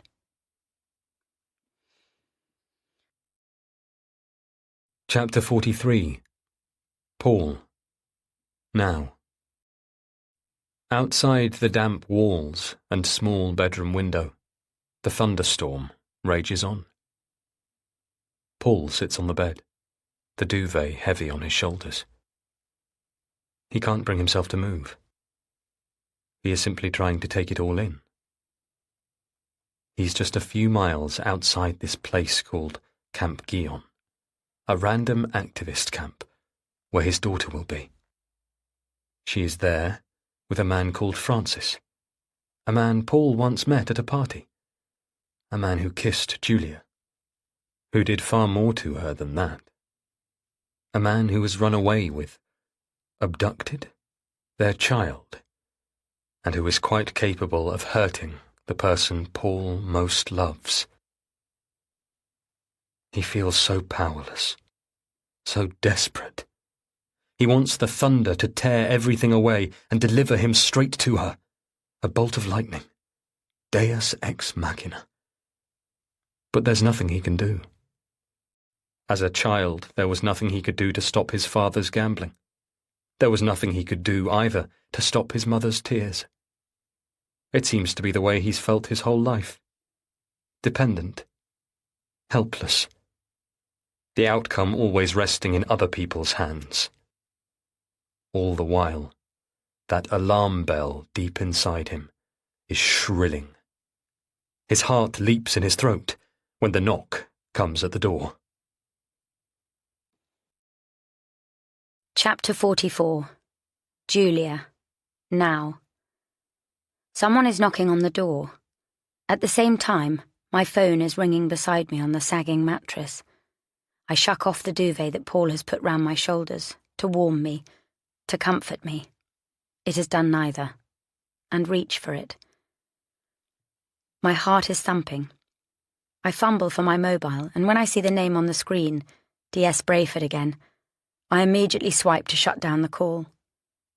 I cannot speak to her right now. The knock comes again, a little impatiently this time. "One moment!" Paul is tugging his wet clothes from the radiator and hurriedly pulling them on. I go to the door and open it just far enough to see the woman standing there, short blonde hair, a little overweight. "Ned says you want a lift to the camp." "Yes, thank you. Sorry, my husband is just getting changed." "Well, listen, the best time to go is probably tomorrow afternoon. The weather's supposed to have cleared up then. It'll be a lot less muddy, so there'll be less chance of getting stuck." "Sorry." I stare at her. "There must be some kind of misunderstanding. We want to go today. I mean right now." Paul appears behind me in the doorway, dressed, and pulling the door properly open. "I'm Paul. This is my wife, Julia." I don't know if he's heard what Barbara just said. "I thought you were staying the night here." I nod. Yes, but we just need to go there and come straight back. We're collecting someone." "You are?" "Our daughter. She's expecting us." "Expecting you right now?" "Yes. I'm sorry, but could you do it? Could we go now? Can you take us? We've made it all this way, and we don't want her to have to wait any longer." "Your daughter?" Barbara echoes my words as though finally digesting them. "Right. We'd better go then." "Thank you. Really, we're so grateful. Thank you." She gives a tiny sigh. "It's fine." She glances down at our empty hands. "Got what you need?" "Yes. Just one sec." I duck back into the room and grab Paul's rucksack, shoving the iPad in there along with our phones and our wallets. Then I join Paul and Barbara out on the landing and close and lock the door behind us. "Ready," I say. "OK then, ride's outside." She leads us back down the stairs, through the bar area and back outside, where a vehicle is waiting. The rain has cleared again, though the cloud cover is sullen. The vehicle is a huge thing, more like a truck than a car. Barbara tells us there's room for all three of us to sit in the front, and I find myself squeezed in between her and Paul, having to twist awkwardly to stop my legs from blocking the gear stick. I hold the rucksack clutched on my knee. On his lap, Paul holds the bottles of water we bought from the store. The truck cabin smells of cigarette smoke and engine oil, despite the air freshener swinging from the rearview mirror. Paul swings the passenger door shut, boxing us in. "Ready?" Barbara smiles, and I smile back, trying my best to be a good passenger. We're paying for this.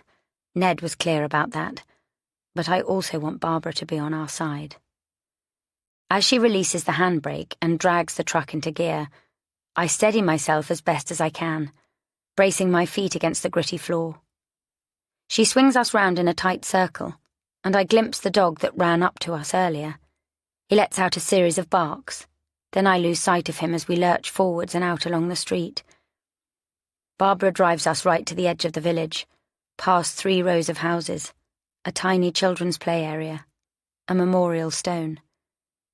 Then it's straight across a rugged field where there's nothing but churned tyre tracks to show you the way, and we're shaken from side to side in the furrows.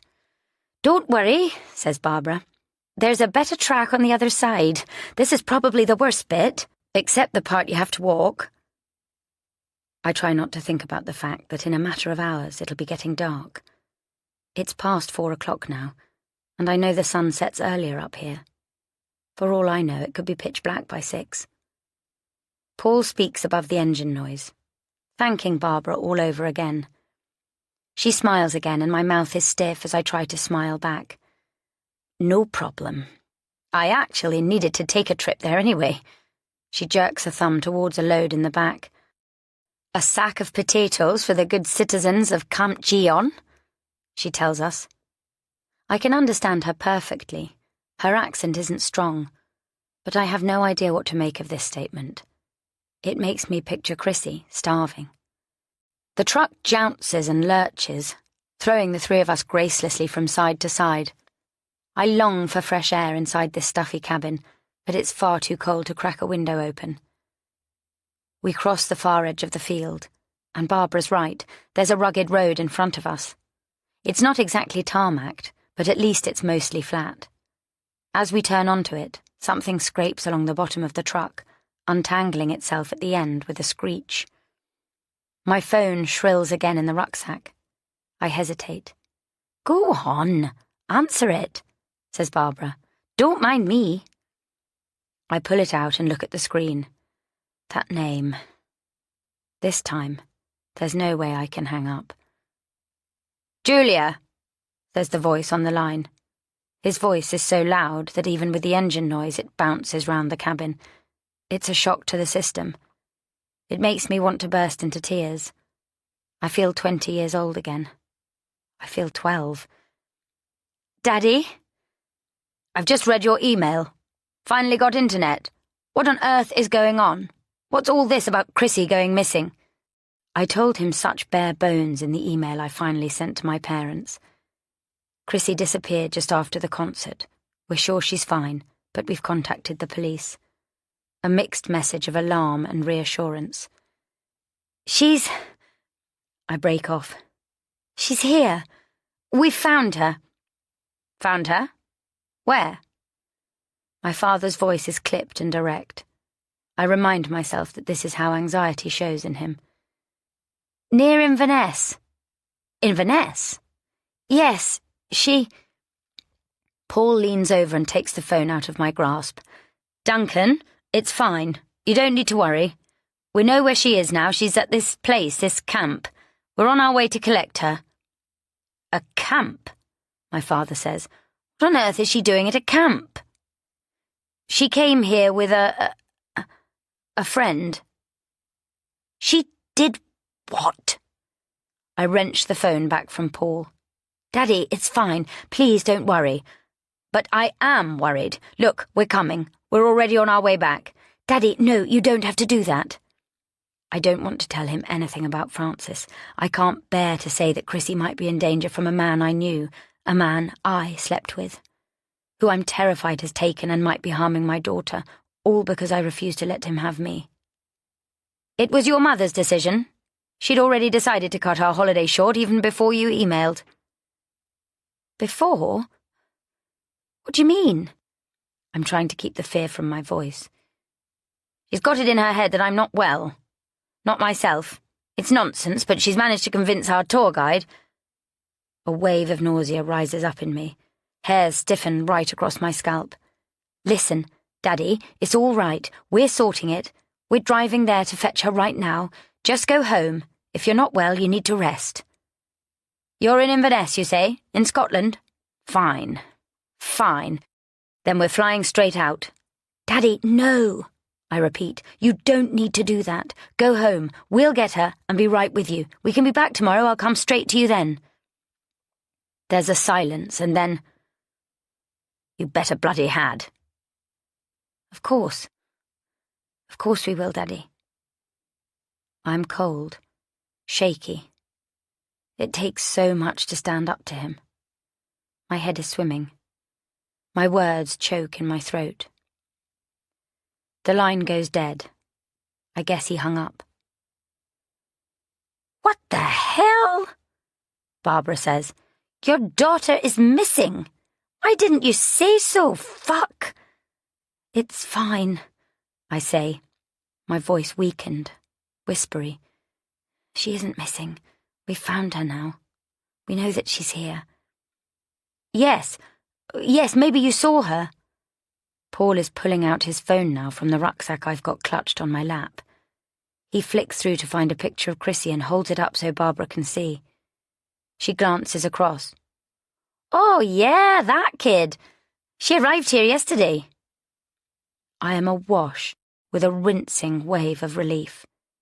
She did? She did. Until right now, I really didn't know for sure. The truck lurches again as Barbara swerves round a pothole.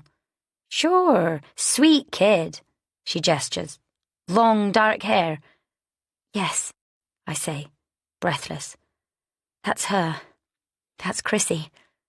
We think she came with someone called Francis, says Paul. Barbara nods. Yes, that sounds about right. I gave them both a lift. Her and the guy, plus a couple of others. Oh my God. Oh my God. I choke out my next words. And she seemed okay? She wasn't hurt or anything? What? Ahead of us, the track is growing increasingly narrow and rough, but Barbara is driving faster than ever. There are more and more potholes filled with water from the thunderstorm and rain. No. At least, I didn't see anything. But you're saying she ran away, and the guy she's with, is he meant to be her boyfriend? Jesus, you guys must have been frantic. Bet you're fuming. I shake my head. It's so impossible to explain. I just want us to get there. We've been driving for 10 minutes, 15, and every minute is too long. If we can just get to her, everything will be all right. This will go from being a nightmare to a dream, to something, to nothing.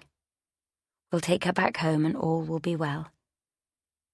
She's a musician, a violinist. She was taking part in a big competition. Paul fumbles the words. She's been under a lot of stress, a lot of pressure. Barbara shakes her head. You don't need to tell me. I've got 3 of me own. They're a nightmare, kids. But if it was my daughter, I'd give her a bloody good hiding. When she says those words, I want to be sick. Suddenly, Barbara brings the truck to a halt. The track is so stony now that it hardly looks like a road. More like a mountain path you'd have to scramble over. Initially, I assume that she's taken a wrong turn and ended up bringing us to a disused dead end. but I don't remember seeing any turn-offs. And anyway, now Barbara is opening her door and getting out. You have to walk the last bit, she reminds me. I turn to her. Won't you be coming with us? I mean, I don't usually, but you said you're coming straight back, right? I'll wait here. Drive you back once you've got your daughter. Paul is already climbing out of the truck, stepping down onto the muddy, rocky road. I slide along the seat and climb out myself. My sense of dread is worse than ever. The pale sun is well behind the treetops now. It's only going to sink lower. I'm still trying to calculate how long we've got. She's going to leave these supplies here, Paul says, and I blink, trying to listen and focus on his words. Some of the group members will collect them later. The camp is only about a 20-minute walk. I look down at my feet. I'm wearing running shoes that will quickly be soaked through. We should be wearing thick, waterproof hiking boots, Rowan walking trousers, cagoules, not jeans, and our smart city jackets. This is ridiculous. Utterly ridiculous. But Chrissy doesn't own anything like that either, and somehow she made it here. This camp, this whole environment still seems so completely not Chrissy. And yet, honestly, how much have I ever known about what goes on inside her beautiful head? The reality is, they are actually both here, Chrissy and Francis. And so I tell myself, if she made it to this place, then so will we. I nod and manage to smile politely. Thank you again, Barbara, for all of your help. No problem, she repeats, as she swings herself back up into the truck. Just, Jesus, you should hurry up and get her. In this weather, I bet she's fed up and miserable. Apparently it's not so bad in summer, but even then, I wouldn't want my daughter hanging about in that place. I shut the door of the jeep, and Paul and I stand in the middle of the forest on the rutted, narrow track. The foliage around us is dim and dense, but we only need to follow the path, and we'll get there. Be careful of the river, Barbara shouts as she slams her own door closed. After the rain, it'll be running pretty deep. Chapter 45. Paul. Now that they are out of the truck and the engine is shut off, Paul can hear crows cawing all around them. It sounds as if there are hundreds of the things, and their racket is like angry laughter. He thinks about taking Julia's hand to reassure her, but looking at how rocky the road is, how uneven, he imagines that will only make it harder to walk. Here, he says instead. At least let me carry the rucksack. She hands it to him, and he slings it over his shoulder, where the straps dig into his skin. All right, then. They turn their backs on the jeep and set off along the track. There's a bend almost at once, and so they lose sight of Barbara. Paul walks slowly, so that Julia can keep pace with him, even though the impatience in him burns like acid. It makes sense to go slowly, he has to tell himself. It would be a nightmare to go twisting an ankle here. There are still puddles from the torrents of rain. The stones and rocks are loose, and in some places the mud is like a bog, ankle deep. 15 minutes, he reminds himself. Maximum 20, and they'll be with her. 1 foot in front of the other. That's all it takes. He imagines the moment he sees her, grasping her, wrapping his arms round her. Deep in his heart, and safe, safe, safe. They hear the river well before they see it. Paul mistakes the noise for thunder at first, or an aeroplane crossing the expanse above them. He cranes up to scan the strip of grey sky, before Julia says to him, "It's water." And then it's obvious. That rushing roar. What else could it be? They scramble along the remaining length of the track. It has smoothed out now. Passable again for a vehicle, if a vehicle could be airlifted to here. "Paul," says Julia. "Look!" He follows the line of her finger to where she's pointing. A wooden sign for Camp Guyon, crudely painted with a white arrow, is nailed to a tree. They round the final bend, And now the track fans out in a wide, gritty bankside, a semicircular overhang surrounded by trees. The earth slopes steeply down ahead of them, and 5 feet below them, there it is. The river. Not blue and sparkling, but brown and writhing. Deep, like Barbara said. They slip-slide down to it. Their shoes are ruined anyway by now. There's a rope strung across it as a flimsy handrail. Paul's foot slips on the crumbly bank. "We have to cross?" Julia says. Paul scans upstream, downstream. "I can't see another way." "I don't want to see him. I don't want to talk to him." He knows who she means. I know that. Neither do I. But she's 16, Julia, and we are her parents. He can't do anything to us. In fact, what he's already done is probably illegal, leaving the country with a teenager. We won't let him do any talking. We're going to get our daughter and take her home. Of all the scenarios that have run through his head, he never imagined their reunion being like this. He never imagined that this was how they would find her. A nameless forest in the middle of nowhere. Rain, mud, and crows, and only the kindness of strangers to rely on. He almost jumps out of his skin when Julia's phone rings yet again, the noise totally incongruous in this setting. He's surprised she even has reception out here. "Here, please, Paul, can you answer?" Julia is holding the buzzing phone out to him, as though it's a creature that is biting her hand. She's turning the responsibility over to him now, the way she's done with other things in their lives, asking him to deal with whatever she can't. Half dazed, he takes the mobile from her and hits the green answer icon. The line is poor, but he can just about make out the other person speaking. Hello? It's Ned. Yeah, Ned from the pub. Listen, I'm not sure what you two have got going on, but I've just had the police here. "The police?" Aye, and they're looking for you. Paul doesn't experience any shock or surprise, just a heavy sense of inevitability. Of course the police have traced them. D.S. Brayford and her colleagues aren't stupid. She must have known all along that they were lying. Finding them was only a matter of time. Ned, he says, I'm sorry for any trouble they've caused you. It's fine, no bother. But mate, look, I can't be getting involved in anything dodgy. I've already texted Barbara and told her to come back. No, wait. She said she would wait for us. Didn't she explain?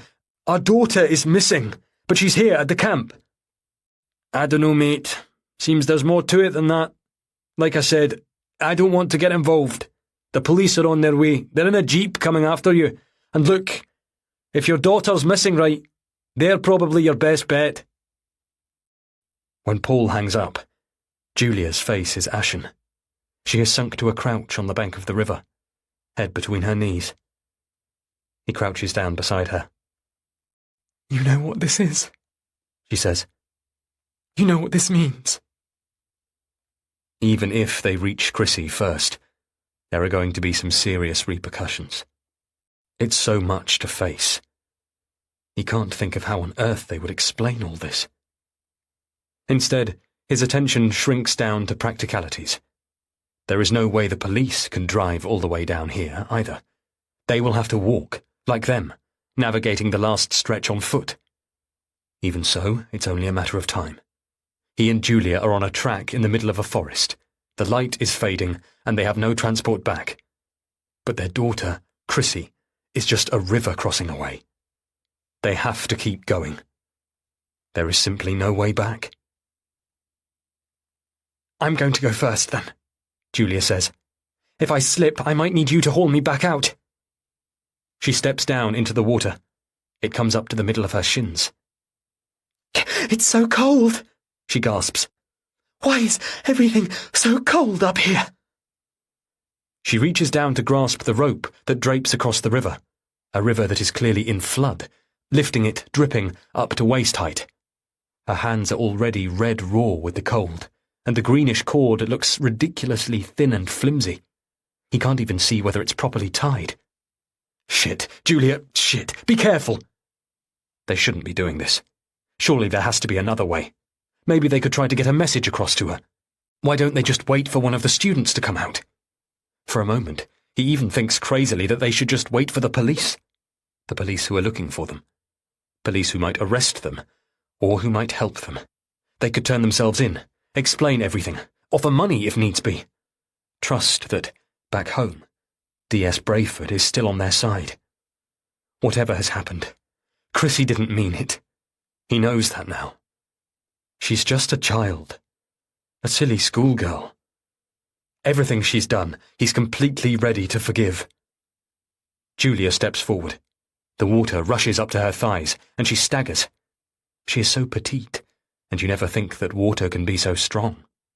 You never understand how people can be swept away in floodwater and die. You think of water the way it is in a bath, or a swimming pool. Calm, placid, easy to sit and stand and swim in. Not like this.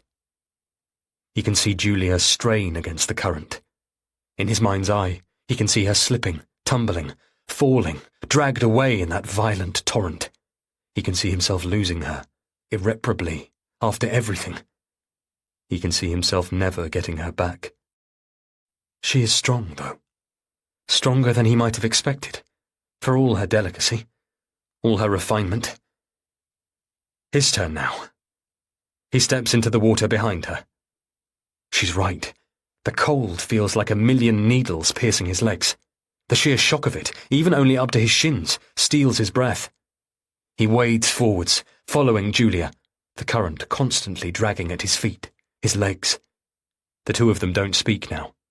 It would be hard to hear each other anyway over the tumult of the water. Julia wades on, close to reaching the halfway point.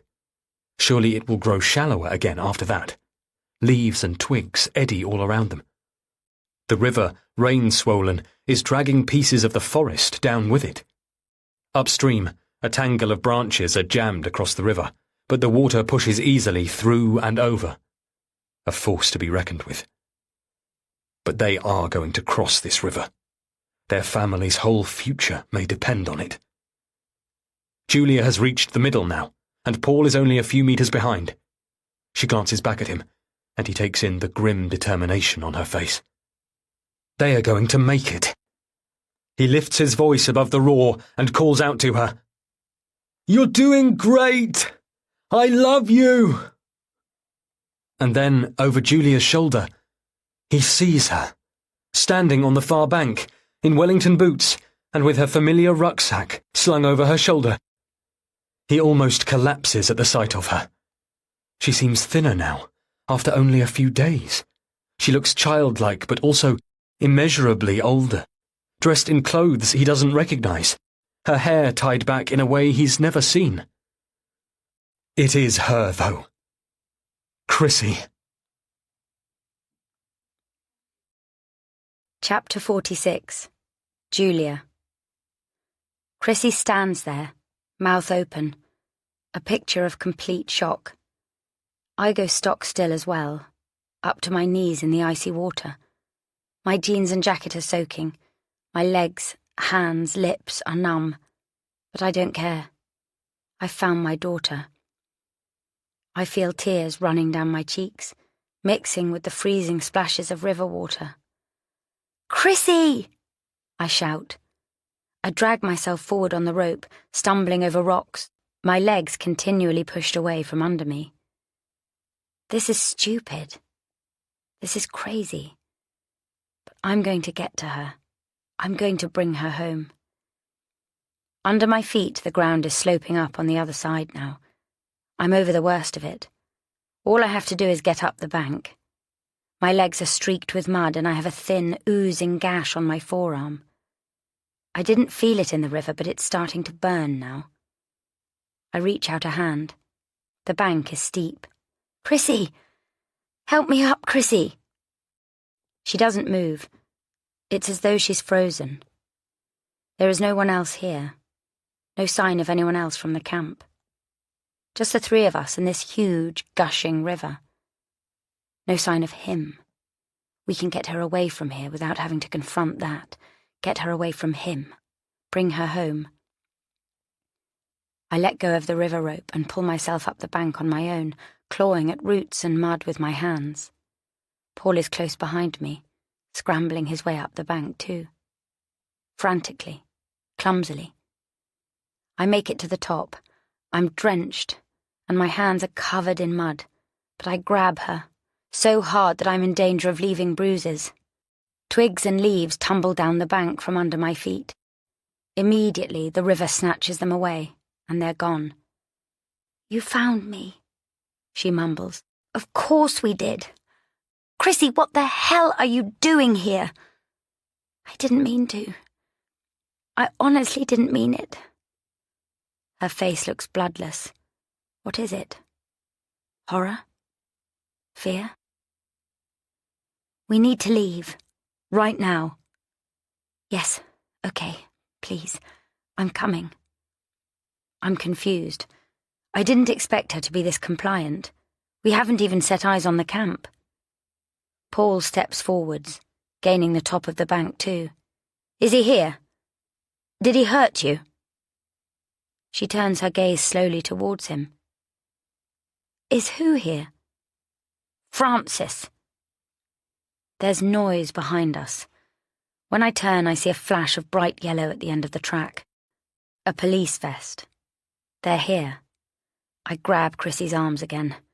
I want to shake her, but I'm on the back foot again, because now there's a figure coming up behind her. Brown hair. So familiar. Oh my God. Reese.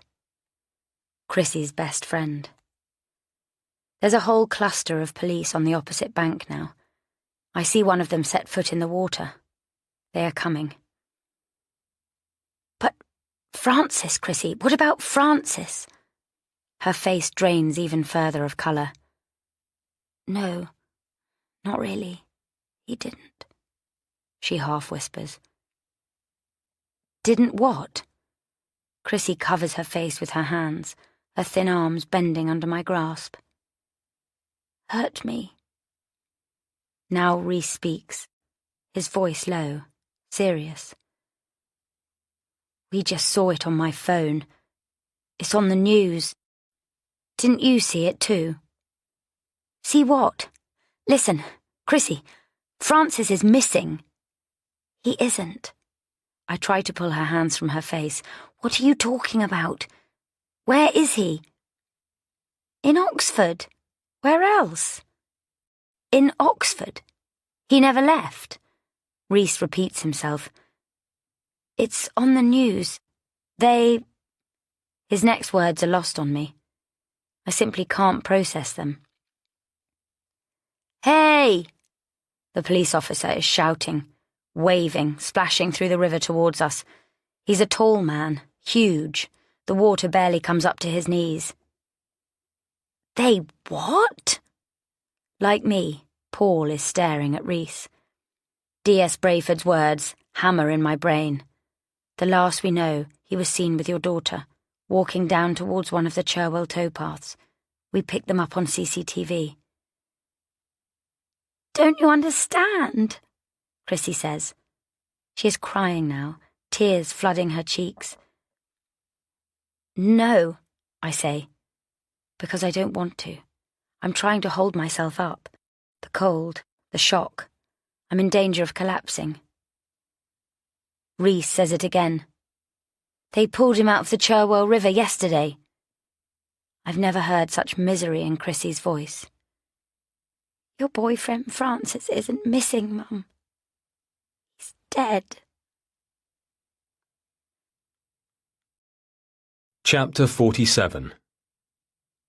Paul. "We have to go," says Paul. "We have to get out of here." Although this time, there's no way they can avoid the police. He's already pulling Chrissy back down the bank, tugging her by the sleeve of her unfamiliar clothes. He pulls at her, dragging her down the slope of the bank, even as she slithers and slips in his grasp. "It's all right, Chrissy," he tells her, like a good father, even in the worst of circumstances, sheltering her in the reassurance that everything is okay. He helps her down the bank and into the water. Julia follows them. Her arm is bleeding, a bright red gash, but they haven't time to stop. They have to get their daughter away from this place. He steps back into the water, and it feels almost colder than before. They meet the shouting police officer halfway across. The man grabs Chrissy, hustling her to the opposite bank. Paul glances behind. Reese is still standing on the far bank. It's so obvious to him now. Reese with his Save the Whales t-shirt. It makes sense he'd come to somewhere like this. And of course Chrissy would run to him, wherever he was. He catches Reese's voice, shouting across to him. "I'm sorry! I'm sorry, Mr. Goodlight! She didn't mean to hurt anyone. She just wanted you to fix things. She ran away because she had to. But she always wanted to come back." Of course, the police will need to ask 100 questions. Paul has no idea how much they know. Are they under arrest? Is Chrissy? "We need to take you back to Kilgarry," the officers say. Paul nods, dumbly. He is soaked, frozen to the bone. Chrissy must be feeling the same. The police officers have silver foil blankets that they wrap round all three of them, and like that they have to walk back up the rutted track. It's a blur. Time expands and contracts. Paul's mind feels frozen. He cannot seem to process what he's learned. Round the last bend, there are 2 police jeeps waiting for them. Unbelievably, Barbara's sack of potatoes still sits slumped by the side of the road. A sense of horror begins to creep through him, a sense of reality cracking apart. It feels as though the last 48 hours is unravelling backwards, all the dot-to-dot connections coming apart.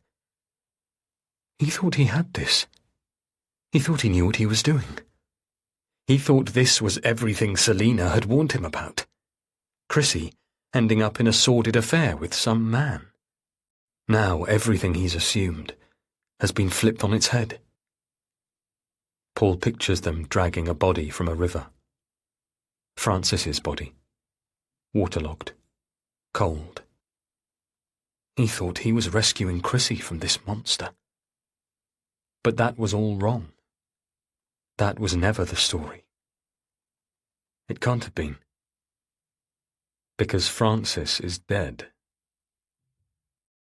An officer sits him on the tailgate of a jeep, the foil blanket still around his shoulders. In response to the initial questions he's asked, Paul tells this officer that he had no idea about Francis. Neither he nor Julia did. He explains about the Camp Guyon website they found on Julia's old iPad, and how from there they tracked Chrissy to this place. They had no idea about any of it, even though he always tried to keep such a close eye. All this time, they thought Francis was with her. They feared he would hurt her, if he hadn't already. They had no idea that he was dead. They are interviewing Julia in a second vehicle. He can make out her head and shoulders in the back seat. Paul wonders whether she is telling them about her affair. She might as well. What's left to lose? They are gathering Chrissy's initial statement, too. She's sitting on a fallen tree branch a little distance away, wrapped in foil, too. An officer crouches next to her. He can just make out Chrissy's voice. "I only pushed him a little bit," she says, "just to make him go away." He closes his ears to the rest of it after that. He isn't sure he wants to know. Not right now. Maybe not ever. After that, they are driven back to Kilgarry. They brought nothing with them, so Paul and Julia have no clothes to change into, and Chrissy is empty-handed as well. Someone from the village brings some spare clothes for them. Plain, worn, shabby items, and the police let the three of them change in the room above the pub. Chrissy's lips are blue with cold. She turns her back on him to step out of her soaked trousers, and he turns away from her to pull on the donated too-big sweater and the bobbled grey jogging bottoms. Taking in the small, shabby room, Paul thinks back to another hotel room, the one in London before Chrissy's semi-finals. when they were on the brink of brilliance, and it felt as if nothing could ever go wrong. In the new outfit, he feels like a criminal, as though he's already wearing prison clothes. What now? He manages to ask as they are ushered back downstairs. They are to be driven back to Inverness, where there is a police station and proper interviews can be conducted. Proper processes followed. Paul still can't tell whether they are under arrest. There are no handcuffs, and no one has cautioned them. He thinks vaguely that he should call a lawyer, but despite Julia's connections, he doesn't know who to call. They should call the hire car company at least, he thinks, and tell them a police officer will be bringing the useless vehicle back. This way. Yet another officer directs them towards the police vehicles. Back outside the pub, it's raining again, and the wind is slicing. Julia and Chrissy are put in a police car together. Paul is ushered into a second one, alone. It's fully dark when they reach Inverness. The police station is uncannily like the one they visited in Oxford. Same colour scheme, same panelled ceilings, same stark lights. Paul feels as though they are circling back and starting all over again, except that this time they have Chrissy with them. A dozen rugged stones have been turned over, and a man isn't missing. He's dead. Paul is startled to see D.S. Brayford there, looking exactly the same as she did in Oxford. Same hair, same hands, same inscrutable expression. Even her outfit looks like the one she was wearing when he saw her last. She got up here on the first flight, she tells them, and has come to interview Chrissy. She asks for one of them to come into the interview room with Chrissy, because their daughter is a minor and as such needs an appropriate adult present. Paul hesitates. Which of them should it be? But before he can answer, Chrissy speaks up. Or both of them? She says. What about my mum and dad both? Now it's D.S. Brayford's turn to hesitate. But she seems to have read something in Chrissy's expression, and she nods. We wouldn't usually, but all right. So now all three of them are led to a room with a tape recorder. Are we appropriate? Paul finds himself thinking, as both he and Julia sit across from the detective. What kind of parents have the two of them become? D.S. Brayford switches on the tape recorder, and she has a pen and paper in front of her as well. She looks up at Chrissy, this girl she is meeting for the first time. Christine Goodlight, a missing child, a teenager, a musician, a star, his daughter, his hopes and dreams, an enigma to him, a runaway, and now, what else? D.S. Brayford clears her throat and states the date and all their names for the tape. Now then, Chrissy, let's start from the beginning, she says. To begin with, though, Chrissy doesn't say anything about Francis. Instead, Paul is bewildered to hear her talking about this. The map of clues, signs and messages that she set out for them. Each an accusation about their life, their family, their home. The prospectus, Chrissy says. That was the first thing. Someone must have found it. I left it in my room. D.S. Brayford nods. My colleagues did the initial search. They found it in your waste paper bin. It was for the Royal Institute. I found it in my dad's stuff. I know I shouldn't have gone looking, but it's nice in a way. I know he thinks so much of me and my playing. He believes in me. He really does. I understand you were taking part in a big competition. You had got through to the semi-finals. Yes. That was all my dad's idea too. Young Musician of the Year. It's intense. I have to practice all the time. Sometimes it's like there's no time to even breathe. Come the summer, though, I knew that would be done. But the Royal Institute... I mean, that's residential. You're there 24/7. Music's all there is. That does sound intense. Yes. So, you didn't want to go? There is a silence. Paul is hardly breathing. I like music. I love it sometimes, but I didn't know why he was sending me there. D.S. Brayford doesn't look up. She just makes a note. Why did you think? To help me, I suppose? But it never feels like help. What does it feel like? Like... She hesitates, shakes her head. D.S. Brayford turns a page in her notebook. So you threw the prospectus away?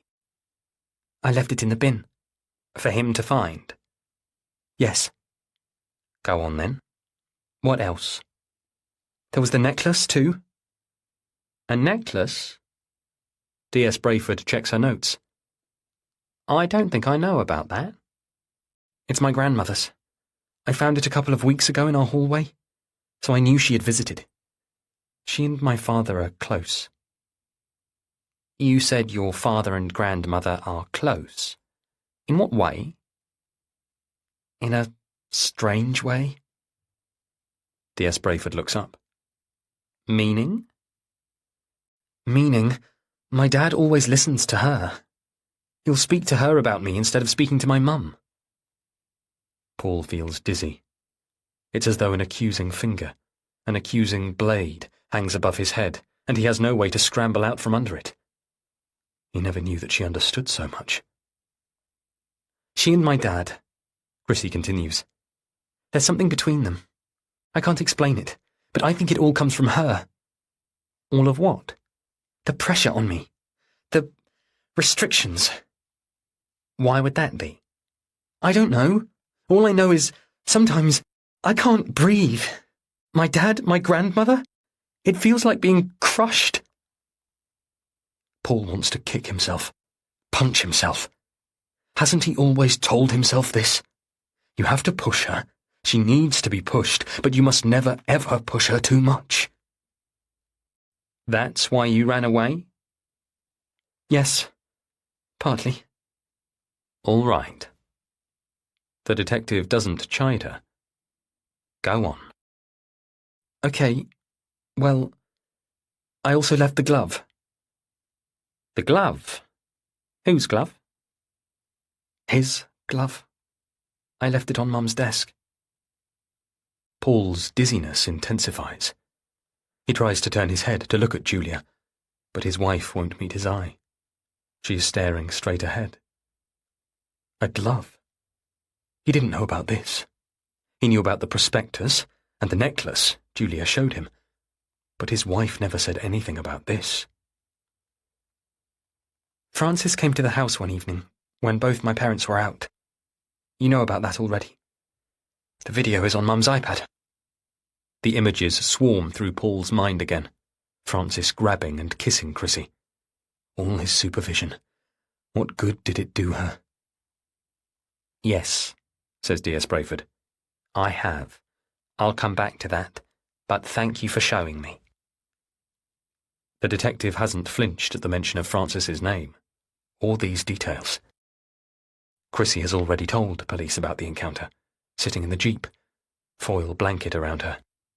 And Julia handed the evidence over. He took his gloves off and left them on our kitchen table. This was after I learned about the affair. D.S. Brayford tilts her head. You knew about that? I saw them together. For the first time since she started speaking, Chrissy glances across at her mum, then looks away again, back at D.S. Brayford, her guide through all of this. Maybe my parents told you about me disappearing before? D.S. Brayford nods. Yes, my colleagues did. That was because I saw them. I went to speak to Mum about the prospectus I'd found. I wanted her to tell Dad not to send me away. I thought she wouldn't want me to go.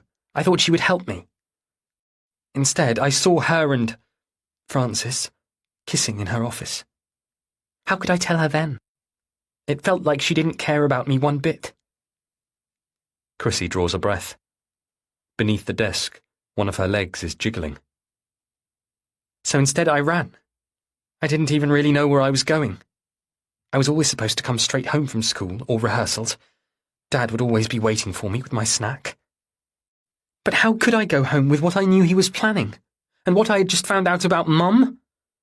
I couldn't. All right. So you went somewhere else? Yes, to the Botanical Gardens. I just needed a few hours to... I don't even know what to call it. Be on my own. Make sense of things. Think. I understand. You needed to process. Chrissy nods. Yes, that's it. Just for a few hours, that's all. But I was always going to come right back home. Paul wants to drop his head into his hands. He wants to cover up his face. How much of this has turned out to be his fault? His efforts to please Selina that have ultimately backfired, because he was so willing, wasn't he, to go along with everything she said? He tried to curb everything in Chrissy's life except her music, until in the end she refused to take it anymore. Because it served him well too, didn't it? To push Chrissy, to see her shine, to see her flourish. He liked being bathed in the reflected glory. He liked seeing her achieve the things he never did. It suited him to have such a tight hold on her, always thinking she wouldn't mind it, always trusting she would never rebel. You know, initially, Chrissy goes on, I thought maybe my dad already knew about my mum's affair. Afterwards, when he tried to talk to me, I realised he hadn't spotted anything.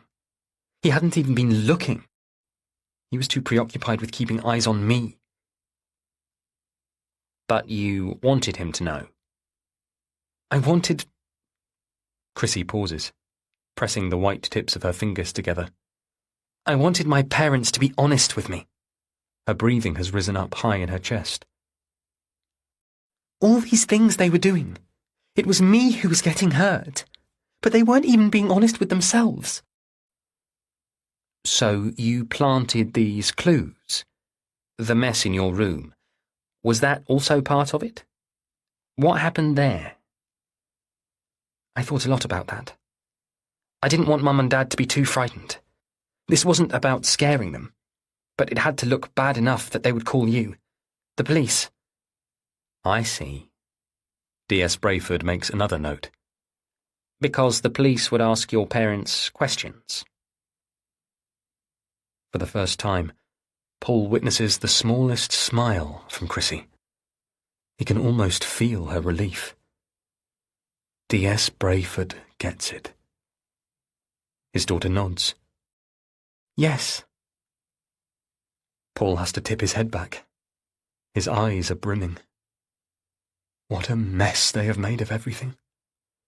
He is ashamed of himself. He hates this. They have made a mess. And now Chrissy has made a terrible one of her own.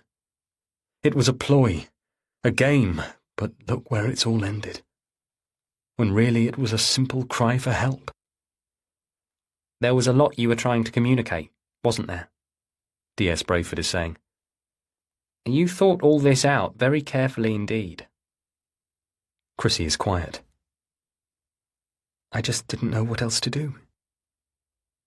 D.S. Brayford turns another page. So, you made your way to Camp Guyon. Somehow she manages to pronounce it right. How did you get there? It's quite a long way. I got an overnight coach from London Victoria. Reese met me at Inverness coach station, and then he had a friend who drove us on from there. Ah, I wondered. We never checked those bus routes. OK. All right, then. Now. D.S. Brayford hesitates. I'm wondering about Francis. Would it be all right for us now to talk about him? Chrissy inhales through her nose, out through her mouth. He spoke to me when he came to Mum's party, but I didn't understand who he was until I saw him that day. At the office? Yes. Then he came to your house another time, alone, afterwards? Chrissy nods. Yes. That was when he kissed me, like you saw in the video. Paul thinks. When he assaulted you. D.S. Brayford's voice is remarkably soothing. But you didn't talk to anyone about that? Chrissy shakes her head. No. And again, Paul hears the words she doesn't say. How could I? It's all right, the detective says. You're doing very well, Chrissy. So, if I can just be clear, you met him 4 times altogether? D.S. Brayford lifts a hand to count on her fingers. The party, your mum's office, when he came to the house, the towpath. The towpath? The detective throws that one straight in there, like a dart. That last time, he followed me, Chrissy says. Yes, I believe that. He must have been waiting for me. She's just a girl, thinks Paul. A 16-year-old girl. And can you tell me what happened? Did he speak to you? I didn't want to talk to him. I didn't want to see him. But did he try? Yes, he went on and on talking, shouting a little bit, telling me my mum was in love with him. And did you believe that? I had no idea.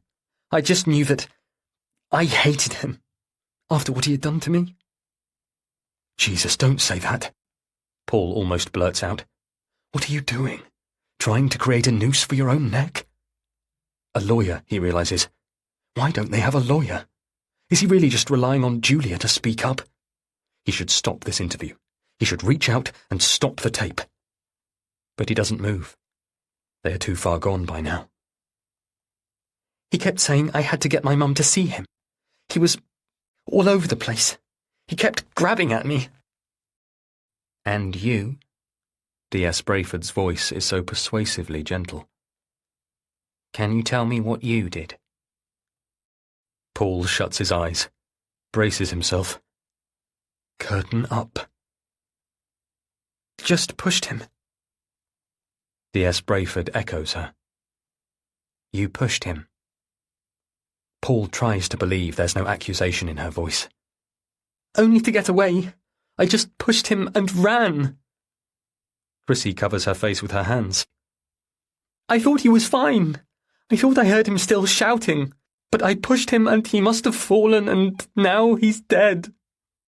There is stark silence in the room, even while the words pound in Paul's head. Oh my God, Chrissy. That's murder, manslaughter, at best self-defense.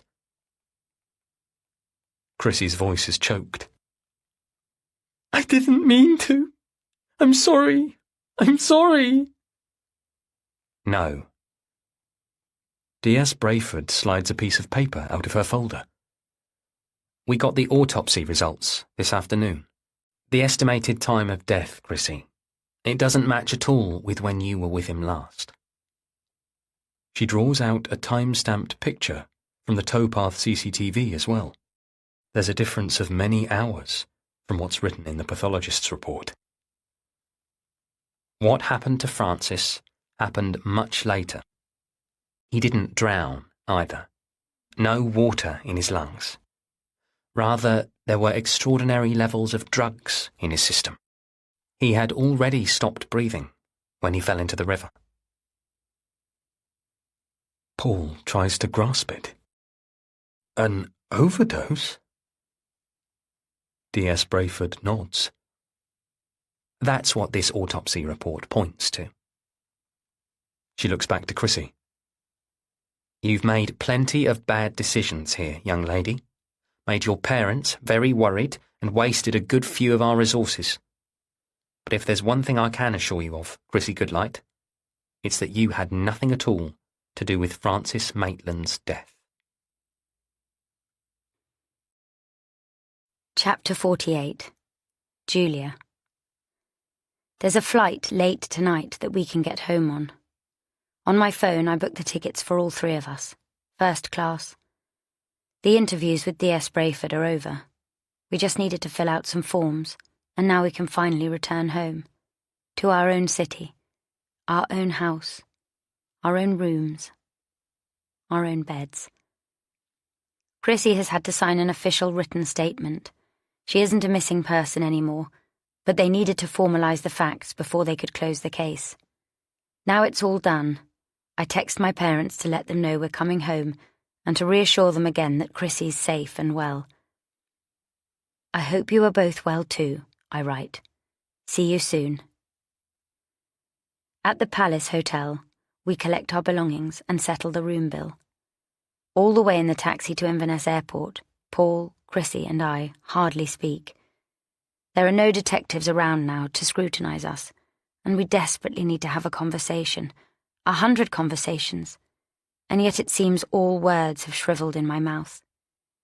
In the echoey airport, we sit in 3 chairs, resting our arms on the wide metal table, not even looking at each other. My daughter has been desperately trying to find answers. She has had so many questions clustered in that wise, sharp brain of hers, mysteries that hurt her and that she was longing to solve. She wanted to know why I had an affair. More specifically, she wanted to know why I chose a man like that, a man who would abuse and hurt me, abuse and hurt my daughter too. She wants to know what her father is afraid of, what her grandmother is afraid of too. She wants to know why they clutch her so tightly, why she finds herself caged in by her music with no room to breathe. She wants to understand what's supposed to be wrong with her, the way I've been asking what is wrong with me too. All this time, the journey and questions have been leading towards Francis, even with Paul. He told me about the investment, the tip he picked up on that night of our party, hovering on the edges of Francis's group. He's told me about the thousands of pounds of my money that he invested, as well as his precious inheritance, in a company that is now under formal investigation for fraud. I haven't the right to do anything but absolve him, but I wonder whether he's now shared all of his secrets with me, if he realises just how many I still hold. We have found Chrissy. We have learned of Francis's death, but none of that in the end has provided any answers. The police won't help us now. We have to go forwards on our own. But to what? The question circles my brain all through the flight from Inverness to Heathrow, and it goes on circling on the long drive home. We have Chrissy with us now, and we're driving home from London, the way it should have been from the start.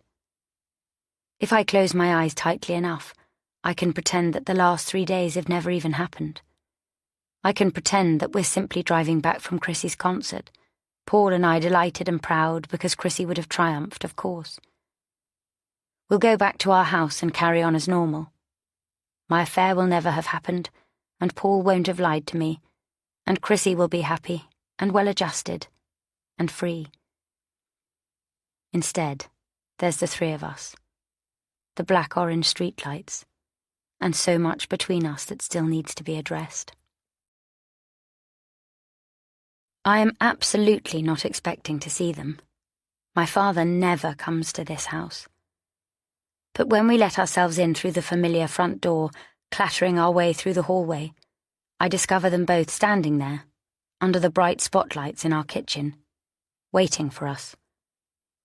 I freeze in shock, and Chrissy bumps into me from behind. Here we are, my whole family together. Goodlight, Montrose. Selina! Duncan! Paul has somehow managed to step around me and is holding out his arms to welcome them both. My mother's posture is stiff and upright. Her skin looks sallow, yellowish under these lights. I find myself wondering if her shoulder has healed by now, or whether it's still hurting her. And I take in her outfit, her clothes, the high-necked blouse, the stiff, tight cuffs. It's the way I always think of her. And at her side, head and shoulders above her, is my father, head of the household, patriarch of our clan. My mother is the first to call out and step forwards. "Chrissy, darling, thank goodness you're home." There is genuine concern in her voice. How could I ever have doubted that? Of course they want to see her. That's why they've come here. They want to be completely sure she's all right. My father has the bones of the story now. He called again as we alighted at Heathrow. I told him that Chrissy had taken herself off to Scotland, but that we'd found her up there with a friend, a boy called Rhys. I didn't mention a thing about Francis. There was no way I could let him know about the affair. I didn't go into any of the rest of it either, none of Chrissy's clues or accusations. My father only needed to know that his granddaughter was safe. Now I try to smile, move, make my parents welcome. But my whole body seems to have gone stiff. Needles of anxiety are rushing through me, and yet my parents seem smaller than they appeared in my imagination. In the flesh, or in the wide space of our own kitchen, their figures seem to have shrunk. I just can't get over the fact that they are here, in our house. My daughter, though, drops her bag as soon as she realizes who's here.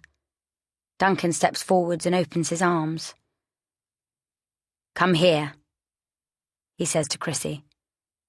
His voice was always so authoritative.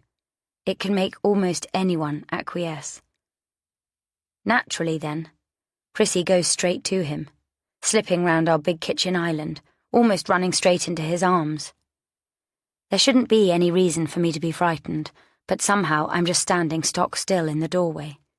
They say that, though, don't they? About trauma. That it is so easy for the same old responses to be triggered again. Paralysis. Helplessness. The just submit and get out of here alive. He hugs her first. That's an unexpected move. "What is this, Chrissy? What did you think you were doing?" His voice is gruff. Chrissy shakes her head. "I'm so sorry, Grandpa." He pushes her backwards, holding her at arm's length. Nobody stops him. "What did you think you were doing?" he asks again. "Tea? Coffee, anyone?" Paul is asking. "Selina, do you want some water, perhaps?" My mother doesn't answer. "You've been travelling for hours," Paul chivies her. "Here, look, why don't you sit down at least?" He pulls a chair out for her, but my mother doesn't take it. She is rigid and on edge, just like me. My father is still standing there, framed by the French windows, still holding Chrissy by the arms. Suddenly, everything I told him replays through my head, and a wave of dread courses head to foot. We found her at the camp, with a friend, a boy called Rhys. In any normal family, he would give her a good talking to, firm but fair, brooking no excuse. "Upsetting your parents, causing such a fuss. It's not acceptable, you know that." Chrissy would be grounded for a week, no phone for a month, apology letters written to everyone involved. But I know in my bones that's not what's going to happen. So why am I still just standing here like this? The big French windows show the dark night around us. I imagine someone seeing this tableau from outside. I imagine myself out there, banging on the glass from the wrong side, completely unable to make myself heard. We found her there with a boy called Rhys. "Perhaps something to eat," Paul is saying to my mother. "I'm sure I can make you a sandwich at least." I want him to shut up and stop distracting her. I want him to stop talking and stop distracting me. He thinks things are fine now, he just doesn't get it. "Paul," I find myself saying, Stop fussing, you're not helping, you're only making things worse. I don't look to check my husband's reaction. I cannot take my eyes off the two of them, the bulk of my father, the slip of my daughter. My mother hasn't moved either, and I want to slap her. But then I think again of those trauma responses. I know the ways she has tried to survive. Again and again my words replay, crystallizing. We found her with a friend, a boy. Julia, what have you said? It's like watching the whole thing in slow motion. I'm telling myself again and again, like a mantra, he wouldn't do that, he won't. But I already know it's here, the reenactment. It's as if I see it happening before it even starts. I wonder if my father always knew what he was going to do before he did it. I knew. I just couldn't seem to do anything about it. Even now, to my horror, when it's happening all over again, I feel as though I'm chained to the floor. I scream at myself to move, keep moving. But already I can tell I'm going to be too late. We found her. My own smart advice rings in my ears. Don't contribute to it. You mustn't provoke him. Against the bright panes of glass, I see my father lift his arm. He's ill, irritable, impulsive. He doesn't know what he's doing. My limbs strain, like in a dream of running through treacle. At last, I push myself forwards, away from the doorframe, rounding the solid marble block of the island, bashing my hip on a bright metal stool as I pass. But it feels as if I'm floating, still in slow motion. Disgraceful! My father explodes. Debasing yourself. I should have known what you were like. He wasn't just a friend, was he, that boy? No one runs away with a friend in secret. Do you think I'm blind? Do you think I'm that stupid? I know exactly how girls like you behave, like all the women in this family. I know exactly what you were doing with him up in Scotland. You were fucking. My God, I can't believe you're such a disgrace. I don't get there in time to prevent the first blow, or the second. Chrissy throws her arms up to protect herself, but her limbs are so thin, and she is so tiny compared to the massive bulk of my father that it offers almost no protection at all. I crush myself between the two of them, Chrissy and my father, using my body to protect my daughter, the way I would protect her from the blast of a bomb. My father's fists rain down on me instead. Head, neck, back, finding those long hidden places where they fell once before, when Chrissy wasn't in my arms, but in my belly. The whole damn thing comes into excruciating focus. There was never a staircase, drugs in my system, or a fall. Only this violence. Only this man. I see the whole thing. Only this time it is Chrissy. Chrissy. She is tiny, contrite and helpless, and it's truly wrong. How can I ever have thought anything else? How could I ever have blamed myself like that? Stop it! I finally yell at my father. I say it. Daddy, stop hitting my child. She's done nothing wrong. You're monstrous. How dare you do this to her? At last, time moves again, returning to normal. Paul is beside me, pulling my father away.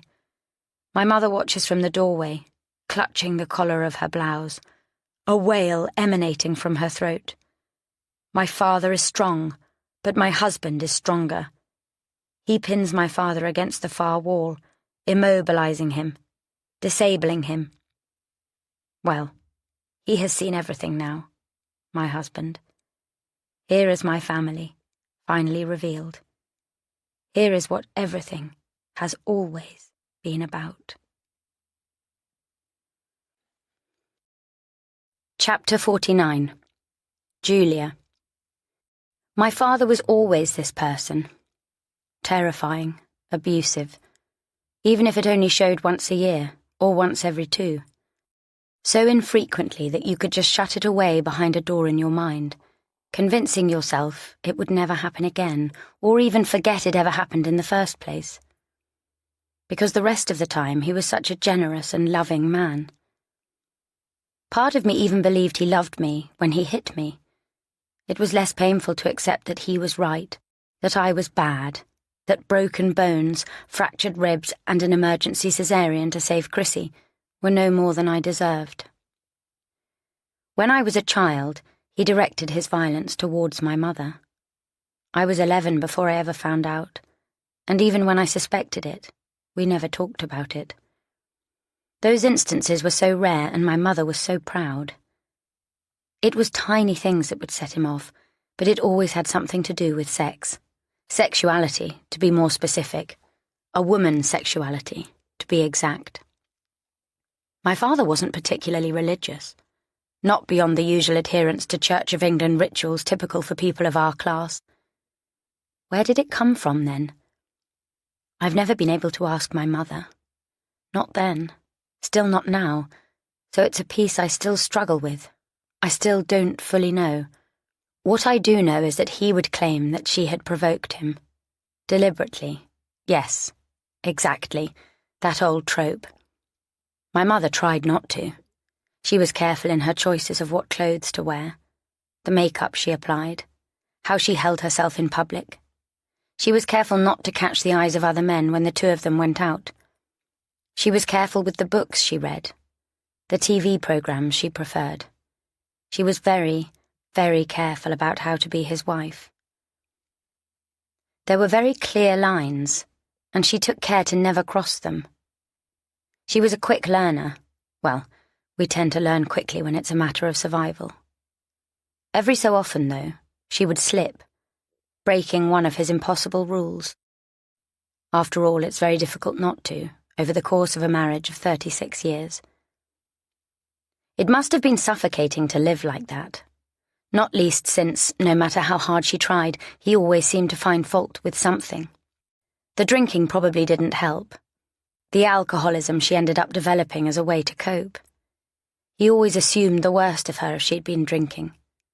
Sometimes he just assumed the worst of her anyway, even when she didn't put a single foot wrong. That was the thing. That made him so dangerous. It was hard to know exactly what the trigger was. I was no use to my mother back then. I stuffed my ears. Quite literally, on at least one occasion that I can recall. As a teenager, it was easier to blame her rather than him. Bitch, cow, fool. If she didn't provoke him, he wouldn't be like this. That's a security mechanism, you know, victim blaming. A way to give a sense of control. You can say, I would never do that, I would never say that, so no one is ever going to abuse me. If it's the victim's fault, then the victim can stop it. If it's not the victim's fault, well then, you're fucked. I blamed my mother, and otherwise, I ignored it. On the outside, and for the vast majority of the time, we were a perfectly loving, successful family. Well, aren't they all? And then I got pregnant. I tried to assure myself it wouldn't be a problem, even though it was out of wedlock and I was only 21. It wasn't the same as whatever my mother did to rile him. What a fool. I should have known. Deep down, I think I did know. The whole time that Chrissy was growing inside me, I was terrified of my father finding out. And yet, somehow, on the surface, I convinced myself that he wouldn't act like that. I wasn't like my mother. Whatever she did was utterly unacceptable, but I was his daughter. I knew he loved me. It's still so hard to describe how it feels when your own parent hits you, beats you. There is shock, of course, and the fear, the disbelief. But there is such shame, too. I was so ashamed of myself, knowing what was happening to me, that my own father was assaulting me with his fists and feet, because my father was supposed to love me, but instead he was hurting me. And how disgusting a creature must I be for that to be the case? I remember saying over and over, I'm sorry, I'm sorry. I was curled up in a fetal position by then, cradling my swollen belly. I wasn't sure how else to make him stop except by blaming myself, going along with his view that I was wrong, and this was the exact punishment I deserved. He didn't stop, though, not for a very long time. He went on so long that my mother called an ambulance. She called a fucking ambulance, something she had never, ever done before. And never mind the tipped-over furniture and smashed glass cabinet in the drawing room. She told the paramedics that I fell down the stairs. Due to the trauma of it, Chrissy was born prematurely. She was fine, thank God, but I was in tatters, physically and mentally. 2 broken ribs, a fractured elbow, extensive bruising and a weeping cesarean scar. And inside me was screaming, terrified shock. Then in the weeks afterwards, once I was discharged from hospital back to the care of my parents, I fell into a sort of numbed depression, punctuated by little else but searing fragments of what had happened, and nightmares that made me scared to fall asleep. I was in pain. I was in shame. I didn't know how to deal with what had happened, never mind dealing with the new baby I had. My crowd had all used drugs at university. The expensive, clean kind only, of course. Back then it had been all about fun, feeling good and getting higher. But when I took cocaine after my accident, it was different. Desperate. This was me trying to climb out of a pit. This was me skidding right off the rails. My honourable parents stepped in for Chrissy, and I stepped out. I lost myself. Until I found Paul. Poor Paul. He only ever knew half the story. He's only ever known half of any story to do with my family. My family never, ever talked about it. My parents, my mother especially, simply painted different stories on the top, about a fall, about my drug use. And because we never acknowledged or addressed it, the whole legacy of it landed on Chrissy. She found herself at the crux of it all. It wasn't until the day that Francis wrenched me by the hair that I slowly began to piece all of this together. That afternoon, I think I identified the first piece, at least. I realised what I'd been looking for in Francis. When I did, I felt such a fool. The answer was so obvious. And it was so obvious then, too, that I was only about to make everything much worse. I can put it more clearly into words now than when I was still entangled in it, but I grasped the basics of it that day at least. I was trying to shake off my father's devastating view of me. I was trying to prove that being sexual as a woman wasn't shameful, but good.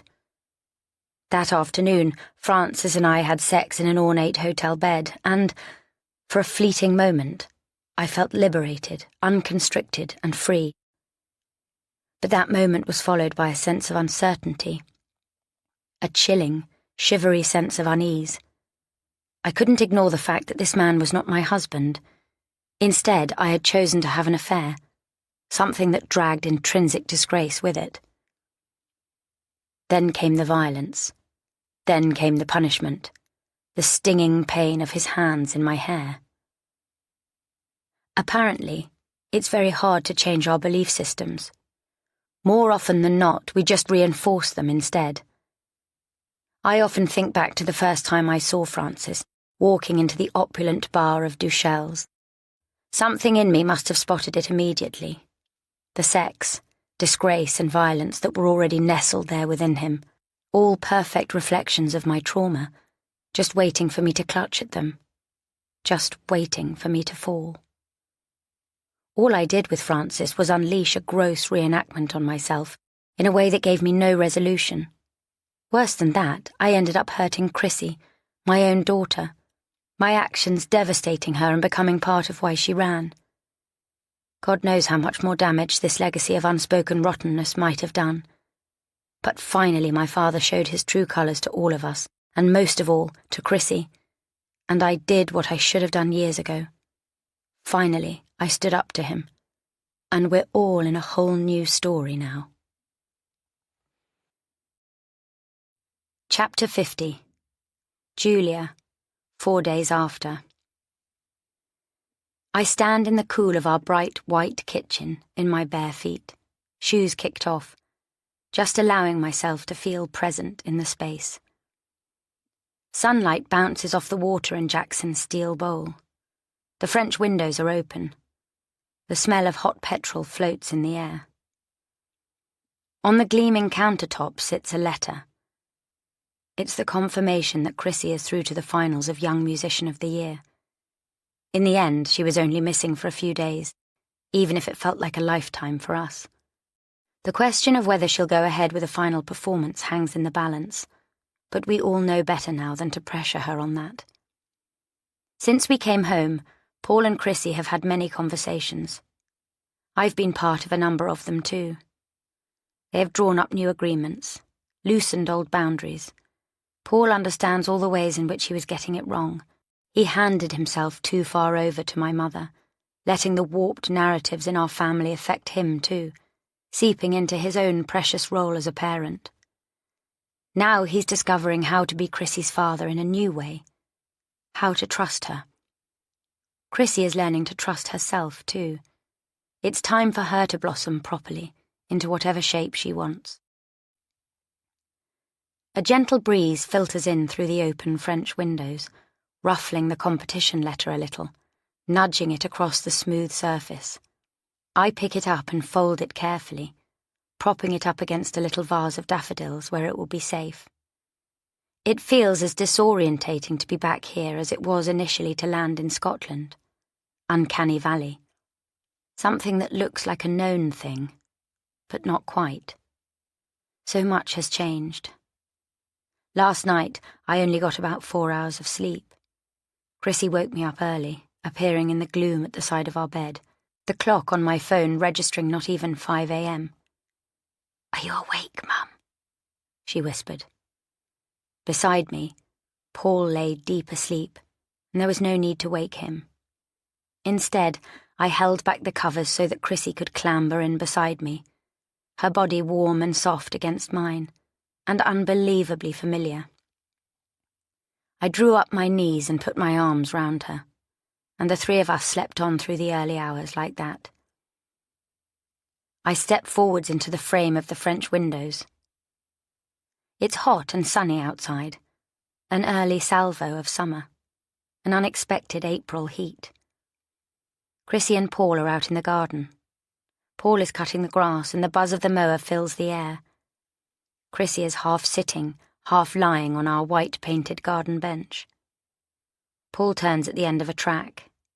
Now he sees me, and immediately reaches down to turn the lawnmower off. "Everything okay?" he calls to me.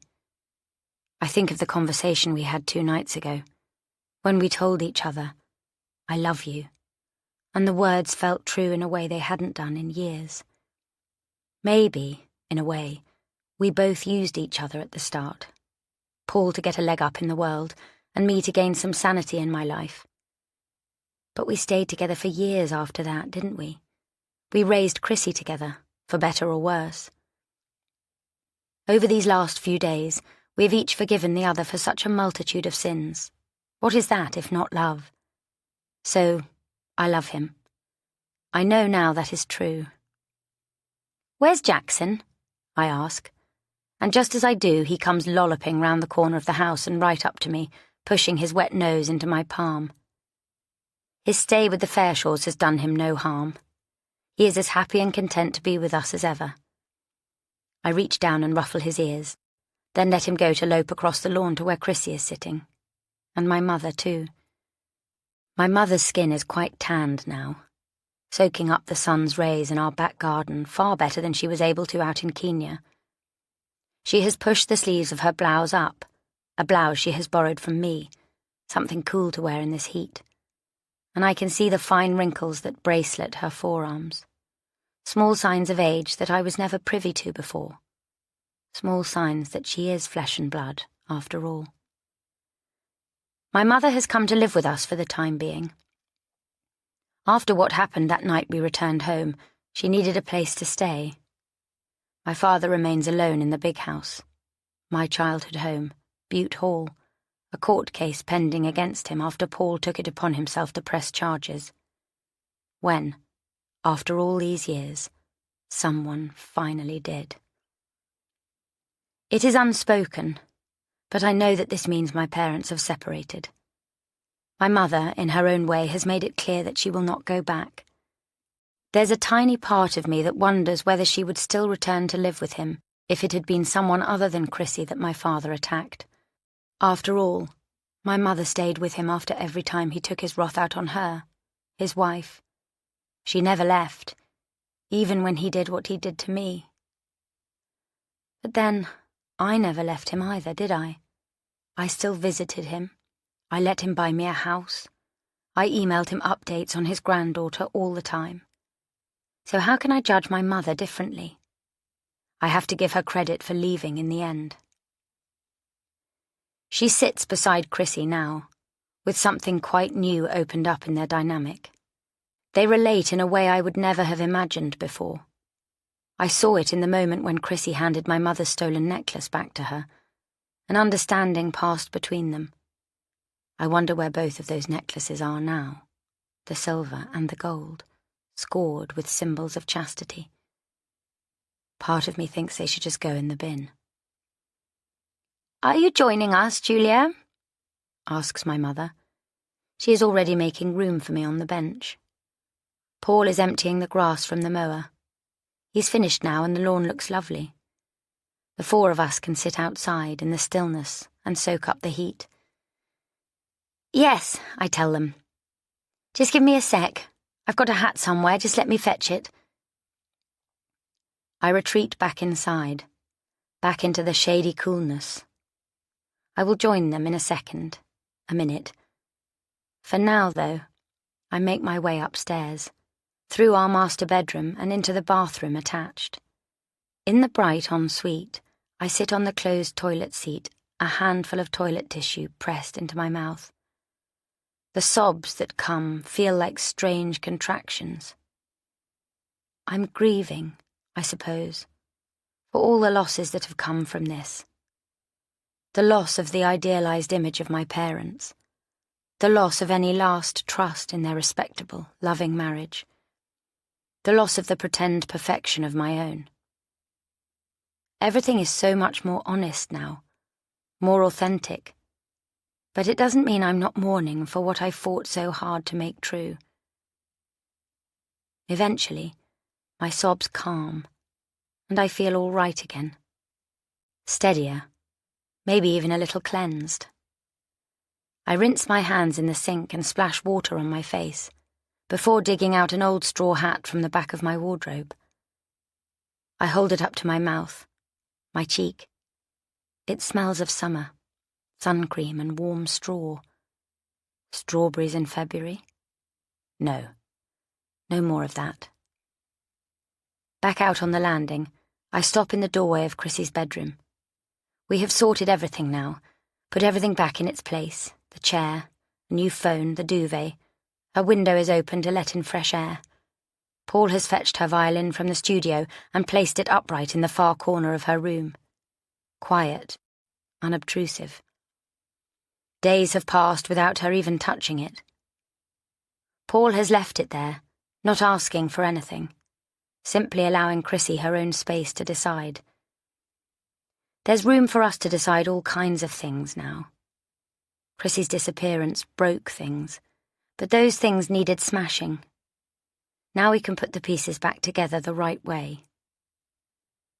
I head back down the stairs and back through the kitchen. At the threshold of the garden, I pause to set the broad-brimmed hat on my head, where it sits lightly, snugly. We made it through. We survived. We are healing. Shoulders back, chin up, I step outside to join my family, entering the warmth and the sun's bright embrace. That was I'll Never Tell by Philippa East, read by Emily Pennant-Ray and Kieran Sword, produced by Bridget Lees at Chatterbox Audio, with post-production by Ed Corral and Barbara Baliani. an audiobook from HQ, an imprint of HarperCollins. Text copyright 2023.